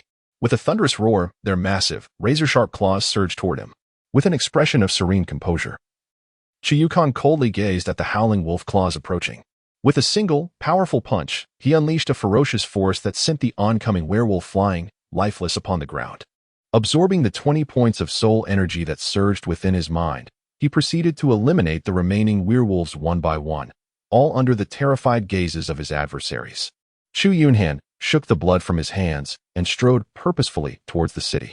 In the distance, upon witnessing the sudden demise of their companion, the werewolves let out a mournful howl to the heavens. As Chu Yunhan stepped through the city gates, he beheld a multitude of werewolves beginning to transform, their bodies swelling rapidly within a fleeting moment. Once the transformation was complete, the throngs of werewolves charged at him with ferocity. With a chilling gaze, Chu Yunhan wielded the, transforming it into a flurry of afterimages that sliced through the advancing werewolves. Blood splattered as the immensely powerful werewolves were utterly incapable of withstanding the blade's sharpness. Like cutting through vegetables, they fell one after another beneath the edge of the sword. Meanwhile, the werewolf's claws proved powerless against Chu Yunhan, inflicting no harm whatsoever. Soon, the number of fallen werewolves continued to rise. A resounding howl echoed from a distance. Chu Yunhan looked up and beheld 2 towering werewolves, each standing at an imposing height of 2.5 meters, swiftly racing across the rooftops of the buildings. As they reached the city gate, the 2 werewolves leaped down from the rooftops, their enormous claws glinting menacingly as they lunged towards the top of his head. With a powerful punch, Chu Yunhan sent the lunging werewolf soaring through the air. He then swiftly darted toward another werewolf, delivering a fierce elbow strike to its midsection. Instantly, the creature doubled over in agony, retching violently. With a decisive motion, he severed the werewolf's head, which rolled to the ground. Just as he prepared to deliver a finishing blow to the fallen beast, a resounding howl echoed from afar, growing closer with alarming speed. A colossal werewolf, towering over 3 meters, charged toward him with extraordinary swiftness. Its thick, white fur bristled, and its muscular form seemed to harbor boundless strength. While its claws were twice the length of those of an ordinary werewolf, Chu Yunhan let out a cold laugh, gathering all his strength as he charged towards the colossal werewolf. With a deafening crash, the two figures were sent hurtling backwards. Chu Yunhan wiped the bloodstains from his arm, and a serious expression began to settle on his face. Since the completion of his Golden Bell shield, this was the first time he had sustained an injury. In that moment, he realized that this colossal werewolf was likely the progenitor of all werewolves. The skin that even vampire elders and werewolves could not pierce had, in their first confrontation, been marked with several wounds by the werewolf progenitor. It had been a considerable amount of time since he had engaged in such an exhilarating battle after arriving in this world. The opponents he had encountered previously were far inferior in strength, easily crushed beneath his might. It was a rare occurrence to face an adversary who was equally matched in both power and physique, igniting a sense of exhilaration within Chu Yunhan. Clenching his fists, he transformed into a fleeting shadow, darting towards the werewolf progenitor. Just as the werewolf progenitor rose to its feet, it swiped its claw towards the rushing Chu Yunhan. Chu Yunhan struck fiercely with his fist against the colossal claw of the werewolf ancestor, sending the creature staggering back several meters. Immediately, the eyes of the werewolf ancestor turned a blood-red hue, emitting a furious roar. It was the first time someone had surpassed it in strength. Even the princes of the vampire lineage could only rely on their speed to evade, never daring to confront it head-on. With a powerful push of its hind legs, the immense figure lunged toward the human, its massive, gaping maw poised to sink its teeth into Chu Yunhan. Chu Yunhan's gaze was sharp as he swiftly pivoted to evade the onslaught of the great werewolf. With a swift motion, he struck back with his elbow against the progenitor of the werewolves. Bang! Yet, the werewolf progenitor seemed impervious to the pain, spinning around with alarming speed. Its blood-red eyes bore into Chu Yunhan with an unyielding intensity. As its forelimbs tore deep furrows into the ground, it lunged forward, its razor-sharp claws aimed directly at Chu Yunhan's heart. With remarkable agility, Chu Yunhan deftly evaded the massive paw of the werewolf ancestor. He propelled himself upward with a powerful push from his feet, then delivered a forceful punch to the back of the werewolf ancestor's head. Bang! The heavy blow struck with tremendous force against the creature's skull, producing a resounding crack. The werewolf ancestor staggered momentarily, then fell to the ground in a disoriented tumble. With a fervent shout of excitement, Chu Yunhan exclaimed, "Come on, let us continue." The progenitor of the werewolves shook its head and rose to its feet. Its entire form, towering over 3 meters, was taut with tension, producing a series of ominous cracking sounds. Then, with a sudden surge of speed, it lunged toward Chu Yunhan like a bolt of lightning. Boom! Chu Yunhan felt an overwhelming force strike him, leaving him no time to react as he was hurled several meters away. He landed heavily on the ground, a surge of pain radiating throughout his body. Rising to his feet, he wiped the blood from the corner of his mouth, and for the first time, a grave expression crossed his face. He had not anticipated that the progenitor of the werewolves, in addition to its tough hide and immense strength, possessed such astonishing speed. As he witnessed the werewolf progenitor leap towards him, Chu Yunhan executed a swift spin, his right leg arcing powerfully towards the onrushing beast. With a resounding bang, the formidable figure of the werewolf progenitor was sent reeling from the impact of his fierce kick. It let out a pained howl, blood gushing from its fearsome maw. Enraged, it roared once more and lunged at Chu Yunhan again, this time with even greater ferocity, as if intent on tearing him to shreds. Chu Yunhan summoned all his strength, his fist striking fiercely at the oncoming werewolf progenitor. The tremendous force collided violently with the progenitor's chest, causing it to expel a copious amount of blood. In a reckless act, the massive hands of the werewolf progenitor enveloped Chu Yunhan's body, exerting an overwhelming force. Chu Yunhan was suddenly enveloped by an overwhelming force, pressing in from all directions, rendering him almost breathless. The bones throughout his body began to emit a series of crackling sounds. Yet, despite his utmost efforts, the colossal power firmly restrained him, leaving him utterly incapable of escape. The werewolf progenitor, while spewing blood, exerted every ounce of strength, vowing to crush this formidable adversary within his grasp. A glint of ruthlessness flashed in Chu Yunhan's eyes as his right knee forcefully collided with the groin of the werewolf progenitor. A woo! The werewolf progenitor let out a painful howl, its hands involuntarily loosening their grip. Although this strike did not compel the werewolf progenitor to release its hold, it nonetheless revealed a critical vulnerability. Chu Yunhan seized the opportunity, withdrawing his right hand to deliver a powerful uppercut that struck the chin of the werewolf progenitor with tremendous force. Bang! The werewolf progenitor was sent staggering back several meters, its chin a gruesome mess of flesh and blood. As Chu Yunhan broke free from his restraints, his figure flickered, and with a swift motion, his fist struck the werewolf progenitor's temples with immense force. A copious amount of blood immediately gushed forth from the werewolf progenitor's ears and nostrils. The colossal body began to tremble uncontrollably. Without a hint of hesitation, Chu Yunhan unleashed a relentless barrage of blows upon the head of the primordial werewolf, his fist striking with the ferocity of a tempest. It was only when the ancient creature's body lay utterly limp, devoid of all breath, that he finally ceased his assault. Chu Yunhan gasped heavily as he walked over to retrieve the cracking sky blade from a distance, absorbing the 5,000 points of soul power resonating within his mind. He then turned to gaze at the multitude of terrified werewolves in the distance. The fierce and terrifying aura emanating from him compelled all the werewolves to involuntarily take several steps back. With a swift motion, Chu Yunhan plunged into the throng of werewolves. The glint of his blade flickered as he relentlessly cut down the beasts. The demise of their progenitor and the looming specter of death seemed to awaken the ferocity of the werewolves, causing their already scanty rationality to dissipate further. Countless werewolves surged towards the figure of madness, engulfing him in a sea of fur and foam. Under the blazing sun, the city resembled a hellish battleground, a stage for unending slaughter and the macabre revelry of death. By the time Chu Yunhan, drenched in blood, emerged from the mountain of corpses and the river of blood that was once a city, the night had deepened. Within the city, apart from the few hundred werewolves that had regained their senses and fled, all others lay slain by his hand.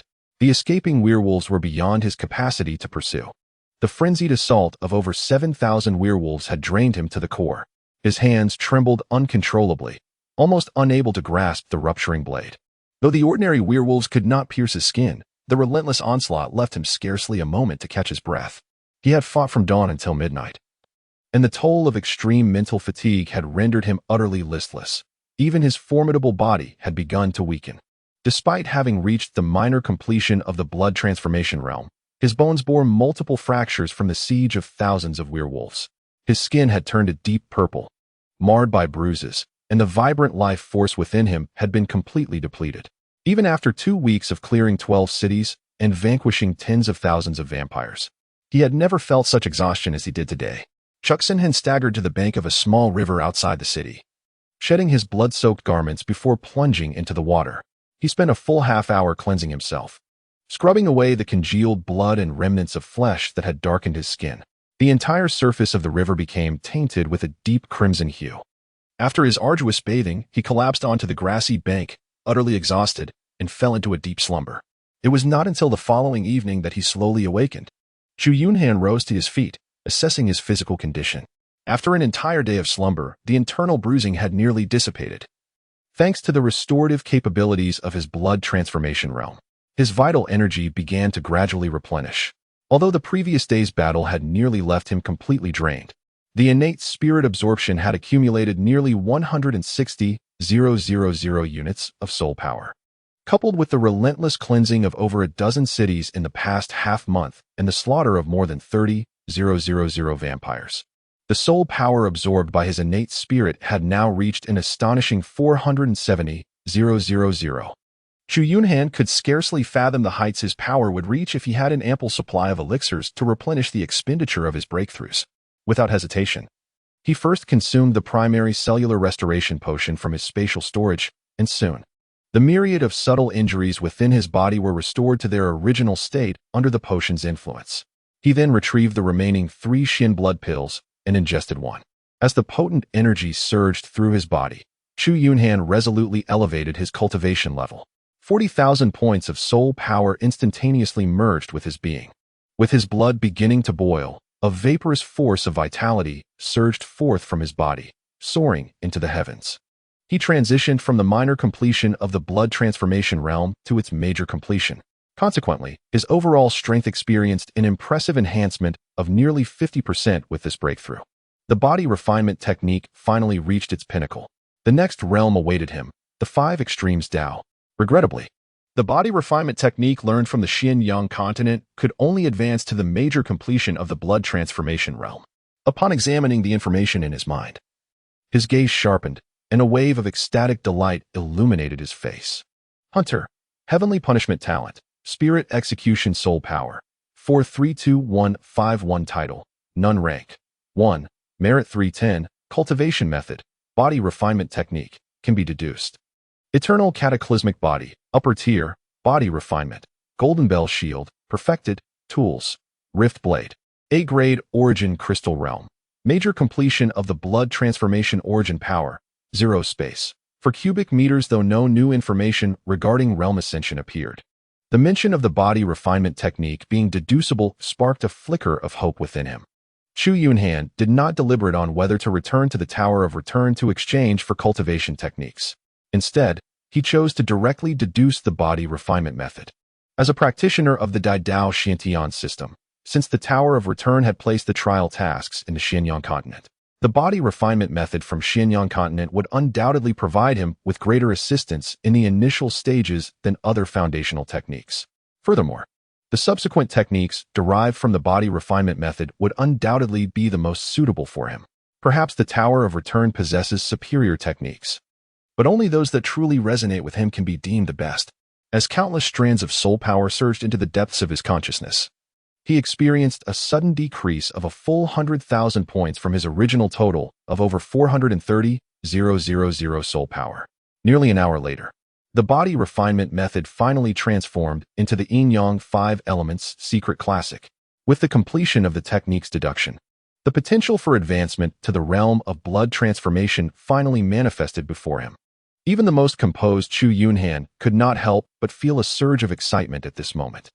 The fifth stage of body refinement barely qualifies as an introduction to the profound mysteries of the great Tao of Xintian. At best, it can only be regarded as a powerful martial artist. Were it not for the perfection of the Golden Bell Shield, he might even struggle against the progenitor of werewolves. However, the realm of the 5 extremities Daozong that follows the fifth stage is an entirely different matter. The secret scriptures of Yin and Yang intertwined with the 5 elements, derived from the strength of the soul, correspond to the 5 vital organs of the human body. The 5 extremities Daozong focuses on refining the body's most delicate internal organs. Practitioners must hone their heart, liver, spleen, lungs, and kidneys to perfection. The 5 organs serve as the epicenter of life's activities, representing the core of human existence. The essence of the 5 organs lies in their capacity to store vitality without releasing it. Hence they are filled yet not substantial, harboring spirit, blood, and soul. Upon achieving complete mastery of the 5 extremities Daozong, one stands at the zenith of the martial path. It signifies the true unity of vitality, with the entire being forming a flawless whole. Only with the complete refinement of the 5 extremities Daozong can one genuinely touch the threshold of the great Tao of Xintian. As for the dragon spine secret realm that follows, it is the utmost limit of mortals, representing a true crossing into that grand threshold. With this thought, Chu Yunhan resolutely chose to break through. A staggering 100,000 points of soul power surged instantly into his liver. Within him, the liver began to emit a shimmering radiance, while the once tumultuous force of vitality began to swiftly deplete. Chu Yunhan hastily swallowed the remaining 2 Xuanxua pills in one go. The immense medicinal power released by the pills swiftly replenished the rapidly depleting vitality within him. It was not until half an hour later that the formidable potency of the Xuanxue pills had been entirely exhausted, leaving his vitality diminished by more than half. And only then did the rapid consumption cease. The radiant glow that had once emanated from his liver receded entirely, and his skin began to exude a copious amount of thick, black substance. Chu Yunhan let out an exclamation, expelling a large pool of dark, viscous blood. After being refined to perfection, the body's detoxification capabilities had become remarkably potent. Chu Yunhan swiftly leaped into the river, cleansing his body of all impurities. He felt as if his form had become remarkably lighter, and an extraordinary sense of comfort enveloped him. Within, it seemed an immense surge of vital energy was continuously being generated. An overwhelming sensation of strength welled up within his heart. Chu Yunhan understood that he had finally achieved the first stage of the 5 extremes Tao Canon, the wood, liver, phase. Upon this breakthrough, he began to sense the immense power hidden within his body. Although he still possessed 230,000 points of soul power, which could further elevate his cultivation level, he dared not proceed. Each advancement in his cultivation consumed a significant amount of his vital energy. Without sufficient elixirs to replenish his strength, any reckless attempt to continue would undoubtedly reduce him to a mere desiccated husk. Thus, he opted to enhance his body refinement technique, channeling 100,000 points of soul power throughout his entire being. Chu Yunhan's entire being began to emanate a series of golden radiances. His once extraordinarily resilient skin gradually transformed into a rich bronze hue. As time progressed, the golden glow seamlessly intertwined with his skin and muscles. Chu Yunhan unsheathed the sky shatter blade and drew it across his arm, only to be met with a jarring sound of friction. Astonishingly, the blade's razor-sharp edge could not even breach his skin. After advancing his body refinement technique to the second stage of the diamond resolution, his physical defenses had reached a formidable level. Should he engage in combat with the werewolf ancestor at this moment, even at the full extent of the ancestor's power, it was unlikely he could inflict any harm upon Chu Yunhan. In terms of defense, strength, and speed, Chu Yunhan had ascended to the pinnacle of this world. His overall prowess was at least several times greater than before.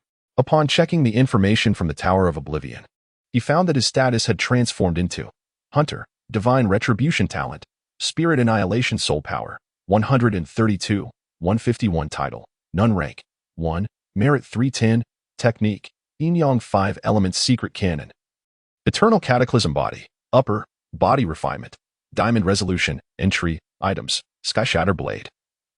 A-Grade Origin Crystal Realm, First Peak of the 5 Extremes Path, Wood Origin Power, 0 Space, for cubic meters having elevated his strength to its zenith. An unmistakable glimmer of confidence shone in Chu Yunhan's eyes. In this E-level task world, his power had reached the utmost limit of this tier. Unless someone capable of surpassing the power threshold of this world were to appear, he firmly believed that no one could pose a threat to him. Now, all that remained was to locate the princes of the 13 clans and the blood of the fallen. After cleansing all cities occupied by the Blood Clan, he had found no trace of those princes. They must have either concealed themselves entirely, though the likelihood of this was rather slim. Given that the Blood Clan had unleashed a full-scale war against humanity, how could the esteemed princes of the bloodline possibly conceal themselves? Thus, only one possibility remains. All these princes must have retreated to the capital of the kingdom of Winegard, Caecenia. With this thought, Chu Yunhan mounted his steed and hastened towards Caecenia. At that moment, Caecenia was already in a state of fervent excitement. Ever since Chu Yunhan had swept through the cities overtaken by vampires, liberating over 50,000 souls, these people hurriedly fled to Caecenia. They also conveyed the terrifying exploits of the Grand Knight Commander to the citizens of Caecenia. Upon learning the news, everyone erupted into jubilant celebrations. The fears and despair that had long been suppressed were finally released. They had never imagined that the formidable bloodline army could be vanquished entirely by the Grand Knight Commander alone. Although the reputation of this merciless killer was rather unsavory, no one dared to voice any complaints against him this time. After grasping the situation, many who had originally sought refuge in Caecenia planned to return to their hometowns as soon as they could confirm the news. Even King Richardson, upon hearing the tidings, allocated a considerable amount of fine wine and delicacies from the royal treasury to celebrate this joyous occasion with the populace.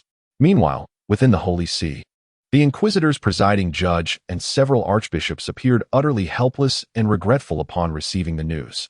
When the bloodline initiated a full-scale war against humanity, seizing numerous cities, the Holy Father had ventured to the sacred grounds of the Holy See, the Pool of Light, a fortnight prior to address the threat posed by the bloodline.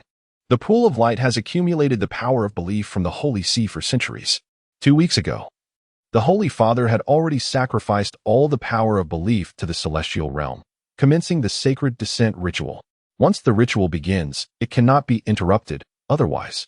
Not only would all the power of belief be wasted, but the sacred vessel would also be reduced to ashes.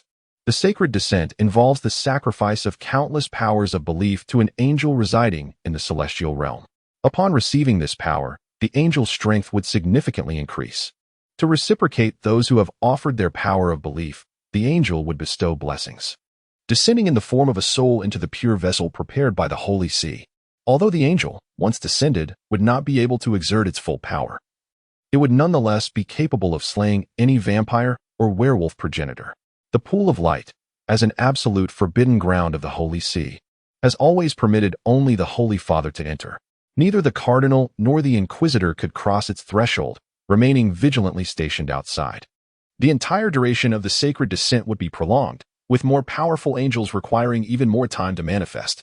The remaining hundreds of Knights of the Holy See and the Knights Templar of the Inquisition vigilantly guarded the sacred grounds, ensuring that no one could intrude and disrupt the sacred ceremony. The presiding judge sensed the powerful aura of light emanating from within the sacred grounds and understood that the moment of utmost significance had arrived. If all went as expected, the angels summoned this time would surpass even those called forth during the war with the blood-kin centuries ago. After all, the faith offered in this sacrifice was overwhelmingly abundant, a culmination of several centuries of devotion from the Holy See. Within the sanctum, a pool radiating celestial light cradled a woman, her entire being exuding an infinite sanctity, her exposed skin luminous and radiant. The Pope knelt devotedly beside her, intoning the ritual incantations with fervor. The pure power of faith housed within the luminous pool continually flowed into the woman's form. As time progressed, the aura she emanated grew increasingly potent, enveloping her in an endless brilliance. Amidst this illumination, the woman's body began to undergo a transformation. A pair of wings, formed of concentrated light, gradually unfurled from her back, while two additional pairs of luminous wings were in the process of materializing. Witnessing this spectacle, the Pope could not suppress a look of excitement and awe. Indeed, the centuries of accumulated faith from the Holy See had successfully garnered the blessing of a seraphim. The sacred descent ritual was nearing its conclusion. Within half a day, the six-winged archangel would truly manifest in this world.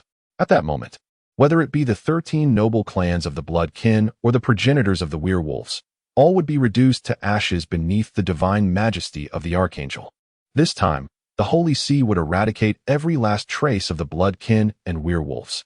As the presiding judge lamented the countless powers of faith, a group of individuals cloaked in black, their identities shrouded, hastily approached the entrance of the Holy See as the sun dipped below the horizon. The holy knights stationed at the entrance swiftly intercepted these unwelcome guests. Just as one knight advanced to inquire, a sudden thud echoed through the air, and the knight's body crumpled to the ground. Other guards, sensing something amiss, prepared to investigate when the mysterious figures surged past them with astonishing speed. Several guards clutched their necks, blood gushing forth, their faces contorted in agony. They opened their mouths to issue a warning. Yet no sound emerged as they gradually succumbed to the ground. With the intruders breaching the sanctum of the Holy See, a place that had remained unscathed for centuries, it transformed into a scene of carnage. Hundreds of holy knights and the tribunal's sacred order found themselves utterly powerless against the assailants. The ethereal speed of the attackers rendered all attempts at resistance futile. Yet, this one-sided slaughter did not instill fear in the hearts of these devoted believers. Even when faced with insurmountable odds, they brandished their swords and charged toward their adversaries. The presiding judge of the Inquisition, stationed outside the sacred grounds, heard the distant echoes of battle. Drawing forth his great sword, he rushed into the fray. Upon witnessing the bloody scene, a roar of fury escaped him as he charged at the attackers, his dual-handed sword slicing through the air toward the foremost figure in black. However, this furious strike was effortlessly evaded, and in a swift motion, the cloaked man inflicted several gory wounds upon the judge's arm. Before the judge could fully comprehend the situation, a chilling sensation gripped his back, followed by an excruciating pain. His back had been brutally slashed, leaving deep wounds that exposed bone, blood gushing forth. Stumbling a few steps, the judge planted his sword into the ground, struggling to keep himself upright. The black-clad assailant appeared somewhat surprised, not expecting this human to withstand such grievous injuries. In a flash, the figure lunged toward the injured judge. With great effort, the judge lifted his sword, yet he could not fend off the impending blow. A sharp pain pierced his chest as a hand plunged into him, the heart cruelly pierced by the assailant's sharp fingertips. With his last ounce of strength, the judge thrust his sword into the body of the cloaked figure before him. Yet, the figure seemed unfazed. He withdrew his hand from the judge's chest, discarding the sword to the ground, and turned to leave. The judge collapsed heavily to the ground, his vision fading, revealing the silent, cold silhouette. A hint of a smile, stained with blood, appeared at the corner of his mouth. After vanquishing the last of the guards, the group of cloaked figures removed their hoods. revealing the 13 princes of the bloodline. Prince William, who had just slain the judge, sensed the divine aura he found repulsive and terrifying, leading him to the sacred grounds of the light pool. The entrance to the sanctuary was forcefully breached with a resounding crash. The Pope turned in astonishment to behold the 13 princes of the bloodline entering, their gazes converging on the radiant figure that emanated endless light. At that moment, the woman, embodying the arrival of the seraphim, had sprouted a second pair of luminous wings, while a third pair was forming. Prince William's expression shifted dramatically as he charged toward the woman, only for the Pope to swiftly extend his arms, blocking William's path. Yet, with a mere flick of his hand, Prince William sent her flying, crashing to the ground, where she succumbed to unconsciousness. As he beheld the impending completion of the sacred descent and the third pair of wings coalescing behind the woman, a flicker of sheer terror crossed Prince William's eyes. Hastily, he retrieved a glass vial containing the blood of the fallen from his bosom. Upon uncapping the vial, he poured the entirety of its contents over the woman. In an instant, the once divine and radiant aura surrounding her transformed into decay, corruption, and darkness. It was as if the celestial seraphim was replaced by a demon from the depths of hell. The woman, with her eyes tightly shut, displayed a fleeting expression of anguish, and the wings that were on the verge of formation dissipated in an instant. A terrifying aura began to awaken from within her.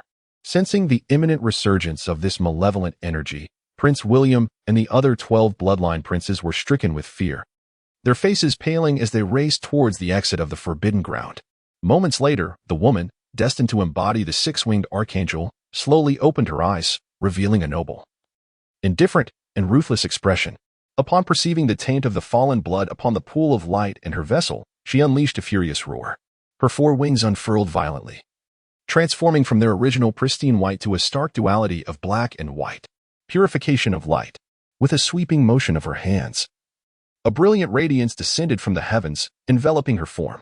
The previously rampant fallen blood, under the illumination of this brilliance, condensed into a mass, seemingly struggling against the light.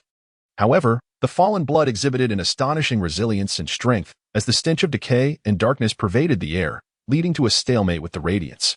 Meanwhile, the 13 bloodline princes, having barely escaped, collapsed the entire passageway outside the forbidden ground, sealing off all exits. As if sensing something, Prince William's initial fear gradually eased. There was no need for concern. The fallen blood was not something this yet-to-be-completed six-winged archangel could withstand. Upon hearing the words of Prince William, the other 12 bloodline princes let out a collective sigh of relief. The overwhelming aura of light they had just encountered had instilled profound fear within them.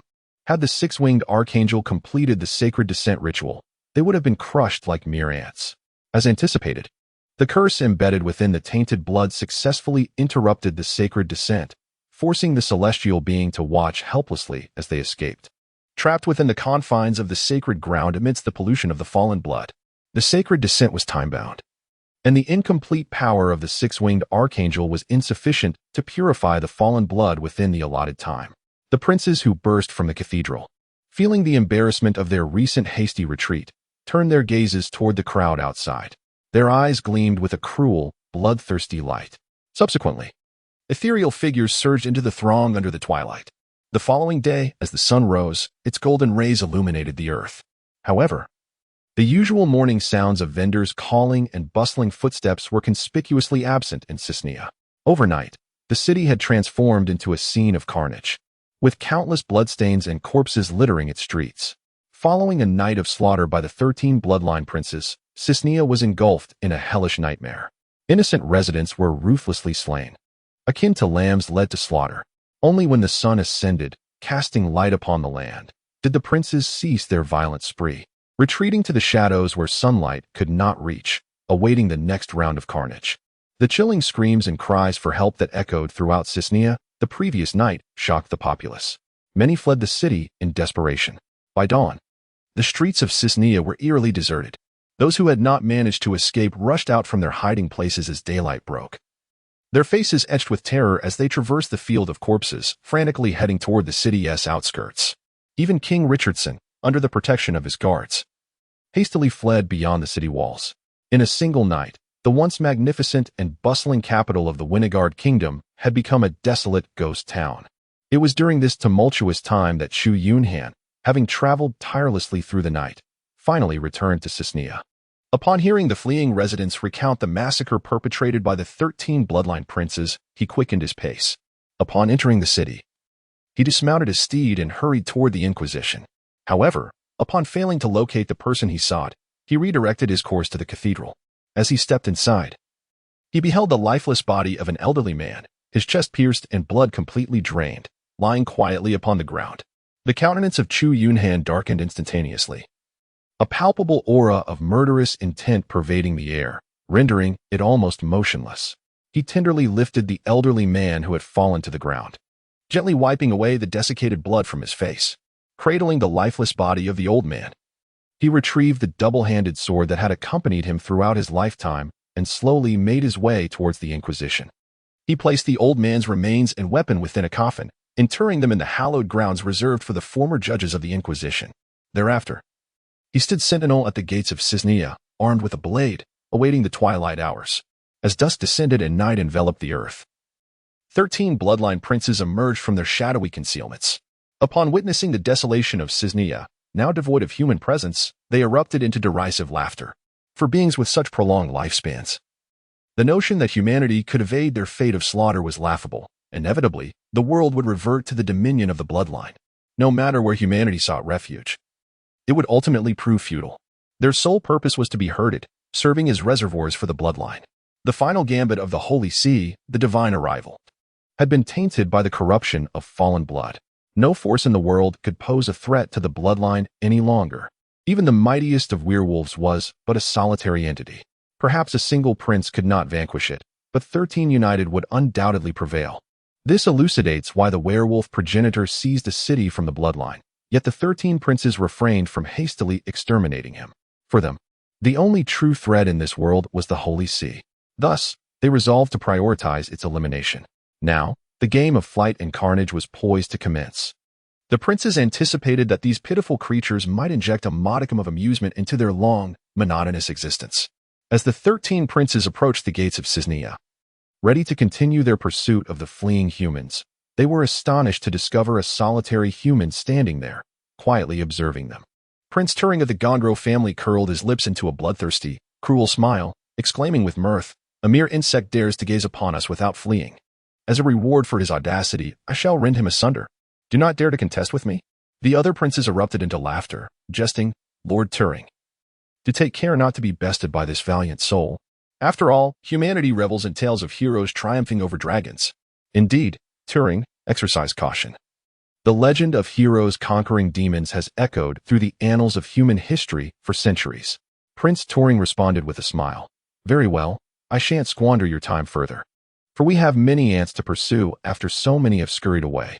Upon finishing his words, Prince Turing's figure flickered, and he swiftly charged towards the human at the city gate. A cruel smile glimmered in his blood-red eyes, while the human at the gate appeared paralyzed with fear, standing motionless. Prince Turing soon reached the man's front, seizing both of his shoulders, and then forcefully tore at him. However, the anticipated scream and eruption of blood did not occur. Stunned, Prince Turing continued to pull with disbelief. The human remained unresponsive, merely gazing coldly at him. At that moment, raucous laughter erupted from the distant other princes. An overwhelming sense of shame surged through Prince Turing. His previously pale complexion flushed crimson in an instant. In a fit of rage, he thrust his right hand toward the man's chest, intent on extracting the creature's heart and consuming it before him, hoping to compensate for his earlier embarrassment. With a resounding clang, an intense pain shot through his fingertips, and looking down, he saw that all 5 fingers of his right hand had been broken. His sharply pointed nails had curled back grotesquely. Astonishment overtook Prince Turing's expression, and he quickly realized that something was amiss. Just as he prepared to retreat, he discovered that, unbeknownst to him, his arms had been firmly grasped by the human man. The voice of the human resonated beside him. "Is this all you've got? What audacity led you to present yourself before me?" Before Prince Turing could fully comprehend the situation, he was overwhelmed by a surge of excruciating pain coursing through his body. With a tearing sound, his arms were brutally ripped from his body by Chu Yunhan, gushing blood from the severed ends. Just as Prince Turing let out a scream of agony, he felt a hand plunge into his chest. A wave of intense pain radiated from his heart. In the depths of his terror, he watched as Chu Yunhan gently squeezed, reducing his heart to a pulp. Then, a massive hand obscured his vision, gripping his face tightly. Bang! The body of Prince Turing slowly collapsed, convulsing slightly. In the distance, the 12 princes stared in dumbfounded disbelief at the scene before them. In a mere span of seconds, Prince Turing had been effortlessly crushed to death like an insect by the human man. This extraordinarily bizarre spectacle led all the princes to feel as if they were caught in an illusion. It took them a moment to regain their senses. Gazing at the lifeless form of Prince Turing sprawled on the ground, terror etched itself upon the faces of all the princes. They could hardly fathom that Prince Turing, who had survived for centuries just like them, would meet his demise in such a manner. Prince William's expression had turned exceptionally grim, a profound sense of dread surging within him. Though not as formidable as Prince Turing, who also belonged to the royal bloodline, the disparity in their strengths was not vast. Yet, that man had extinguished Turing's life as effortlessly as one would squash an ant. This revelation struck William like a thunderbolt. He even speculated whether this human was a disguise of the divine six-winged archangel. However, the man exuded no trace of divine essence. "Attack together! Tear him apart!" Prince William bellowed. In response, the 12 royal vampires surged forward, their movements ghostly and swift, converging upon Chu Yunhan. As the royal vampires closed in, a glint of malice and ferocity flickered in Chu Yunhan's eyes. Channeling his strength, he propelled himself forward like a streak of lightning, positioning himself directly in front of the approaching vampires. His right fist, a blur, struck one of the royal vampires with the force of a cannonball, creating a massive crater in the vampire's chest. The unfortunate creature was sent hurtling backward, crashing to the ground with a faint groan. Simultaneously, he seized another prince by the arm, and with the latter's eyes wide in terror, he swung him round and slammed him onto the ground, producing a thunderous crash. After dispatching the 2 royal vampires, Chu Yunhan charged forward like a freight train, colliding with yet another vampire. Crack! The blood prince was abruptly struck and sent flying several dozen meters, his bones shattered, as he tumbled to the ground, wailing in agony. Prince Bruh's crimson pupils constricted sharply, and he retreated from the encircling crowd, desperate to distance himself from this terrifying entity. However, Chu Yunhan did not grant him reprieve. Like a shadow, he swiftly closed the distance to Prince Bruh, delivering a powerful punch directly to his head. With a resounding thud, Prince Bruh's body gradually collapsed to the ground, motionless. Prince William, witnessing the rapid demise of 4 formidable blood princes at the hands of Chu Yunhan, let out a furious roar. Blood surged through his veins, and a trace of corrupted blood, hidden deep within his lineage, began to coalesce at his fingertips, radiating an intensely brilliant crimson light. He pointed a finger towards Chu Yunhan's form. Just as the luminous point was about to make contact, Chu Yunhan seized William's wrist, halting the blinding crimson light mere inches from his chest, rendering it unable to advance further. William's countenance shifted dramatically as he summoned all his strength, yet his fingertip remained immobile. Observing this, the other attacking princes, undeterred, lunged to embrace Chu Yunhan's form. A glint of ferocity flickered in Chu Yunhan's eyes as he exerted force with his right hand. Crack! Prince William's wrist was immediately crushed, and the crimson light at his fingertips gradually dimmed and vanished. Prince William spat out a mouthful of blood, and his aura instantly waned. With a swift motion of his hand, Chu Yunhan sent Prince William hurtling through the air, crashing to the ground in the distance. The other vampire princes, witnessing this spectacle, trembled in fear and prepared to flee from Chu Yunhan. However, he offered them no reprieve. In the blink of an eye, he delivered a powerful punch to the crown of one vampire prince, obliterating him on the spot. Following this, another fierce blow struck a second vampire prince in the waist, creating a gaping wound in his torso. The unfortunate prince immediately crumpled, collapsing to the ground in excruciating agony. The remaining vampire princes, paralyzed by terror, scattered in every direction. Chu Yunhan drew the sky, his figure flickering as the blade glimmered, cleaving a pursuing blood prince in twain. He then pivoted with all his might, pursuing the other 6 blood princes who had scattered in flight. Since his ascension to the 5 extremes Tao, Chu Yunhan's speed had seen a remarkable enhancement. Even the blood princes, with their ghostly swiftness, lagged far behind him. After a fierce chase, he ultimately dispatched 5 of the fleeing blood princes. The remaining blood prince seized the opportunity while Chu Yunhan was occupied with the others, uttering an incantation to transform into a swarm of bats, thereby successfully evading capture and vanishing from Chu Yunhan's sight. Upon returning to the battleground at the city gate, he found the blood prince, whose chest he had caved in with a single blow, devoid of life. Meanwhile, another blood prince, whose bones had been shattered, astonishingly crawled over 100 meters. Aided by his formidable regenerative abilities, Chu Yunhan advanced and swiftly severed the head of his foe with a single stroke. He then proceeded towards the two severely injured bloodline princes, dispatching each with his blade. Among the 13 clans of the bloodline, the only surviving prince, aside from the one who had fled, was Prince William, who sat on the ground, his breath weak and his spirit diminished. Chu Yunhan approached Prince William and inquired, "Who was responsible for the death of the elder wielding the large sword in the holy cathedral of the Church of Light?" Upon hearing the question, Prince William was momentarily taken aback, his expression quickly shifting to one of profound regret. Had he known that this formidable entity sought vengeance for the life of the elderly man he had carelessly slain, he would have never dared to lay a finger upon the old man's hair. With a self-deprecating smile, Prince William weakly asked, "Who exactly are you?" "I," came the reply. "I am the disciple of that elder, the Grand Knight of the Inquisition." Prince William's face reflected disbelief as he murmured, "How can this be? How could a mere human possess such formidable strength?"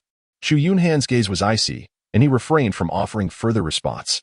With a flash of the blade in his hand, Prince William's body collapsed to the ground. After ruthlessly dispatching all the injured bloodline princes, Chu Yunhan relentlessly pursued the direction of the fleeing bloodline prince. Whether it was the task of the Tower of the Abyss or the demise of the Chief Justice, he would spare no one among the bloodline princes. Even if he had to chase them to the ends of the earth, he was determined to exterminate them all. In a grove located 80 kilometers outside of Zisnia City, a swarm of crimson bats suddenly darted into a hollow of an oak tree. Startled by the uninvited guests, a squirrel within the hollow squeaked incessantly before hastily fleeing from the tree cavity. This flock of crimson bats belonged to the fleeing prince of the Morsis family. Observing the squirrel's escape, Prince Morsis dared not harm it, fearing that even the faintest scent of blood might attract the relentless demon pursuing him. Before long, the sound of footsteps echoed from beyond the grove. Chu Yunhan gazed upon the grove before him, a cold smile gracing his lips. Earlier, he had spotted a swarm of bats, transformed by the prince, fluttering into these woods. It appeared they sought refuge among the trees to evade his relentless pursuit. Chu Yunhan gradually stepped into the grove, his keen gaze meticulously scanning every movement within the thicket. Soon, a high-pitched squeak echoed through the air. Upon closer inspection, he spotted a small squirrel atop the branch of an oak tree, incessantly chattering towards a distant hollow. A glimmer of mockery flickered in his eyes as he approached the oak. Then, with a powerful leap, he ascended the trunk and delivered a fierce punch to the hollow. Boom! The entire tree, along with the hollow, exploded under the force of his strike. Amidst the swirling debris, a swarm of crimson bats, pierced by countless wooden splinters, plummeted to the ground.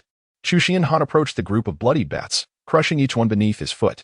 Meanwhile, a dozen or so bats, wounded yet less grievously, desperately attempted to ascend into the sky, only to be severed in two by a flash of glinting blades.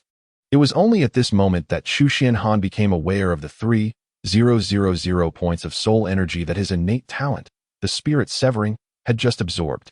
With this, the princes of the 13 clans of the bloodline had been nearly eradicated, contributing 39,000 points of soul energy to him.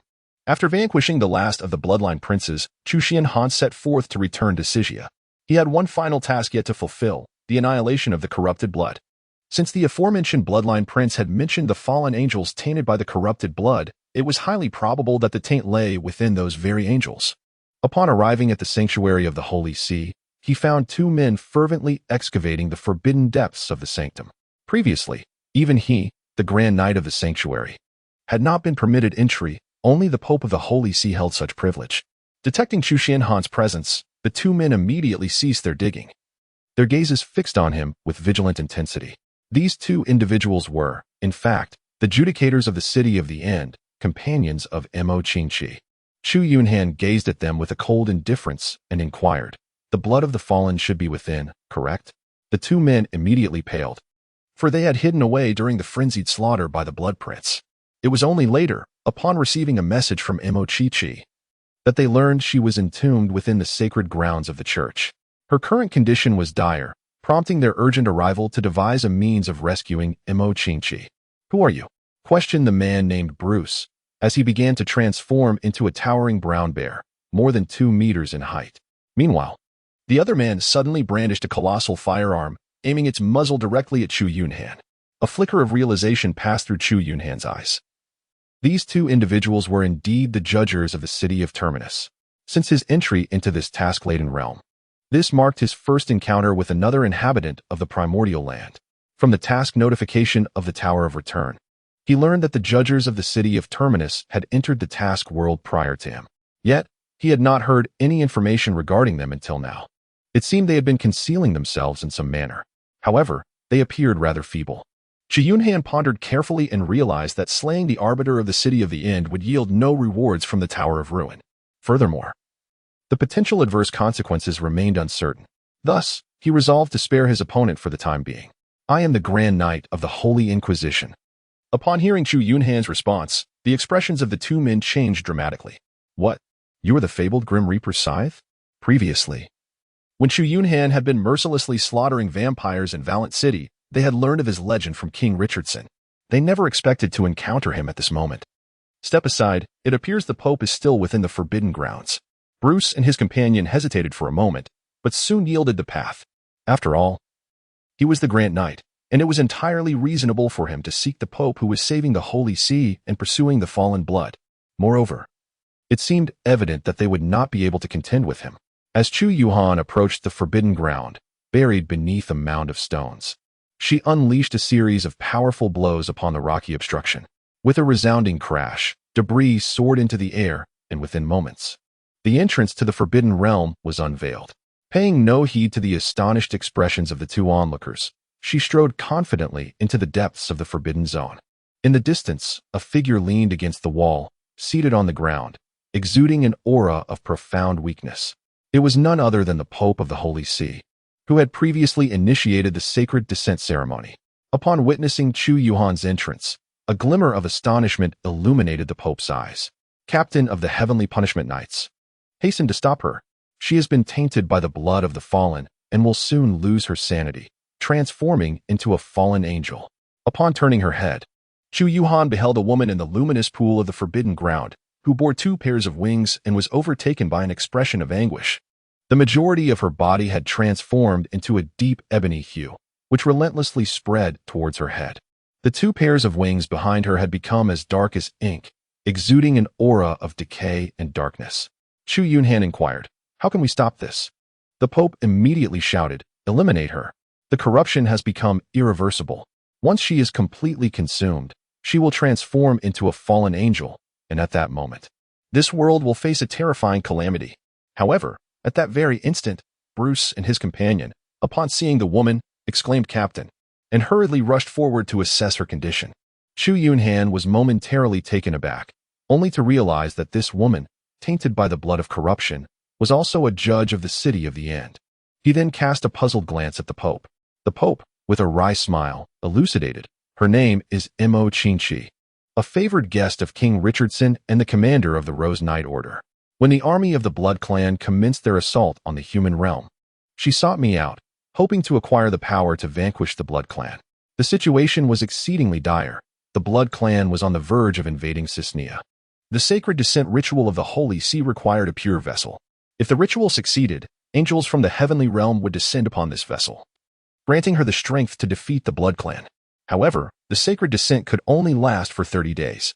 Once this duration concluded, the descended angels would return to their celestial abode, and Mo Qingqi would regain her full consciousness.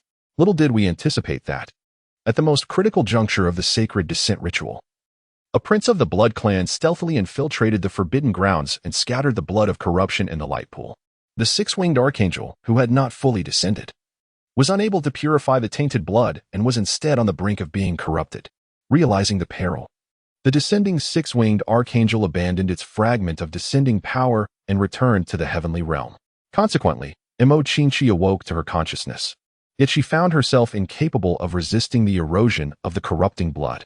Should she succumb entirely to this corruption, both the fragment of power left by the 6-winged archangel and her consciousness would be consumed by the tainted blood, rendering her a fallen angel, cursed by God. Thus, the only course of action now is to eliminate her before she is completely corrupted, to avert this calamity. Chu Yunhan nodded, then continued to inquire, "How can one completely obliterate the blood of corruption?" The Pope pondered for a moment before responding. According to the records of the Holy See, several centuries ago, After the sacred descent ceremony was initiated, the angel who descended eliminated the progenitor of the blood clan and cast his corpse, which harbored the blood of corruption, into the magma beneath Mount Vis. This was how the blood of corruption was ultimately annihilated. However, it remains a mystery as to how the prince of the blood clan acquired the blood of corruption. I see. Chu Yunhan nodded, then turned to draw thee as he approached Mo Qingqi. The expressions of the two individuals assessing Mo Qingqi's condition shifted dramatically upon hearing the Pope's words, their gazes turning warily towards the advancing Chu Yunhan.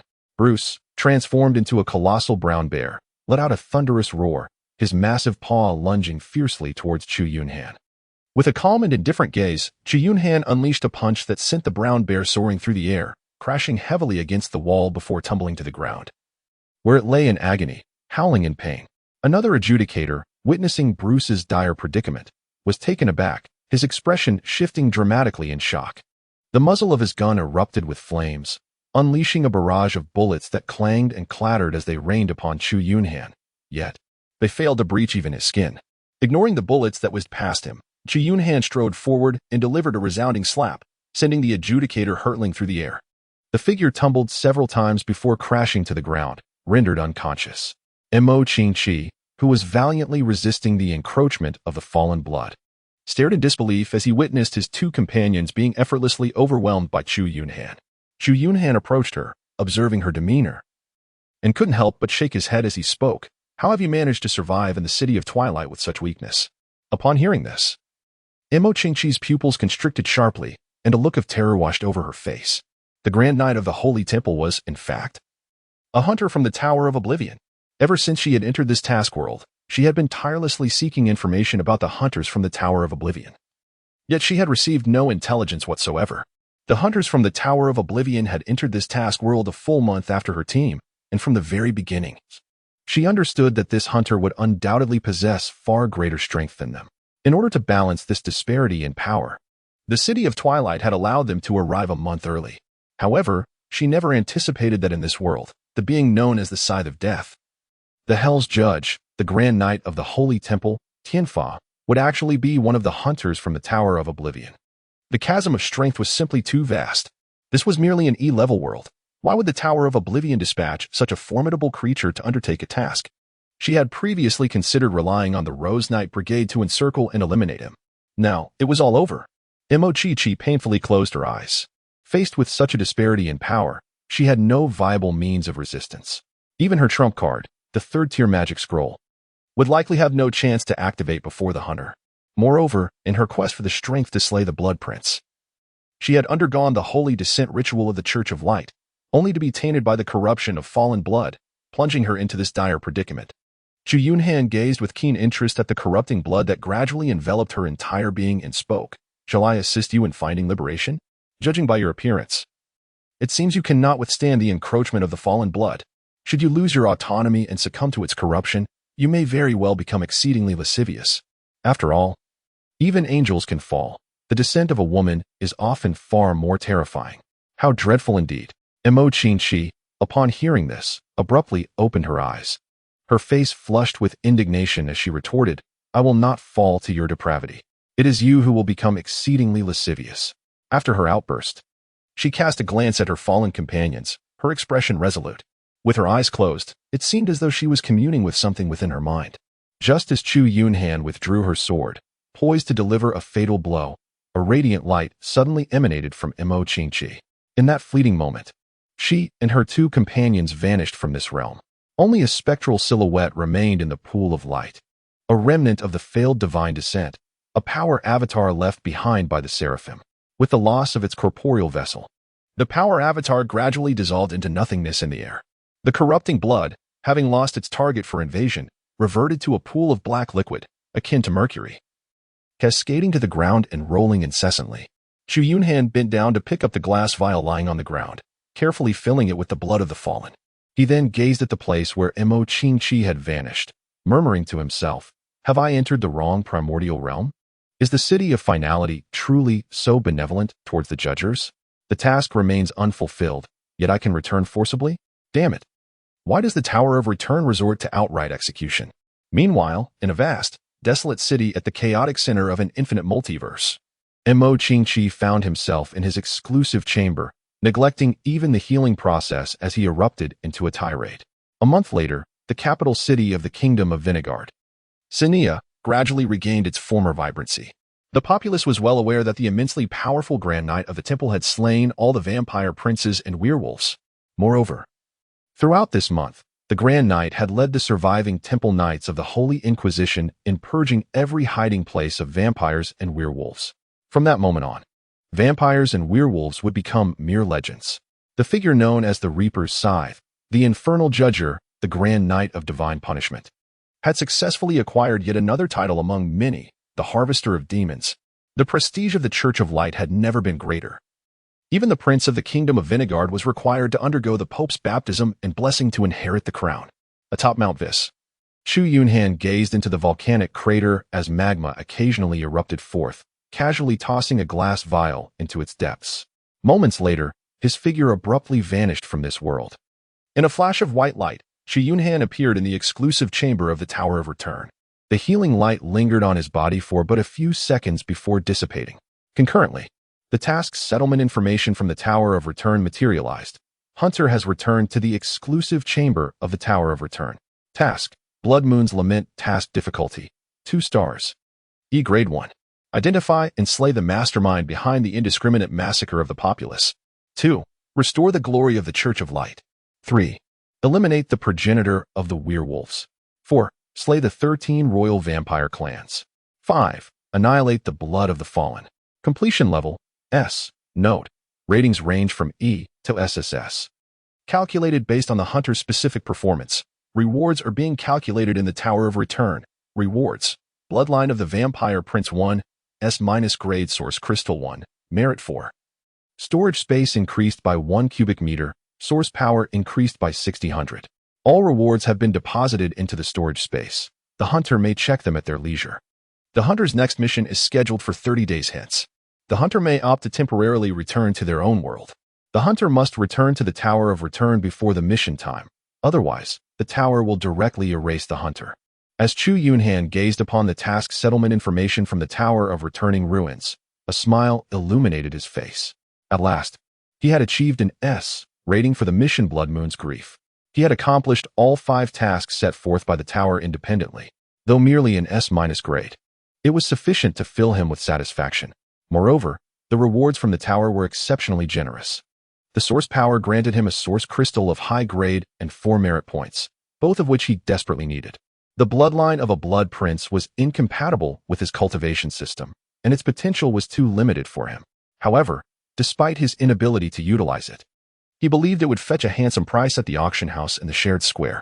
After all, the majority of the hunters on the first level of the Tower of Returning Ruins possessed rather feeble strengths. Each venture into the task world was a perilous dance with death.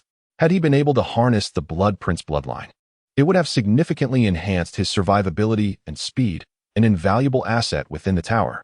After reviewing the task settlement details, Chu Yunhan promptly accessed the exclusive exchange mall of the Tower of Returning Ruins. 1. Queen Bee Needle, Hidden Weapon. Level F. Description: the venomous stinger of a queen bee from the blood poison bee swarm, imbued with deadly toxins. Exchange price: 1 F grade origin crystal. 2. Tianyang grass. Level D grade. Description: one of the primary ingredients in Tianyang pill, capable of neutralizing the properties of Xianying grass. Exchange price: 1 D grade origin crystal. 3. Xiantai spear. Level E grade. Description: a long spear forged entirely from Xiantai, exceptionally resilient, weighing 120 pounds. Exchange price: 1 E grade origin crystal. 4. Yunling jade pendant. Level C grade. Description: a protective jade pendant that can withstand a single attack of C grade or below. Exchange price: 1 C grade origin crystal. 5. Tiger Soul Demon Blade. Weapon. Level B grade. Description: forged from Gingchen gold using the flames of the earth. It seals the soul of the Xian tiger within. On the day the blade is completed, fierce flames surge, capable of captivating and seizing souls, unyielding to those lacking great resolve. Exchange price: 1 B grade origin crystal. Upon seeing this, Chu Yunhan's eyes lit up. The Tiger Soul Demon Blade surpassed his sky-rending blade by several tiers.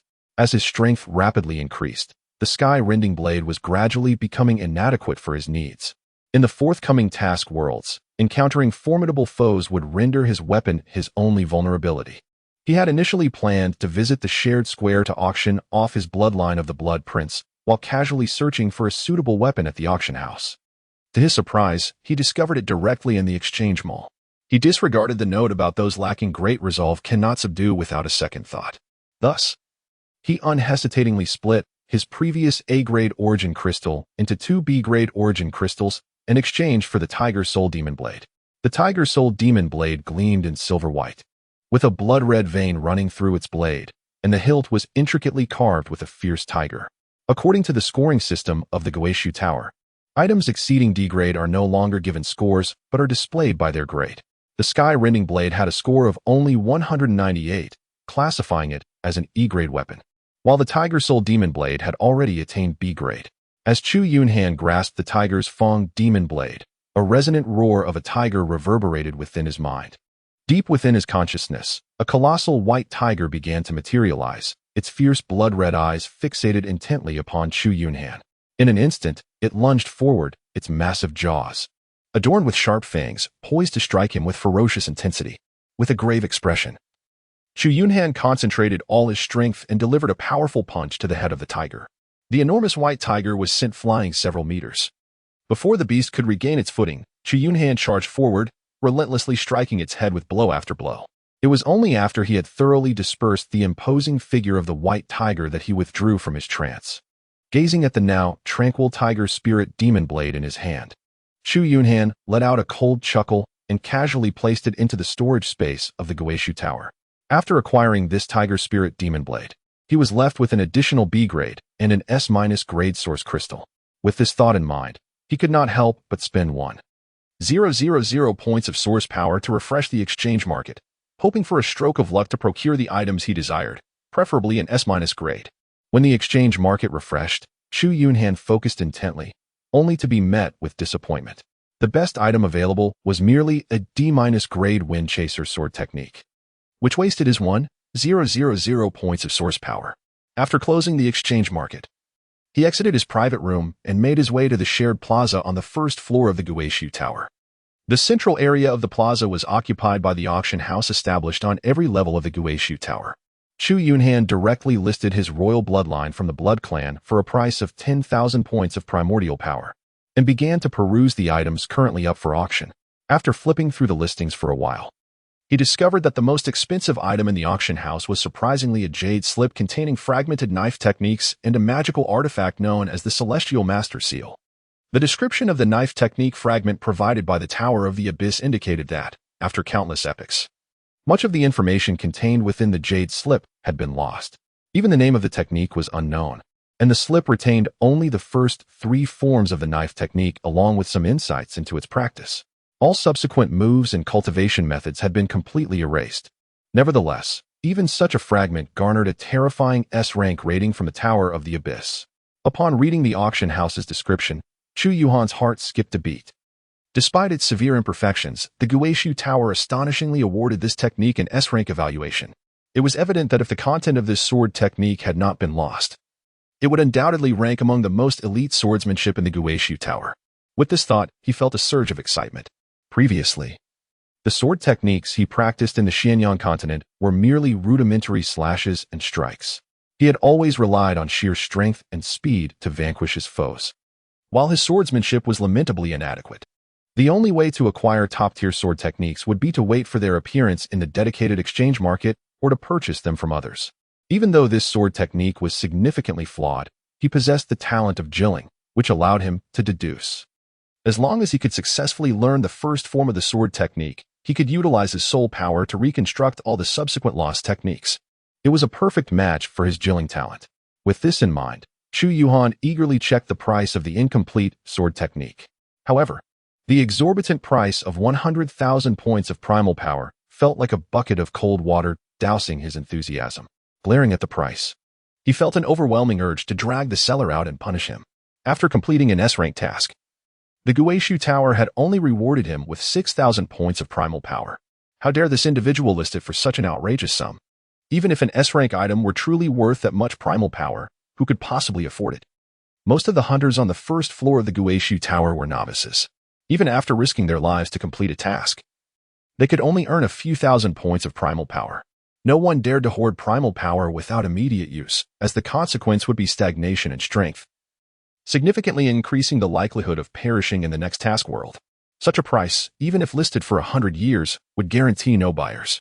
Realizing this, Chu Yunhan quickly understood the seller's intention behind the exorbitant price. He must be seeking an equivalent exchange.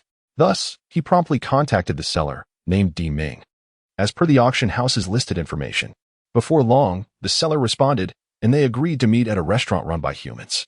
Half an hour later, a masked figure clad in a black cloak appeared before Chu Yunhan.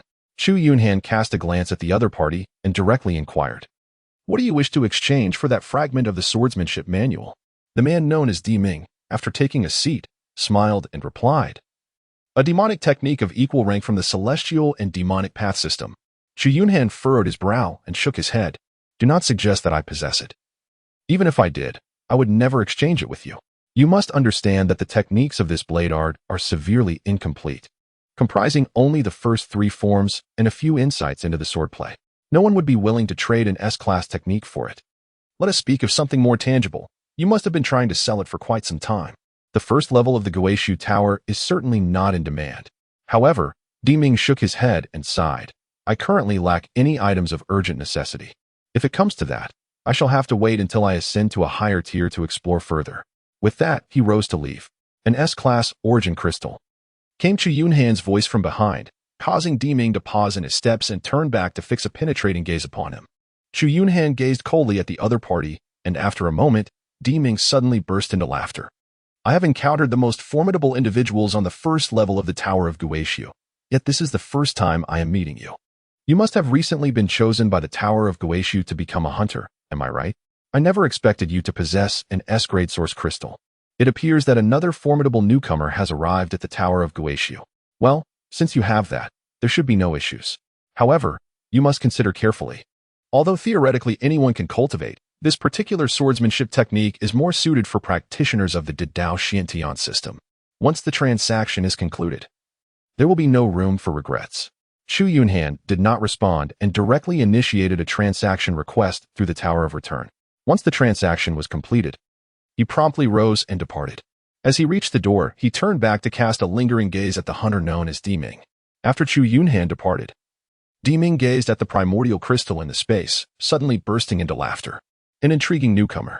Following the successful transaction, Chu Yunhan did not hasten to return to his chamber to cultivate the blade technique.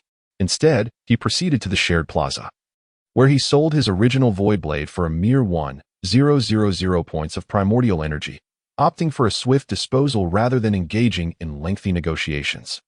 He then made his way to the central auction house to seek items or elixirs capable of restoring vitality. After an extensive search, he discovered that the majority of elixirs no longer met his requirements. Upon reaching the realm of the boundless Tao, the energy needed for each breakthrough had become exceedingly vast.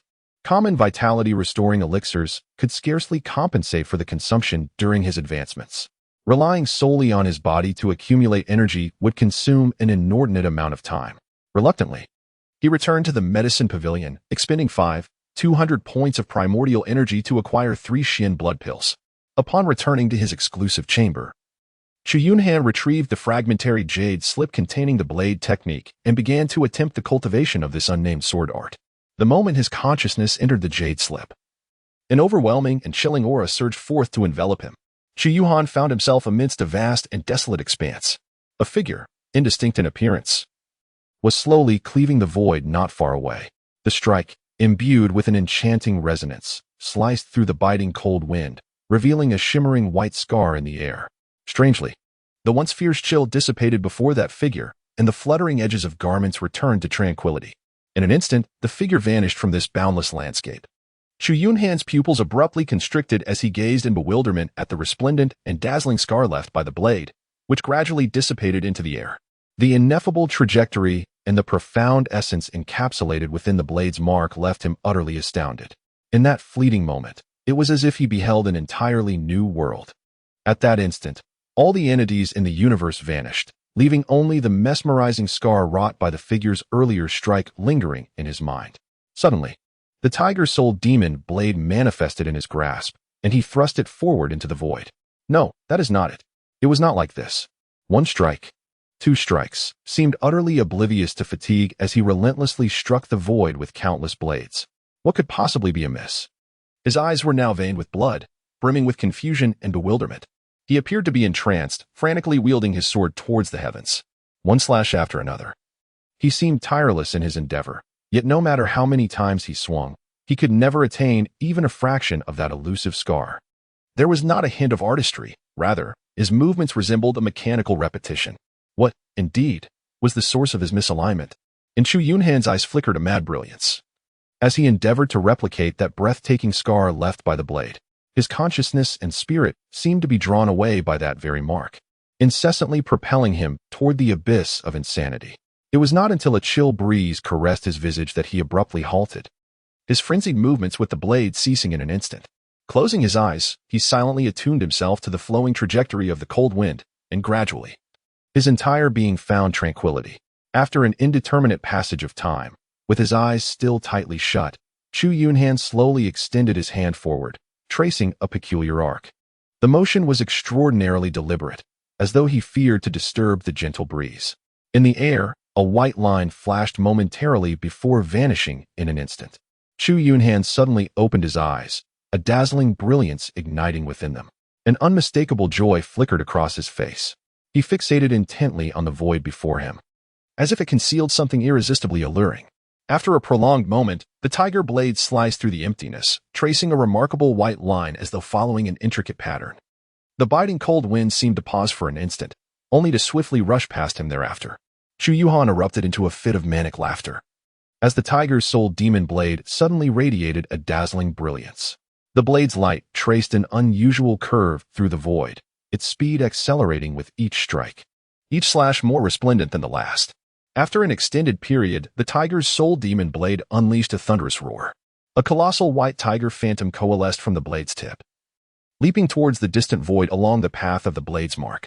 In that instant, the previously biting cold wind dissipated from the world, as if that blade mark had erased it from the vast expanse of the earth. Only then did Chu Yunhan cease his movements. His spirit and energy plummeted, and he collapsed to the ground. Upon regaining consciousness, he discovered himself sprawled on the floor of his private chamber, rubbing his throbbing head. He glanced at the luminous screen in the void, only to realize that 3 days had already passed. Truly, the S-rank fragment of the sword technique was formidable. He had nearly exhausted all his vitality just by mastering the first form. Fortunately, he had grasped that fleeting opportunity and successfully initiated his training. Although he still fell short of the profound essence embodied by the figure in the jade slip, he was confident that he would one day attain such a realm. With this thought, Chu Yunhan promptly began to examine the information in his mind. Hunter, Heavenly Punishment Talent, Spirit Execution Soul Power, 171151 Title, None Rank, 1, Merit 710, Cultivation Method, Yin Yang 5 Elements Secret Classic, Eternal Cataclysm Body, Upper. Fragment of Sword Technique, First Form, Wind Cleaving Body Refinement. Introductory Diamond Resolution Items, Tiger's Soul Demon Blade, B-Grade Origin Crystal. Xian Blood Pills 3 Realm, First Extreme of the 5 Extreme Daozang, with source power, 800 space, 5 cubic meters. An unforeseen circumstance had arisen. Within the realm of swordsmanship, there appeared to be a dearth of information that could facilitate advancement. Astonishingly, he possessed over 170,000 units of soul energy, yet found himself unable to elevate his sword technique to its second form. It is noteworthy that even achieving the second tier of the eternal cataclysmic body required merely 100,000 units of soul energy. The sole explanation lies in the fact that he had not fulfilled the prerequisite conditions for enhancing his swordsmanship. Given this circumstance, it became evident that he must await a further elevation of his mental state to a higher echelon before he would be deemed worthy to attempt the second form of the sword technique. At that moment, an overwhelming sense of hunger surged within him, compelling Chu Yunhan to momentarily abandon his contemplations and venture to the communal square for a hearty meal. After resting in his exclusive chamber for 2 days, his spirit was fully rejuvenated. A sudden wave of energy coursed through him, and in an instant, Chu Yunhan vanished from his private quarters. Deep within the mountains near the city of Langia, a figure materialized, causing a wild hare to bolt in fright. Upon returning to the corporeal world, Chu Yunhan emerged from the mountains and, after a brief moment of hesitation, set his sights on the expansive city ahead. As the largest metropolis in the Jiangnan province of Langia, the city serves as both an economic and administrative hub, boasting a staggering population exceeding 3 million. On his 10th birthday, Chu Yunhan was brought by his elder sister to the capital city for a brief exploration. The splendor and grandeur of the city profoundly astonished the youthful Chu Yunhan. Upon entering the metropolis, he was enveloped by towering skyscrapers, bustling traffic, and the cacophony of voices. As if he had stepped into another realm. Strolling along the vibrant streets, he savored the lively atmosphere of the city. The tension that had been taught within him at the Tower of the Return to Ruins began to ease. For him, the tangible world resembled a sanctuary for the spirit. After enduring relentless battles in the myriad realms, the opportunity to return to reality and unwind his frayed nerves was a rare reprieve. Yet, the thought of the Jing'an Division's previous investigation in Yong'an Town cast a shadow of unease in his heart. If he were merely a solitary wanderer, it might not matter. But he had his sister, his only family in this world, to consider. His sojourn in the real world was limited to no more than a month. Should he return to the Tower of the Return to Ruins and his sister encounter peril or trouble in the meantime, he would be utterly helpless. Even if he were to eliminate every threat upon his return, it would not reverse the tragedy. The mere contemplation of an accident befalling his sister sent shivers down his spine. If his soulkin, his only bond, were to be extinguished, what purpose would this world serve? Thus, he felt compelled to seek a force in the real world that could protect her, allowing him peace of mind as he returned to the tower. In the Great Xia dynasty, no power surpassed that of the imperial authorities. Hence, he resolved to inquire at the Jing'an Division regarding their stance towards the executors of the primordial land. If the Jing'an Division posed no threat to the executors, he could boldly pursue membership in the Law Enforcement Bureau. With his current prowess, he was confident that no one in the Langia mansion could detain him. As long as he remained unscathed, the Jing'an Division would certainly refrain from harming his sister. After discerning the address of the Jing'an Division, Chu Yunhan made his way there with determination. The Jing'an Division was housed in a 12-story edifice on the east side of the capital. Its imposing entrance flanked by 2 stone statues of mythical beasts. Passers-by hurried past the division, seemingly anxious to avoid capture. Within the guard booth at the entrance, several armed sentinels watched over the pedestrians with vigilance. As Chu Yunhan approached, the guards issued a sharp admonition and one stepped forward to inquire about his intentions. Chu Yunhan reported the name of Su Jinhong, the chief flag officer of the Jing'an Division, to the guard, claiming to be in search of him. A guard quickly rushed into the building to relay the message, and before long, the elegantly robed Su Jinhong emerged. Upon seeing Chu Yunhan, Su Jinhong appeared momentarily taken aback, as if he were quite surprised. Subsequently, he greeted Chu Yunhan with a beaming smile and ushered him into the building. In the third-floor office of the Jing'an Division within the Langia mansion, Su Jinhong placed a steaming cup of tea before Chu Yunhan and, with curiosity, inquired, "Brother Chu, what brings you here today?" Chu Yunhan pondered for a moment before cautiously inquiring, "May I ask, esteemed Lord of the Banner, if you have any knowledge of where Boss Yu vanished to during those few months?" Su Jinhong's eyes flickered with surprise. After a prolonged silence, he finally replied with a smile, "If I am not mistaken, it seems that Boss Yu likely journeyed to the same destination as you, dear Brother Chu." Chu Yunhan did not respond, merely fixating his gaze upon Su Jinhong. Understanding his apprehension, Su Jinhong consumed the hot tea in one gulp before slowly articulating, "Brother Chu, there is no need for such wariness. In truth, circumstances akin to those of Boss Yu and yourself are not uncommon within the Great Xia dynasty. Such occurrences transpire in various nations across the globe as well.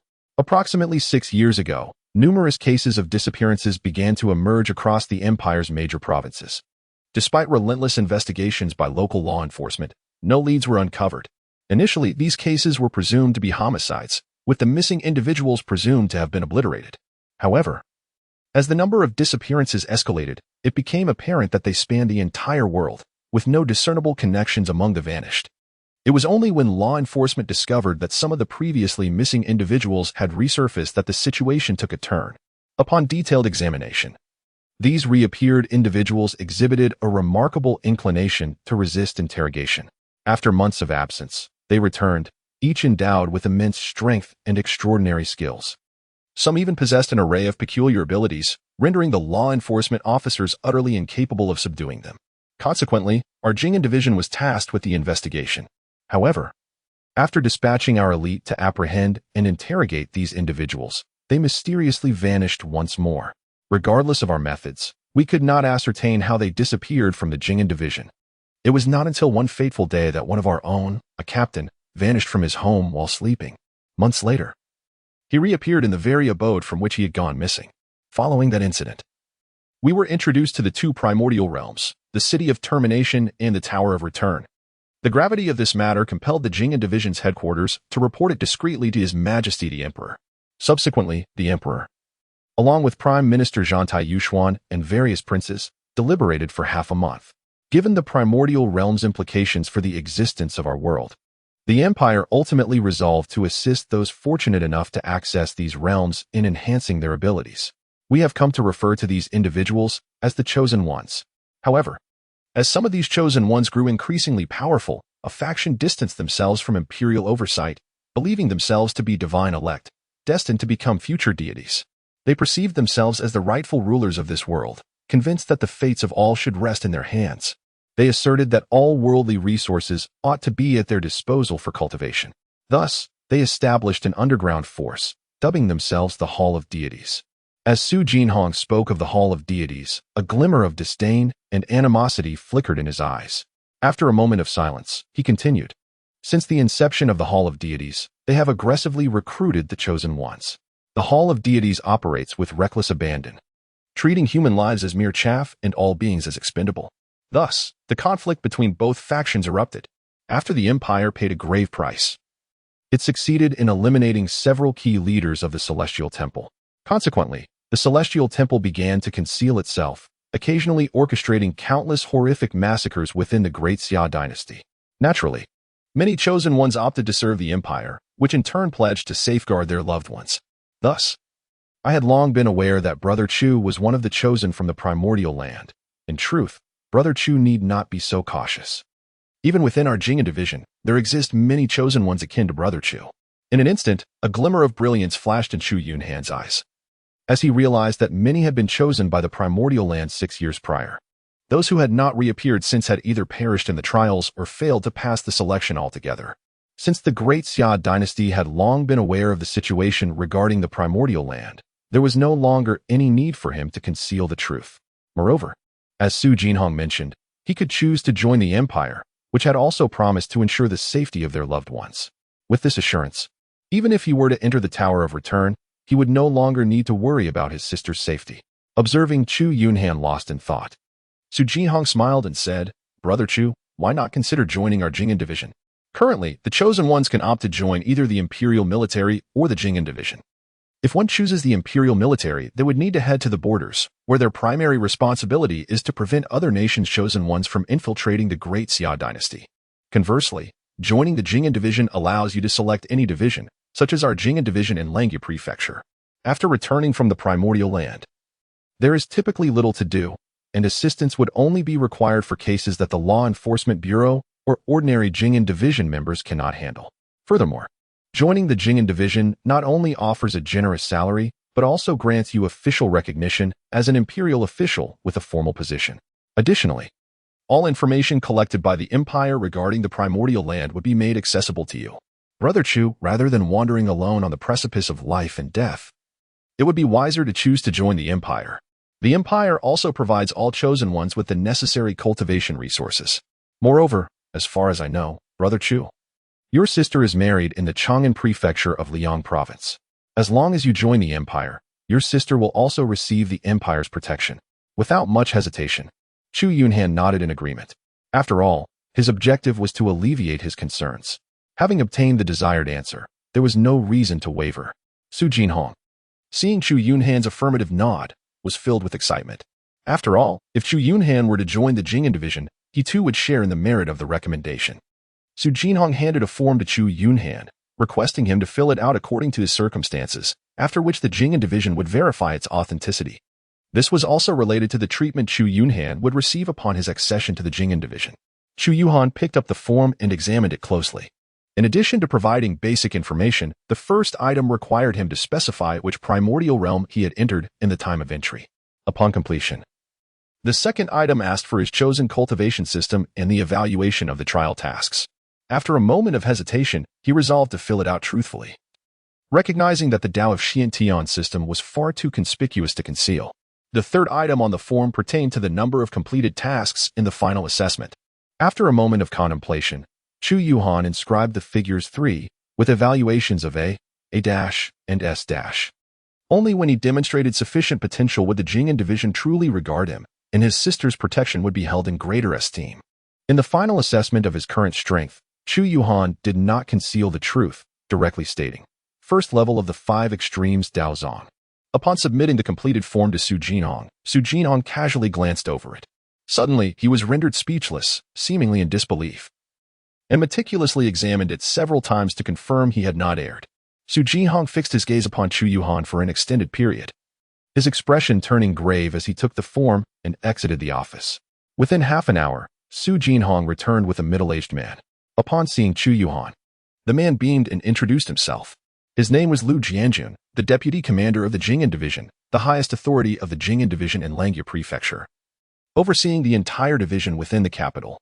The Jing'an division of Langya Prefecture comprised 812 members, including 1 deputy commander, 2 captains, 8 standard bearers, and 16 squad leaders. Unlike ordinary individuals who joined the Jing'an division, those chosen by fate could assume the role of squad leader upon successful admission. If one were a formidable individual who had traversed multiple mission worlds, they could even directly ascend to the upper echelons of the Jing'an division.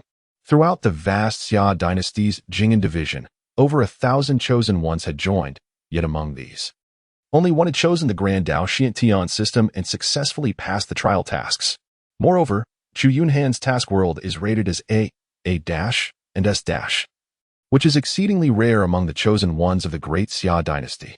It is evident that his strength and potential warrant Lu Jianjun to lower his stature and personally extend his goodwill.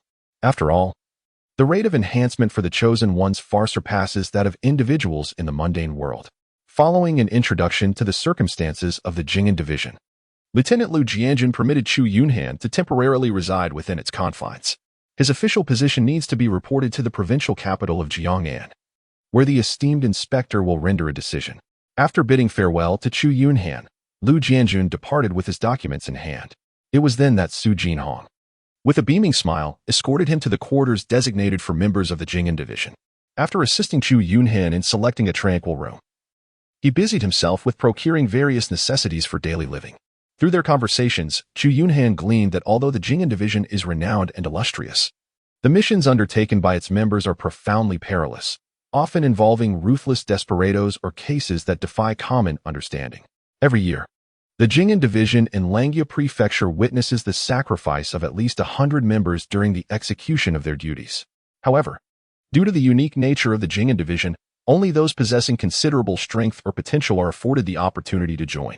The full complement of the Jing'an division in the prefectural capital is 1,200, yet it remains a challenge to achieve this number. In fact, the majority of its members are elite veterans from the military. Consequently, the Jing'an division has always been eager to recruit those with formidable strength who are also willing to abide by the laws of the empire, particularly for the chosen ones. Any individual who recommends a chosen one for membership in the Jing'an division will earn a substantial merit reward.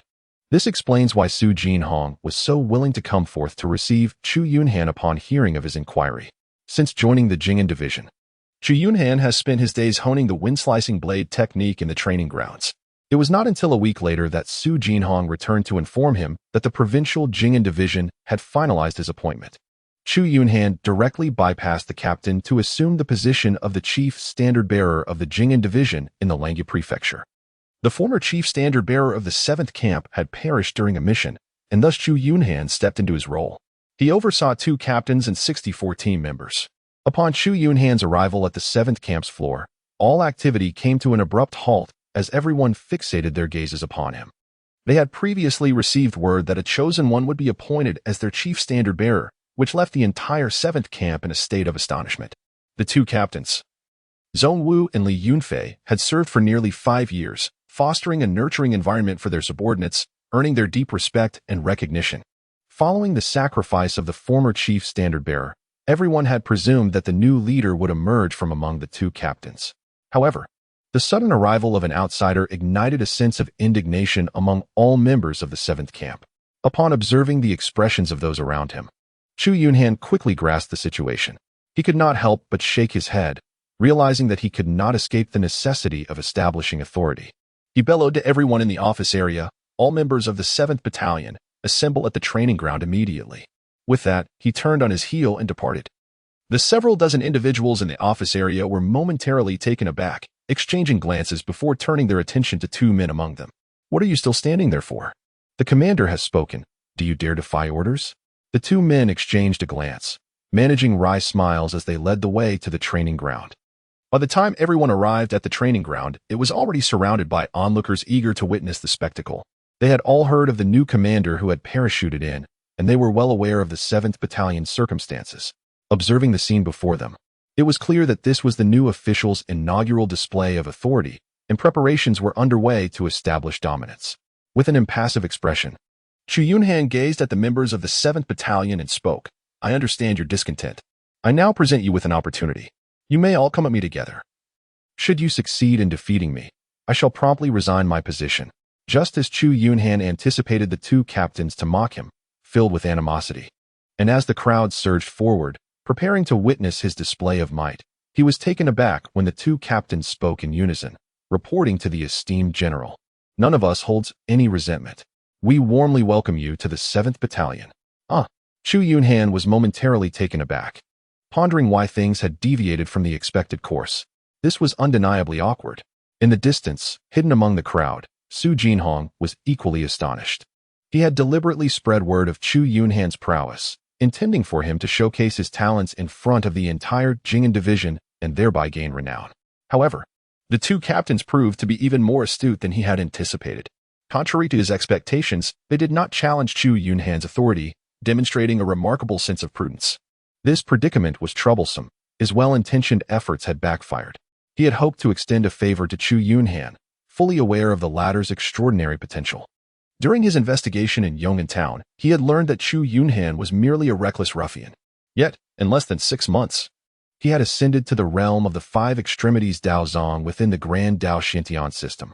Such a rate of advancement was unparalleled among all the chosen ones he knew.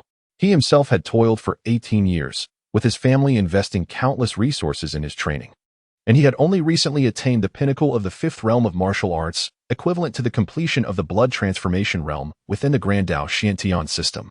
The journey to break through to the 6th realm, on par with the 5 extremities Daozong, remained a long and arduous path.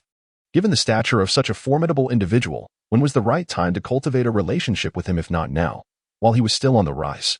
Yet, to his surprise, the two captains were not Na'vi.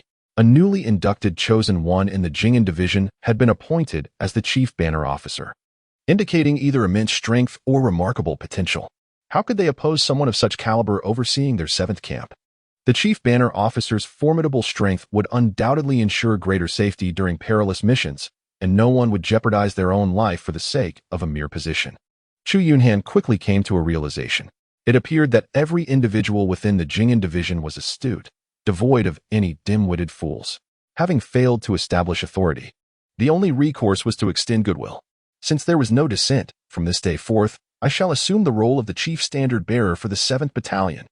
Henceforth, regardless of the perilous missions undertaken by the 7th Battalion, I shall always stand at the forefront. Very well, now that we are acquainted, let us disperse. The two captains will hand over the case files that require attention. Understood. The entire contingent of the 7th Battalion responded in unison. Upon reaching the office, Chu Yunhan perused through a substantial stack of case files. The two captains, Zhong Wu and Li Yunfei, stood beside him, providing detailed accounts of the unresolved cases. The vast majority pertained to homicide incidents that the law enforcement agencies of various counties within the Langyu Prefecture were unable to address. These cases had already been assigned to the members of the Jing'an Division for investigation. As an enforcement agency directly subordinate to the imperial royal family, the Jing'an Division typically needed only to ascertain the identity of the perpetrator, allowing them to act without the necessity of substantial evidence.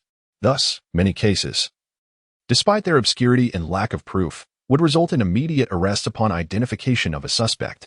This method of operation by the Jing'an Division had garnered considerable resentment, particularly among the common populace, who traditionally held a poor opinion of the agency. While executing tasks in the field, The members of the Jing'an division often encountered exceedingly ruthless martial artists, resulting in a consistently high casualty rate. Several months prior, the 7th Battalion had faced a homicide case that led to the tragic demise of the chief standard-bearer and 26 team members. Such a severe loss sent shockwaves throughout the Jing'an division of Langyu Prefecture, and the 2 lieutenants assigned to investigate the incident had yet to return. However, even now, the Jing'an division had been unable to uncover the identity of the assailants from that fateful encounter. Chu Yunhan surveyed the case files before him, selecting the most troublesome case, and instructed Zhong Wu to assemble the team, as he intended to handle it personally. This case involved a significant factory in Qinghe County, under the jurisdiction of Langyu Prefecture, which had been engulfed in flames, resulting in the tragic death of 23 workers. The factory owner and his entire family of 5 had also met with a grim fate. The local law enforcement agency, after thorough investigation, had identified a suspect. However, the apprehension efforts by the patrol team ended in disaster, as all members fell victim to the suspect's wrath. The assailant escalated his attacks, targeting the officers of the enforcement agency, culminating in the deaths of dozens of patrolmen. The atmosphere in Qinghe County grew increasingly tense, with both officials and officers of the enforcement agency hesitant to step outside their precinct. The case was swiftly escalated to the Jing'an division, which dispatched a 12-member team to Qinghe County, only for them to vanish without a trace. The commanding officer of this team promptly led a rescue mission back to Qinghe County, but returned severely injured. Thus, the case lingered, awaiting the return of the Jing'an Division S lieutenant for further action. Upon learning of Chu Yunhan's intention to tackle this case, Zhong Wu's expression shifted, caught between hesitation and concern. Ultimately, he refrained from voicing his apprehensions and proceeded to gather the team. In the wake of such heinous murders, the once vibrant and bustling Qinghe County had fallen into a state of desolation. Although the assailant had not targeted ordinary citizens, the pervasive fear of potential danger kept the shops shuttered and the populace indoors, reluctant to venture out. When Chu Yunhan and his companions arrived in Qinghe County, they were greeted by a scene of desolation. Upon entering the local law enforcement bureau, they found the officers within in a state of alarm, akin to startled birds. Upon learning of the arrival of personnel from the Jing'an division of the capital, the director of the bureau promptly emerged to meet them, his face a mask of trepidation as he recounted the circumstances of the situation. Several years prior, a wealthy merchant had returned to the area and established a pharmaceutical enterprise, specializing in the production of a fever-reducing medication for children. Thanks to the merchant's astute marketing acumen and generous investment, this medication gained considerable renown across several neighboring counties. However, 2 months ago, the Qinghe County Justice Bureau received a report from a distraught woman claiming that this fever medication had caused her child's death. The investigators took the matter seriously, given the rigorous regulations governing pharmaceuticals in the Great Xia dynasty. After conducting examinations alongside several physicians from the local medical clinic, the investigators determined that the child's death was unrelated to the fever medication. Rather, it was attributed to complications from persistent high fever that led to inflammation. However, the family did not take the situation seriously, continually delaying the administration of medication and refusing to seek medical attention. Instead, they resorted to folk remedies they had heard of from an unknown source, burning talisman papers into ashes and dissolving them in water for the child to drink, followed by submerging the child in cold water.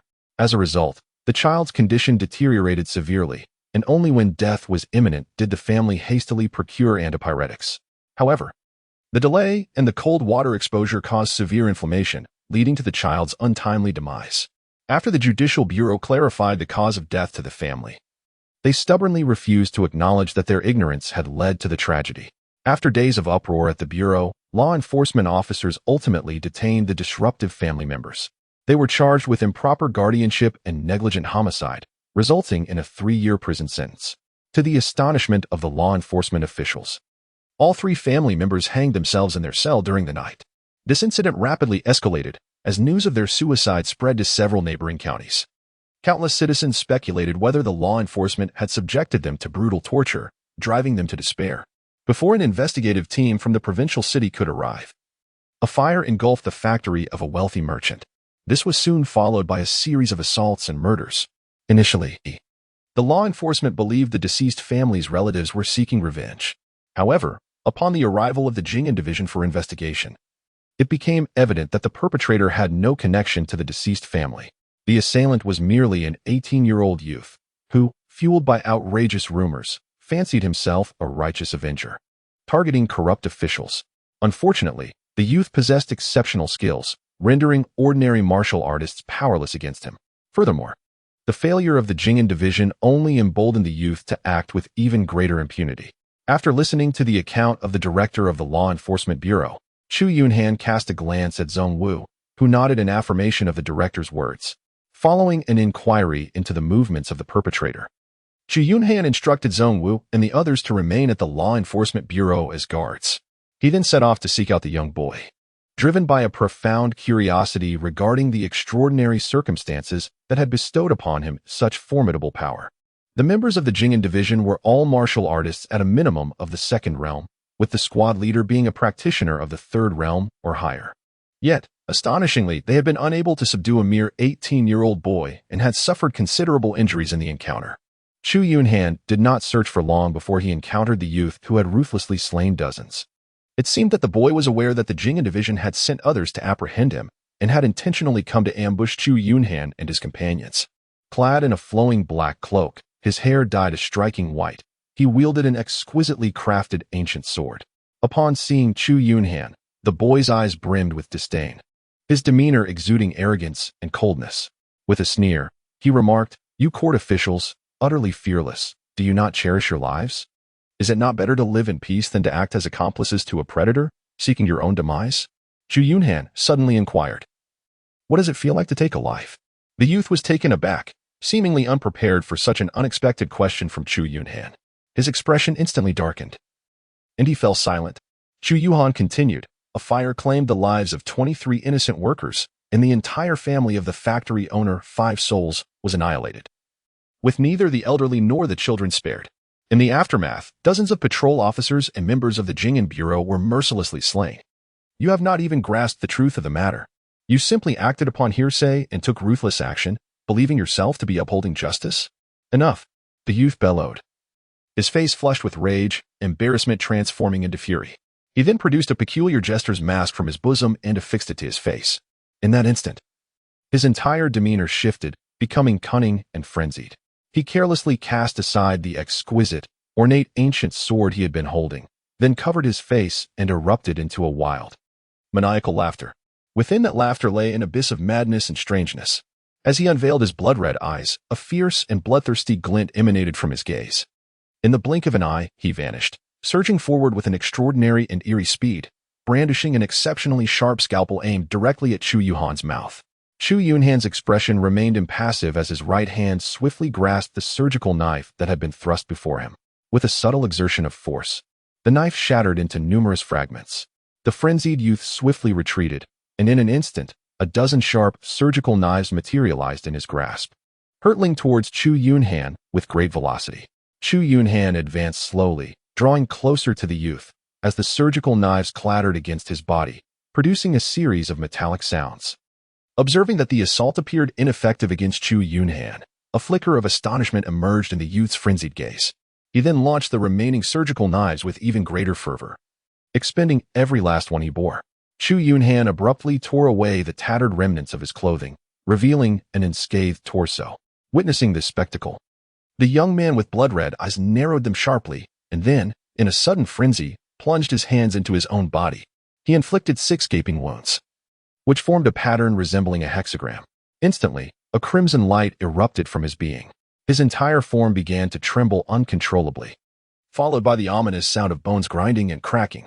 His figure twisted grotesquely as his hands elongated, transforming his fingers into razor-sharp claws. It appeared as though some unseen force was stretching his body against its will, rendering him a grotesque amalgamation of man and specter.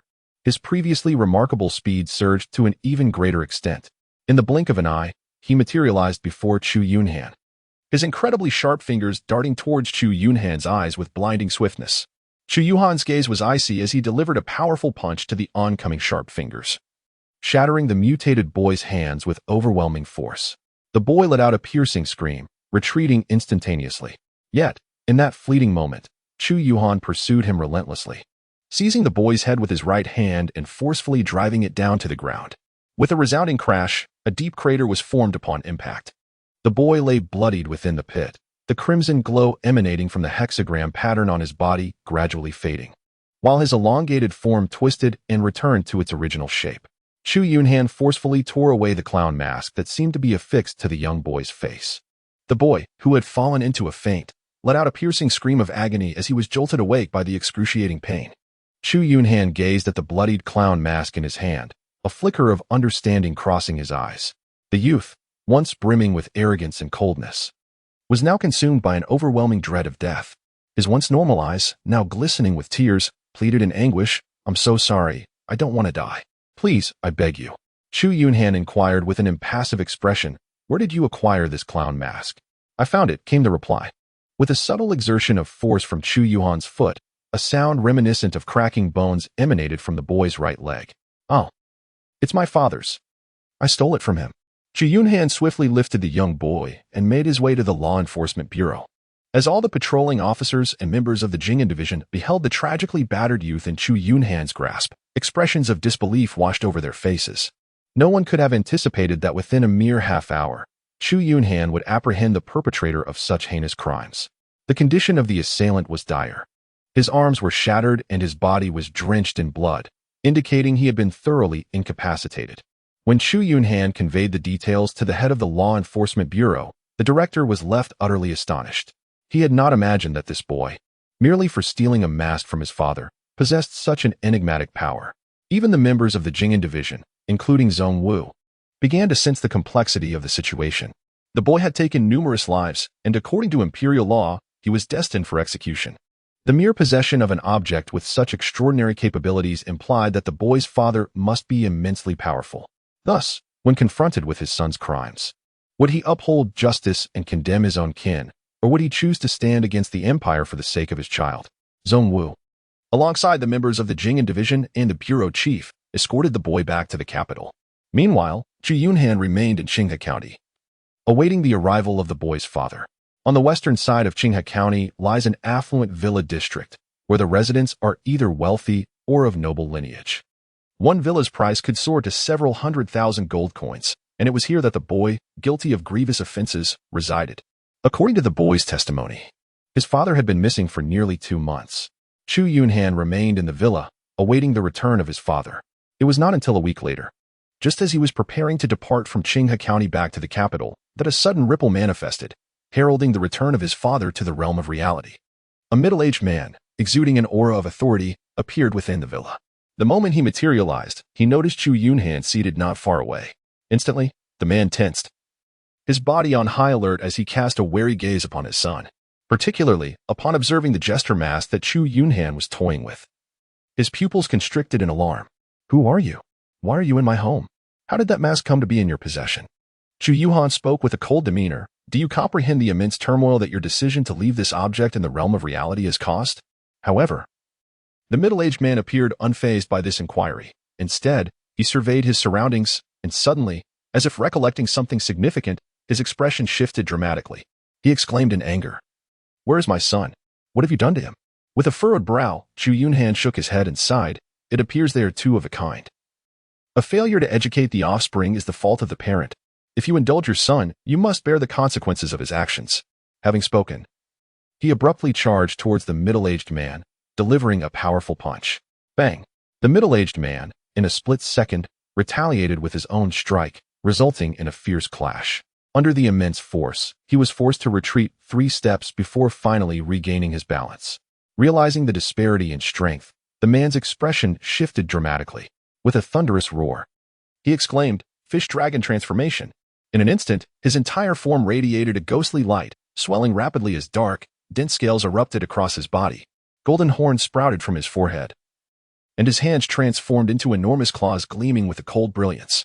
He exuded an overwhelming aura of dominance. Chu Yunhan's expression was grave. This middle-aged man appeared to have embarked upon a path of life evolution. After his transformation, he emanated an exceedingly perilous aura. In terms of momentum, he seemed to surpass Chu Yunhan by at least one minor realm. Following his metamorphosis, the middle-aged man surged forward in an instant, his colossal hand striking Chu Yunhan's chest before he could even react. Chu Yunhan's entire body was forcefully propelled away by the strike, crashing heavily against the wall, where the immense force shattered the entire surface. Chu Yunhan rose from the ground, wiping the blood from the corner of his mouth. revealing a conspicuous crimson mark on his chest, a testament to the forceful blow he had just endured. This was the first time his bodily defenses had been breached since his ascension to the second layer of the body refinement technique. Furthermore, the speed of the man before him significantly surpassed his own. The middle-aged man appeared determined not to grant Chu Yunhan any respite, as he swiftly closed the distance, bringing his hands together in a fierce strike aimed directly at him. Chu Yunhan clasped his hands protectively before him, his entire body tensing with palpable intensity as he bellowed. Vajra release. With unwavering determination, he channeled the second tier of the eternal cataclysm body technique, and in an instant, a resplendent golden radiance enveloped him. Boom. The tremendous force crashed violently against Chu Yunhan's arms, sending shockwaves that hurled the furnishings of the room into disarray. The middle-aged man was likewise propelled backward by the sheer magnitude of the force. With a sullen expression, Chu Yunhan cast a sidelong glance at his hands before retrieving the Tiger Soul Demon blade from his spatial storage. He warily fixed his gaze on the figure of the middle-aged man, upon witnessing that his previous strike had failed to breach Chu Yunhan's defenses. The middle-aged man finally adopted a serious demeanor. In an instant, a pitch-black spear materialized in his hands, emanating a series of ghostly glimmers. Dragon Soul Break. A dragon-shaped specter surged forth as if erupting from the depths of hell, accompanied by the dark spear, which swiftly lunged towards Chu Yunhan. In an instant, Chu Yunhan's pupils constricted sharply as the Tiger Soul Demon blade erupted with a dazzling cold light, striking fiercely against the black spear tip. A tremendous force was unleashed, causing Chu Yunhan to recoil several meters, his palms splitting open and his hands trembling uncontrollably. Meanwhile, the middle-aged man was forcefully thrown back, his black long spear sustaining a fine crack. Observing the damaged spear, a flicker of anguish crossed his face, and his gaze towards Chu Yunhan shifted to one of heightened caution. It was only at this moment that he regarded Chu Yunhan as an equal adversary. Who exactly are you? He demanded. The commander of the Jing'an division. The middle-aged man's expression changed dramatically. The Jing'an division? What crime has my son committed that warrants your division's visit? Chu Yunhan's gaze was frigid as he slowly spoke. Your son has set fire to claim the lives of 23 individuals, extinguishing an entire family of 5. He has brazenly wielded the mask you left behind, ruthlessly slaying dozens of law enforcement officers. Even the Jing'an division, sent to investigate, has suffered casualties at his hands. A flicker of regret passed through the eyes of the middle-aged man. That jester mask had been deliberately left at home, a precaution against unforeseen events during his mission in the City of Finality. He had specifically acquired this mask, one of the few items accessible to ordinary individuals. Despite his numerous admonitions, instructing his son to use it solely in life-threatening situations, he never anticipated that his son would exploit this mask to commit wanton murder in the real world.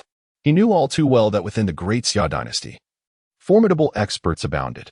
It was no place where judges of their meager strength could act with impunity. He was also acutely aware of the Jing'an division, understanding it to be a brutal enforcement agency within the great Xia dynasty.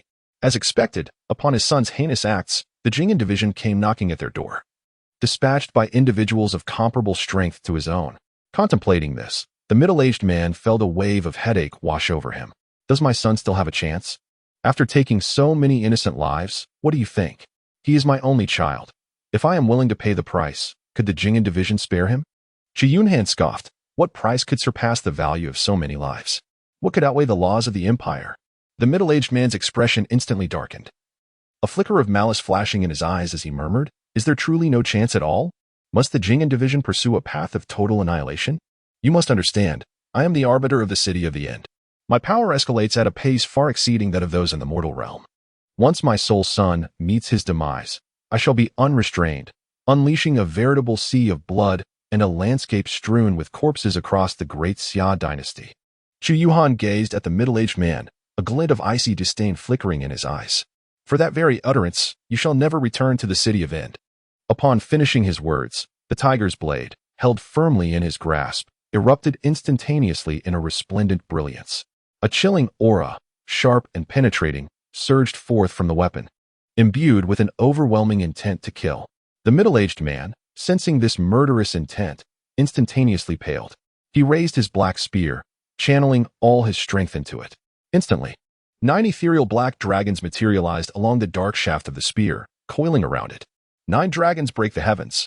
The man bellowed, gripping the spear with both hands, summoning all his might, transforming into a colossal black dragon as he charged fiercely towards Chu Yunhan.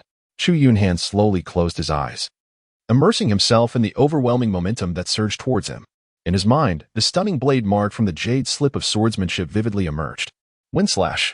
The tiger's soul demon blade erupted with a thunderous roar, and an immensely colossal phantom of a white tiger burst forth from the blade. Following a path imbued with a wondrous aura, it lunged towards the oncoming shadow of a black dragon. Boom! An immeasurable force erupted instantaneously.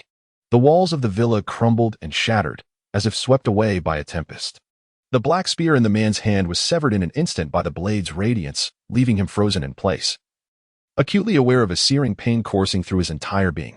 Gradually, his vision blurred, and his consciousness began to sink into an eternal abyss of darkness. Chu Yunhan forcibly swallowed the blood in his mouth, trembling as he picked up the fallen black spear. Regrettably, the spear had been split in two, losing all its former grace. Had it not been for the mastery of the wind-cutting blade technique, he would likely have been forced to flee in disgrace. Upon returning to the Qinghe County Law Enforcement Bureau, he instructed the officers to transport the corpse of the middle-aged man, the severed spear, and the clown mask to the Jing'an Division in the capital overnight. He then took the time to recuperate from his injuries at the Bureau. 3 days later, when Chu Yunhan returned to the Jing'an Division, the members of the 7th Battalion stood in formation at the entrance to warmly welcome his return. Initially, this case was to be resolved only after the return of the division's captain. However, it was unexpected that Chu Yunhan, having just assumed his post, single-handedly resolved the matter. Moreover, it turned out that an even more formidable figure lurked behind the perpetrator. Many commanding officers breathed a sigh of relief, grateful that they had not acted impulsively in taking on the case. Otherwise, they might have faced dire consequences. The handling of this incident left every member of the 7th Battalion secretly relieved, as they finally had a capable commander at the helm. It was rumored that the slain middle-aged man was a formidable presence at the late stage of the 6th realm of martial arts. Such prowess could only be matched by a couple of captains or esteemed officers within the entire Jing'an Division. It was astonishing that this newly appointed commander possessed such strength. Consequently, this task was directly reported to the provincial Jing'an Division, and given the circumstances of the perpetrator, the reward was anticipated to be a substantial honor. Upon learning of Chu Yunhan's injuries, Captain Lu Jianjun personally delivered a vial of healing medicine to them. Thanks to the medicine's efficacy, his previously minor wounds healed within a matter of days. Simultaneously, Captain Lu Jianjun conveyed important news. The Jing'an Division headquarters had ordered the Jing'an Division branch in Chang'an of Lijiang Province to discreetly ensure the safety of his sister. Furthermore, all information regarding Chu Yunhan had been completely sealed. This was a standard practice of the Jing'an Division, as their unique nature often led to making enemies. To safeguard the members of the division and their families, all personal information was kept confidential, even from local county offices and law enforcement agencies. In the subsequent days, Chu Yunhan began leading his team to address many unresolved cases within the 7th Battalion. It was not until just before returning to the Tower of the Returning Ruins that he halted all ongoing tasks. After reporting to Captain Lu Jianjun, the captain presented him with a wooden box. Upon opening it, Chu Yunhan was greeted by the enticing aroma of a jade-green elixir. Lu Jianjun, with a beaming smile, explained, "This is a cultivation pill approved by the headquarters of the Jing'an Division. Every chosen one who joins the Jing'an Division receives one. Afterward, you can only exchange them using merit. This particular elixir, known as the Qingling pill, is a third-tier concoction meticulously crafted by the alchemists of the Imperial Medical Institute.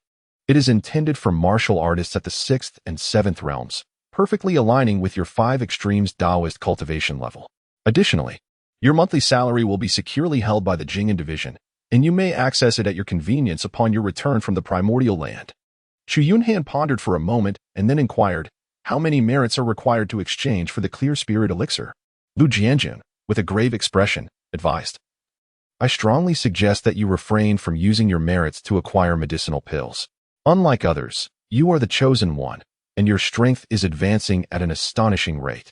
Others prefer to exchange their merits for various cultivation elixirs due to their relatively low power. Climbing the ranks in the Jing'an Division necessitates a substantial amount of merit. Even if they reach the required merit threshold, their strength may not keep pace.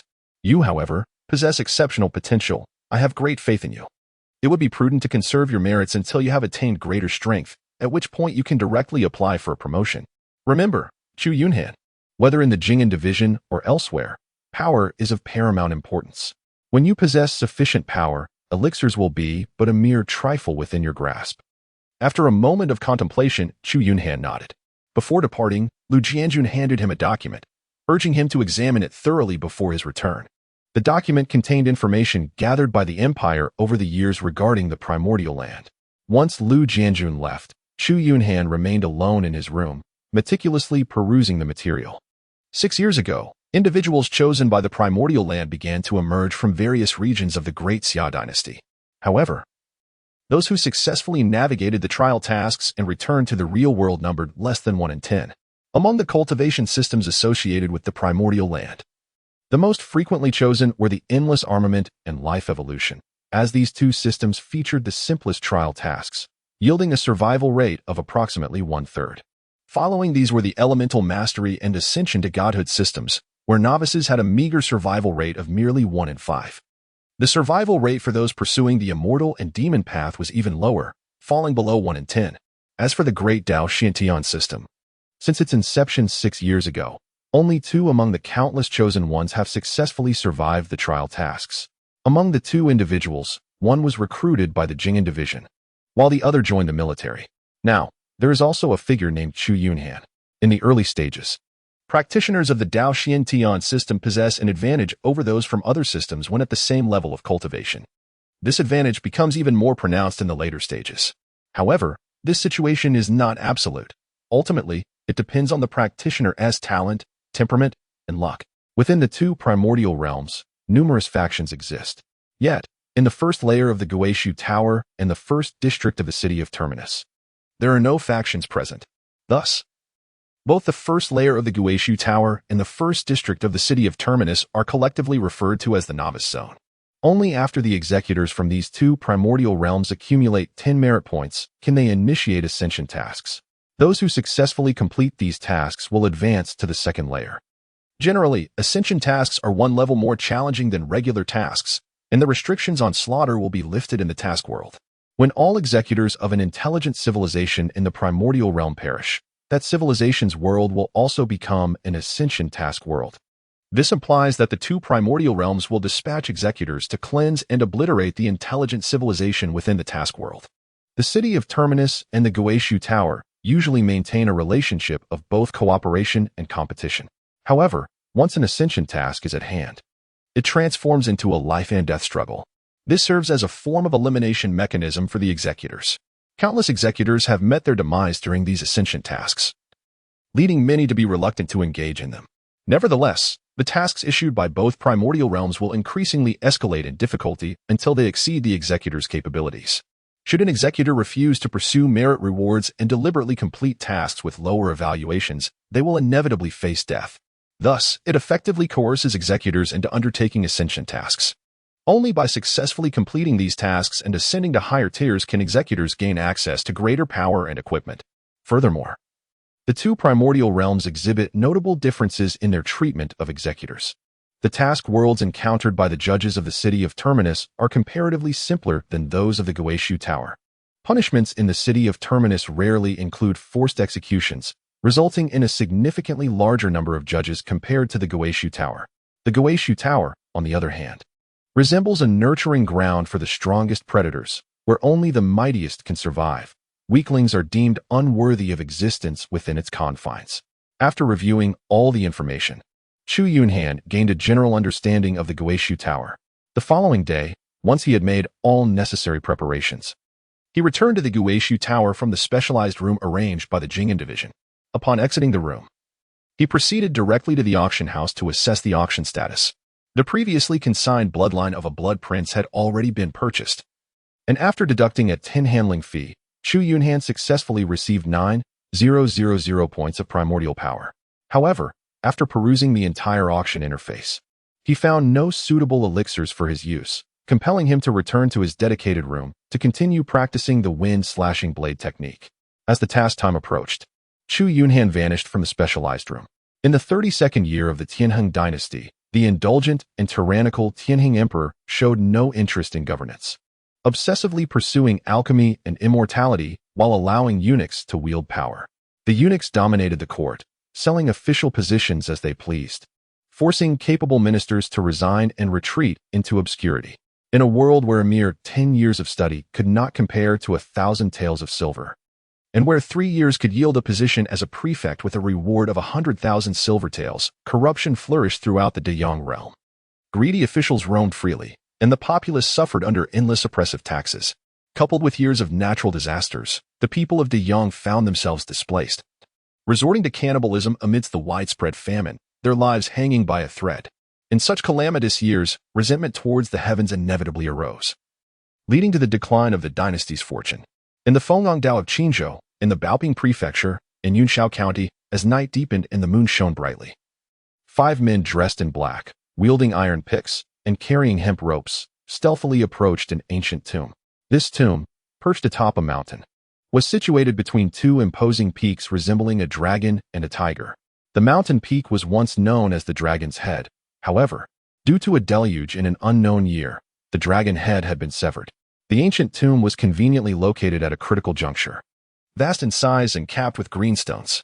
The 5 men, having discovered from the records of Yunshao County that a great general from a previous dynasty, exiled to his hometown, had been buried here after his death, began to excavate the tomb passageway under the cover of night.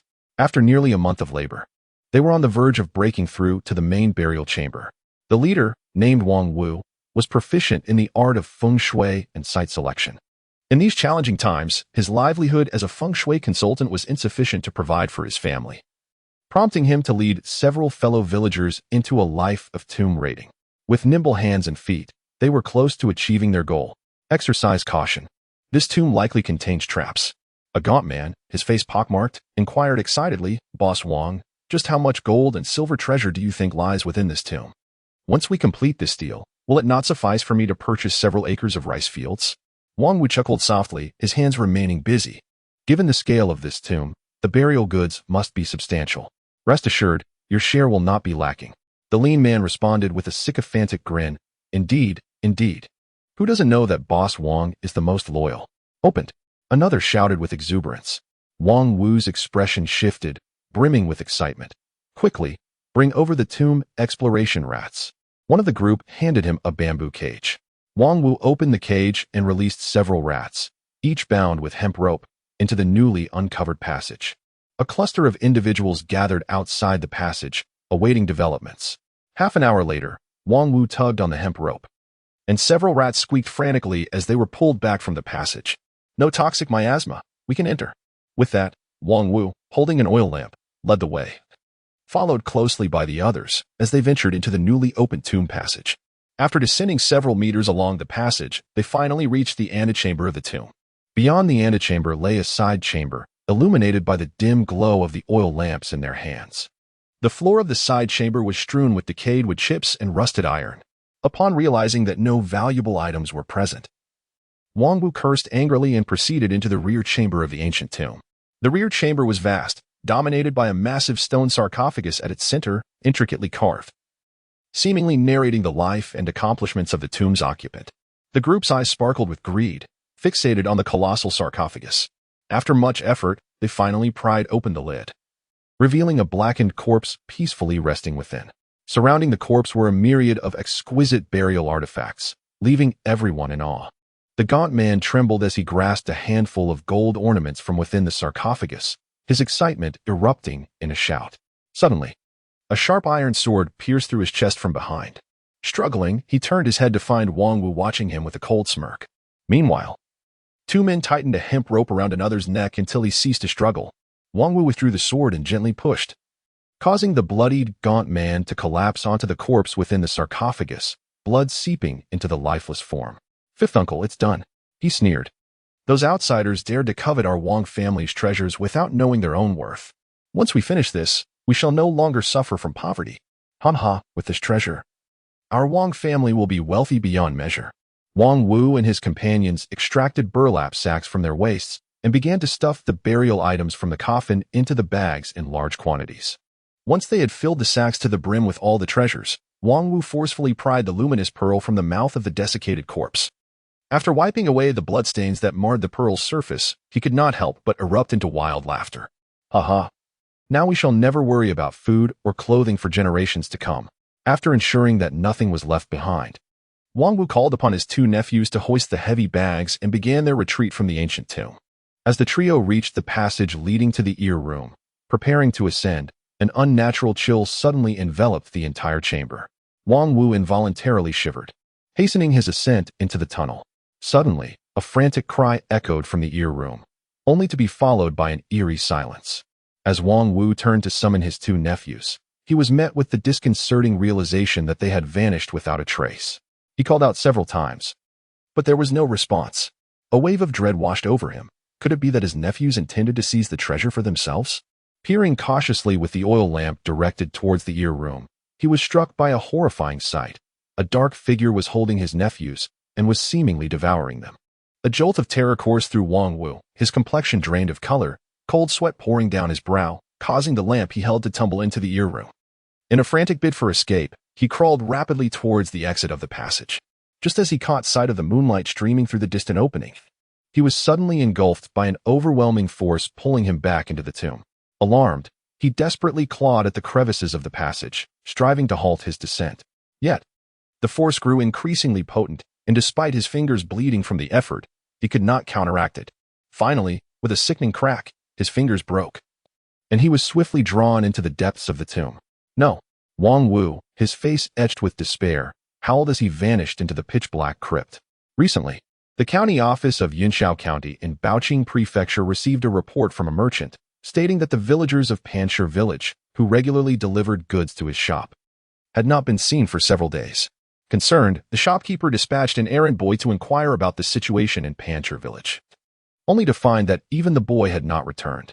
Fearing the emergence of bandits in the vicinity, the shopkeeper rushed to the county office to report the incident. Upon hearing the possibility of bandits in the area, the county magistrate was instantly alarmed and quickly dispatched the chief constable along with dozens of officers to investigate Panshir village. However, after several days, no one returned.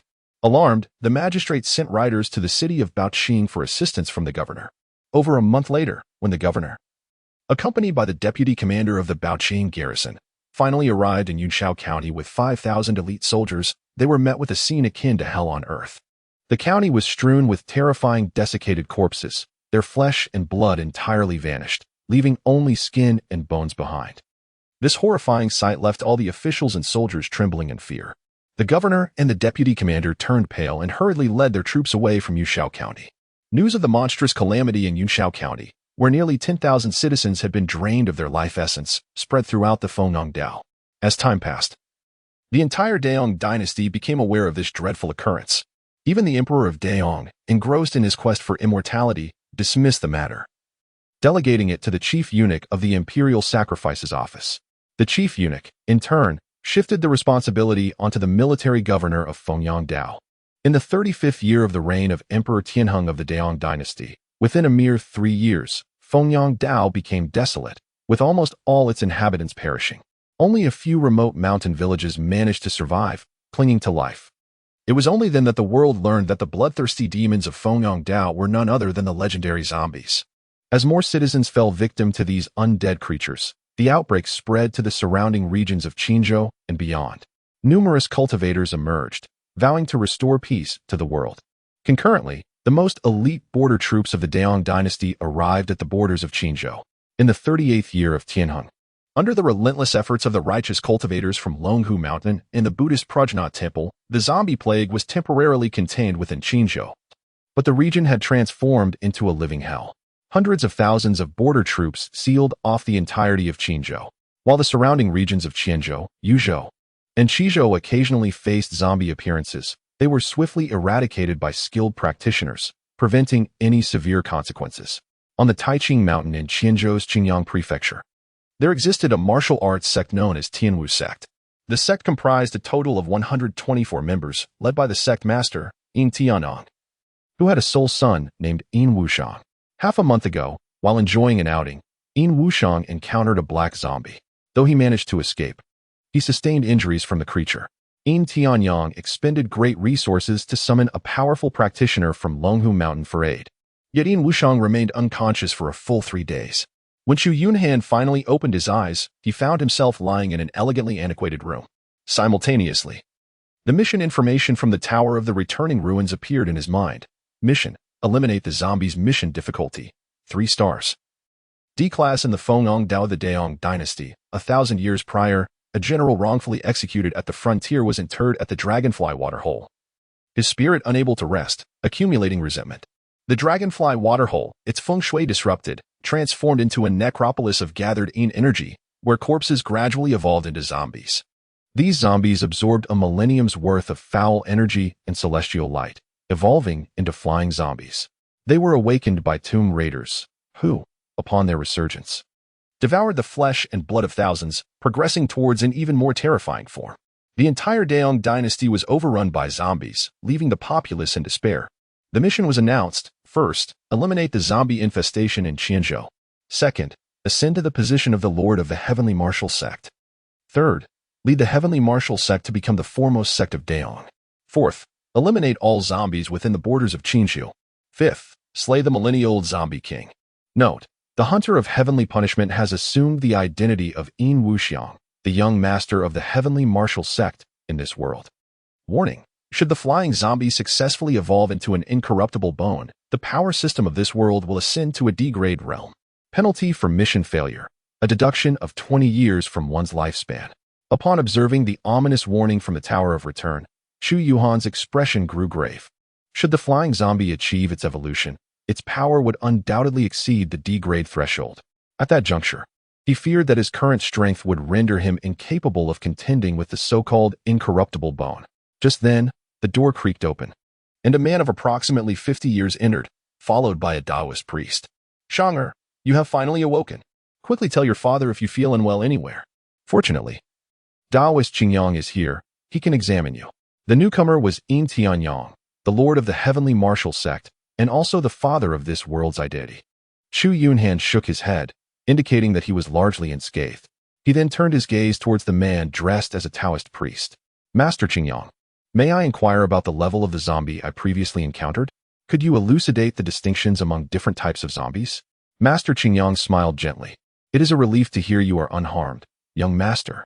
Nevertheless, you must apply glutinous rice to your wounds daily to thoroughly extract the corpse poison." Yin Tianyang quickly nodded from the side. "Rest assured, master, I will remind Shang'er daily to use glutinous rice to draw out the poison." Master Qingyang nodded approvingly. Then began his explanation. "The creature you encountered was a black zombie. Following the outbreak of the zombie calamity in Fengyang, both Buddhist and Taoist sects classified all zombies. Ancient texts have recorded the existence of such creatures, noting that zombies differ from demons and ghosts.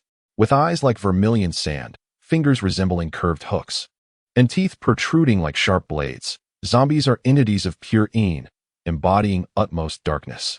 According to ancient scriptures, zombies arise when a person dies with their eyes unclosed, accumulating resentment that clogs their throat, compounded by being buried in a place dense with yin energy, leading to a transformation into a corpse.